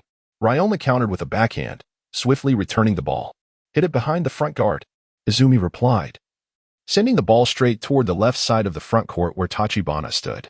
Bang. Ryoma, defending the backcourt, dashed behind Tachibana and struck the ball. Tachibana, thanks. Ryoma, no problem. Bukawa observed the positioning of Tachibana and Ryoma, a confident smile spreading across his face. Excellent. They are perfectly aligned. And it seems they only remember how to handle the middle ball. Now, the other half of the court lies completely unguarded. What an opportunity. Bang. Bukawa swung his racket, altering the trajectory of the return ball, sending it towards the open right side of Tachibana and Ryoma. Bang, thud, thud. Tachibana and Ryoma both moved in unison, swinging their rackets simultaneously. However, due to varying degrees of force and their simultaneous withdrawal, the ball lost its momentum and rolled at their feet. Referee, 15-30. Chiba, oh no. Aside from the middle ball, did they not communicate at all? Tezuka glanced at Chiba, questioning. Did you not notice during yesterday's practice? It is not my fault that Chiba innocently blinked. After all, I have never played doubles before, and yesterday I was completely thrown off by that secret signal. Hee. Kikumaru stifled a laugh, covering his mouth. Tezuka, did you really expect Chiba, who has never played doubles, to teach them both? Tezuka sighed in resignation upon hearing this and continued to watch the match. Chiba asserted that it was not his intention to cause any confusion. Bucho looked somewhat astonished at Momoshiro and Ryoma. They actually caught up. I clearly aimed for an empty spot. How can their footwork be so astounding? If it were a singles match, Bucho had to admit that, although the opponents had lost a point, their speed in returning the ball was entirely beyond his expectations. He had deliberately aimed towards the far right, hoping to prevent them from reaching it, yet they managed to catch up, although they did not return the shot. It was evident that their prowess should not be underestimated. Bucho, this is not singles, it's doubles. Izumi interrupted Bucho's musings. Doubles has its own strategies. While the opponents were formidable, Izumi did not want the psychological defenses of their team to crumble before the match had even concluded. The four players quickly took their positions, and a new round of competition began. Bucho, standing at the forefront, extended his left hand behind him, signaling to the back player, Izumi. Izumi nodded and tossed the ball at an angle, deliberately executing a faulty serve. "Ah, a service error," shouted Katsuo. "What a blunder," echoed Karu. "Good job," cheered Horio. "That was intentional, wasn't it?" It seems the opponents are about to unleash their secret moves. Chiba focused intently on the actions of Izumi and Bucho. Only those who excel in doubles can claim victory. With that, Izumi swiftly dashed from the back to the front, joining Bucho as they advanced toward the net. One on the left and one on the right. What? They're both at the net? How will they play? Inoue exclaimed in surprise. With a resounding thud, Momashiro swung both hands, returning the opponent's faulty serve with precision. Bucho swiftly moved to intercept the ball as it approached the net, executing a backhand stroke that sent the ball hurtling toward Ryoma's right rear, near the baseline. Thud, plop. The ball landed, and Momashiro and Ryoma lost another point. 30-30, called the referee. In doubles, the most crucial element is synergy. Bucho and Izumi exchanged high fives, grinning triumphantly at Momashiro and Ryoma. The cheering squad of Yamabuki erupted. They finally struck back. Amazing. Go for it. Izumi, you're fantastic. Ayo Gaku, let's go. Come on. Momashiro, Ekizan. Keep it up. Listening to the shouts from the opposing side, the players from Qianye responded with equal fervor. These two individuals were quite seasoned. It was unexpected that they would deliberately commit service faults. Taoqing swung his racket, tapping it against his shoulder. Ryoma, with his hands behind his back, continuously twirled his racket. These two are rather intriguing. In the Qianye doubles match, a clash ensued between the partners. Bam, bam, bam. Don't push yourself. Let me handle it. The forward Taoqing swiftly moved to the left, intercepting the ball that was initially aimed at Ryoma and returning it with precision. Splendid. On the other side, with no one guarding, Bukawa sidestepped and executed a swift backhand, redirecting the ball towards the unprotected left court of Ryoma and Taoqing. Bam. Thud. The ball landed emphatically. Referee. 40-30. Bam. Bam. Bam. Ryoma directed the ball towards the middle of Izumi and Bukawa. Bam. As the ball approached, Izumi and Bukawa moved in unison. One forward and one backward, one to the left and one to the right, racing towards the ball. They both swung their rackets simultaneously, their paddles colliding as they forcefully returned the ball. Bam. Thud. Referee. This game is won by Yulin. The score is 1-0. Izumi and Bukawa exchanged high fives and shared a smile. Izumi remarked, this is simply too easy. Observing the widening score gap, Yulin maintained their service game. And Xiaoxing shook her head with a smile, indicating that there was no need to continue watching this match. Those two look quite vexed. It seems Yulin is destined to win, Xiaoxing said before turning to leave the stands. Sakura, dissatisfied, watched Xiaoxing's retreating figure. The match was far from over. Why was she behaving this way? Sakura. Miss G. Just as Sakura was lost in her thoughts, Shizasa had already rushed to her side. Who is that? Your friend? Shizasa inquired curiously, glancing at Xiaoxing's figure, clearly unfamiliar, as if she had never seen her before. That. Sakura also felt a sense of familiarity with Xiaoxing, as if she had indeed met her before. Shizasa pressed, is it really her? Sakura suddenly recalled the incident at the hamburger shop 2 days prior. She was that person. What is wrong with you? Shizasa questioned, puzzled as to whether Sakura was even listening to her. Yulin scored first, Katsu remarked. They are completely being led by Yulin, Hori added. Indeed, Katsuo, and Hori echoed. Senpai Qian. Qian replied. With their lack of formation, even if their athletic ability is exceptional, scoring will be quite challenging. Katsu asked, Senpai, how does the formation in doubles differ from that in singles? Qian adjusted his glasses, which gleamed in the light. Observing the defensive formations of Longma and Taoqing, one ahead of the other, one to the left and one to the right, After yet another offensive from Izumi and Bukawa resulted in them conceding points due to an open half of the court, he began to enlighten the trio with a serious demeanor. The initial formation they employed was the fundamental double formation. Yet upon noticing Izumi and Bukawa advancing to the net again, Qianye recognized that tactics akin to those of Qianye and his team, once the formation was disrupted, left one side entirely unguarded and susceptible to exploitation. The trio exclaimed. Qianye continued, ideally, the player who can swiftly reach the ball should attempt to rescue it, while the other remains on the opposite half of the court. However, both of them cover too extensive an area, leading them to intercept nearly every ball on their own. This approach creates vulnerabilities that the opposing team can easily exploit to score. Bang, bang, bang. Longma and Taoqing simultaneously sprinted to one side of the court, with Taoqing swiftly retaliating. With a thwack, Izumi directed the ball toward the unguarded side, scoring once more. The referee declared, "This round is won by Yulin." "Wasn't that ball supposed to be mine to intercept?" Longma inquired, his expression a mixture of frustration and anger as he glanced at Taoqing. "That previous ball was struck by the player in front," Taoqing replied, tapping his racket, clearly unconcerned with Longma's assertion. "If you can't play well, then perhaps you shouldn't play at all," Longma retorted. "What did you say? Who can't play well?" Taoqing shot back. As this was their first collaboration, both stubborn individuals refused to yield to one another. "Hey, players from Saigaku, stop." The referee interjected. "Oh no, this is disastrous," Hori lamented, covering his face as internal discord emerged. "Qianye-senpai, do you think Longma and the others can turn the tide?" Masao inquired. "To triumph over formidable opponents like Izumi and Bukawa." The current lack of synergy among Qianye and his team presented an insurmountable challenge. Kikumaru rested his head on his hands, remarking, "Yulin's team is indeed playing remarkably well.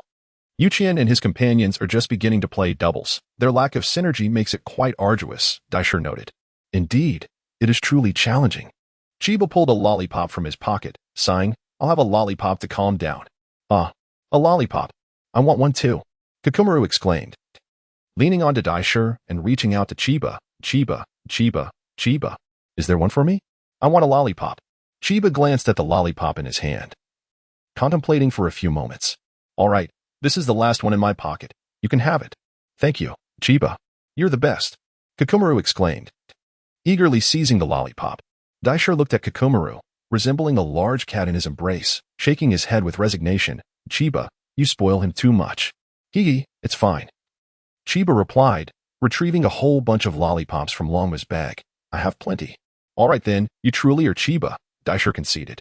"Ah, haha," Fuji chuckled. "Bang, bang, bang. Referee, this round is won by Yulin. The score is 2-1, and we will now take a break." During the intermission, Taoqing and Longma exited the court, obediently standing before Coach Longzaki. "Coach Longzaki, what happened? Wasn't everything going smoothly at the start? Why are you struggling now?" Taoqing sighed with a hint of frustration. Although he understood intellectually, his body failed to respond accordingly. The true challenge lay not in the opponents, but within their own ranks. Longma furrowed his brows, expressing, "I feel my rhythm has been consistently disrupted." "By whom?" Taoqing inquired, clearly perceiving Longma's words as a reflection of his own actions. "I was quite clear earlier. It's our own team." Longma turned his head, avoiding eye contact with Taoqing. Taoqing, observing Longma's demeanor, felt his irritation escalating. "So, are you implying it's all my fault? You were the one who overstepped. That was clearly my ball, yet you rushed to take it." Longma, taken aback by Taoqing's accusation, retorted with an equal measure of ire. "Senior Tao, you didn't even let me receive my own ball." "What did you say? Repeat that if you dare." Why don't you both take a moment to calm down?" Chiba timidly interjected from the sidelines. "Longma and Taoqing, this is none of your concern." Chiba quietly withdrew from the fray. Upon realizing it was Chiba, Longma's demeanor softened. "I apologize, Chiba. I was too anxious." "Sorry, little one, it wasn't intentional," Taoqing added, scratching his head sheepishly.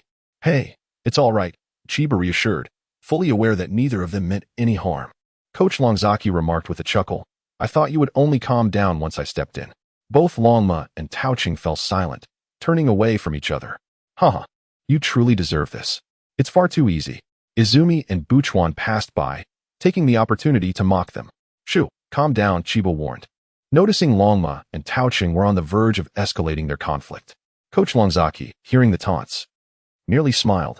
Do they genuinely believe that these two possess only such meager abilities? The second half of the match commenced after a brief respite. Yet Longma and Qianye still struggled to find a collaborative approach. The previous disputes had left both players feeling somewhat restless. Sighing, Coach Longzaki mused. Did I choose the wrong players? These two are so unwilling to yield. Tezuka, let us wait and see. It's still early. The second half has only just begun. The outcome remains uncertain. Chiba swung his legs from his seat on the bench. You're definitely going to lose. In a well-chosen position. Izumi gazed at Ryoma and Tachibana with a smile. Just wait and see. Tachibana, provoked by his opponent, felt a surge of frustration and anxiously tossed the ball upwards. Striking it with haste. Thud. The ball did not reach the opponent's court, but instead struck Ryoma squarely on the back of his head, causing him to bow his head instinctively. Ryoma straightened up, turning to Tachibana with an expression of disbelief. Where are you aiming? My apologies. Tachibana said with an awkward smile, unconsciously scratching the back of his neck. It's all right, Ryoma replied in a tone as calm as still water, devoid of any emotional fluctuation. Witnessing the blunders of Ryoma and Tachibana, Hori and the others felt an indescribable anxiety. This is bad, Hori remarked. They still lack harmony completely. Katsuru added. Did they not communicate at all during the break? Katsuo questioned. They are merely bringing about their own downfall. Izumi exclaimed. Exactly. Wichikawa concurred. Bang. Tachibana hurled the ball slightly to the upper right, pulling his right hand back before swiftly sending it upwards in a low shot aimed at the opponent's defender. Bang. Izumi swept the ball upwards with his racket, directing it towards the rear right side where Ryoma stood. Go. Ryoma dashed to the back right side, countering with a backhand shot. As Ryoma retreated, Tachibana hurriedly advanced to defend the front. But their lack of synergy meant that Ryoma was caught off guard by Tachibana's sudden move. Consequently, the ball he returned did not gain much height and, with remarkable precision, struck Tachibana on the back of his head again. Ryoma's expression became somewhat complex. He could honestly say it was not intentional. Suicidal shot? How fortunate. Izumi scoffed as he observed the duo's repeated mistakes. Score, 0-15. Tachibana turned to Ryoma, his teeth clenched in frustration. Oh no. Ryoma lowered the brim of his cap, concealing his own unease. Sakurano looked at Ryoma with concern. Ryoma, will he lose? Oh dear, the atmosphere has inexplicably grown tense. Chiba noted, glancing at the two locked in mutual gaze. What can they possibly do? Washi remarked, their emotions are too unsettled. They cannot concentrate during the match. This is indeed problematic, Kakomuro added. On the court, Ryoma and Momoshiro stood facing each other, their gazes locked, both concealing a tumult of emotions beneath calm exteriors. After a tense standoff lasting over 10 seconds, they simultaneously turned away, taking a few steps forward. Ryoma approached the net, bending down to trace a dividing line along the center of the court with the tip of his racket. The spectators watched in astonishment, puzzled by Ryoma's actions. What could he possibly be doing? As he reached the service line, Ryoma's racket inadvertently collided with Momoshiro's. It turned out that Momoshiro had also drawn a line from the middle of the backcourt. Ryoma looked up, a smirk playing on his lips. Senior Momoshiro. It seems we share the same thought. Momoshiro returned a smile, acknowledging the unspoken understanding between them. This will resolve our troublesome issue, Ryoma stated. All balls on this side will be mine to receive. He rested his racket against his shoulder and gestured towards the right side of the court before glancing to the left. As for the balls over there, I leave them to you. All right, watch me. Momoshiro replied confidently. Oh, and please don't come over to this side. As Ryoma walked back to his side of the court, he reminded Momoshiro. Even if you asked me, I wouldn't want to, Momoshiro retorted. Dividing the court in half? This tactic is a bit perplexing, Hori remarked. It's very much in line with Ryoma's style. Katsuo agreed. Once the court was delineated, the match resumed. Ryoma took the position of forward while Momoshiro assumed the role of defender, but now the court was distinctly split in two. With a thud, Momoshiro served, executing a standard underhand shot. I won T-fall for your tricks. Butchwa countered, returning the ball with a backhand slice aimed at Ryoma. Thud. A ball hit over here stands no chance, Ryoma declared, setting his sights on the ball and swinging from behind his body to chest height. Thud. Thud. Izumi received the ball and directed it towards Momoshiro. You were too naive. Momoshiro grasped his racket with both hands and swung from his left rear, returning the shot to the opposing defender. Thud. What is this? Upon closer inspection, you have plenty of openings, Ryoma noted as he sprinted to the front of the court, crouching slightly to execute a backhand slice. sending the ball to the left side of the opposing backcourt, where it would be difficult to return. Thud. Before Butchwa and Izumi could react, the ball grazed Butchwa's left arm, bouncing to the ground and resulting in a point loss for their team. Looks like they have returned to their normal level of play, Oishi observed. Indeed, Kikumaru added, resting his chin on his hand, a lollipop from Chiba dangling from his mouth. Thud, thud, thud. The final point was claimed by Seishin Academy. As the match intensified, both teams maintained a fervent fighting spirit. However, since the demarcation of the court by Yulin, Longma and Taochung had remained at a disadvantage. They performed commendably, and Longma extended his hand for a high five with Taochung. "You're not too shabby yourself," Taochung remarked. Observing the two players consistently scoring points, the crowd erupted in cheers. "Incredible!" Hori exclaimed. Yet, a sense of confusion lingered for Xinxiang, who pondered the reason behind their newfound prowess, given that it was merely the addition of a center line. "They've simply reverted to a singles format," Qianye explained. The trio responded in unison. Singles? It was evident that in a 2-versus-1 scenario, their side bore the brunt of the disadvantage. Qianye continued. By dividing the court in half, they effectively minimized their defensive range, allowing them to focus solely on their half in a singles manner. Consequently, they need not concern themselves with the movements of their opponents and can concentrate entirely on countering their adversaries. "Now it makes sense," the trio acknowledged. "It's truly a strategy that only they could devise." Qianye adjusted his glasses, seemingly gathering invaluable insights. In the doubles match, Buchuan gripped the ball and smirked. "We merely let our guard down for a moment. Do they think adding a line to the court will enable them to triumph over us?" Observing the gestures of Izumi, who stood before him, Buchuan's grin returned. "All right, let us commence our offensive net play." With a powerful thwack, Buchuan executed a backhand shot, inadvertently sending the ball towards Taochung. In that split second, both Izumi and Buchuan dashed forward, advancing toward the net. "Watch how I take care of you," Izumi declared, even though it was a misdirected shot. Taochung managed to return the ball once more. "No one can defeat our net play," Buchuan and Izumi proclaimed in unison. With their rackets overlapping, they forcefully returned Taochung's shot. "Too naive," Taochung retorted, executing a one-handed backspin shot while pivoting his body, sending the ball back with precision. "If you dare, send it back," Buchuan exclaimed, frustrated as the ball returned to their side. Izumi stepped forward, intercepting the ball and retaliating towards Longma's side.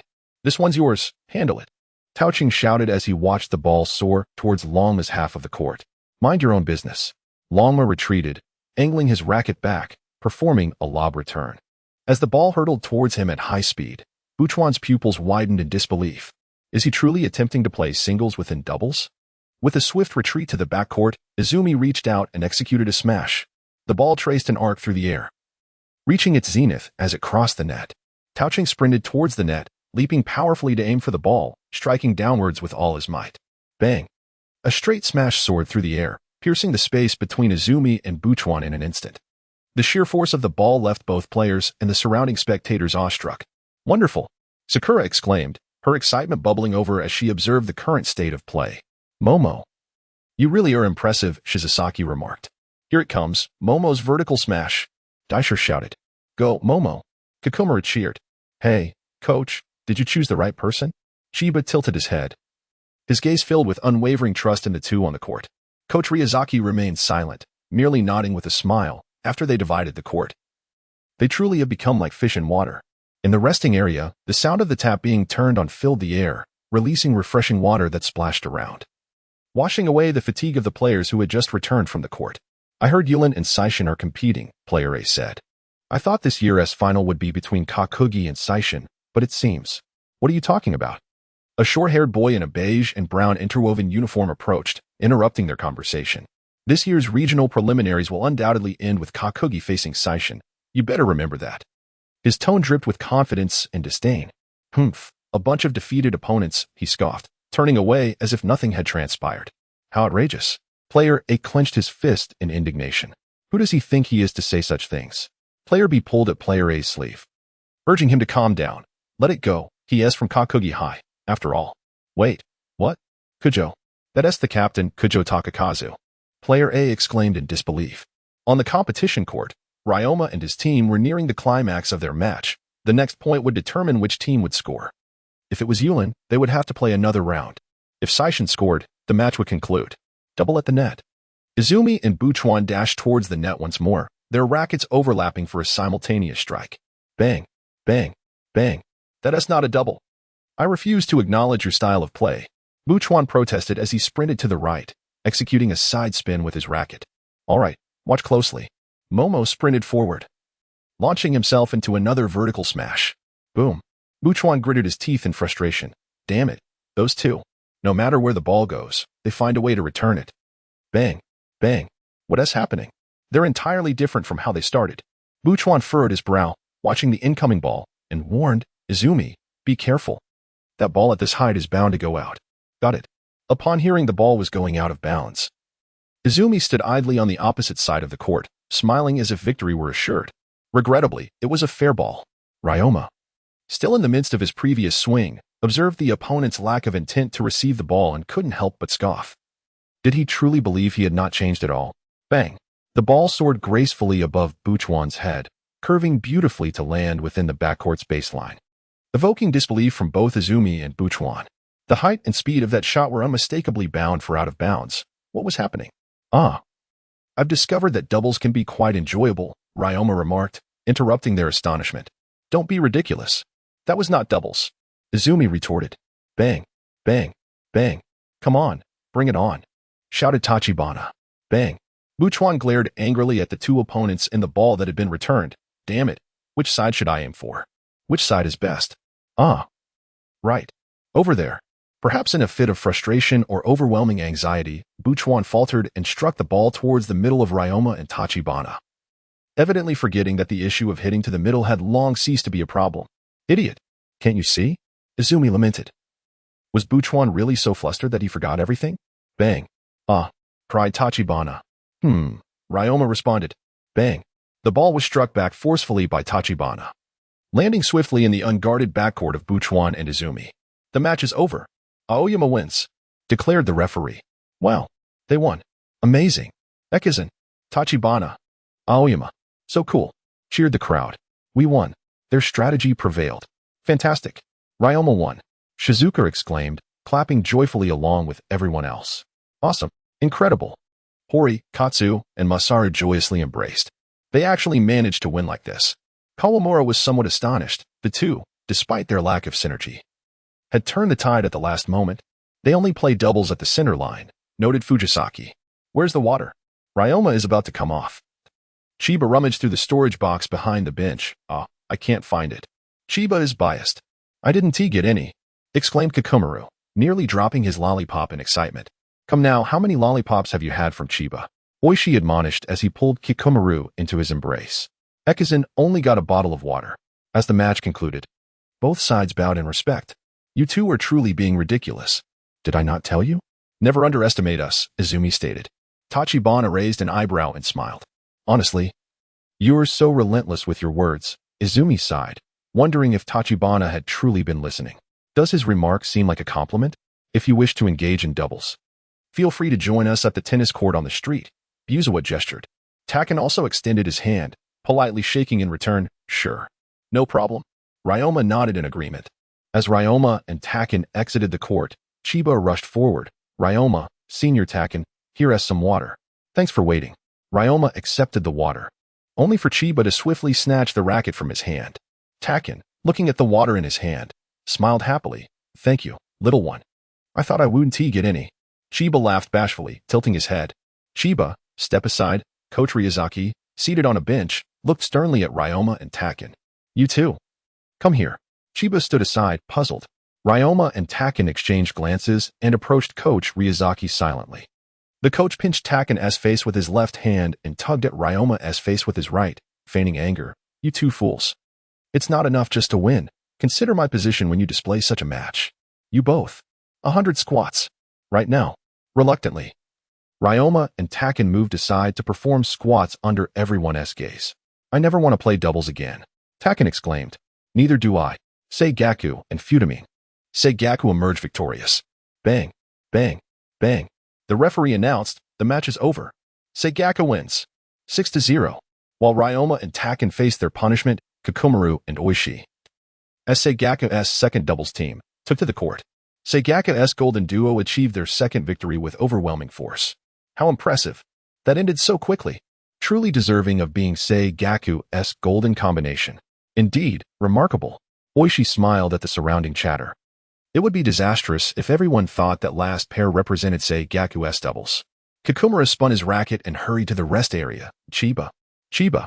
Chiba. I want water too. Oishi sighed. Oh dear. Don't worry.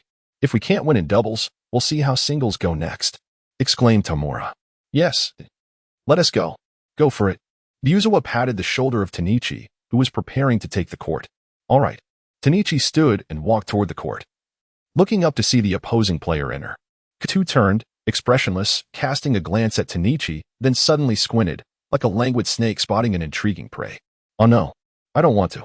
Tanichi felt his legs tremble halfway, turning back to Ryuzawa and Izumi, crying out, Wish me luck. As the match concluded, the referee declared, The game is over. Seishin Academy triumphs with a score of 6-0.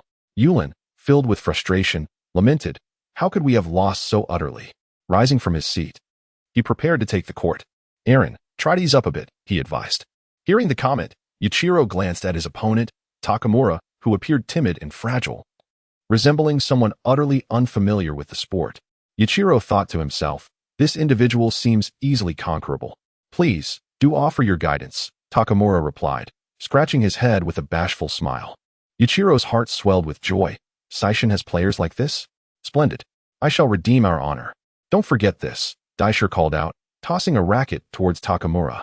This is your source of vitality, catch it. Ah, my apologies, Takamura responded, catching the racket. In an instant, his bashfulness transformed into an aura of vigor, his voice brimming with determination. All right, let us go. I feel the fire within me igniting. With powerful strikes echoing, the match concluded with another victory for Seishin Academy. As the competition wrapped up, both teams approached to pay their respects, eager to hear the official announcement. The referee stated, in doubles, the score is 2-0. In singles, 3-0, making a total of 5-0 in favor of Seishin Academy. Well, thank you. The players from both sides exchanged deep bows. At that moment, Bukawa called out to Chiba, who was at the back of the line. Chiba Wairaku? Chiba paused, curiously regarding Bukawa. The players ahead, Daisher Bo, HD, Takamura, Kakumaru, Tachibana, and Ryoma turned in unison, their gazes fixed upon Bukawa. Bukawa nervously swallowed. I wanted to ask if you have an older brother? Chiba's eyes flickered for a moment before she smiled. Yes, I do. Why do you ask? Are you a fan of my brother? What? Chiba has an older brother? Kakumaru inquired with interest. Tachibana chimed in. So you were inquiring about the little one's brother? You might as well forget it. You would surely lose to him. The others chuckled, and Bukawa shook his head with a smile. Chiba Wairaku. Once you have a partner, let us have a match. Sure, that sounds great. Chiba glanced at Oishi. Oishi-senpai. I'm so hungry. Can we leave the field now? Oishi seemed lost in thought, still processing the news about Chiba's brother, nearly missing her request. Let's go, Chiba urged Ryoma, hurrying him off the field, as if she were genuinely famished. Since when did you take an interest in such a young girl? Izumi raised an eyebrow, looking puzzled at Buchiwa. It's not that I'm interested in her, Buchiwa replied, watching Chiba's retreating figure. A report he had read long ago flashed through his mind, and he chuckled. I'm intrigued by her past as a former professional player. Quite fascinating. After lunch, Ryoma and Tachibana sat back to back on a bench, glumly sipping on a drink, seeking solace in the beverage. What's up with those two? Katsu asked. Ryoma can't play in the next match, and Tachibana-senpai in the one after that. Katsuru explained. Ah, so that's why they're so down, Hori observed, glancing around. By the way, where's Chiba? She should be by Ekizan's side now. Oh, I just saw her with Captain Tezuka and Senpai Fuji over there. Katsuru pointed to a small path on the left. They must be checking out which school they'll face next. In the D court, the referee announced. The match between Suzuenzen Middle School and Kakagaki Middle School has concluded, with Kakagaki emerging victorious. It's not that you're weak, Kukai sneered at the opponent, who was kneeling on one knee. It's simply that I'm too strong. Thud, thud, thud. Chiba, Tezuka, and Fuji stood on the observation platform, quietly watching the other schools compete. I'm so hungry. I haven't even opened my bento yet, Chiba remarked, patting her stomach. Even the substitutes need to eat. Let's head back after this round, Fuji said gently. After lunch, we have a match against Mizuhara Middle School. All right, Tezuka replied. Chiba, don't you want to play? Such a thrilling opportunity, surely you don't wish to remain a substitute, Fuji said, crossing his arms, curiosity lacing his warm smile. Chiba mischievously rolled her eyes and replied, "Hee, guess. Tezuka and Fuji, are you both here to scout the enemy?" Kukai approached them casually, his tone laced with a hint of provocation. "So, what have you discovered?" He stopped a half-meter away from Fuji. "By the way, Tezuka, I heard you didn't play against Tamura." "Huh, but really, I think you just weren't able to compete at all." "Indeed, I wasn't allowed to play because the coach said no." Chiba tilted her head, puzzled, glancing at Kukai. "Who is this person? Why does he harbor such hostility towards Captain Tezuka?" "Oh." Gyogue squinted disdainfully at Qianye. "You are the girl who defeated Tezuka? If a girl like you can triumph over him, I dare say the results of this year's competition are already quite evident." Qianye, perplexed, wondered. What does he mean by a girl like you? Does he truly know her? "Qianye, Bu Air, let us depart," Tezuka calmly instructed, seemingly unfazed by Gyogue's provocation. He found the match rather dull and preferred to vacate this noisy environment. Though Qianye harbored no fondness for that inexplicable individual, she was not one to instigate trouble. Since Captain Tezuka had suggested leaving, she complied. "Wait." Gyogue suddenly dashed forward, grasping Tezuka's left elbow. "Let me see your hand." "There must be a reason you're not participating." Qianye glared at Gyogue with displeasure. Why was he so insistent on meddling? "Hey, do not casually lay your hands on our captain," Qianye warned, tightening her grip on Gyogue's wrist. "Ugh," Gyogue squinted at her, aware that despite her radiant smile, a palpable hostility lurked in her eyes. He attempted to withdraw his hand, but Qianye showed no intention of releasing him. Though the scene appeared to be a stalemate, only they understood that Gyogue was entirely at Qianye's mercy. "Qianye, let go," Tezuka stated coolly. "Not until he releases first," Qianye retorted with a forced smile. "Huh." Bu Air stifled a laugh. "Qianye, if you don't let go, he might not even move a muscle." "Humph." Reluctantly, Qianye released her grip. Gyogue quickly withdrew his hand, examining his wrist. "Let us go, Qianye," Tezuka said. Qianye scrutinized Gyogue, a hint of a mysterious smile gracing her lips before she turned to leave. "Damn it." Gyogue glared at the retreating trio, infuriated that they had dismissed him so easily. "Tezuka, you better keep your head up and wait. I will surely defeat you." He glanced at his slightly reddened wrist, scoffing. "He's merely a brute." In the sea court, after lunch, schools resumed a new round of matches, with some teams already concluding their competitions. Qianye, sipping her drink, observed the final match between Bu Dongfeng and Kakuki with indifference. Bu Dongfeng has triumphed over Kakuki 3 times in a row. Impressive, Qianye noted, glancing at the scoreboard. The first 2 matches had concluded with scores of 6-0. Although Kakuki managed to score 2 points in the final match, victory was already apparent. The result of this match, Bu Dongfeng is the victor, the referee declared. Ibushinji of Fudo Peak slowly retracted his racket and descended from the court. Juki slumped on the ground, sweat beading on his forehead, his astonishment lingering. How is this possible? This team's strength was not supposed to be like this. Onlookers murmured in disbelief. Could it be that Shikiji lost? The second seed. Shikiji has fallen to an unknown school. What is the origin of this institution? Although Fudo Peak triumphed in the match, they did not exhibit any exuberance. Everyone maintained a demeanor of calm restraint. Tachiki Kippei walked ahead, leading his team silently out of the court. "Hey, Tachiki." Tachiki, with his head bowed, halted abruptly at the sound of the familiar voice. The teammates trailing behind him also came to a standstill. Tachiki turned to see Chiba, clad in a blue and white uniform with a blue skirt, and to everyone's surprise, he smiled, a rarity for his typically aloof demeanor. "Chiba. Chiba." The players beside him stared in astonishment, as if witnessing a figure of great significance. She was none other than Senior Chiba. "Huh? Senior?" Chiba felt a blush creeping up. How had Tachiki described her to them? With a chuckle, Tachiki approached Chiba, then turned to his teammates. "Indeed, she is the Chiba in Luo I often speak of. Hello, Senior Chiba." The other 6 bowed respectfully to her. "Oh well." Chiba nudged Tachiki's elbow. "Come on, Tachiki, that's a bit exaggerated. It's one thing for you to call me that, but what are you instilling in them?" "It's just the way it is," Tachiki replied with a smile. "Now, allow me to introduce them to you. This is Sakurai Masaya, Ishida Tetsu, Ibushinji, Kamio Akira, Uemura Kyusuk, and Mori Tatsunori." Tachiki introduced each one in the order they stood. Chiba scrutinized them in turn. Sakurai Masaya, of average height and sporting a neat crop of hair, exuded a scholarly air. Ishida Tetsu, the tallest among them, wore a blue headband, Chiba noted it was a habit reminiscent of Keido. Though he appeared somewhat aloof, he radiated a silent courtesy. Shinji, with hair slightly longer than the others and a perpetually placid expression, embodied quiet introspection.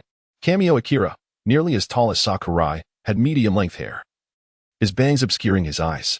While Murakusuke, the shortest of the group, was comparable in stature to Chiba, donning a black cap and exuding an air of haughty confidence. Mori Tatsunori presented a modest appearance, giving off a reliable and straightforward vibe, perhaps akin to a neighborly older brother. The recent match had indeed been played remarkably well. Chiba gazed at Shinji and remarked that a player specializing in counterattacks possesses not only exceptional skills but also an extraordinary sense of the ball, akin to a magician on the court. However, he noted a slight deficiency in controlling the ball's force when executing side spins, advising him to practice diligently. Ah, yes, senpai. Shinji was astonished that the formidable senior captain had watched his match and pointed out his shortcomings. Shinji's talent ranked among the best in the team. As long as he remained humble, his abilities would undoubtedly continue to flourish. After hearing Chiba's assessment, Tachibana offered his perspective as well. The remaining members listened attentively to the evaluations exchanged between Chiba and the captain, their eyes glimmering with anticipation. Chiba couldn't help but chuckle, noting that the others were also quite impressive, though he hadn't observed much of this particular match. Next time, when we face off against your school, I will pay close attention. Thank you, senpai. Chiba sighed, bemused by how easily they addressed him. Your hand. He scrutinized Ishida's right arm, noting its muscularity, indicative of an explosive player. You have an injury, don't you? Being an explosive player himself, Chiba was well aware of the plight of those with old injuries. Thus his inquiry was laced with certainty. To think senpai could perceive that, Ishida said, grasping his right arm. But don't worry. I haven't played that kind of ball in quite some time. Tachibana interjected, although Ishida's breaking ball is powerful, it places too much strain on his arm. So I advised him against continuing with that style. I see, by the way. Chiba retrieved a small white bottle from his pocket and handed it to Ishida. This has a soothing effect, perfect for players like us who engage in explosive plays. It's a gift for you. Ishida, taken aback, glanced at Tachibana with a questioning look. Go on, Tachibana encouraged. It's not every day Chiba gives something other than food to someone. Yes, thank you, senpai. Ishida slightly bowed, accepting the medicine with both hands. Let us walk and chat, Chiba smiled, turning to lead the way. Tachibana nodded and walked alongside him, while the others quietly followed behind. Ah, by the way, Tachibana, who will be playing singles 3 in your next match? Chiba inquired, his curiosity piqued. Tachibana stroked his chin, responding with a question of his own. Singles 3, you say? Why? Is Chiba playing singles 3? Kamio's eyes widened in surprise. Oh no, is Chiba-senpai really singles 3? Indeed, Chiba sighed, revealing that he had initially intended to be a substitute, but the coach had suddenly informed him that he would be taking the court, prompting him to gather information about the competition. Gazing at Chiba's cunning smile, Tachibana Kippei could not help but concede that, despite her formidable prowess, she remained merely a girl. He tilted his head and exchanged a glance with Kamio. Receiving the captain's signal, Kamio promptly stepped forward to stand alongside Chiba. Hello, Chiba-senpai. I am the 3rd singles player for the next match. I look forward to your guidance. Ah, it's you. Hiki, I too look forward to your guidance, Kamio. Chiba extended her right hand, her radiant smile reminiscent of the sweet-smiling girl that someone cherished deeply. Thank you, senpai. Kamio grasped Chiba's hand, momentarily taken aback, astonished that the senior, who had battled against their captain, would be his opponent in the forthcoming match. I hope you will point out my shortcomings when the time comes. Chiba couldn't help but smile. The players taught by Tachibana were truly exceptional, each concealing their strength while harboring an unwavering passion and love for tennis, coupled with a humble eagerness to learn. It seemed that this team was destined for a glorious future. Chiba nodded, all right. At the rest area, the encounter between Seishin Academy and Futamine began. What? Kakagawa Junior High lost? Momashiro exclaimed, incredulous at the news brought back by Hori. They were a backup team for the tournament. It's true, Eito-senpai. Hori pointed to the bulletin board. You can check for yourself. It's all written there. Yeah. Katsuo and Katsuo nodded fervently behind Hori. Nearby, Sakuno, standing with Shishido, glanced at the official players, her brow furrowed as she surveyed the surroundings. Noticing Sakuno's subtle movements, Shishido chuckled and teased, by the way, where did Ryoma go? Ah, that is not what I meant. Sakuno blushed fiercely, vehemently denying the implication. Shishido replied, oh, it's fine, I understand. But it seems not only Ryoma is absent, Chiba is also missing. Sakuno, who had been blushing just moments before, felt her expression darken at the mention of Chiba's name. Indeed, what good does worrying do? Chiba will be there for him. So, which team will face us in the finals? Oishi inquired, hands in pockets, addressing Hori and his group. It's Futamine Junior High, Katsuo replied. They are not a seeded team, Katsuo added. Futamine? Didn't they withdraw from the competition last year? Kawamura questioned, slightly puzzled. They withdrew from the competition? I see. Inoue mused, seated by the poolside, conversing on the phone while jotting notes. Thank you. Having a friend working at the newspaper is truly convenient. I appreciate your help. After ending the call, Inoue glanced at the contents of his notebook, a frown creasing his brow. Withdraw from the competition? The current captain, Tachibana Kippei, was involved in a violent incident during his second year. I had attended a match at Fudo Peak. While everyone was still absorbed in the news of Fudo Peak's withdrawal, Qianye approached with a notebook in hand, appearing as a completely different person compared to the Fudo Peak of yore. The team was composed entirely of new players, with the exception of the captain, all of whom were second-year students. The pivotal figure was the third-year captain, Tachibana Kippei, who also served as a coach. Oh, and just moments ago, an obscure second-year player from their team unexpectedly defeated Kaki's Kuki with a score of 6-2. The sudden revelation left everyone speechless. I thought to myself, the finals would surely be a fierce battle. The gentle voice of Fubuki shattered the silence. A newcomer like that, Saishin would never underestimate, shouted Hori. We will definitely triumph over them. Hori Katsura weakly nudged Hori from the side. Let me finish. Hori, ignoring Katsura, continued. How could Saishin ever lose to those unknown non-seeds? Look, Katsura urged, pushing Hori harder. What is it? You're so noisy. Hori turned in annoyance, only to be met with the sight of a black team uniform emblazoned with the words Fudo Peak. No, Fudo Peak. Tachibana, along with his teammates, stood side by side with Chiba, having appeared before the crowd without anyone noticing. Upon seeing Fudo Peak, the Saishin members also turned to face them, and in an instant, a division formed, with Hori, Katsuru, and Katsuhiko standing as the boundary between the two sides. Both groups silently regarded one another as if ensnared in a standoff. Why so serious? Chiba chuckled at his teammates across the way, then turned to Tachibana, saying, Thank you for bringing me back. It was our duty. Tachibana replied with a slight smile. How could Chiba be with them? Hori whispered to Katsuru. I don't know, Katsura stammered. Chiba nodded, signaling as he walked toward Tezuka amidst their gazes. You must be Saishin's Tezuka, Tachibana said, withdrawing his attention from Chiba to gaze directly at Tezuka. Indeed, Tezuka replied coolly. I am Tachibana Kippei, captain of Fudo Peak. Let us have a match in the finals. Agreed, Tezuka responded, extending his hand to shake. Oh, so this is the reason you brought me back. Chiba raised an eyebrow, teasingly looking at Tachibana. Well then, we shall take our leave. Tachibana nodded to Chiba and sidestepped to make his way to the other side. As the crowd prepared to bid farewell to Chiba, their words were abruptly halted by Chiba's signaling gaze. Chiba, farewell, they said in unison before following Tachibana. Phew, that was close. Katsuru exhaled deeply, sensing the imminent tension. Xiong. He appears to be quite formidable. Qianye. Hori took quite some time to utter Qianye's name. You seem to be rather familiar with them. Indeed, Qianye. What is the situation? Shang Lang and Shang Xiong also looked at Qianye with curiosity. The other team members turned their gazes toward Qianye, their faces betraying their eagerness for the truth. No, not familiar at all. Really just met, Qianye insisted truthfully, as they had indeed only just been introduced. By the way, where's Longma? Upon noticing that Qianye did not seem inclined to elaborate, the group refrained from pressing further, as Qianye did not appear to be deceitful. Shang Lang glanced around. Over there. Everyone followed Shang Lang's.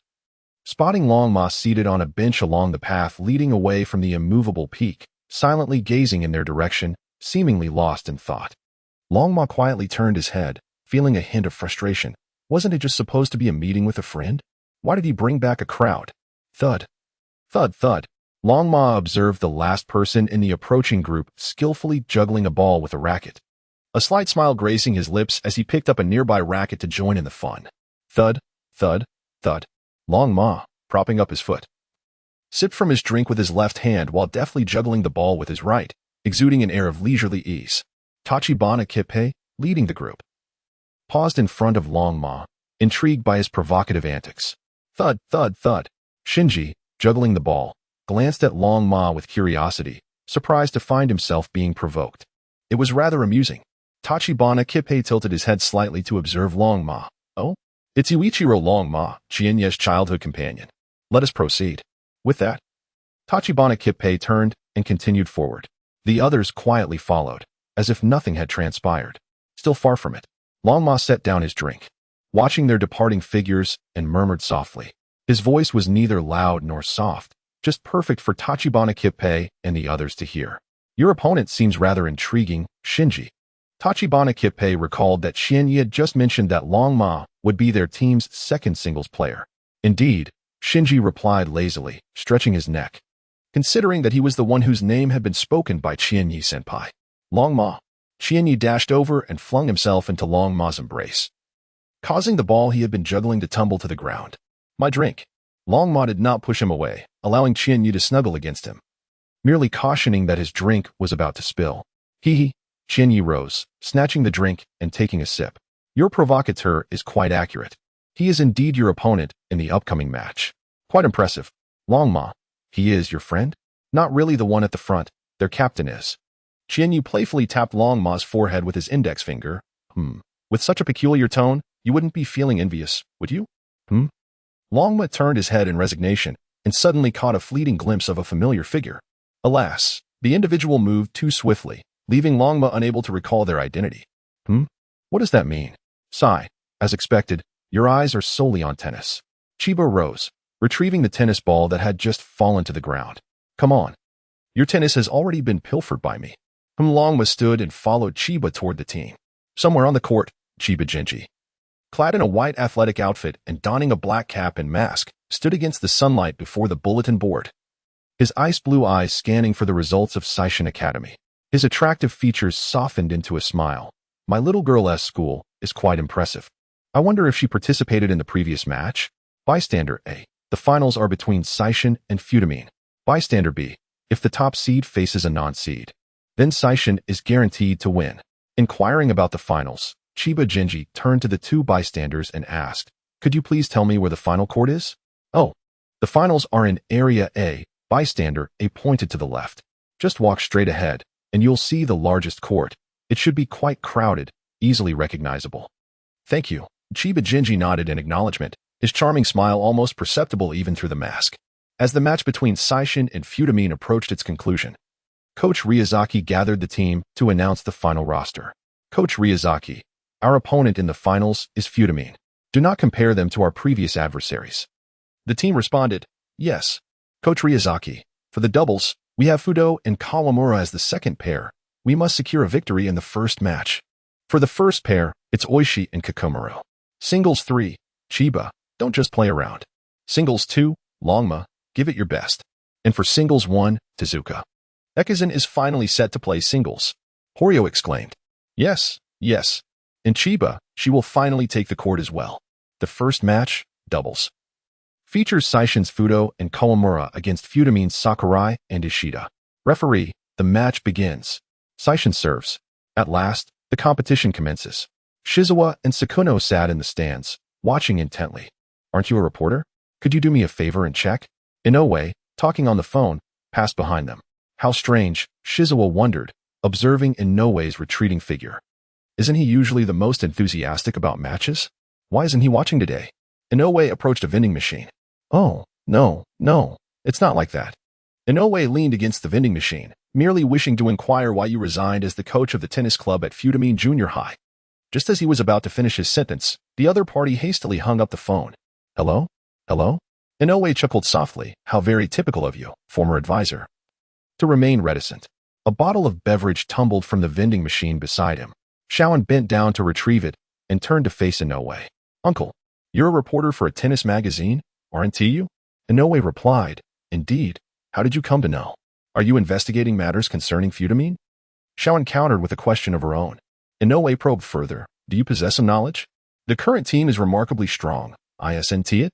Shawan vigorously shook the soda can in her hand. Futamine now resembles the soda. While it may seem unassuming from the outside, it is brimming with remarkable determination within. Truly extraordinary. She stepped forward and handed the soda to Inoue, who thoughtfully accepted it. With a gentle smile, Shaoan turned to leave. Wait, what is your name? Inoue called after her. She replied, glancing back at him. Oh, and I advise you not to open it just yet. Inoue contemplated her words as he watched her retreating figure. Bang! Sakurai, the steadfast defender, returned the ball to the opponent's right rear. Excellent. Unleash everything. Ignite the fire. Kawamura, gripping his racket, was imbued with strength, swinging his racket with a sweeping motion to send the ball back. Bang! Bang! Ishida, the forward, intercepted with a swift swing from the right. Bang! Fuji teleported from the left to the center, sweeping his racket from back to front. Sakurai. Ishida warned his teammates as he observed the ball hurtling towards them. Bang! Boom! Sakurai's speed was astonishing. Before the opponents could react, he had already returned the ball to their baseline, an instantaneous moment that defied the naked eye's ability to perceive. The umpire declared, 30-15. Fuji and Kawamura exchanged glances of mild astonishment as they acknowledged the ball's landing, conceding that such speed was indeed remarkable. The onlookers were equally astonished, the recent return being so rapid it was almost unbelievable. Incredible! Hori was left speechless in awe. Why are they not seated if they are this formidable? Masakazu pondered aloud. What a powerful topspin, Tezuka remarked with rare praise. Indeed, both the force and speed are commendable. Chiba nodded in agreement while savoring his lollipop. Unexpected indeed. They are far stronger than anticipated, Coach Ryazaki noted with surprise. Longma remained silent, seated and incessantly moving his legs, his expression one of serene indifference, devoid of any discernible emotion, save for the glimmer of earnestness in his eyes. Fuji Shusuk is the second player in doubles, thought Qianye as he glanced at Captain Tachibana. This time, you guessed wrong, he remarked. Tachibana replied, I assumed that once Chiba took the court, Fuji would not play. It seems that Saishin is taking this match quite seriously. It's fine. Although I will undoubtedly lose against Senior Chiba, the remaining matches should pose no issues, Shinji said, his tone laced with melancholy. Shinji, Qianye retorted, irritation boiling over. Are you envious of me for not being able to face Senior Chiba? How dare you curse my chances?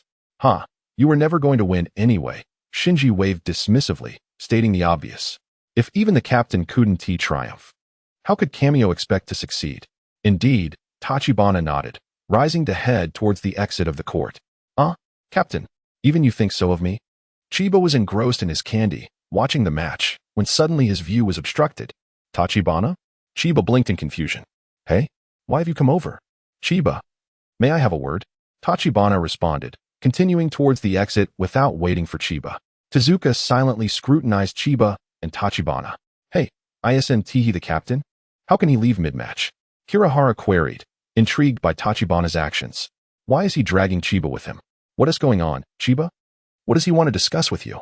Do you have some sort of conflict? Oishi asked, concern etched on his face. Conflict? Longma raised an eyebrow. What conflict could there possibly be? Aren't they merely friends? Eh? Why would everyone think that? Chiba replied. Tachibana is a nice person. Perhaps he merely wishes to invite me for a drink. Chiba rose, bowing to Coach Ryazaki. Coach, I'll step out for a moment. With that, he dashed off to catch up with Tachibana. Chiba actually called him Tachibana. Why not call me Kirihara? That's unacceptable, Kirihara complained, clutching Oishi's shirt in distress. Oishi, Chiba is being too much. She is a member of our team. Don't worry, Eiji, Chiba is undoubtedly one of us. Oishi reassured, glancing at Longma beside him. Besides, Longma is still here, why the rush? Longma was not indifferent. Rather, he simply had faith in her. A trust forged since childhood. Akanigimo. He must be very confident in the match to not even need to look, Ryazaki noted. We seem to be underestimated, Tezuka. It's all right. Chiba has gone as well, Tezuka replied nonchalantly, as though nothing were amiss. It's an ACE ball. Suddenly, a voice rang out, drawing everyone's attention to the court. Sakurai maintained his stance, and the ball swiftly sped back to the baseline of Fuji and Kawamura, resulting in a loss for Saishin Academy. The referee announced 40-15. Meanwhile, Chiba accompanied Tachibana to a fountain by a pool, where the two sat, seemingly unperturbed by the ongoing match. Tachibana. Didn't you have something to discuss? Although Chiba usually exuded a carefree demeanor, he adopted a serious tone when it mattered. Tachibana. Have you ever pondered why you play tennis? Tachibana gazed at Chiba with an earnest seriousness. Do you recall what I said when we first met in Japan? Chiba remained silent, quietly awaiting Tachibana's next words. I mentioned that I would support any decision you made. The determination in Tachibana's eyes was unprecedented. You have been my faith during my lowest moments. I hope you were, are, and will continue to be, and thus, I wish for you to let go of the past and express your own game. The past. Indeed, Chiba looked up at the sky, wondering why Tachibana had suddenly chosen to discuss this. Tachibana lowered his gaze, contemplating how best to reveal to Chiba his encounter with Genji. Their conversation had been one that Genji had advised him to keep from Chiba. Tachibana began, because we have both experienced violence. Shoo. Chiba placed his index finger to his lips, signaling for silence, then glanced toward a tree ahead. Mr. Inoue, eavesdropping is rather impolite. Following Chiba's gaze, Tachibana spotted a middle-aged man in a yellow shirt and black trousers, holding a soda and carrying a briefcase, emerging from behind the tree. Inoue approached Chiba and Tachibana, beverage in hand. Aren't your two teams supposed to be competing? Why are you both here together? Tachibana replied, it's a private matter. We prefer not to discuss it. Chiba smiled at Inoue. I trust Mr. Inoue wouldn't mind, would you? Ah, no, not at all, Inoue said, taking a seat beside Tachibana and offering his soda. Would you like some? No, thank you, Tachibana replied, briefly glancing at Inoue before continuing. Inoue sighed, retracting his hand, and initiated another topic. Some say that your team, Futamine, is like the bubbles in this soda. What does that mean? What are you implying? Tachibana felt irritated by the interruption of his conversation with Chiba and now regarded Inoue with a hint of wariness. Don't be so tense. I'm not a reporter from a newspaper, nor am I here to dig for gossip. I'm merely a journalist for a tennis magazine. Inoue retrieved a business card from his jacket pocket and presented it to Tachibana Yashihira. I wish to approach this matter from a personal standpoint and gain insight into the violent incident that transpired at Futamine Junior High. What truly occurred? Chiba furrowed his brow and rose to his feet. Tachibana, perhaps we should take our leave. A gust of wind swept through, startling the crows perched atop the treetops into flight. On the competition court, the sound of the ball echoed. Bang! Bang! Ha! Kawamura retreated swiftly, swinging his racket forcefully from behind to the upper left. Bang! Bang! Standing at the net, Fuji intercepted the ball, returning it with precision. Bang! Ishida also moved to the net for a decisive play. The two, Fuji and Ishida, passed each other on either side of the net, their eyes filled with unwavering determination. Bang! Bang! Bang! Bang! It was a thrilling doubles match. Observing the stalemate between the four players, Horio exclaimed in awe. I never expected this pair from Futamine to exhibit such endurance. Katsuo remarked, I trust that Kawamura-senpai and Fuji-senpai will not falter. Bang! Bang! Bang! Fuji and Kawamura found themselves under pressure. Oishi frowned slightly, endlessly countering like, that is rather tedious. Kikumaru puffed out his cheeks in annoyance. I detest it. Oishi replied. This is an endurance match. Only the team with greater momentum can shatter this equilibrium. Ryoma's foot tapped rhythmically, his fingertips drumming intermittently against the grip of his racket. I can assure you, this information will not be published, Inoue stated earnestly, gazing at Tachibana Yashihira. But why? Tachibana questioned, perplexed. Isn't it customary for reporters to publish such inquiries? I merely wish to uncover the secret behind Futamine's newfound strength. I am a journalist for a tennis magazine. I write solely about tennis, Inoue explained, reflecting on the soda in his hand. The girl who had given it to him earlier had mentioned that although Futamine's exterior may not reveal it, their inner resolve was formidable. He speculated that perhaps last year's incident was intertwined with their newfound prowess, which compelled him to inquire further. Chiba was pulled down to sit by Tachibana, feeling a tinge of displeasure. Her discontent stemmed not from Tachibana's refusal to accompany her, but from the knowledge that he sought to unearth her emotional scars while remaining indifferent. Inoue, you assaulted the coach at that time. Consequently, Futamine withdrew from the competition. That is all I know. However, for me, these matters hold little significance. A flock of black crows soared away from the treetops. Tachibana Kippei pondered for a moment before speaking. Mr. Inoue, can you truly assure me that you will keep this confidential? Inoue replied affirmatively. The radiant smile had vanished from Tachibana Chiba's face. Chiba, have you not always been curious about how I assembled my team upon returning to the country? Flashback. 6 months prior, upon his return, Tachibana Kippei enrolled in a relatively obscure local high school, Futamine. On his very first day, he resolved to join the tennis club. He paused at the entrance to the staff room, silently observing the coach and students within. Did I ever agree to let you participate in the newcomer tournament?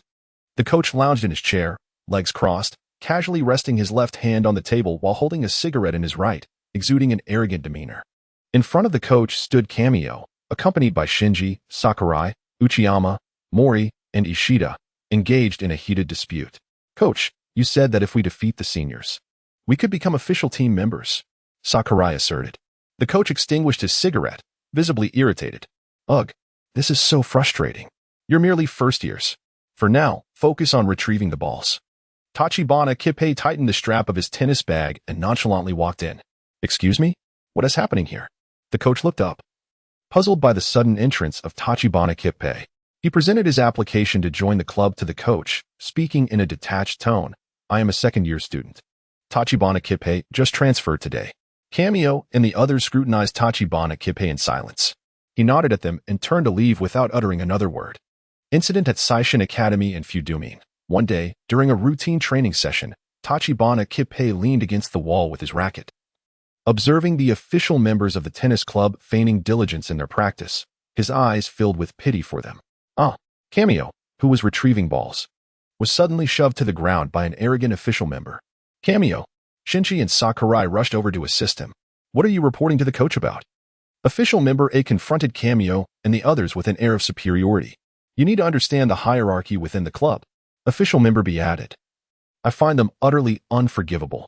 Tachibana Kippei smirked ironically. Indeed, this place was a chaotic mix of characters, an indifferent coach, upperclassmen lacking skill yet flaunting their status, and these tiresome individuals subjecting the first years, who genuinely wish to play tennis, to undue torment. Quickly retrieve the balls. Stop dawdling. Thud, thud, thud.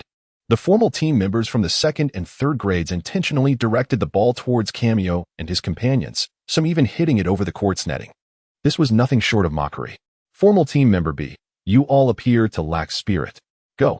Run 20 laps around the playground.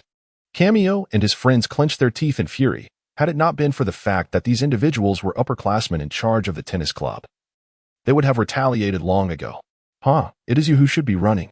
Qianye, holding his racket, walked with an air of indifference to stand before Qianye and his group, shielding them from the so-called formal team members. Formal team member B, what did you say? You insolent brat. Formal team member C, you certainly have some gall. Upperclassmen, would you care to compete with me? Qianye's gaze sliced through the crowd like a sharp blade. However, he continued, if I win this match, you shall run 20 laps around the playground, upperclassmen. His tone dripped with disdain, the word upperclassmen deliberately emphasized. If these individuals disrespected tennis and those who played it, they should not be surprised when he reciprocated that lack of respect. Qianye's tennis skills were not unfamiliar to them.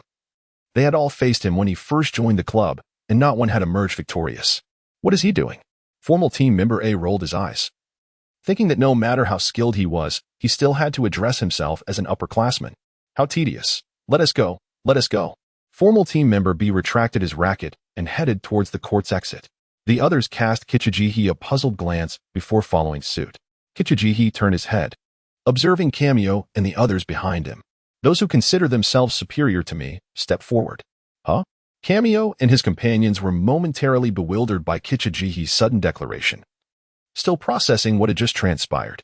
As they gazed into Qianye's indifferent face, they saw in his steadfast and confident eyes a reflection of their own love for tennis.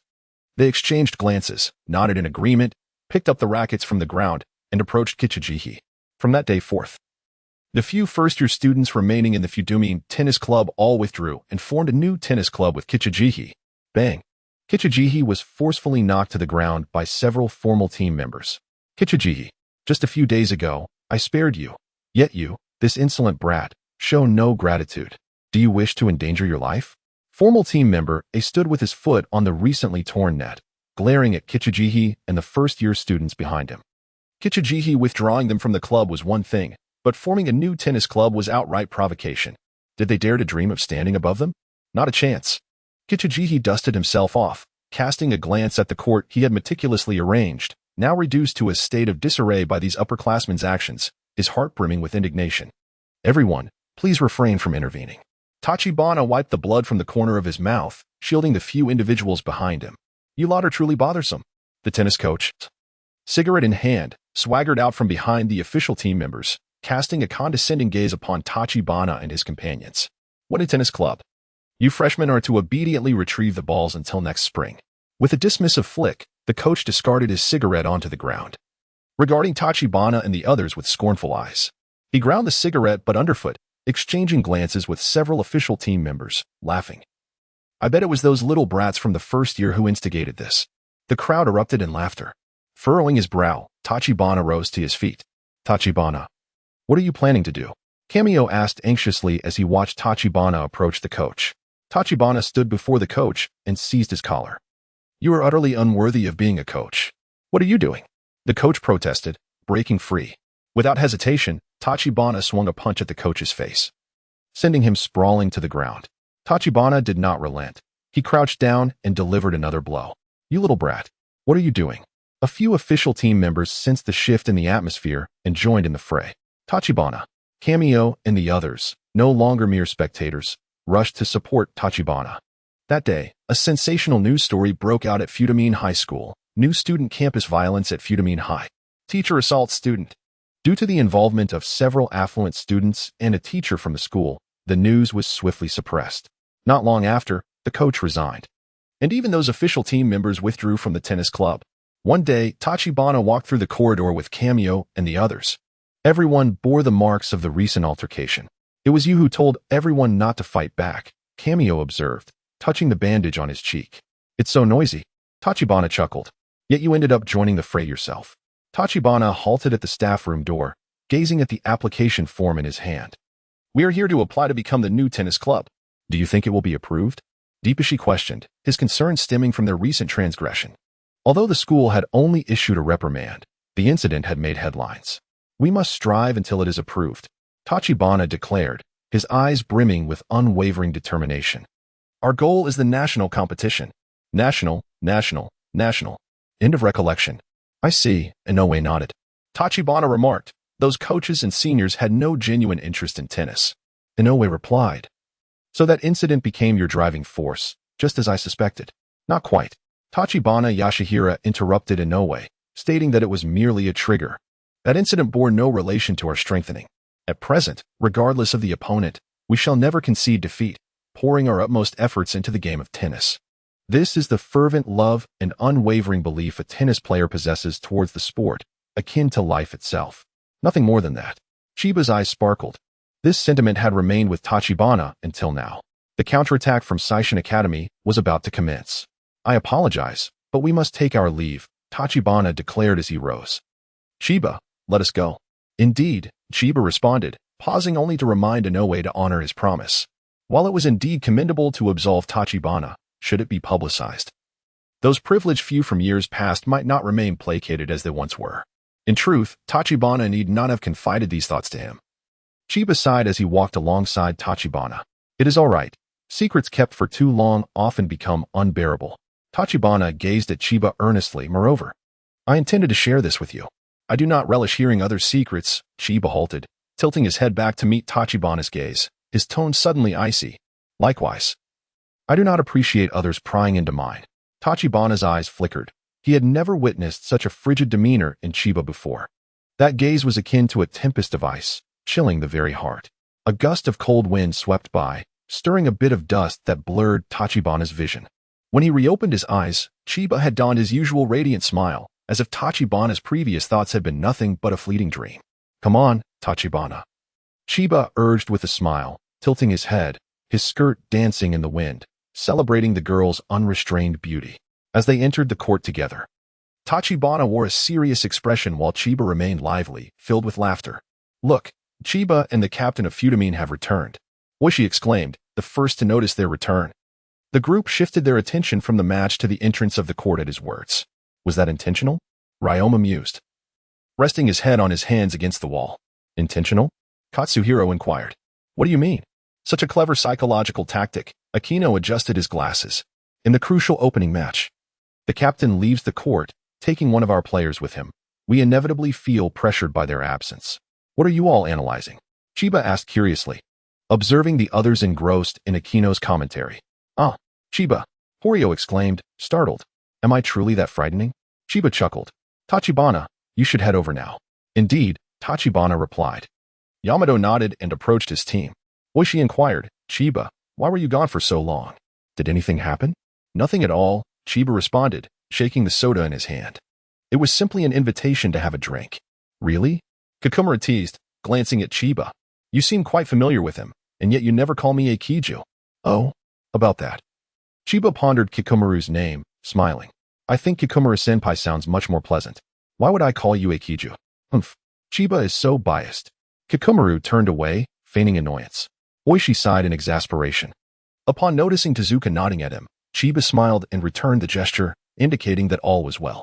Ryoma, this is for you, Chiba said as he sat beside Ryoma. Whispering so that others could not hear, I bought this for you. 13 minutes, Ryoma replied, accepting the soda.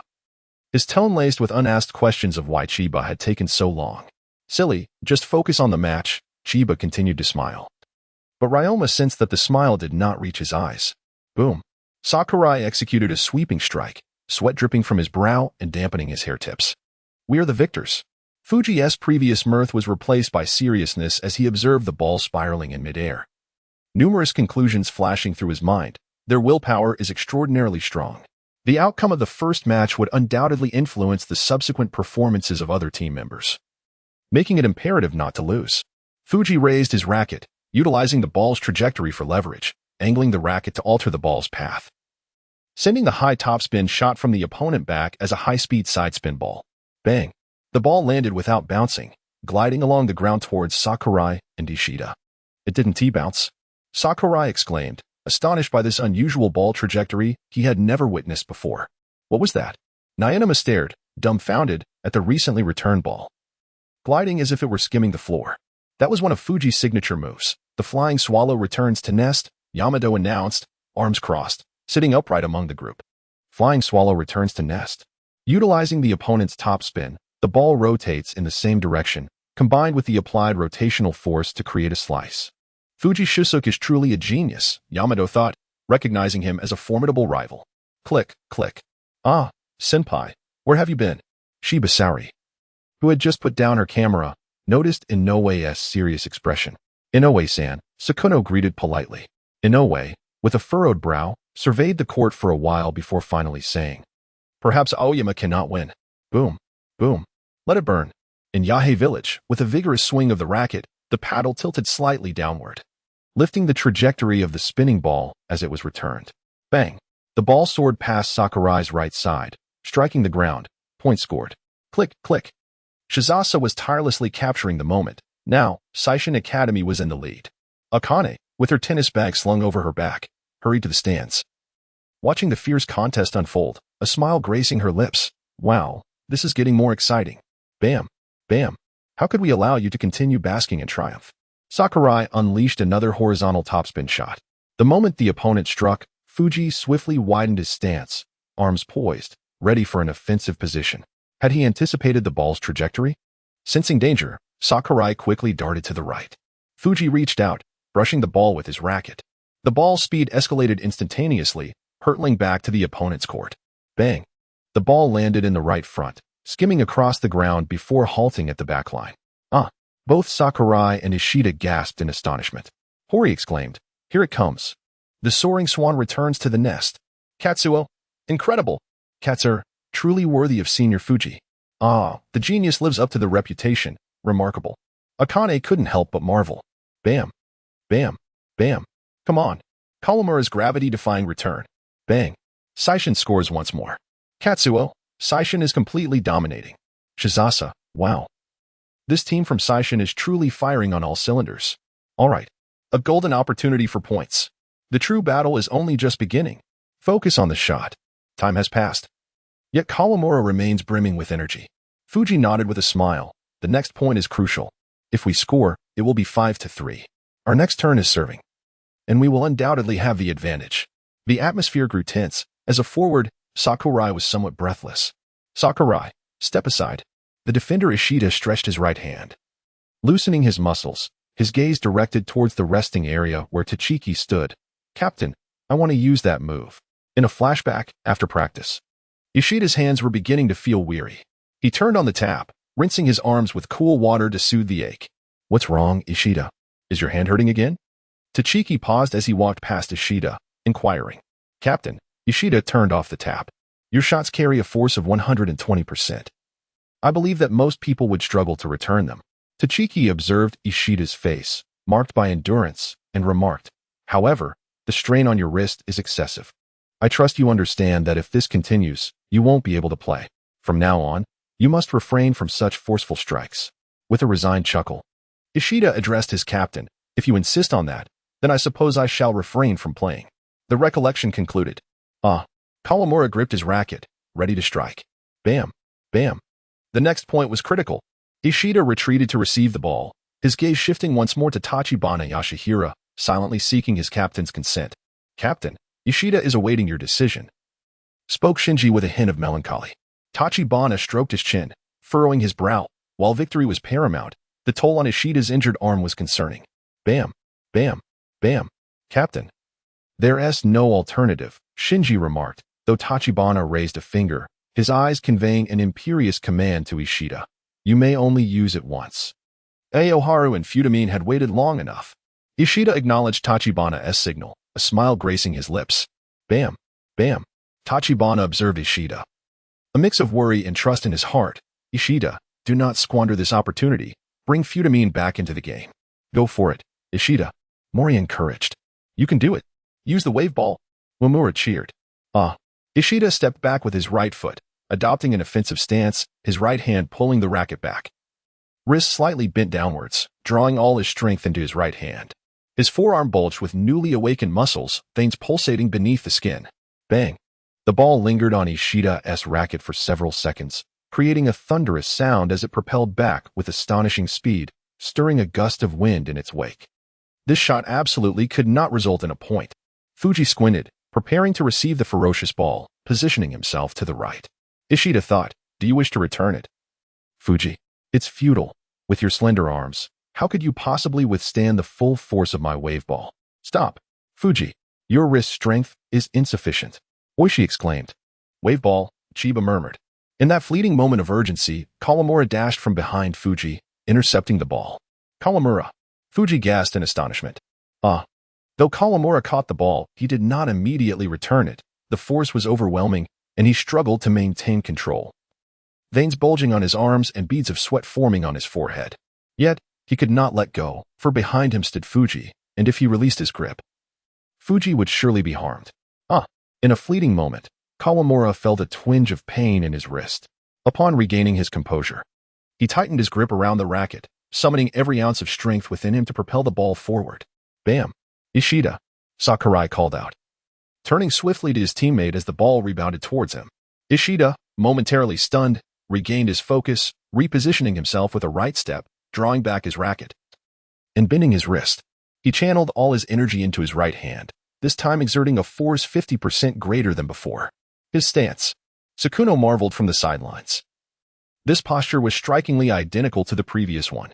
No way, Hori exclaimed. A continuous wave shot. Stop, Ishida. You'll injure your hand, Tachibana yelled, unable to remain seated as he stood up to intervene. Ishida was acutely aware of the risk of injury. Yet this match was pivotal for proving the capabilities of his team. He could not afford to lose. He must not betray the captain's unwavering support and training over the days leading up to this moment. There was no time for hesitation. Yeah. Bam. Thud. The tennis ball pierced through the net with force, eliciting gasps from the crowd. Whether it was due to Kawamura's powerful return or Ishida's excessive force, the ball remained unreturned. The sound of the ball hitting the ground resonated as if in slow motion, bouncing intermittently. Ishida lowered his gaze, stunned, as he examined his racket. A large hole marred the center of it, the strings stretched in a singular direction as if they had been violently tugged. What a reckless display. Tachibana sat back down, mildly irritated, thinking they would need to discuss this later. Well, his racket broke first, Qianye remarked. You are mistaken. It's not just the racket that has suffered. Tachibana retorted. Not only the racket was damaged. At that very moment, in different locations, Chiba and Tachibana uttered the same words in unison. Huh? What do you mean, Chiba? Hori inquired, curiously observing from outside the court. Nothing much. The match is over, Chiba replied, adjusting his black socks with a sardonic smile. Chiba, your words are quite profound. Sakataro commented. Indeed, Sakuno added. Never mind. Hori waved towards the court, Kawamura-senpai, there's one match left. Let us settle this with your fiery serve. It's on me. Little monkey. Kawamura signaled with his racket towards Hori and the others. Without uttering a word, Fuji approached Kawamura. What is the matter, Fuji? Kawamura asked. Fuji reached out, gripping Kawamura's wrist. Ouch. That hurts. At that moment, Kawamura felt as though his entire hand might snap, his face paling instantly. Huh? What is going on? Eren-senpai. The shout from Kawamura startled the onlookers. A gentle breeze swept through, stirring up a cloud of dust, while Fuji and Kawamura remained locked in their grip, standing firm. The wind tousled Fuji's hair, and beneath the fluttering strands, his previously cheerful demeanor was replaced by a rare and serious expression. This ball, you defended for me.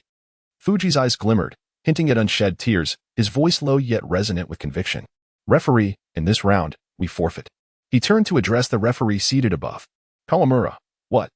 How can this be? A can. Quickly, fetch the cooling spray. Kawamura, visibly agitated, glanced at Fuji. This match is incredibly important. You know that. How can we forfeit? Fuji narrowed his eyes and offered a gentle smile, grasping Kawamura's racket, softly saying, It's all right, okay? Apologetically, Kawamura lowered his head. Fuji took the racket from Kawamura's grasp, comfortingly patting his shoulder. It's okay. Eren. Ouch. That hurts. As Qianye examined Kawamura's wrist, the cooling spray elicited a pained response from him. Hold on. After applying the spray, Qianye scrutinized the wrist again, suggesting, You should visit the hospital. It might be fractured. Chiba patted his pocket, realizing, Oh, I forgot. I just gave away my bottle of medication. Eren, I'll accompany you to the hospital. No need, Chiba. Kawamura cradled his wrist. Your match is about to start too. I can manage on my own. Don't worry, Chiba. There are other teammates who can accompany Eren. Kakumura bent down to look at Chiba, flashing a radiant smile. Don't fret. Everything will be fine. MHM. Chiba nodded, lips pressed together. The upcoming match will be ours to watch. Captain Ishida approached Tachibana Yashihiro, calling out. MHM. Tachibana, however, said little more, simply nodding in acknowledgement. The air grew increasingly chilly. Tachibana looked up at the overcast sky and said, Cameo, you go warm up, Shinji.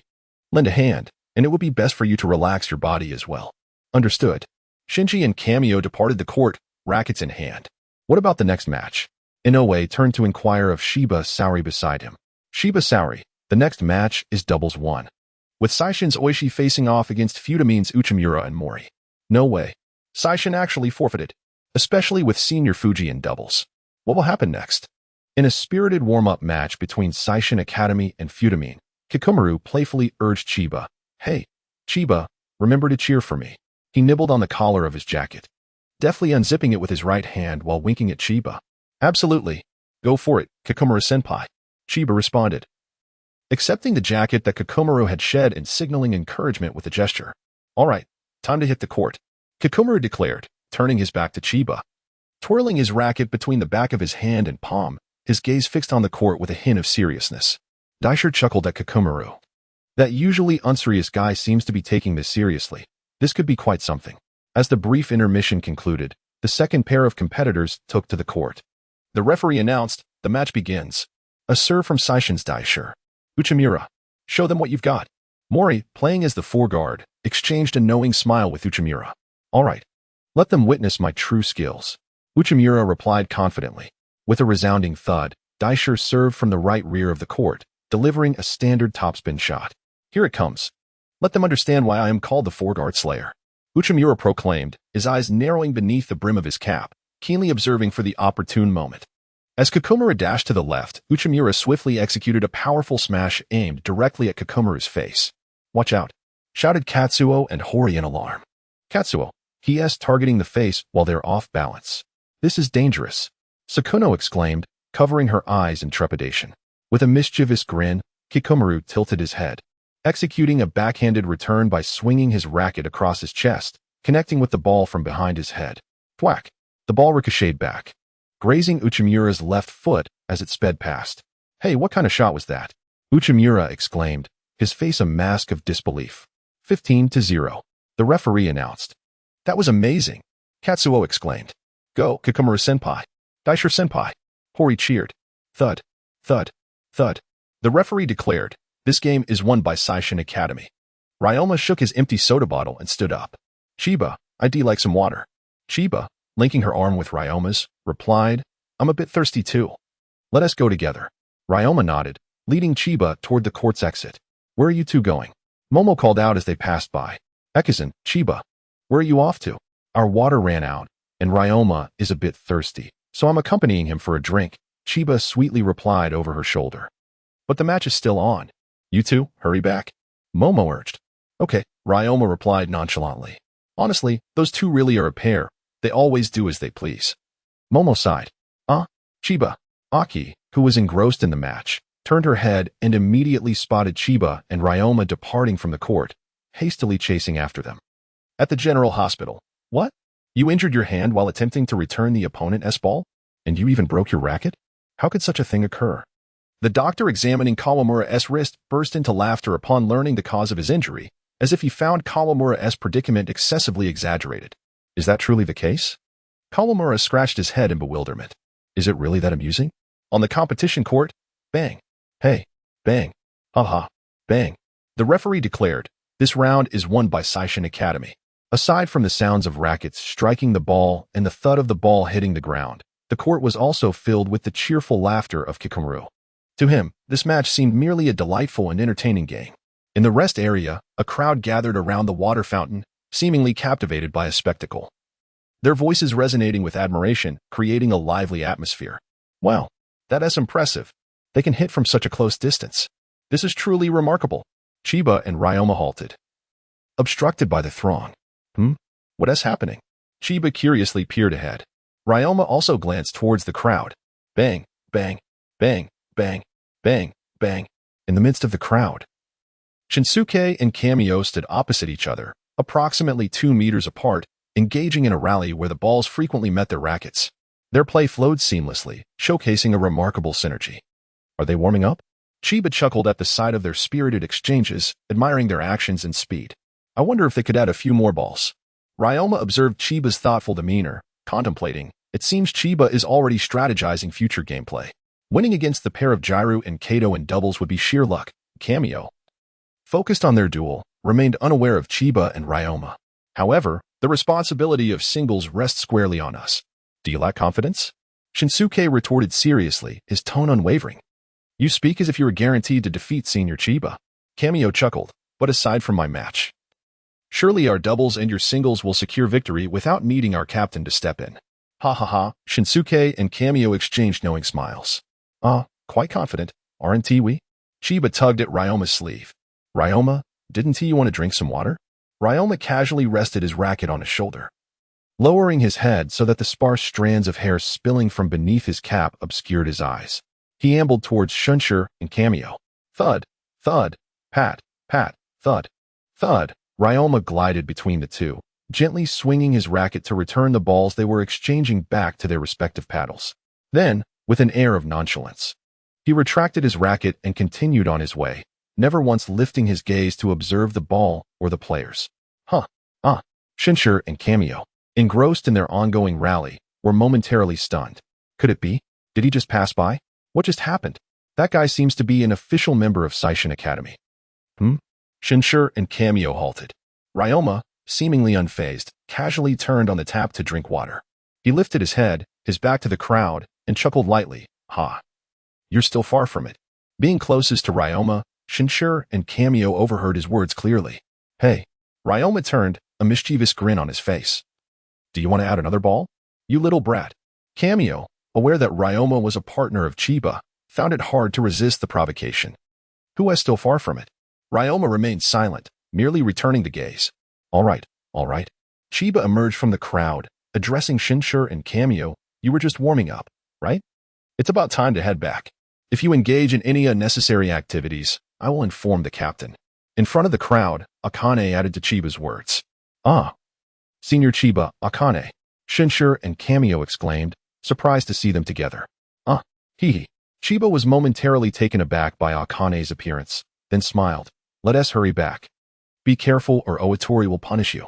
Understood. Shunsher and Qianye nodded slightly to Chiba. Well then, Senior Chiba, we'll be on our way. Wow. I didn't expect them to listen to you so well besides the captain. Akane teased, watching Shunshur and Cameo depart, casting a playful smile at Chiba. Who is she? Ryoma approached Chiba, asserting his claim. Chiba, intrigued, noted that it was the first time Ryoma had asked about a girl. Rather than concerning yourself with me, you should focus on the match. Akane smiled at Ryoma, that Ibuki Shunshur is your opponent. In terms of skill, he can rival your school as Fujisaki. Ryoma regarded Akane expressionlessly, neither engaging in conversation nor asking questions. Hey, it's raining. Chiba suddenly felt a chill on her face and looked up. Droplets of rain beginning to fall. Ah, this is bad. We've stayed too long. Akane exclaimed, stamping her foot in urgency. Chiba, I'm leaving first. Having spoken, Xiaoxing hurriedly dashed away. How do you know so many people I am unfamiliar with? Longma adjusted Chiba's hat. Chiba extended his hand to catch the falling raindrops, pondering Longma's inquiry earnestly. The doubles match between Saigaku and Futamine had concluded. Bang! On the court, Kikumaru moved with the agility of a cat, pouncing to intercept the ball with predatory precision. Bang! Bang! A light drizzle began to descend, not heavy, yet it imparted an odd sense of foreboding, as if something significant were about to unfold. Oh no, it's starting to rain. Horio tugged at his short sleeves, attempting to shield himself. How bothersome. Shizuo cradled her camera protectively, fearful of letting it get wet. Ah, I brought one. Sakuno retrieved an umbrella from her bag and opened it. Thank you. Shizuo bent down to take shelter under Sakuno's umbrella. This rain will probably cease shortly, Inoue remarked, shielding his forehead with his hand, though it would still impact the match somewhat. Huh. Kikumaru, in the midst of a serious run, suddenly slipped. What a chance. He had fallen. Nomiya's eyes brightened as he seized the opportunity, swinging his racket vertically to smash the ball back towards Kikumaru. This was precisely the moment Kikumaru had awaited. As the ball approached, he slid forward, swinging his racket from behind. Bang! The ball was returned. No way. Here it comes again. Nomiya was astonished by the peculiar style of Kikumaru's play. Bang! Bang! Bang! Ugh! This time, Kikumaru truly lost his footing, his body toppling forward due to the momentum. Now let us see how you respond to this. Nomiya swung his racket in a diagonal cut. Bang! Hey! Kikumaru struck the ball with his right hand while his left hand touched the ground, pushing off with both feet to perform a somersault and regain his stance. How could he possibly retrieve that? Nomiya watched in awe as Kikumaru executed his moves with remarkable fluidity. The rain seemed to enhance his prowess. Horio, a one-handed jump. Wow. Katsuo, in this rain, he is still so quick on his feet. Katsuo, the senior moves like a cat. Only Oishi, with his wide field of vision and quick reflexes, could keep pace with Kikumaru's agile maneuvers. This was true synergy. Such a pairing epitomized a perfect combination. Coach Ryazaki turned to Longma and Momoshiro behind him. Did you hear that? Longma and Momoshiro both turned their heads away, their expressions clearly indicating, we can't see you, we can't see you. Chiba couldn't help but chuckle. Bang, bang, bang. What exactly is this action? The defender, San, surged forward, intercepting the ball with a sweeping motion, launching a high ball counterattack. Bang. Huh. Naimura watched as Kikumaru moved with the ball, his pupils widening. Despite the instability, the opposing team was already prepared to defend. Fortunately, Kikumaru flashed a cunning smile, abruptly halting his swinging motion. A feint? Bang. Unbeknownst to anyone, Oishi had positioned himself behind Kikumaru, intercepting the ball to the left, where neither Naimura nor Sin could react in time. Thud. The ball hit the ground, scoring a point. Referee, Seishin Academy wins. Hooray. Kikumaru winked at Oishi, forming a peace sign. Hooray. Oishi chuckled helplessly, reciprocating Kikumaru's gesture. Wow. So cool. Fantastic. We won. Truly. The golden duo of Seishin Academy. Well played. Fuji tossed 2 towels to Kikumaru and Oishi, who were set to leave the court. Thank you. Kikumaru beamed, dashing over to Chiba. So how was it, Chiba? Was I cool? Yes, very cool. Especially cool. Chiba produced a soda, promising to share it with his senpai. Ah, it's soda. Kikumaru eagerly accepted and gulped it down. So sweet. Thank you, Chiba. Naimura and San walked over to Tachibana, somewhat defeated. Naimura, Captain, I'm sorry. Don't say that. You both played wonderfully. Tachibana smiled gently, remarking that since the preliminaries began, only you two have managed to win 2 matches against that team. Hearing Tachibana's non-reproachful tone, Naimura and Sin lifted their heads. Tachibana, next time, we must double our efforts to reclaim victory. Naimura, Sin, yes.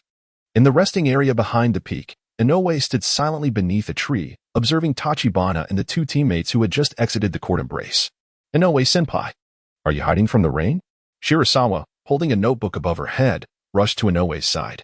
The officials of the tournament are currently discussing how to proceed with the upcoming matches. Indeed, the rain is growing heavier. Inoue looked up, lost in thought. Gazing at the sky. What's wrong? You seem a bit different today. It appears you have little interest in the match. Shirasawa sensed that Inoue was behaving unusually. That nodded. Inoue redirected his gaze to Tachibana in the distance, merely feeling that their captain is truly remarkable. Shirasawa, is that so? I think he is only remarkable in height. Inoue, no, I'm not referring to his appearance. I'm speaking of his team. His underclassmen have complete faith in him. Resembling a solid rock centered around Tachibana. A team becomes stronger through the trust its members place in their captain. Does the senior believe that the members of Seishin Academy do not trust their captain? Shirari sighed. It is indeed curious how much you care about Futamine. The rain intensified, causing a temporary halt in the match as Coach Ryazaki engaged in a discussion with the referees. Chiba, you're next. Ryoma grasped Chiba's hand, encouraging her to perform well. I understand, Chiba replied, glancing at her skirt. It's a bit chilly. Chiba, why not change into the long pants the team had tailored for you? Coach Ryazaki returned just in time to overhear Chiba's suggestion. Oh, is that so? That sounds good. Chiba surveyed the referees and a few staff members sheltered under umbrellas on the court. By the way, Coach, what are the next arrangements? Coach Ryazaki replied. We are still observing the situation. If the weather improves, we will commence the singles matches immediately. It entirely depends on the rain, doesn't it? Sigh. It leaves us utterly unprepared, Kikumaru lamented. Who here is Chiba Iraku? A young boy with an umbrella approached the Seishin resting area, calling out from behind the fence. Upon hearing his voice, everyone turned to look at him. That's me. Is there something you need? Chiba inquired, puzzled as she did not recognize the boy. Someone over there is looking for you. They asked you to come over. The boy pointed behind him, adding, Oh, and they specifically instructed that you go alone. After delivering his message, he departed, seemingly just a messenger. Hey, Chiba? Is he someone you know? Kikumaru asked, bewildered as he watched the boy walk away. I'm not sure. Chiba shook her head, but the rain hasn't stopped yet, so I'll go take a look. Do you think everything is all right? Should we accompany you? She asked with concern. It's fine. He just said I should go alone, didn't he? Chiba smiled reassuringly at her worried teammates. Don't worry, it shouldn't be far. If anything happens, I'll hurry back. Just be careful, Coach Ryazaki admonished seriously. Come back soon. Watch your step on the way. Here is an extra umbrella. Take it with you. Thank you. Chiba accepted the umbrella, glancing at her hand still held by Ryoma, and chuckled. Ryoma, let go now. You can't shrink down and fit in my pocket. Reluctantly, Ryoma released her hand, wishing he could indeed make Chiba smaller to keep her close at all times. It seems the rain will not relent, Cameo sighed in disappointment. Sigh, even the weather isn't rooting for me? Cameo, do not let your guard down, Tachibana said, patting Cameo on the shoulder. Trust me, even in defeat, you will learn a great deal from Chiba. I understand, Cameo replied. Kaneo nodded with a smile. Time had passed for several minutes, yet the rain showed no signs of abating. The incessant patter of raindrops against the ground sent countless splashes into the air, while the overcast sky hung heavily, as if burdened with lead, making it difficult to breathe. Ryoma glanced in the direction where Chiba had just departed, furrowing his brow as he rose from his seat. Hey, Ekizan, are you going to get some water again? Asked Tachibana. Ryoma replied lazily, making his way toward the entrance of the court. Huh? But didn't you just go? Kikumaru inquired, puzzled. Ha ha ha, senpai, Ekizan's mind is hardly on getting water. Tachibana chuckled. Kaneo donned his headphones and activated his portable music player, tapping his heels to the rhythm. Tezuka, that fellow, had already entered a state of readiness. Aiken leaned against the wall, observing Kaneo, who was lost in his music. Tezuka replied. Kaneo, the singles player, ranked third, and Shinji, ranked second. We're not as straightforward as the first doubles team. Undeterred by Tezuka's indifferent response, Aiken continued, moreover, our captain, Tachiki Yashihira, is not someone to be taken lightly. Tezuka cast a glance at Tachiki, lowering his gaze in silence. Aiken observed both captains, noting their shared silence and enigmatic demeanor. He shook his head, honestly. Do you leading players dislike speaking so much? Look over there. Katsu pointed toward Kaneo, who seemed completely at ease, still immersed in his music. Wait. He is not just listening to music, Hori corrected. He asked, doing that to prevent his muscles from cooling down. Preventing muscle cool down? Katsu echoed. Since we don't know when the match will commence, he asked, moving his body in sync with the melody to maintain his muscle warmth. Hori explained. Wow, Hori, you're impressive. Katsu and Katsu exclaimed in unison. It's nothing. I've played tennis for 2 years, Hori replied with a raised eyebrow. Hey, where did Ryoma go? Sakuno approached with an umbrella, interrupting their conversation. Huh, Ekizan. Hori glanced over to Saishin's resting area, noting that both Ryoma and Chiba were absent. Really? Do these two not care at all about the match? Let us go find them, Katsu suggested. Chiba traversed the path indicated by the young boy, oblivious to the presence of any onlookers, let alone someone searching for her. Upon reaching a vending machine, she inserted a coin and purchased a bottle of fruit beverage housed in glass. With a satisfying chime, the machine dispensed her drink. As she picked it up and examined it, she mused, when did this vending machine start selling such items? Chiba Ingluo, as she was known, had often heard of but never encountered a tall boy clad in a brown tracksuit, leaning casually against the vending machine, a bemused smile playing on his lips as he regarded her. Beside him stood a robust, muscular companion, holding an umbrella for him. Chiba did not recognize either of these individuals. The speaking boy had short, purplish-gray hair, with his bangs parted to the sides, the ends slightly curling upwards. A tear mole rested beneath his sea-blue right eye, more pronounced than Chiba's own. He stood approximately 1.75 meters tall, with a well-proportioned physique. Hello, who might you be? Chiba responded with a polite smile. It is a pleasure to meet you. I am Akutsu Kigo. The gentleman Akutsu extended his hand. Hello, Chiba replied softly, shaking his hand briefly before releasing it. What brings you to me? Ah, it's nothing of great consequence, Akutsu said, dismissively waving his hand. I merely heard that the once-banned American prodigy has returned to Japan and wish to witness this for myself. At the mention of the ban, Chiba's smile gradually faded. What do you mean? Oh, please, do not exhibit such hostility, Akutsu retorted, crossing his arms. Everyone is aware that you were banned. Those who are unaware believe you voluntarily withdrew from competition. Oh, by the way, your former teammates likely still harbor misconceptions about you, don't they? He chuckled. Chiba's gaze turned icy as she fixed her eyes on Akutsu, her fists clenched tightly. Though your father ensured that matter was swiftly buried, I am aware of your secret. Chiba Ingluo, Akutsu leaned closer, a smile lingering on his lips. Your brother, silence. Chiba interjected. Her voice laced with fury as her grip on the drink involuntarily swung towards Akutsu. The silent companion beside Akutsu intervened, seizing Chiba's wrist, encompassing her hand and the beverage within his powerful grasp, halting just inches from Akutsu's face. What's this? You can speak nonchalantly about yourself, yet mention your brother and you become so impulsive? Akutsu met Chiba's glare unflinchingly. Chiba Ingluo, do you believe you possess the right? You are merely a thief, having taken everything that belonged to your brother. What you now possess was rightfully his. The rain poured heavily, blurring Chiba's vision. Your falling leaves and flying flowers. Your powerful triple strike, your glory and reputation. These are all things you have stolen. As Tezuka spoke with increasing fervor, he continued, if it weren't for you, your brother would have to hide everywhere. It was all because of you back then. The one who crippled others was clearly you. Why must you make Genji bear the burden? Listening to Tezuka's words, Chiba suddenly felt deflated.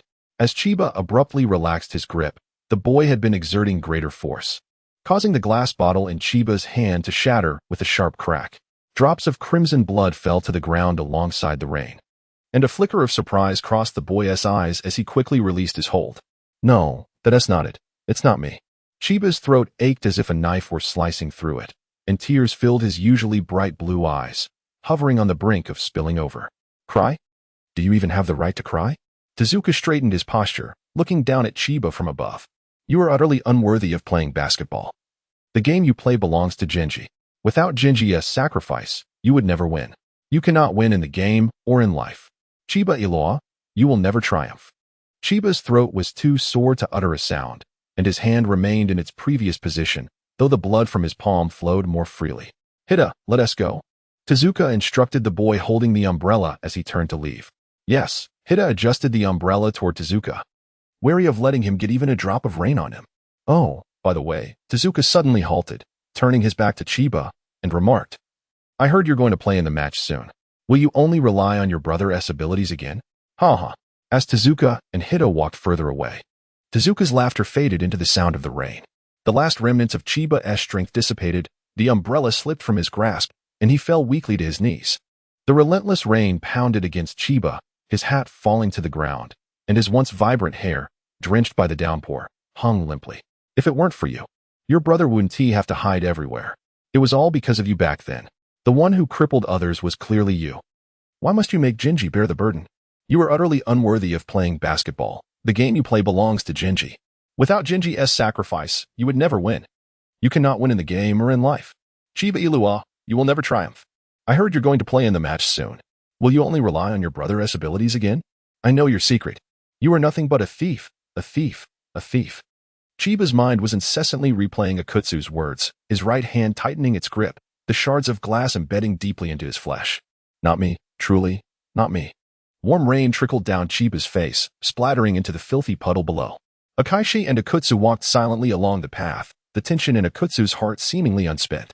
What is it? Akaishi, do you believe I was in the wrong? Akutsu halted, his gaze fixed downward, devoid of light, as he stared at the ground. It was unclear whether his words were directed at Akaishi or himself. Despite having accomplished something he had long desired, a sense of happiness eluded him. Akaishi believed that all of Akutsu's actions were justified, standing resolutely by him regardless of the circumstances. If you ask him, he will always affirm your correctness. A clear voice rang out from behind Akutsu and Akaishi. Suddenly, Akutsu's previously dull eyes sparkled with life. This voice, so familiar, resonated with the same warmth and beauty as it did in years past. Akutsu turned swiftly, striding toward the boy before him, dressed in a white tracksuit. With ink-black hair framing ice-blue eyes, fair skin, and softly tinted lips, the boy's pant legs were splattered with a few drops of mud from the rain. Akutsu found himself hesitant to blink, fearing that with the slightest movement, this person might vanish into thin air once more. Schwanzi, Akutsu's voice trembled, choked with emotion. He had envisioned countless scenarios of reuniting with Schwanzi, yet none had prepared him for this, an awkward encounter following the retribution against Schwanzi's sister, a scenario he had never imagined. Ah Jing, everything has passed. Do not blame anyone any longer. Schwanzi's features were striking, particularly when he smiled. But Akutsu's heart was heavy. Ah Jing, she is my sister, my own sister. Schwanzi lifted his hand, brushing through the damp strands of Akutsu's hair. I loved her dearly. Akutsu's heart was tumultuous. He and Schwanzi were the closest of friends, having grown up together in Japan, their bond unbreakable. Yet, years prior, after Schwanzi returned from the United States with his sister following her discharge from the hospital, news broke of Chiba Suyuan's son assaulting a player from a certain school, resulting in permanent disqualification. From that moment, Schwanzi had vanished as if he had evaporated from existence. Akutsu could not fathom that Schwanzi would commit such an act, prompting him to enlist every resource at his disposal to uncover the truth. Ultimately, he learned that it was Chiba Ilua who had pushed the player onto the roadway, causing the grievous injury. It had nothing to do with Schwanzi. Yet in the end, Chiba Suyuan, the so-called father, sacrificed Schwanzi to protect his daughter, allowing Schwanzi to bear the infamy of a perpetrator, forever barred from the court, destined to live under the scornful gaze of others for a lifetime. A lifetime. For someone whose faith lies in tennis, this feels akin to a death sentence. Tezuka, in his defense of Qianye, finds it utterly unjust. Even if Chiba Ilua were to receive a 1-year suspension, it would still seem insufficient to him. How could a year suffice to repay what she owes Qianye? You are unaware of the events that transpired back then, so please refrain from placing blame on anyone, all right? Qianye placed his hand on Tezuka's shoulder, affirming, this is all voluntary on my part. Tezuka looked up, beholding the boy's charming smile, striving to suppress the anger swelling within him, and after a long pause, he inquired, this time, you want to leave, will you? Qianye retracted his hand and gazed towards the horizon. The rain will soon cease, and everything will be all right. Qianye.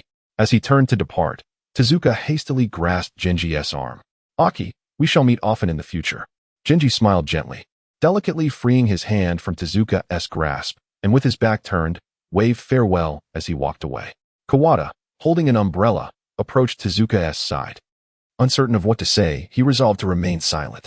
Tezuka closed his eyes, inhaled deeply, and announced, let us go, Kawada. Tezuka's tone softened considerably, devoid of the sharpness he displayed when conversing with Chiba. In the corridor, Ryoma placed 2 bottles of soda on the table, sitting alone on a chair, idly tapping the table. With each tap of his fingers, his anxiety grew. The sporadic raindrops hitting the ground produced a disconcerting sound, Ryoma's racket leaned casually against the railing behind him, a testament to its owner's laid-back demeanor. This was a necessary passage for Chiba to return to the court. Having been gone for so long, that fool must be parched. Ryoma looked at the drinks on the table and smirked subtly. Ah, there he is. Ryoma. He looked up to see Hori, Katsuhiro, Katsuo, and the girl from Chiba's class, Sakuno, rushing towards him. Hey, Ekizan, Hori exclaimed, hands on his hips in frustration. Everyone from Futamine is preparing for the match. Why are you so relaxed? Aha. Ryoma yawned indifferently. Ryoma, where's Chiba? Katsuo glanced around, failing to spot Chiba. Hey. Are you all having a strategic meeting? Inoue, holding an umbrella, passed by and stopped upon seeing Ryoma and the others. Ah, Mr. Inoue. Inoue approached the corridor, closing his umbrella. I overheard you discussing Futamine. Are you quite interested in them? Hori replied. After all, they are our rivals from Seishin Academy. Katsuhiro added, does Mr. Inoue possess any insights regarding them? Inoue walked over to sit opposite Ryoma. Katsuru and Katsuhiro hurriedly approached the table and took seats beside Inoue, while Horio remained standing to Inoue's right, leaning on the table with both hands. Sakuno glanced around before cautiously taking a seat to Ryoma's left, leaving a space between them. Inoue remarked, you all have sensed it too. Futamine possesses a strength unlike any other school. Really? Sakuno replied, her eyes wide with astonishment as she looked at Inoue. Ryoma remained silent, pondering why so many felt the need to converse when he was merely waiting for someone. Inoue continued, what propels them towards victory is their unwavering will. They take immense pride in having achieved their current standing through their own efforts. Moreover, Futamine's true strength lies in. Inoue began to recount his memories of Tachibana Kippei. A few minutes later, after listening to Inoue's narrative, Horio, Katsuru, Katsuhiro, and Sakuno all lowered their heads, their expression somber. They had not anticipated such a past for Futamine. Their journey had begun from nothing, and this pride united them as one. Inoue turned to Ryoma, revealing the secret of Futamine. Katsuru exclaimed, Futamine is truly impressive. Horio remarked, how can we possibly win against such individuals? As soon as Horio spoke, the others fell into a deeper silence, bowing their heads even lower. Suddenly, a red racket flew from behind Ryoma, crashing onto the table and knocking over 2 bottles of ONTA, causing a tremendous clatter as the drinks rolled to the floor. The group turned to look behind Ryoma in shock. Despite having agreed to remain silent, it did not imply that they could freely spread information. Chiba was drenched, rainwater cascading down her hair, emanating a chilling aura. Ryoma swiftly removed his jacket and draped it over Chiba's shoulders, noticing the bloodstains on her white cap. He grasped it tightly, his brow furrowed in concern. What happened? Sakuno wanted to step forward, but her feet felt as heavy as lead. Chiba, how did you get into such a state? Horio and the others had not noticed the injury on Chiba's hand. What? Is knowing other secrets something to be proud of? Chiba's gaze was icy, her blue eyes resembling a frozen ocean. Who gave you the right to disclose it so casually? Inoue was momentarily at a loss for words. He had never considered this. Ryoma, sensing Chiba's distress, held her tightly in his embrace, softly soothing her. What's wrong, Chiba? Horio and the others had never seen her like this before. Her aura was cold, her eyes devoid of warmth. Even her voice carried an air of indifference. Sakuno was taken aback by Chiba's demeanor. In her memories, Chiba was always cheerful. How had things turned so grim? Let's go. Longma picked up the racket from the table, opened the umbrella held by Chiba, and embraced him as they prepared to depart. Chiba's eyes were dim and devoid of any spark of anger. Oh, by the way, Longma suddenly halted at the edge of the courtyard and addressed Inoue, expressing a wish that the words just spoken would be the last to escape his lips. Furthermore, I do not entirely concur with your sentiments for those of us who engage in tennis. The essence of the game is simply this, to receive the ball and return it, nothing more. Indeed, tennis is merely tennis. It is unaffected by one's tragic past or arduous experiences, but solely contingent upon the player's ability. Only those who can play tennis proficiently are truly formidable. As the onlookers beheld Longma and Chiba's retreating figures, silence enveloped them. The clouds began to disperse, the rain gradually ceased, and the sky unveiled a brilliant blue, its clarity and freshness uplifting the spirits. First aid kit. Bring me the first aid kit, Longma urged as he led Chiba to the team's resting area. What is going on? Momo questioned, perplexed by Longma's urgent tone. Ah, Chiba, your hand. Kikumaru was the first to notice Chiba's injured hand. What happened? Why is there so much blood? And your shirt? Daichi exclaimed, while Kato, who had remained silent, also exhibited concern in his eyes. What are you waiting for? Hurry and get the first aid kit, Coach Ryuzaki shouted. Tezuka frowned, his expression tinged with displeasure. Take it. Adrai swiftly passed the first aid kit onto the court. Thank you. Longma accepted the kit and rushed to Chiba, gently grasping her tightly clenched right hand that clutched her hat. Chiba, please loosen your grip, all right? Chiba stared vacantly at Longma, whose eyes were filled with anxiety and compassion. Let me handle this. Fuji took the first aid kit from Longma. Guiding Chiba to sit on a chair, his gaze soft as he smiled reassuringly. Chiba, be good. Let us release the hat for now, shall we? In response to Fuji's smile, an image of her brother flashed before Chiba, and her once firm grip gradually relaxed. The white hat was stained crimson in several places, but the rain had washed away some, leaving faint traces of pink. Fuji gently removed the hat, slowly unfolding Chiba's palm to reveal shards of glass nestled within. He furrowed his brow for a moment, perplexed by the origin of the glass fragments. The others held their breath, watching Chiba's nearly mutilated palm, anxious that any sound might inadvertently cause her pain, fearing to even exhale. Longma approached Chiba's left side, tightly grasping her left hand. Damn it! I should have gone with her just now. Who could have done this to her? If it hurts, Chiba, please tell me. Nobunari delicately grasped the tweezers, gently lifting the shards of glass with a tenderness that was palpable. Chiba, I initially thought girls were afraid of pain, but throughout the entire process of bandaging. Chiba remained silent, not even casting a glance. Having secured the gauze, Nobunari smiled at Chiba, commending her resilience.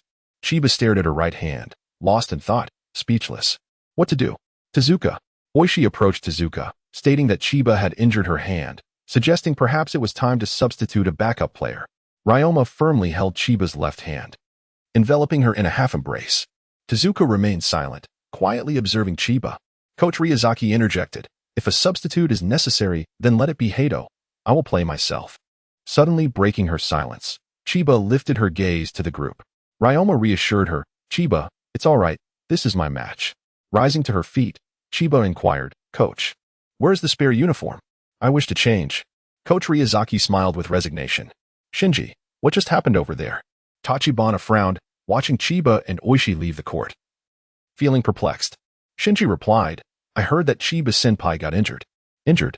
Tachibana stood up, incredulous. How could she be injured? Where? Captain, please don't worry, Shinji soothed.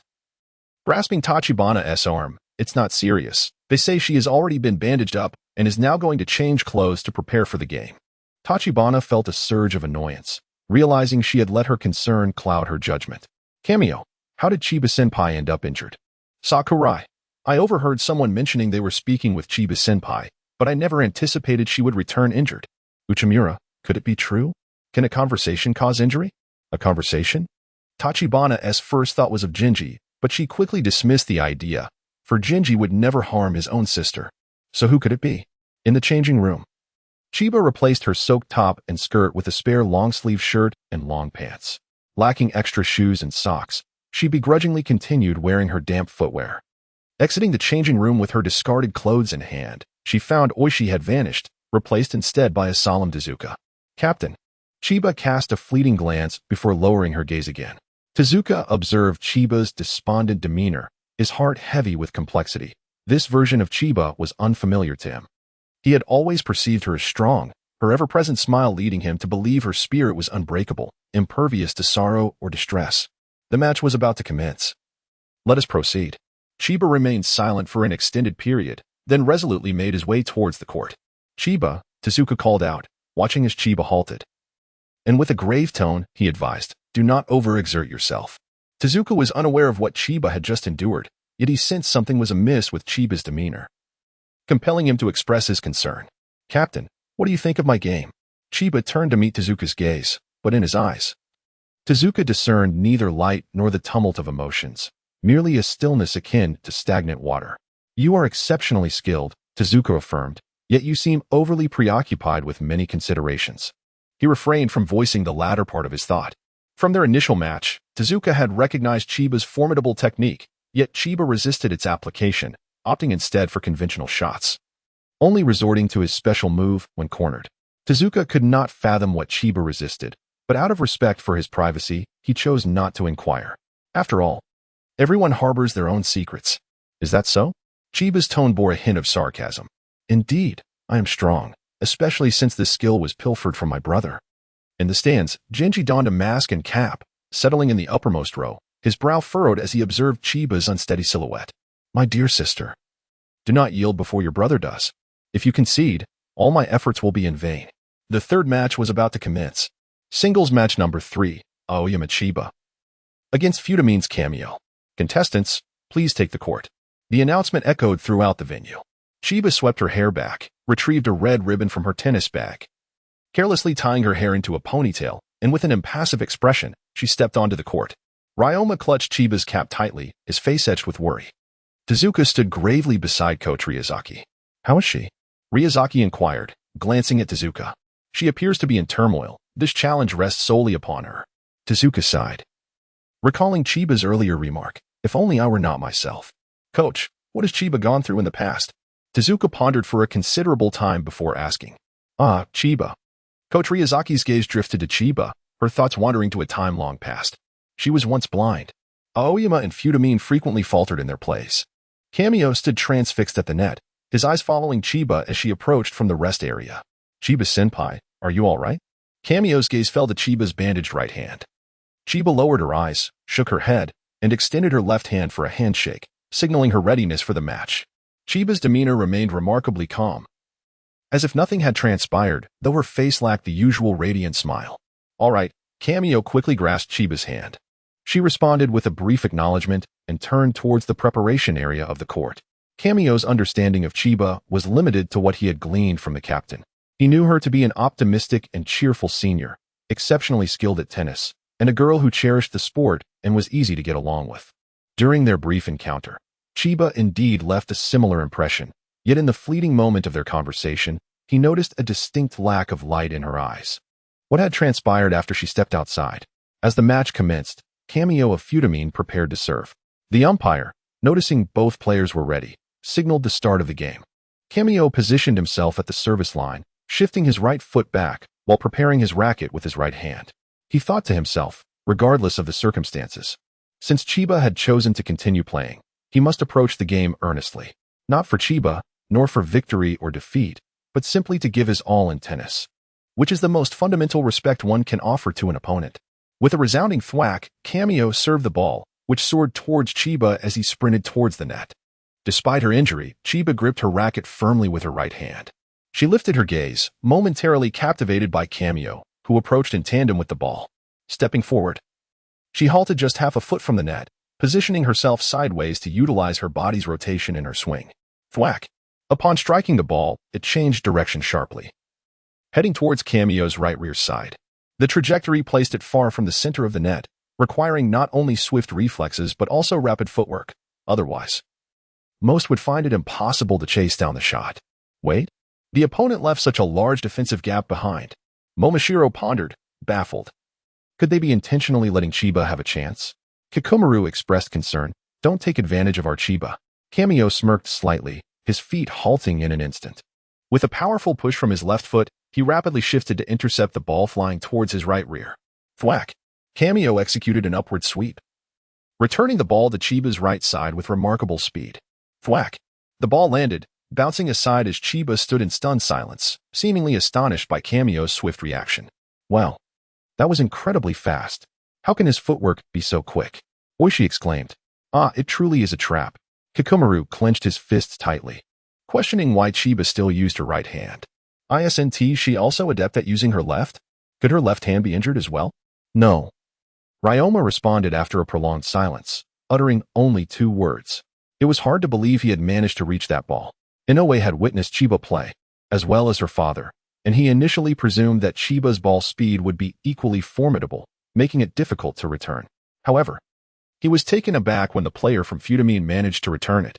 Qianye's feet danced rhythmically, shifting back and forth like a delicate waltz. Chiba-senpai, even if you're injured, I shall not let my guard down. Qianye remarked with a smile, urging Chiba to keep up with the rhythm. All right, let us continue serving. Chiba replied, her interest in Qianye's footwork waning as she tightened her grip on the racket. Boom. Qianye struck the ball directly towards Chiba. A topspin shot on a straight line, exclaimed Oishi. For Chiba, this was an excellent opportunity. Chiba, quickly unleash your secret move. Kikomaru cheered. Chiba's gaze darkened as she stepped to the right, halting her earlier motion to pivot the racket. Boom. The previous topspin shot was perfectly suited for a powerful three-hit combination, yet Chiba refrained from executing it, opting instead for the simplest of returns. Though straightforward. Her return was swift, and the ball's trajectory clearly aimed for the net front. Should Qianye, positioned at the rear right of the court, fail to reach it in time, he would undoubtedly concede a point. Despite not employing her signature move, the strategy she executed was not to be underestimated. With rapid strides, Qianye raced from the backcourt, his legs exchanging positions with a frequency that made it seem as though he was teleporting across the court. Boom. Qianye sidestepped, appearing at the spot where the ball had bounced, and swiftly retaliated. The ball sailed gracefully over Chiba's head, landing precisely in the corner of the court. The speed of the ball, the quickness of his reaction, and his running pace were commendable. Though Chiba contemplated this, she chose to remain silent. "Aya, what just happened?" Kikomaru exclaimed. "Is his ball so fast that even Chiba cannot receive it?" Oishi clarified, "It's not that Chiba can't return it. Rather, her focus is entirely elsewhere." "What do you mean by elsewhere?" Indeed, while it may appear that Chiba is engaged in the match, her concentration is clearly lacking, Oishi noted, resting his chin on his hand. "You must understand, Eiji, Chiba has played against Tezuka before. It's precisely because of her prowess that I find it hard to believe she can't return the ball," Kikomaru said, casting a pleading glance at Tezuka. "Tezuka, you just returned with Chiba. Didn't she mention anything to you?" Ryoma's gaze remained fixed on Chiba, though he momentarily diverted his attention upon hearing Kikomaru's inquiry, keenly awaiting Tezuka's response. Tezuka frowned, pondering, if she continues to daydream like this during the match, will Chiba truly come to terms with it? And how did she lose her sight in the first place? "Tezuka, have you truly been listening to me?" While Kikomaru has grown accustomed to Tezuka's aloof demeanor, such a furrowed brow is indeed a rare sight. Thud, thud, thud, thud. Shintaro has once again teleported, intercepting Chiba's high lob. Thud, thud, thud. Chiba has already missed 2 shots, yet her performance shows no signs of improvement. She is acutely aware of the cheerleaders from Seishin Academy who are anxious for her, as are her teammates. However, she finds herself unable to perform. Each time she swings her racket, fragments of disjointed memories flash through her mind, some bloody, some filled with reproach, others with tears, and yet more steeped in despair. She yearns to score. Yet each time she raises her hand, a wave of panic washes over her. This sense of trepidation renders her grip on the racket weak, akin to a drowning person who, having finally grasped a lifeline, realizes it offers no salvation, torn between the urge to let go and the unwillingness to surrender. Thud, thud, thud. Despite Shintaro's increased speed, Chiba still hesitates to unleash her special move. Shintaro understands that perhaps his abilities are insufficient to compel Chiba to reveal her full strength. But if that were the case, what then do the first 2 missed shots signify? Surely Chiba is not merely toying with him. Chiba-senpai is certainly not that kind of person. The captains of Seishin and Futamine ponder the situation. Chiba-senpai, Weichi expresses his confusion. Previously, the captain had spoken highly of Chiba's prowess, and he believed in her capabilities, yet the current predicament leaves him perplexed. Mori, could it be that Chiba-senpai is intentionally holding back Shintaro? After all, she is still utilizing her injured right hand, Tachibana, until the very end. One should refrain from hasty judgments. From his understanding of Chiba, it is evident that she must have encountered some mental block before taking the court, for she could not possibly be this listless otherwise. A mental block? Could it be? I do not wish to have others pry into my secrets. Chiba halts, tilting her head to gaze at Tachibana, her tone suddenly turning icy. Likewise, I do not appreciate others delving into my secrets. Thud, thud, thud. Chiba rushes to the net, leaps, and with a swift motion, smashes the ball behind Shintaro. Shintaro spins around and strides back rapidly. Thud, thud. In the instant the ball hits the ground and bounces, Shintaro intercepts it, returning it to a distant corner from Chiba's position. Ugh. Perhaps Chiba is feeling a bit too anxious. As she shifts her feet, her steps falter, causing her to trip over herself. Coupled with the slick floor, she loses her balance and falls to the ground. Ryoma instantly rises, filled with concern and urgency. Yet he knows he cannot intervene, for the match is not yet over. Chiba. Kikomaru anxiously grasped Oishi's arm. Eiji, please, calm down. Oishi strained to pry Kikomaru's hand away. Be gentle. Hate winced, and Tachibana exclaimed, Oh no, It just rained. The ground is quite slippery. In contrast to the rest, Tezuka remained remarkably composed, though the concern in his gaze was no less than that of his peers. Ishida, Chiba-senpai has fallen. Are you all right? Inoue asked. Realizing it was not Chiba's ball, Tachibana clenched his fists. Chiba, you must get up. Oh dear, she has fallen. Is she okay? Indeed, being a girl. How could she possibly compare with the boys? How on earth did she become an official member of Seishin Academy? Surely, she must have had some insider assistance. I see no merit for her in tennis. You are utterly unworthy to play. The balls you hit are all thanks to Genji. Without Genji's sacrifices, you would never win. You can't win matches, nor can you win at life. Chiba and Raku, you shall never triumph. Never win, never win, never win. Chiba propped herself up on her elbows, bowing her head as she listened to the chatter around her, the words of that person echoing in her ears. Silently, she absorbed the comments. Suddenly feeling as if she were under scrutiny, dissected for her transgressions, judged for the punishments she deserved, engulfed in a world where everyone was radiant, while she alone was cloaked in darkness. Chiba-senpai. Qianye had not anticipated Chiba's fall. Observing her muddy form and her reluctance to rise, he felt a flicker of anxiety. Oh. I'm fine. Chiba stood up, picked up her racket, and expressionlessly brushed off the dirt. She intended to clean her clothes, but alas, the mud had seeped into the fabric, making it worse with each attempt. Indeed, sometimes, the more one tries to rectify a situation, the more it highlights one's guilt.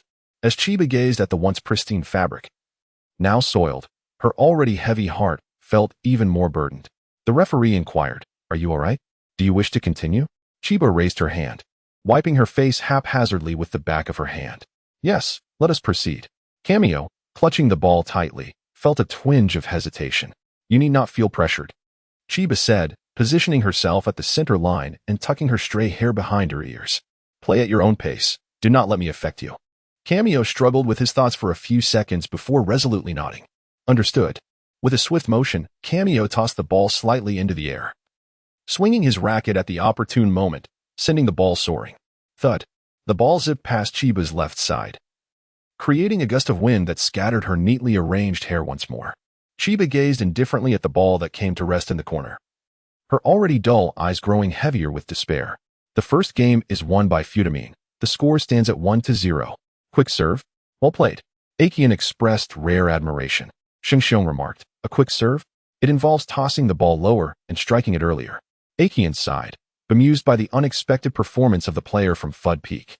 Shalang suggested, "Instead of worrying about the match, why not pay attention to Chiba? She hasn't scored a single point this round." Hori questioned, "What is wrong with Chiba?" "It's just a hand injury, isn't it? Can't she simply switch hands to play? Is it really just a hand injury?" Qianye did not believe that the injury Chiba suffered was merely as superficial as it appeared. Bang, bang, bang. The bandage on Chiba's hand revealed a hint of pale red. Yet she seemed impervious to the pain, her grip on the racket tightening with determination. She feared that if she let go for even a moment, she would drown in despair. Bang, bang, bang. Another straight shot. Chiba's racket dipped slightly, and with a diagonal cut, she retaliated. Bang, thud. The referee declared, out of bounds. 0-30. That's not right, thought the foolish girl. Qianye casually leaned against the armrest of the audience seats, her long fingers gently tapping on the railing. How could she articulate comfort to others so eloquently, yet be at a loss when it came to her own situation? Bang, bang, bang. The referee announced, out of bounds. 0-40. Chiba had once again lost a point by hitting out. Bang, bang, bang, bang, thud. The referee declared, this round is won by Fud Peak. The first half has concluded. We will take a 10-minute break. What? This is nothing like the Chiba I know. Kikomaru could hardly believe that Chiba had scored 0 points in the first half. Ryoma anxiously glanced at Chiba, hoping she would look his way, even just for a moment, to reassure him of her well-being. His concern for her was palpable. His cap was nearly crumpled in his grip. Chiba, please don't let me down by losing to others after winning against me. Touching suggested, little one, it's halftime. Should we go speak with her? Perhaps we should refrain. Coach Longzaki responded, having remained silent throughout the first half. It would be futile for any of us to approach her. If she cannot find her way out of this, she may only resign herself to defeat. Chiba silently approached the seating area designated for competitors during the match's intermission and took a seat. She gazed at her right hand for a moment before proceeding to unwrap the bandage. Fortunately, only the outer layer was soiled, The interior remained pristine, save for a faint trace of crimson. With one hand, she deftly maneuvered, biting the clean end while using her left to pull the other side, rewrapping the bandage securely. Chiba was no delicate girl. She had endured far worse injuries than this, and the pain had long since become a familiar companion. What pained her more now was the ache in her heart. The referee approached the staff resting area at the entrance of the court, picking up a bottle of water just as a white figure brushed past him and made a beeline for the playing field. "Hey, you there. Non-participants are not allowed on the court. The stands are outside. You've taken a wrong turn," the referee called out. "Oh, my apologies. I nearly forgot," Qianye replied, turning back towards the referee and producing a card from his pocket to show him. The referee stared, dumbfounded, at the few lines of text on the card, his jaw nearly dropping in astonishment. Qianye leaned closer, slightly pulling down his mask to reveal his entire face. "What? Is this not useful?" he queried. "Didn't he, that old man Jiezhong, say this card was all-powerful? And no, it is indeed valid. How may I assist you, sir?" The referee's demeanor shifted dramatically, a broad smile spreading across his face as he regarded Qianye. "Oh, splendid." Qianye quickly donned his mask again and tucked the card away. "I just need a few minutes on the court. Please do not interfere." Of course. As Qingxue and Fudamine, 16, took to the field, whispers circulated. "Who is that person? Doesn't he seem to be a competitor? How did he get in? Hey, look." He headed toward the Qingxue players. How did he manage to enter? Tao Qing rose to his feet, a sudden realization dawning upon him. Could he be the one who was just looking for Chiba? What?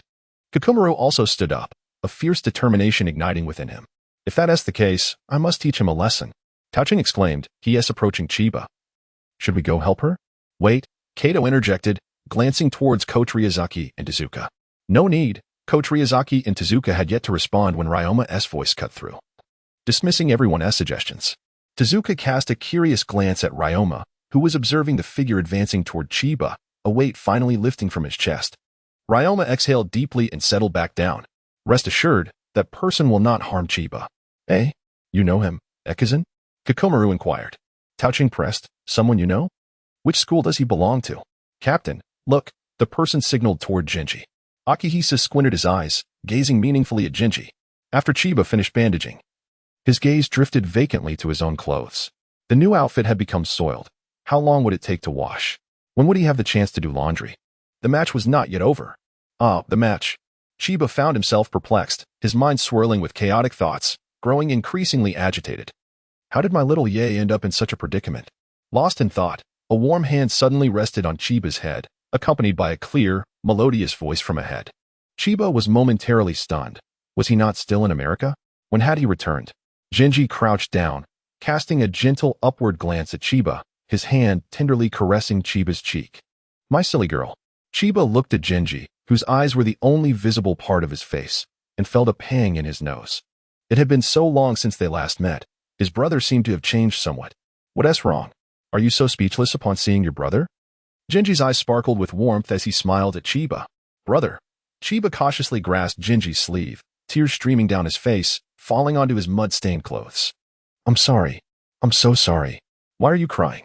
"It doesn't suit you," Jinji said, his other hand gently wiping away Chiba's tears. "Foolish girl. Why apologize? It is only natural for a brother to protect his sister. It is something I willingly choose to do. Do you understand?" No. I was wrong. Chiba's tears had always been silent. Even in the depths of despair, he never sobbed uncontrollably. But Chiba had already done more than enough. Jinji looked earnestly at Chiba. "Listen closely. What happened back then was not your fault. You did nothing wrong. Do you understand?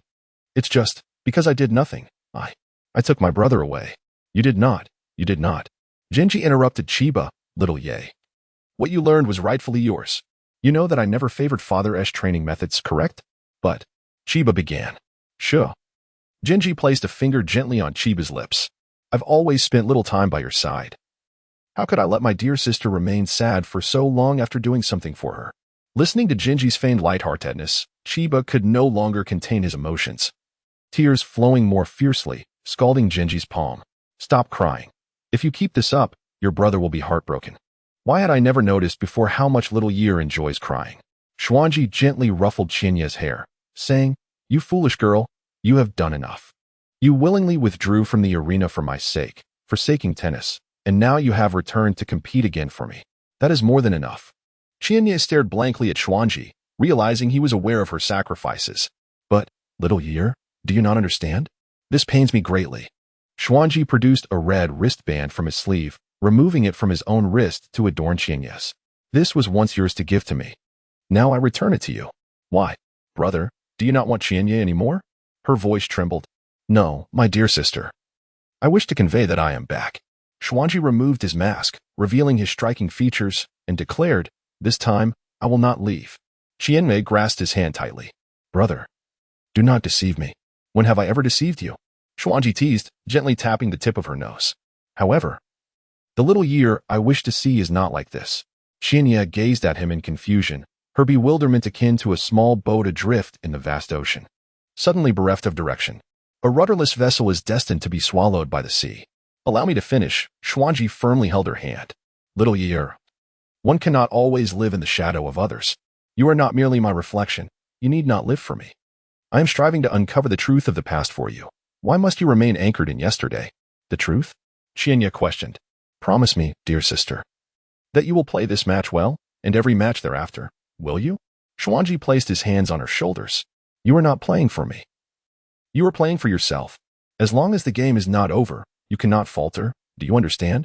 Sir, the timekeeper cautiously approached Xuanji from behind. Yes, I understand. Xuanji replied lightly, then turned back to Qianye. I have always been watching over you. Play well. This is your game, your match, your life. Qianye's eyes seemed to glimmer with a hint of hope. I, myself. Yes, brother, I will wait for you to finish your match.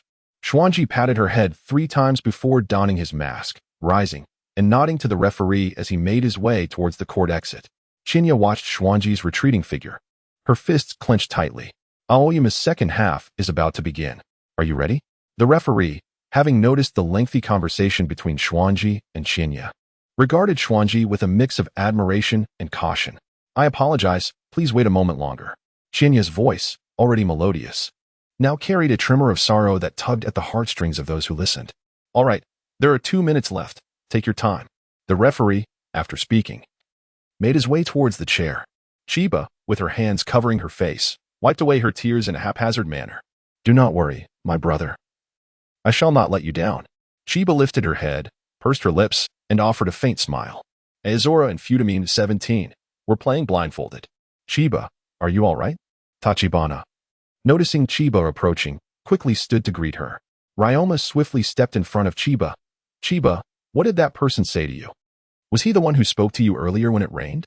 Kagomaro also rose to stand before Chiba. Chiba smiled and shook her head. No, it was nothing. I apologize for worrying everyone. It's all right. Come on, dry your face, Oishi said, handing a towel to Chiba.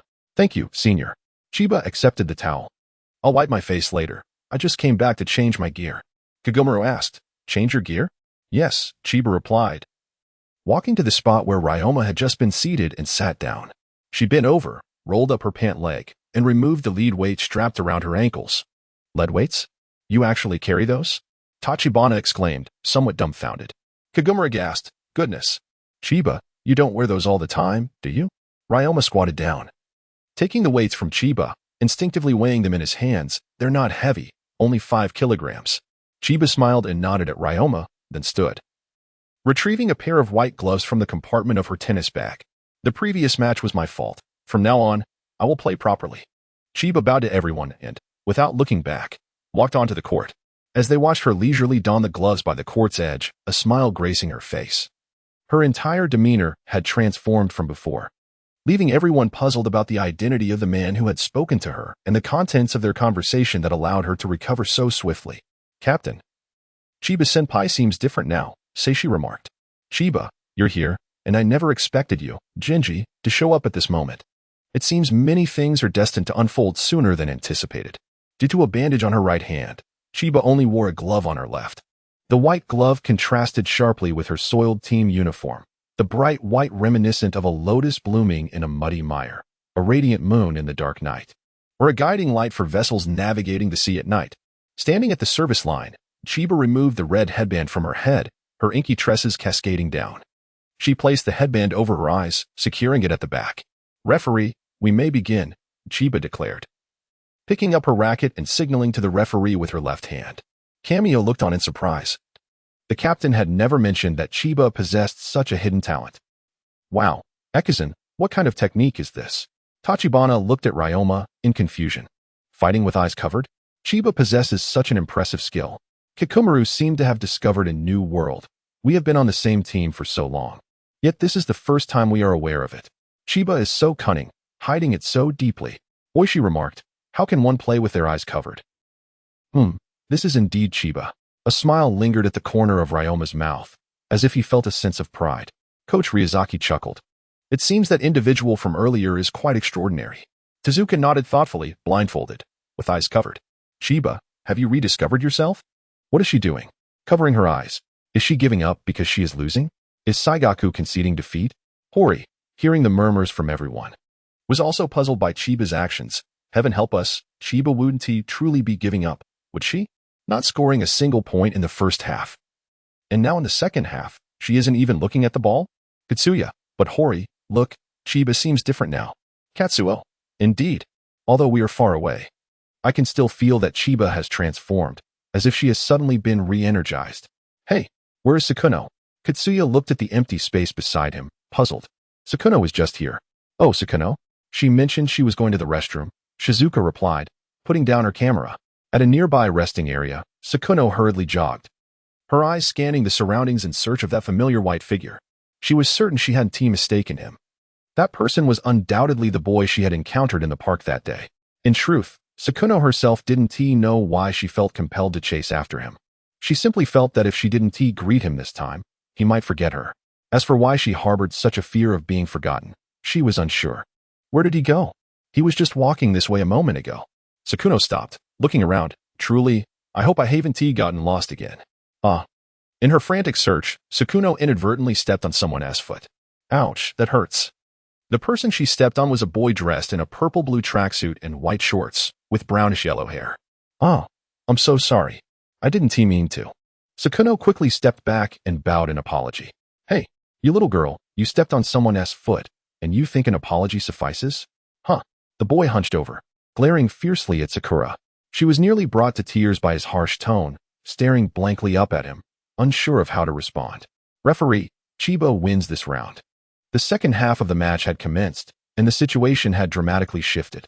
Chiba, who had been completely out of sync in the first half, experienced a resurgence of power once his eyes were covered. Thud, thud. Chiba listened intently to the sound of the ball bouncing on the ground, releasing the racket from his left hand to spin it around his wrist before regaining his grip and effortlessly returning the shot. Thud, thud. Qianye continuously retreated, and as he reached the backcourt, he leaped with all his might, swinging his racket to send the ball to the opponent's right side. Thud, bang.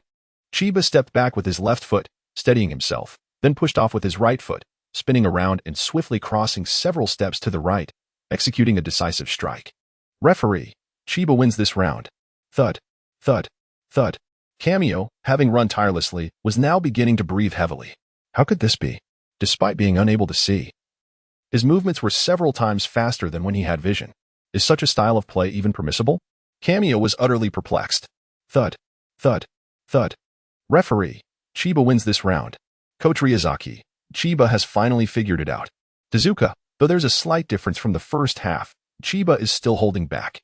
Tezuka remarked this because, aside from being blindfolded, Chiba's returns remained ordinary. Speaking of which, what is this little one's technique called? Momo scratched his head. The blindfold technique? It's about discerning positions through sound. Ryoma propped his chin on his hands, his gaze piercing. Kikumaru and Kato, discerning positions through sound? Oh, I see. Fuji smiled. That technique is quite challenging. Kikumaru, but how is it even possible? How can one be so skilled just by listening? Discerning positions through sound, as the name suggests, involves identifying the location of the target through auditory cues. Data analyst Achan chimed in, taking notes, with eyes covered. Using one's hearing to pinpoint positions means that during gameplay, there are no blind spots. No matter how fast the opponent moves, one can react promptly without distraction. Kikumaru, wow, that's impressive. But isn't it incredibly difficult to achieve without sight? Of course, it is exceedingly difficult. Achan paused, looking at everyone. To master such a skill requires not only extreme concentration but also an extraordinary level of endurance and patience. It cannot be accomplished in just a few years. Momo, Ryoma. How long has the little one been training? Sometimes, it's not about deliberate practice. It's simply that he cannot see. Longma seemed to recall some unpleasant memory. A flicker of displeasure crossing his eyes. Bang, bang, bang. Qianye hastily rushed forward, swinging his racket. Bang. The ball was indeed returned. Yet it struck the center of the net and rebounded back. How infuriating.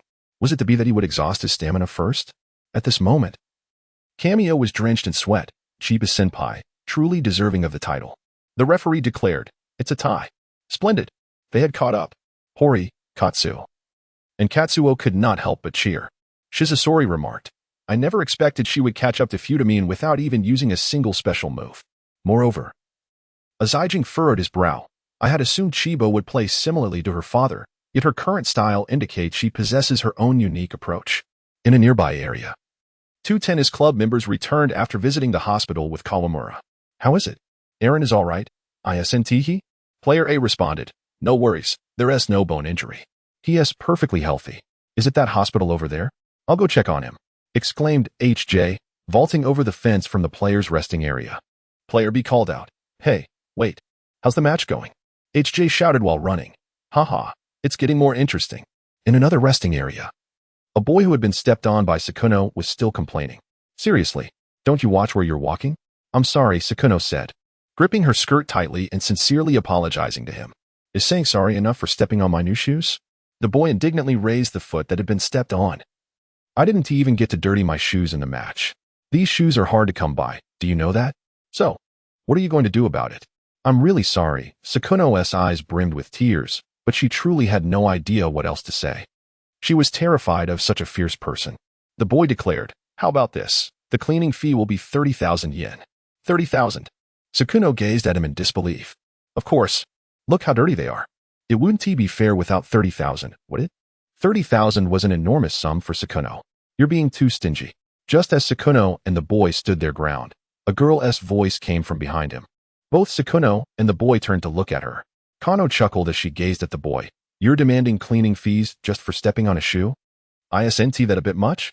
She already apologized, hasn't she? Boy, what are you doing? Who are you? Mind your own business. I just happened to pass by. Xiaoxing walked up to Ying Nao, grasped her hand, and urged, let us go. Engaging with an idiot will only make one foolish. However, Ying Nao, filled with trepidation, spoke up. You jerk. Stop right there. The boy angrily seized Xiaoxing's arm. You little girl, so audacious. Are you looking for trouble? Hiss. With a forceful shove, the boy sent Xiaoxing crashing to the ground. What are you doing? Shut up. Get out of my way. The boy initially intended to reprimand the one who stepped on his shoe, but this girl dared to confront him so brazenly. Truly, she was asking for trouble. Which school do you attend? How dare you bully a girl so casually? How lowly. Xiaoxing rose, glaring fiercely at him. What did you say? Do you want to fight? The boy aggressively yanked at Xiaoxing's collar. Stop it. Both of you, stop. Seeing Xiaoxing being manhandled, Ying now urgently intervened. However, her intervention bore little effect. Bullying girls is not the behavior of a real man. Suddenly, the boy, startled by an unexpected voice, turned his head in curiosity, only to be struck down by an incoming fist. Haha, got you. What luck. Tao Cheng stood with hands on her hips, looking down at the boy with a grin. Tao Cheng. Xiaoxing was astonished to see her here. Tao Cheng nodded, recognizing her from previous encounters. What happened just now? Why did he look like he wanted to fight you? This classmate just stepped on his shoe, and he demanded 30,000 yuan for cleaning fees. Xiaoxing pointed to Ying Nao. Hey, a simple wash would suffice. Besides, your shoes look quite dirty, Tao Cheng remarked. What did you say? The boy attempted to rise. Before he could stand, he was suddenly stomped on again, the pain forcing a scream from his lips. Oh dear, my apologies. I didn't notice there was a piece of trash on the road. Qianye feigned innocence, retracting his foot while smiling down at the boy. But, do you want to get them even dirtier? With a mask obscuring his face, the boy could not see Qianye's expression. Yet he sensed an inexplicable pressure emanating from his eyes. Damn it. Remember this. The boy hastily scrambled to his feet and fled in a panic. Truly. If one cannot confront it, one must avoid it. Hey, don't run away. Tao Cheng chuckled, watching the boy's retreating figure. The Siren match is still ongoing, right? What brings you here? Qianye glanced at Tao Cheng. It's you. The person from earlier. Peach City was somewhat astonished to find himself here, so his tone inevitably carried a hint of surprise. The person who had just spoken to the little one. Oh no, to Chiba. Ah, yes, it's me. Qianye nodded. Hello. I am Peach City from Siren. May I ask your name? Since this individual had just helped Chiba regain his composure, Peach City held no dislike towards him. You may call me Qianye.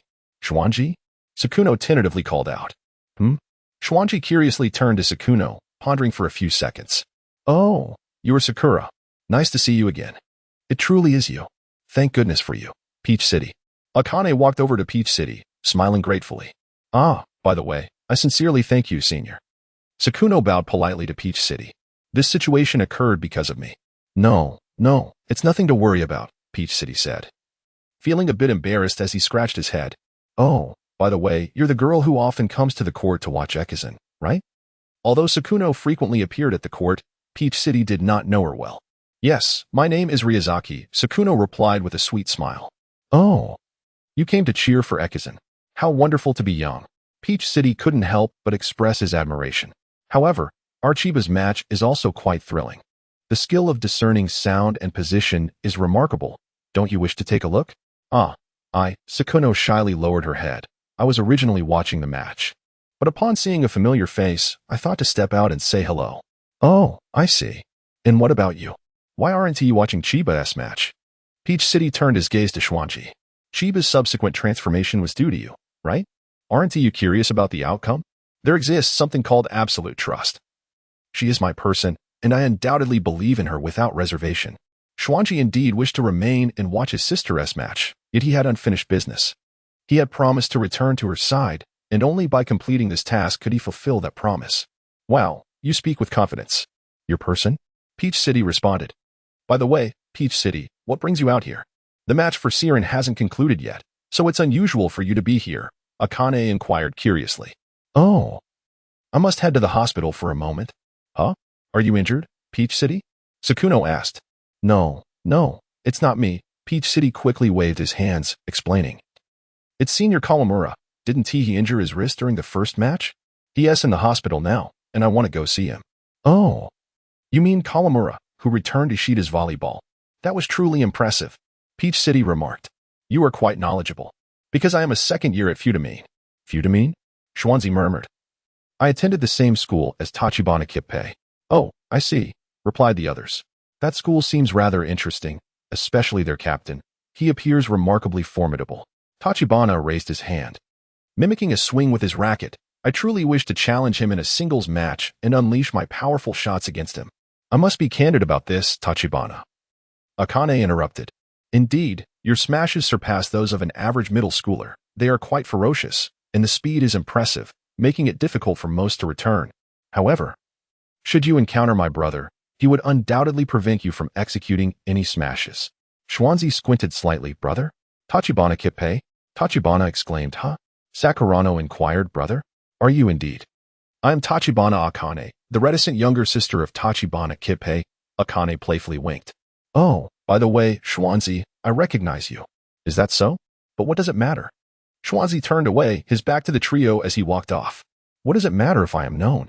Years ago, countless individuals were acquainted with him, yet now, they all steer clear of him. Qianye, where are you going? Sakurano called out as she saw him leave, but Qianye did not pause.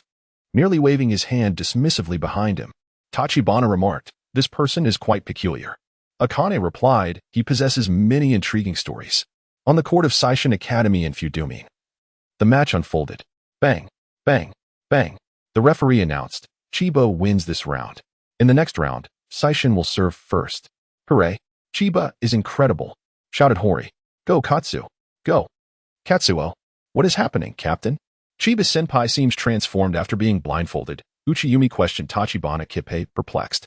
Mori added, Captain, you've never mentioned that Chiba-senpai has such a technique. Shinji observed, Captain, it seems Cameo's rhythm has become disordered. Indeed, his rhythm is considerably faster than usual. If he continues to waste energy this way, he will inevitably become quite passive, Tachibana Kippei mused, resting his chin on his hand, his gaze penetrating as he contemplated. Chiba, how many secrets do you truly possess? Bang. Chiba slightly separated his feet, tossing the ball gently, and and at the moment of release, he swung his racket with precision, sending the ball hurtling forward. Bang! Tap! Qianye was caught off guard, the ball whizzing past his ear. The referee declared, 15-0. Qianye's footing began to falter, even while serving blindfolded. There was not a single mistake? This technique must have been honed over a considerable time. Was that a rapid-fire serve just now? I never anticipated that Chiba would utilize the opponent's technique to score a point. Chiba is truly remarkable. Even with eyes covered, he can play brilliantly. Absolutely amazing, Chiba. Go for it. The cheers from the Aoyama Cheers squad resounded fervently for Chiba. Thump, thump, thump. Chiba stood sideways, his right hand deftly maneuvering the ball. He attentively listened to the sounds around him. The gentle breeze caressed his hair and red headband, causing them to sway elegantly, a sight to behold. Suddenly, Chiba ceased dribbling, swiftly tossing the ball into the air. Bang! With both hands gripping the racket, as the ball descended to shoulder height, he angled his racket and delivered a powerful strike. Whoosh! The ball spun rapidly in reverse, hurtling towards Qianye's position. Qianye instinctively retreated, his instincts warning him that this shot was beyond his reach. However, with such force, it must go out of bounds, right? He sidestepped to the right, avoiding the ball.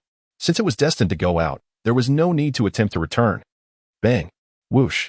Chiba's ball landed heavily just half a ball's width from the baseline, failing to bounce but instead spinning in place until it finally came to a halt after several seconds. In bounce?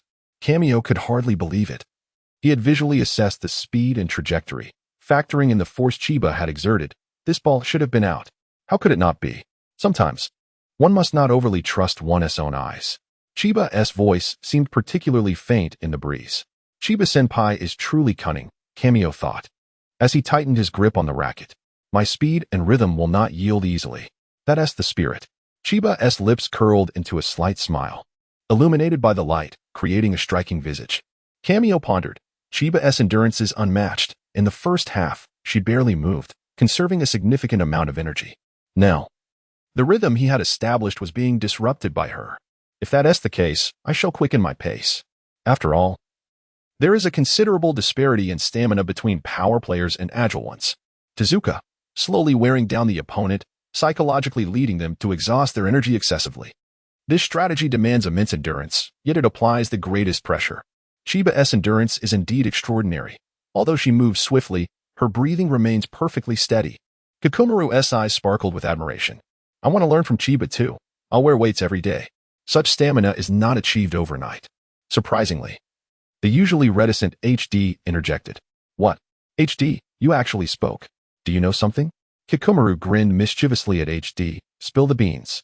It's nothing. Heidu lowered his head, his gaze cast downward in silence.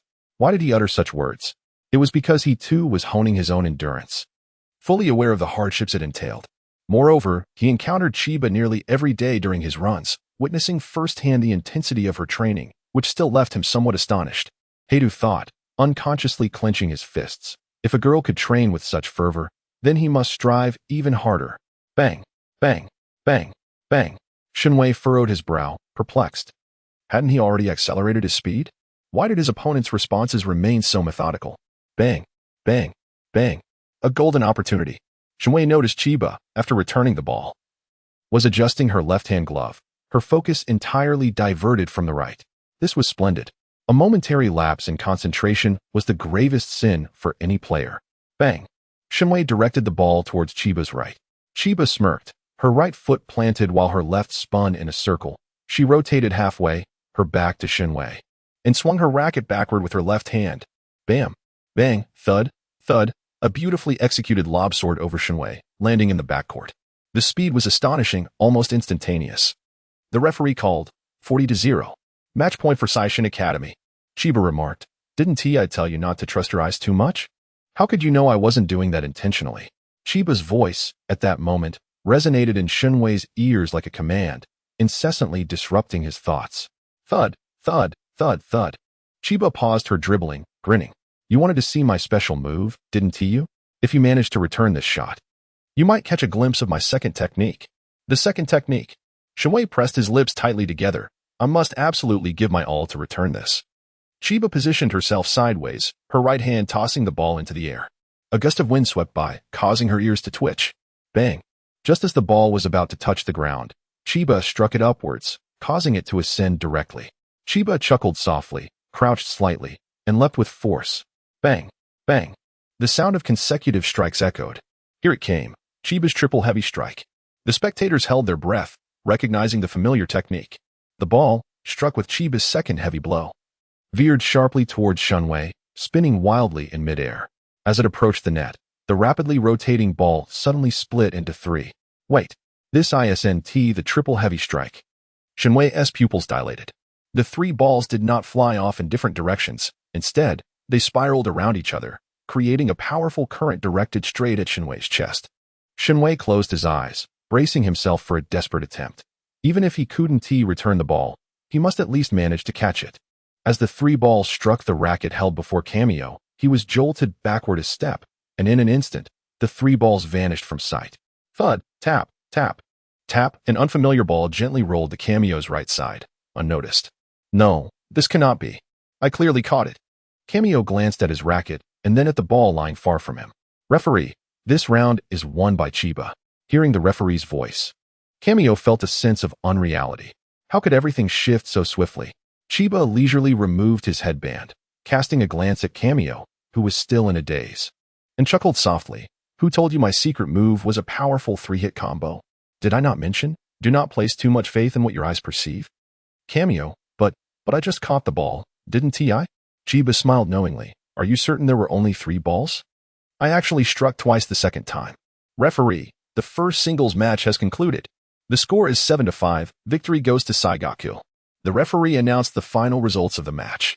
Chiba bit the tips of his gloves, removed them, and raised his racket high with a smile, surveying the court. We won. Saigaku has triumphed. Wow. Chiba, you are amazing. Chiba, Chiba, Chiba, Chiba, Chiba, Chiba.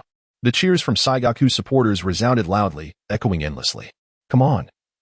HG. Atsushi turned away, his expression impassive, disregarding the jubilant uproar, and walked away without looking back. HG cast a lingering glance at Chiba before following Atsushi. Jinsai made his appearance, and Chiba contemplated. What about Atsushi? Had he also come to understand? HG was somewhat astonished at how much he was pondering. After the match, Saigaku and Futamine took a brief respite. Sai, in the end, we still lost, Qianye lamented. Mori, it's all right. Losing to Senior Chiba was to be expected. Uchimura, yes. Do not be disheartened. At least you secured 5 points. Although Senior Chiba seemed off in the first half, I did all I could. And competing against him taught me a great deal. I harbor no regrets. Qianye turned to Shinsuke and Tachibana. The upcoming matches will be arduous. I rely on you both. Tachibana, do not fret unnecessarily. Leave the rest to us, right? Shinsuke. Shinsuke stood up, silently gazing at Saigaku's resting area. Chiba descended from the court, his eyes scanning the surroundings incessantly. Where's my brother? Chiba. Kikomaru waved vigorously. Chiba, what was that move you just executed? I have never seen you perform that before. Oishi. Chiba, you played splendidly. Originally, I anticipated a powerful three-hit combo, but unexpectedly, it turned out to be a ball that could split. It was truly unforeseen. Fuji gazed at Chiba with a smile.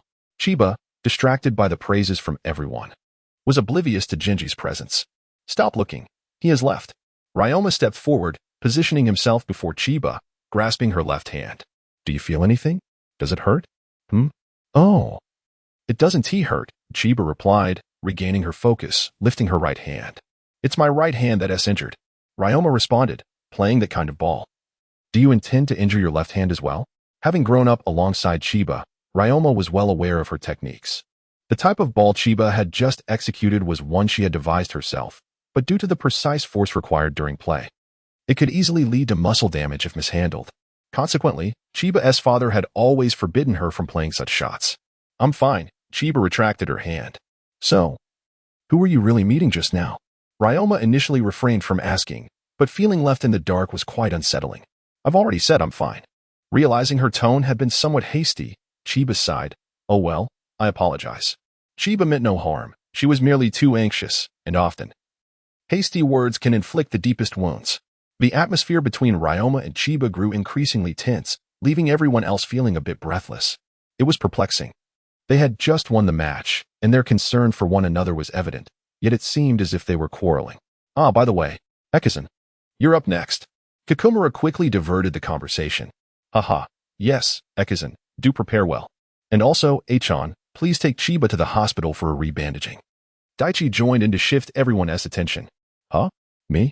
Achan was taken aback for a moment, then replied, Oh, all right. Let us go, Chiba.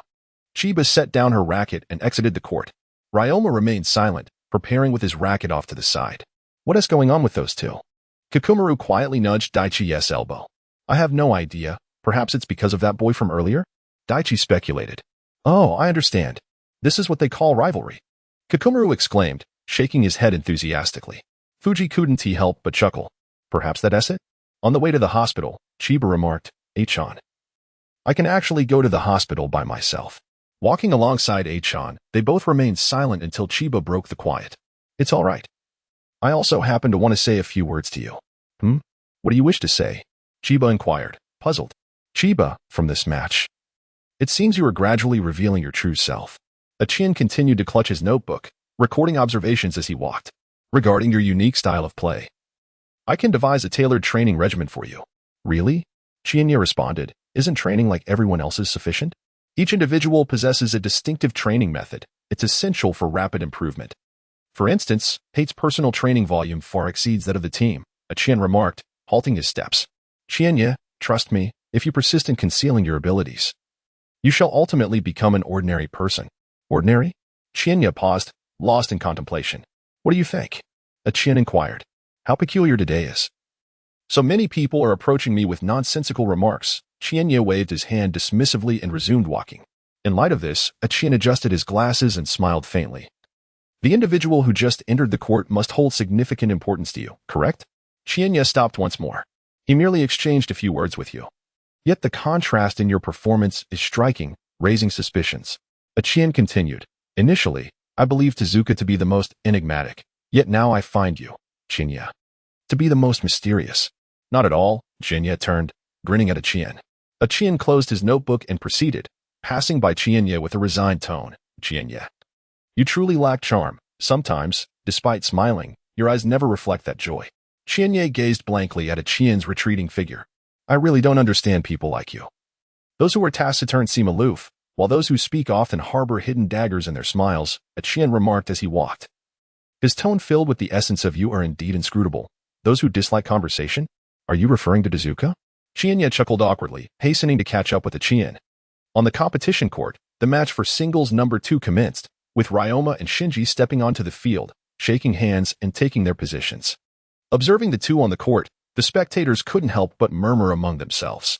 In this match, securing 3 victories would ensure a win. Meaning Saishin merely needed to triumph in this round. Ibu Shinji from Futamine is a formidable opponent, one whom even the seed team, Keiki, could not contend with. How surprising that Saishin entrusts such a critical singles match to a first-year student. Alas, it seems rather unfortunate. This match feels like a sacrificial play. Not necessarily. The girl from the previous match was also a first-year, yet she emerged victorious. True, but it's still a challenging circumstance, after all. A 7-5 score is not particularly impressive. Go, Ekizan, go. Hori and Katsuru fervently cheered for their teammate. At last, it is Ryoma Ekizan's turn to take the stage in the singles match, Shizasa observed. Do not be dazed. Inoue, fearing that Shizasa might suddenly become infatuated and forget her work, quickly reminded her to take good photographs. I know, Shizasa replied, pouting as she raised her camera to continue shooting. Referee, the match begins. Saishin's Ekizan serves. As Saishin and Futamine's Ryoma took to the court, the living room of the Ryoma household was in disarray, cluttered with various adult belongings. Natsuko knelt beside the storage cabinet, meticulously tidying up. Suddenly, her gaze fell upon a dust-covered album. She picked it up, blew off the dust, and cautiously opened it. Oh, this is Natsuko. What are you up to over there? Natsujuru ambled by with his hands behind his back, pausing curiously at the messy living room. Oh, it's you, uncle, Natsuko said, lifting the album in her hands. Look, I found some interesting things while cleaning. She opened the album to show Natsujuru, revealing photos from his school days, including shots of him sleeping in class, eating meals, and being reprimanded by teachers, various amusing snapshots. Wow, uncle, you look so adorable, Natsuko exclaimed. These must be from your middle school days, right? Ah, stop, don't look anymore. Natsujuru blushed as he rushed in from outside, trying to snatch the album from Natsuko. Give it to me. Come on. Uncle, don't be shy. Natsuko said, clutching the photos protectively to her chest. I told you not to look. Natsujuru insisted. Don't be so stingy. You were so cute. Why can't I look? Let us just burn this thing. Natsujuru grasped the corner of the album, attempting to wrest it away. Why? Just as Natsujuru and Natsuko were at an impasse, a photograph suddenly slipped from the album. The picture depicted a youthful, vibrant Natsujuru, his hands resting behind his head, wearing an expression of disdain and aloofness as he gazed at the camera. Beside him stood a young, attractive woman in a sporty outfit, her hair slightly tousled, looking quite lovely. How beautiful. Is she your coach? Natsuko picked up the photo. Natsujuru froze for a moment, then released his grip on the album, walking over to a table near the entrance where he picked up a cigarette and lighter. Humph, she is an old hag now. But back then, I called her that too. He lit the cigarette, taking a deep, pretentious puff. Damn it, just thinking about it makes me angry. That old hag. Nanjiro seemed to recall some long-forgotten embarrassment, exhaling a puff of smoke before expressing his discontent. On the court, Ryoma and Shinsher stood opposed, with Ryoma gripping his racket in his right hand and dribbling the ball with his left, resembling a hunter poised for battle. Shinsher, with both hands firmly on his racket, crouched slightly, his gaze fixed intently on Ryoma, as if ever ready to counter his impending assault. Below the court, the spectators watched the two players, their powerful yet restrained aura causing everyone to hold their breath, afraid that any momentary lapse in focus would lead them to miss a captivating spectacle. Coach Ryazaki smiled at Ryoma, remarking on the daughter of the source being currently unfathomable in her strength, while he hoped that Nanjiro's son would provide them with a remarkable display. Thud, thud, thud. Ryoma glanced towards the resting area, noticing that Chiba had yet to return, which was rather vexing. He then redirected his attention, ceasing his dribbling, swiftly tossing the ball upwards and to the left, bending his back, and as he leaped, he swung his racket, launching the ball towards the upper right. Whoosh. The ball Ryoma struck towards Shinsher landed with a fierce spin before abruptly ricocheting towards Shinsher's face. Shinsher, initially prepared to retaliate, realized the precariousness of the situation and abandoned his attempt, tilting his head slightly to the left, narrowly avoiding the ball. Wow. He made his move instantly. Hori exclaimed, astonished that Ryoma would unveil such a remarkable technique upon entering the court. Katsuo, Katsur, the outward spin serve. That one came bouncing right at his face. Wow, that's impressive. The onlookers began to murmur amongst themselves. The referee was taken aback. He had thought the young girl from the previous match was formidable, yet this boy proved equally exceptional. The speed of the ball was incomprehensible, and even more astonishing was the fact that he executed a serve aimed directly at his opponent's face, a feat so challenging that even older adults seldom achieved it. Yet here was a mere child accomplishing it. Hey, referee, you haven't counted the score yet. Ryoma stood sideways, leisurely dribbling the ball, his tone casual as he reminded the referee to register the points. He exuded an air of confidence, as if orchestrating the match with assured victory. 15-0. The referee, momentarily dazed, stumbled over his words. This kid of ours is truly something. Kikumaru rested his chin on his hands, overflowing with praise, noting how he had started with an extraordinary move that controlled the entire atmosphere of the match.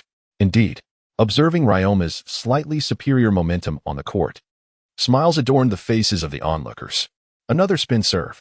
Witnessing Ryoma toss the ball and swing his racket, Katsuo clenched his fist in excitement. Whoosh. Bang. The ball struck by Longma was akin to the previous one, heavily landing before Shinsi's right and spinning rapidly, abruptly rebounding towards his face. Shinsi had no choice but to evade the ball once more by sidestepping. The referee declared, 30-0.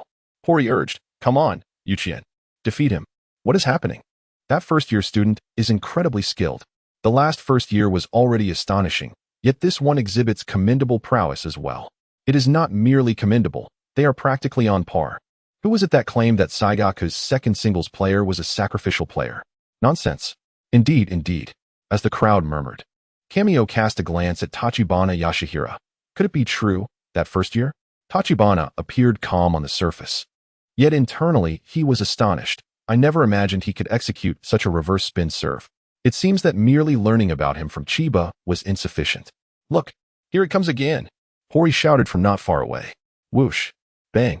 Shinsi had to sidestep for the third time, unable to return the shot. Thud, thud, thud. Shinsi furrowed his brow, watching the ball roll behind him, lost in thought. The referee announced, 40-0, on a small path outside the court. A gentle breeze rustled the leaves, causing a few to flutter down. Under the shade of the trees, Qianye and Sakura walked in succession. I didn't expect you to be Tachibana's sister.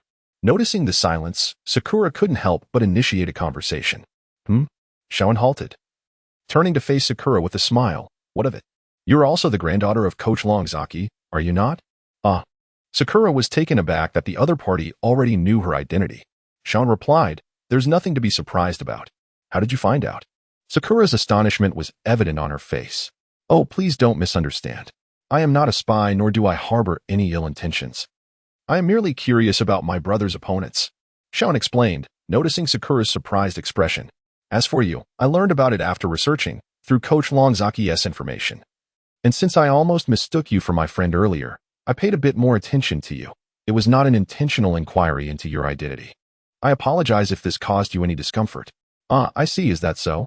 For some reason, upon hearing the phrase, it was not an intentional inquiry into your identity. Sakura felt a twinge of disappointment. Look, if one is not impressive, others will hardly acknowledge their existence, perhaps even remain oblivious to their being. May I ask? When you mentioned you recognized Qianye, what was that about? Sakura deftly shifted the topic. Genji? Yes, I am familiar with him. Qianye, perplexed, gazed at Sakura. However, considering the way you two converse, you must be quite close, right? In your view, I doubt I possess any valuable information to share. No, it's not like that. You've misunderstood. Sakura blushed slightly as she defended herself, merely wishing to change the subject. By the way, the Chiba competition should have concluded by now. Qianye remarked, glancing at her watch.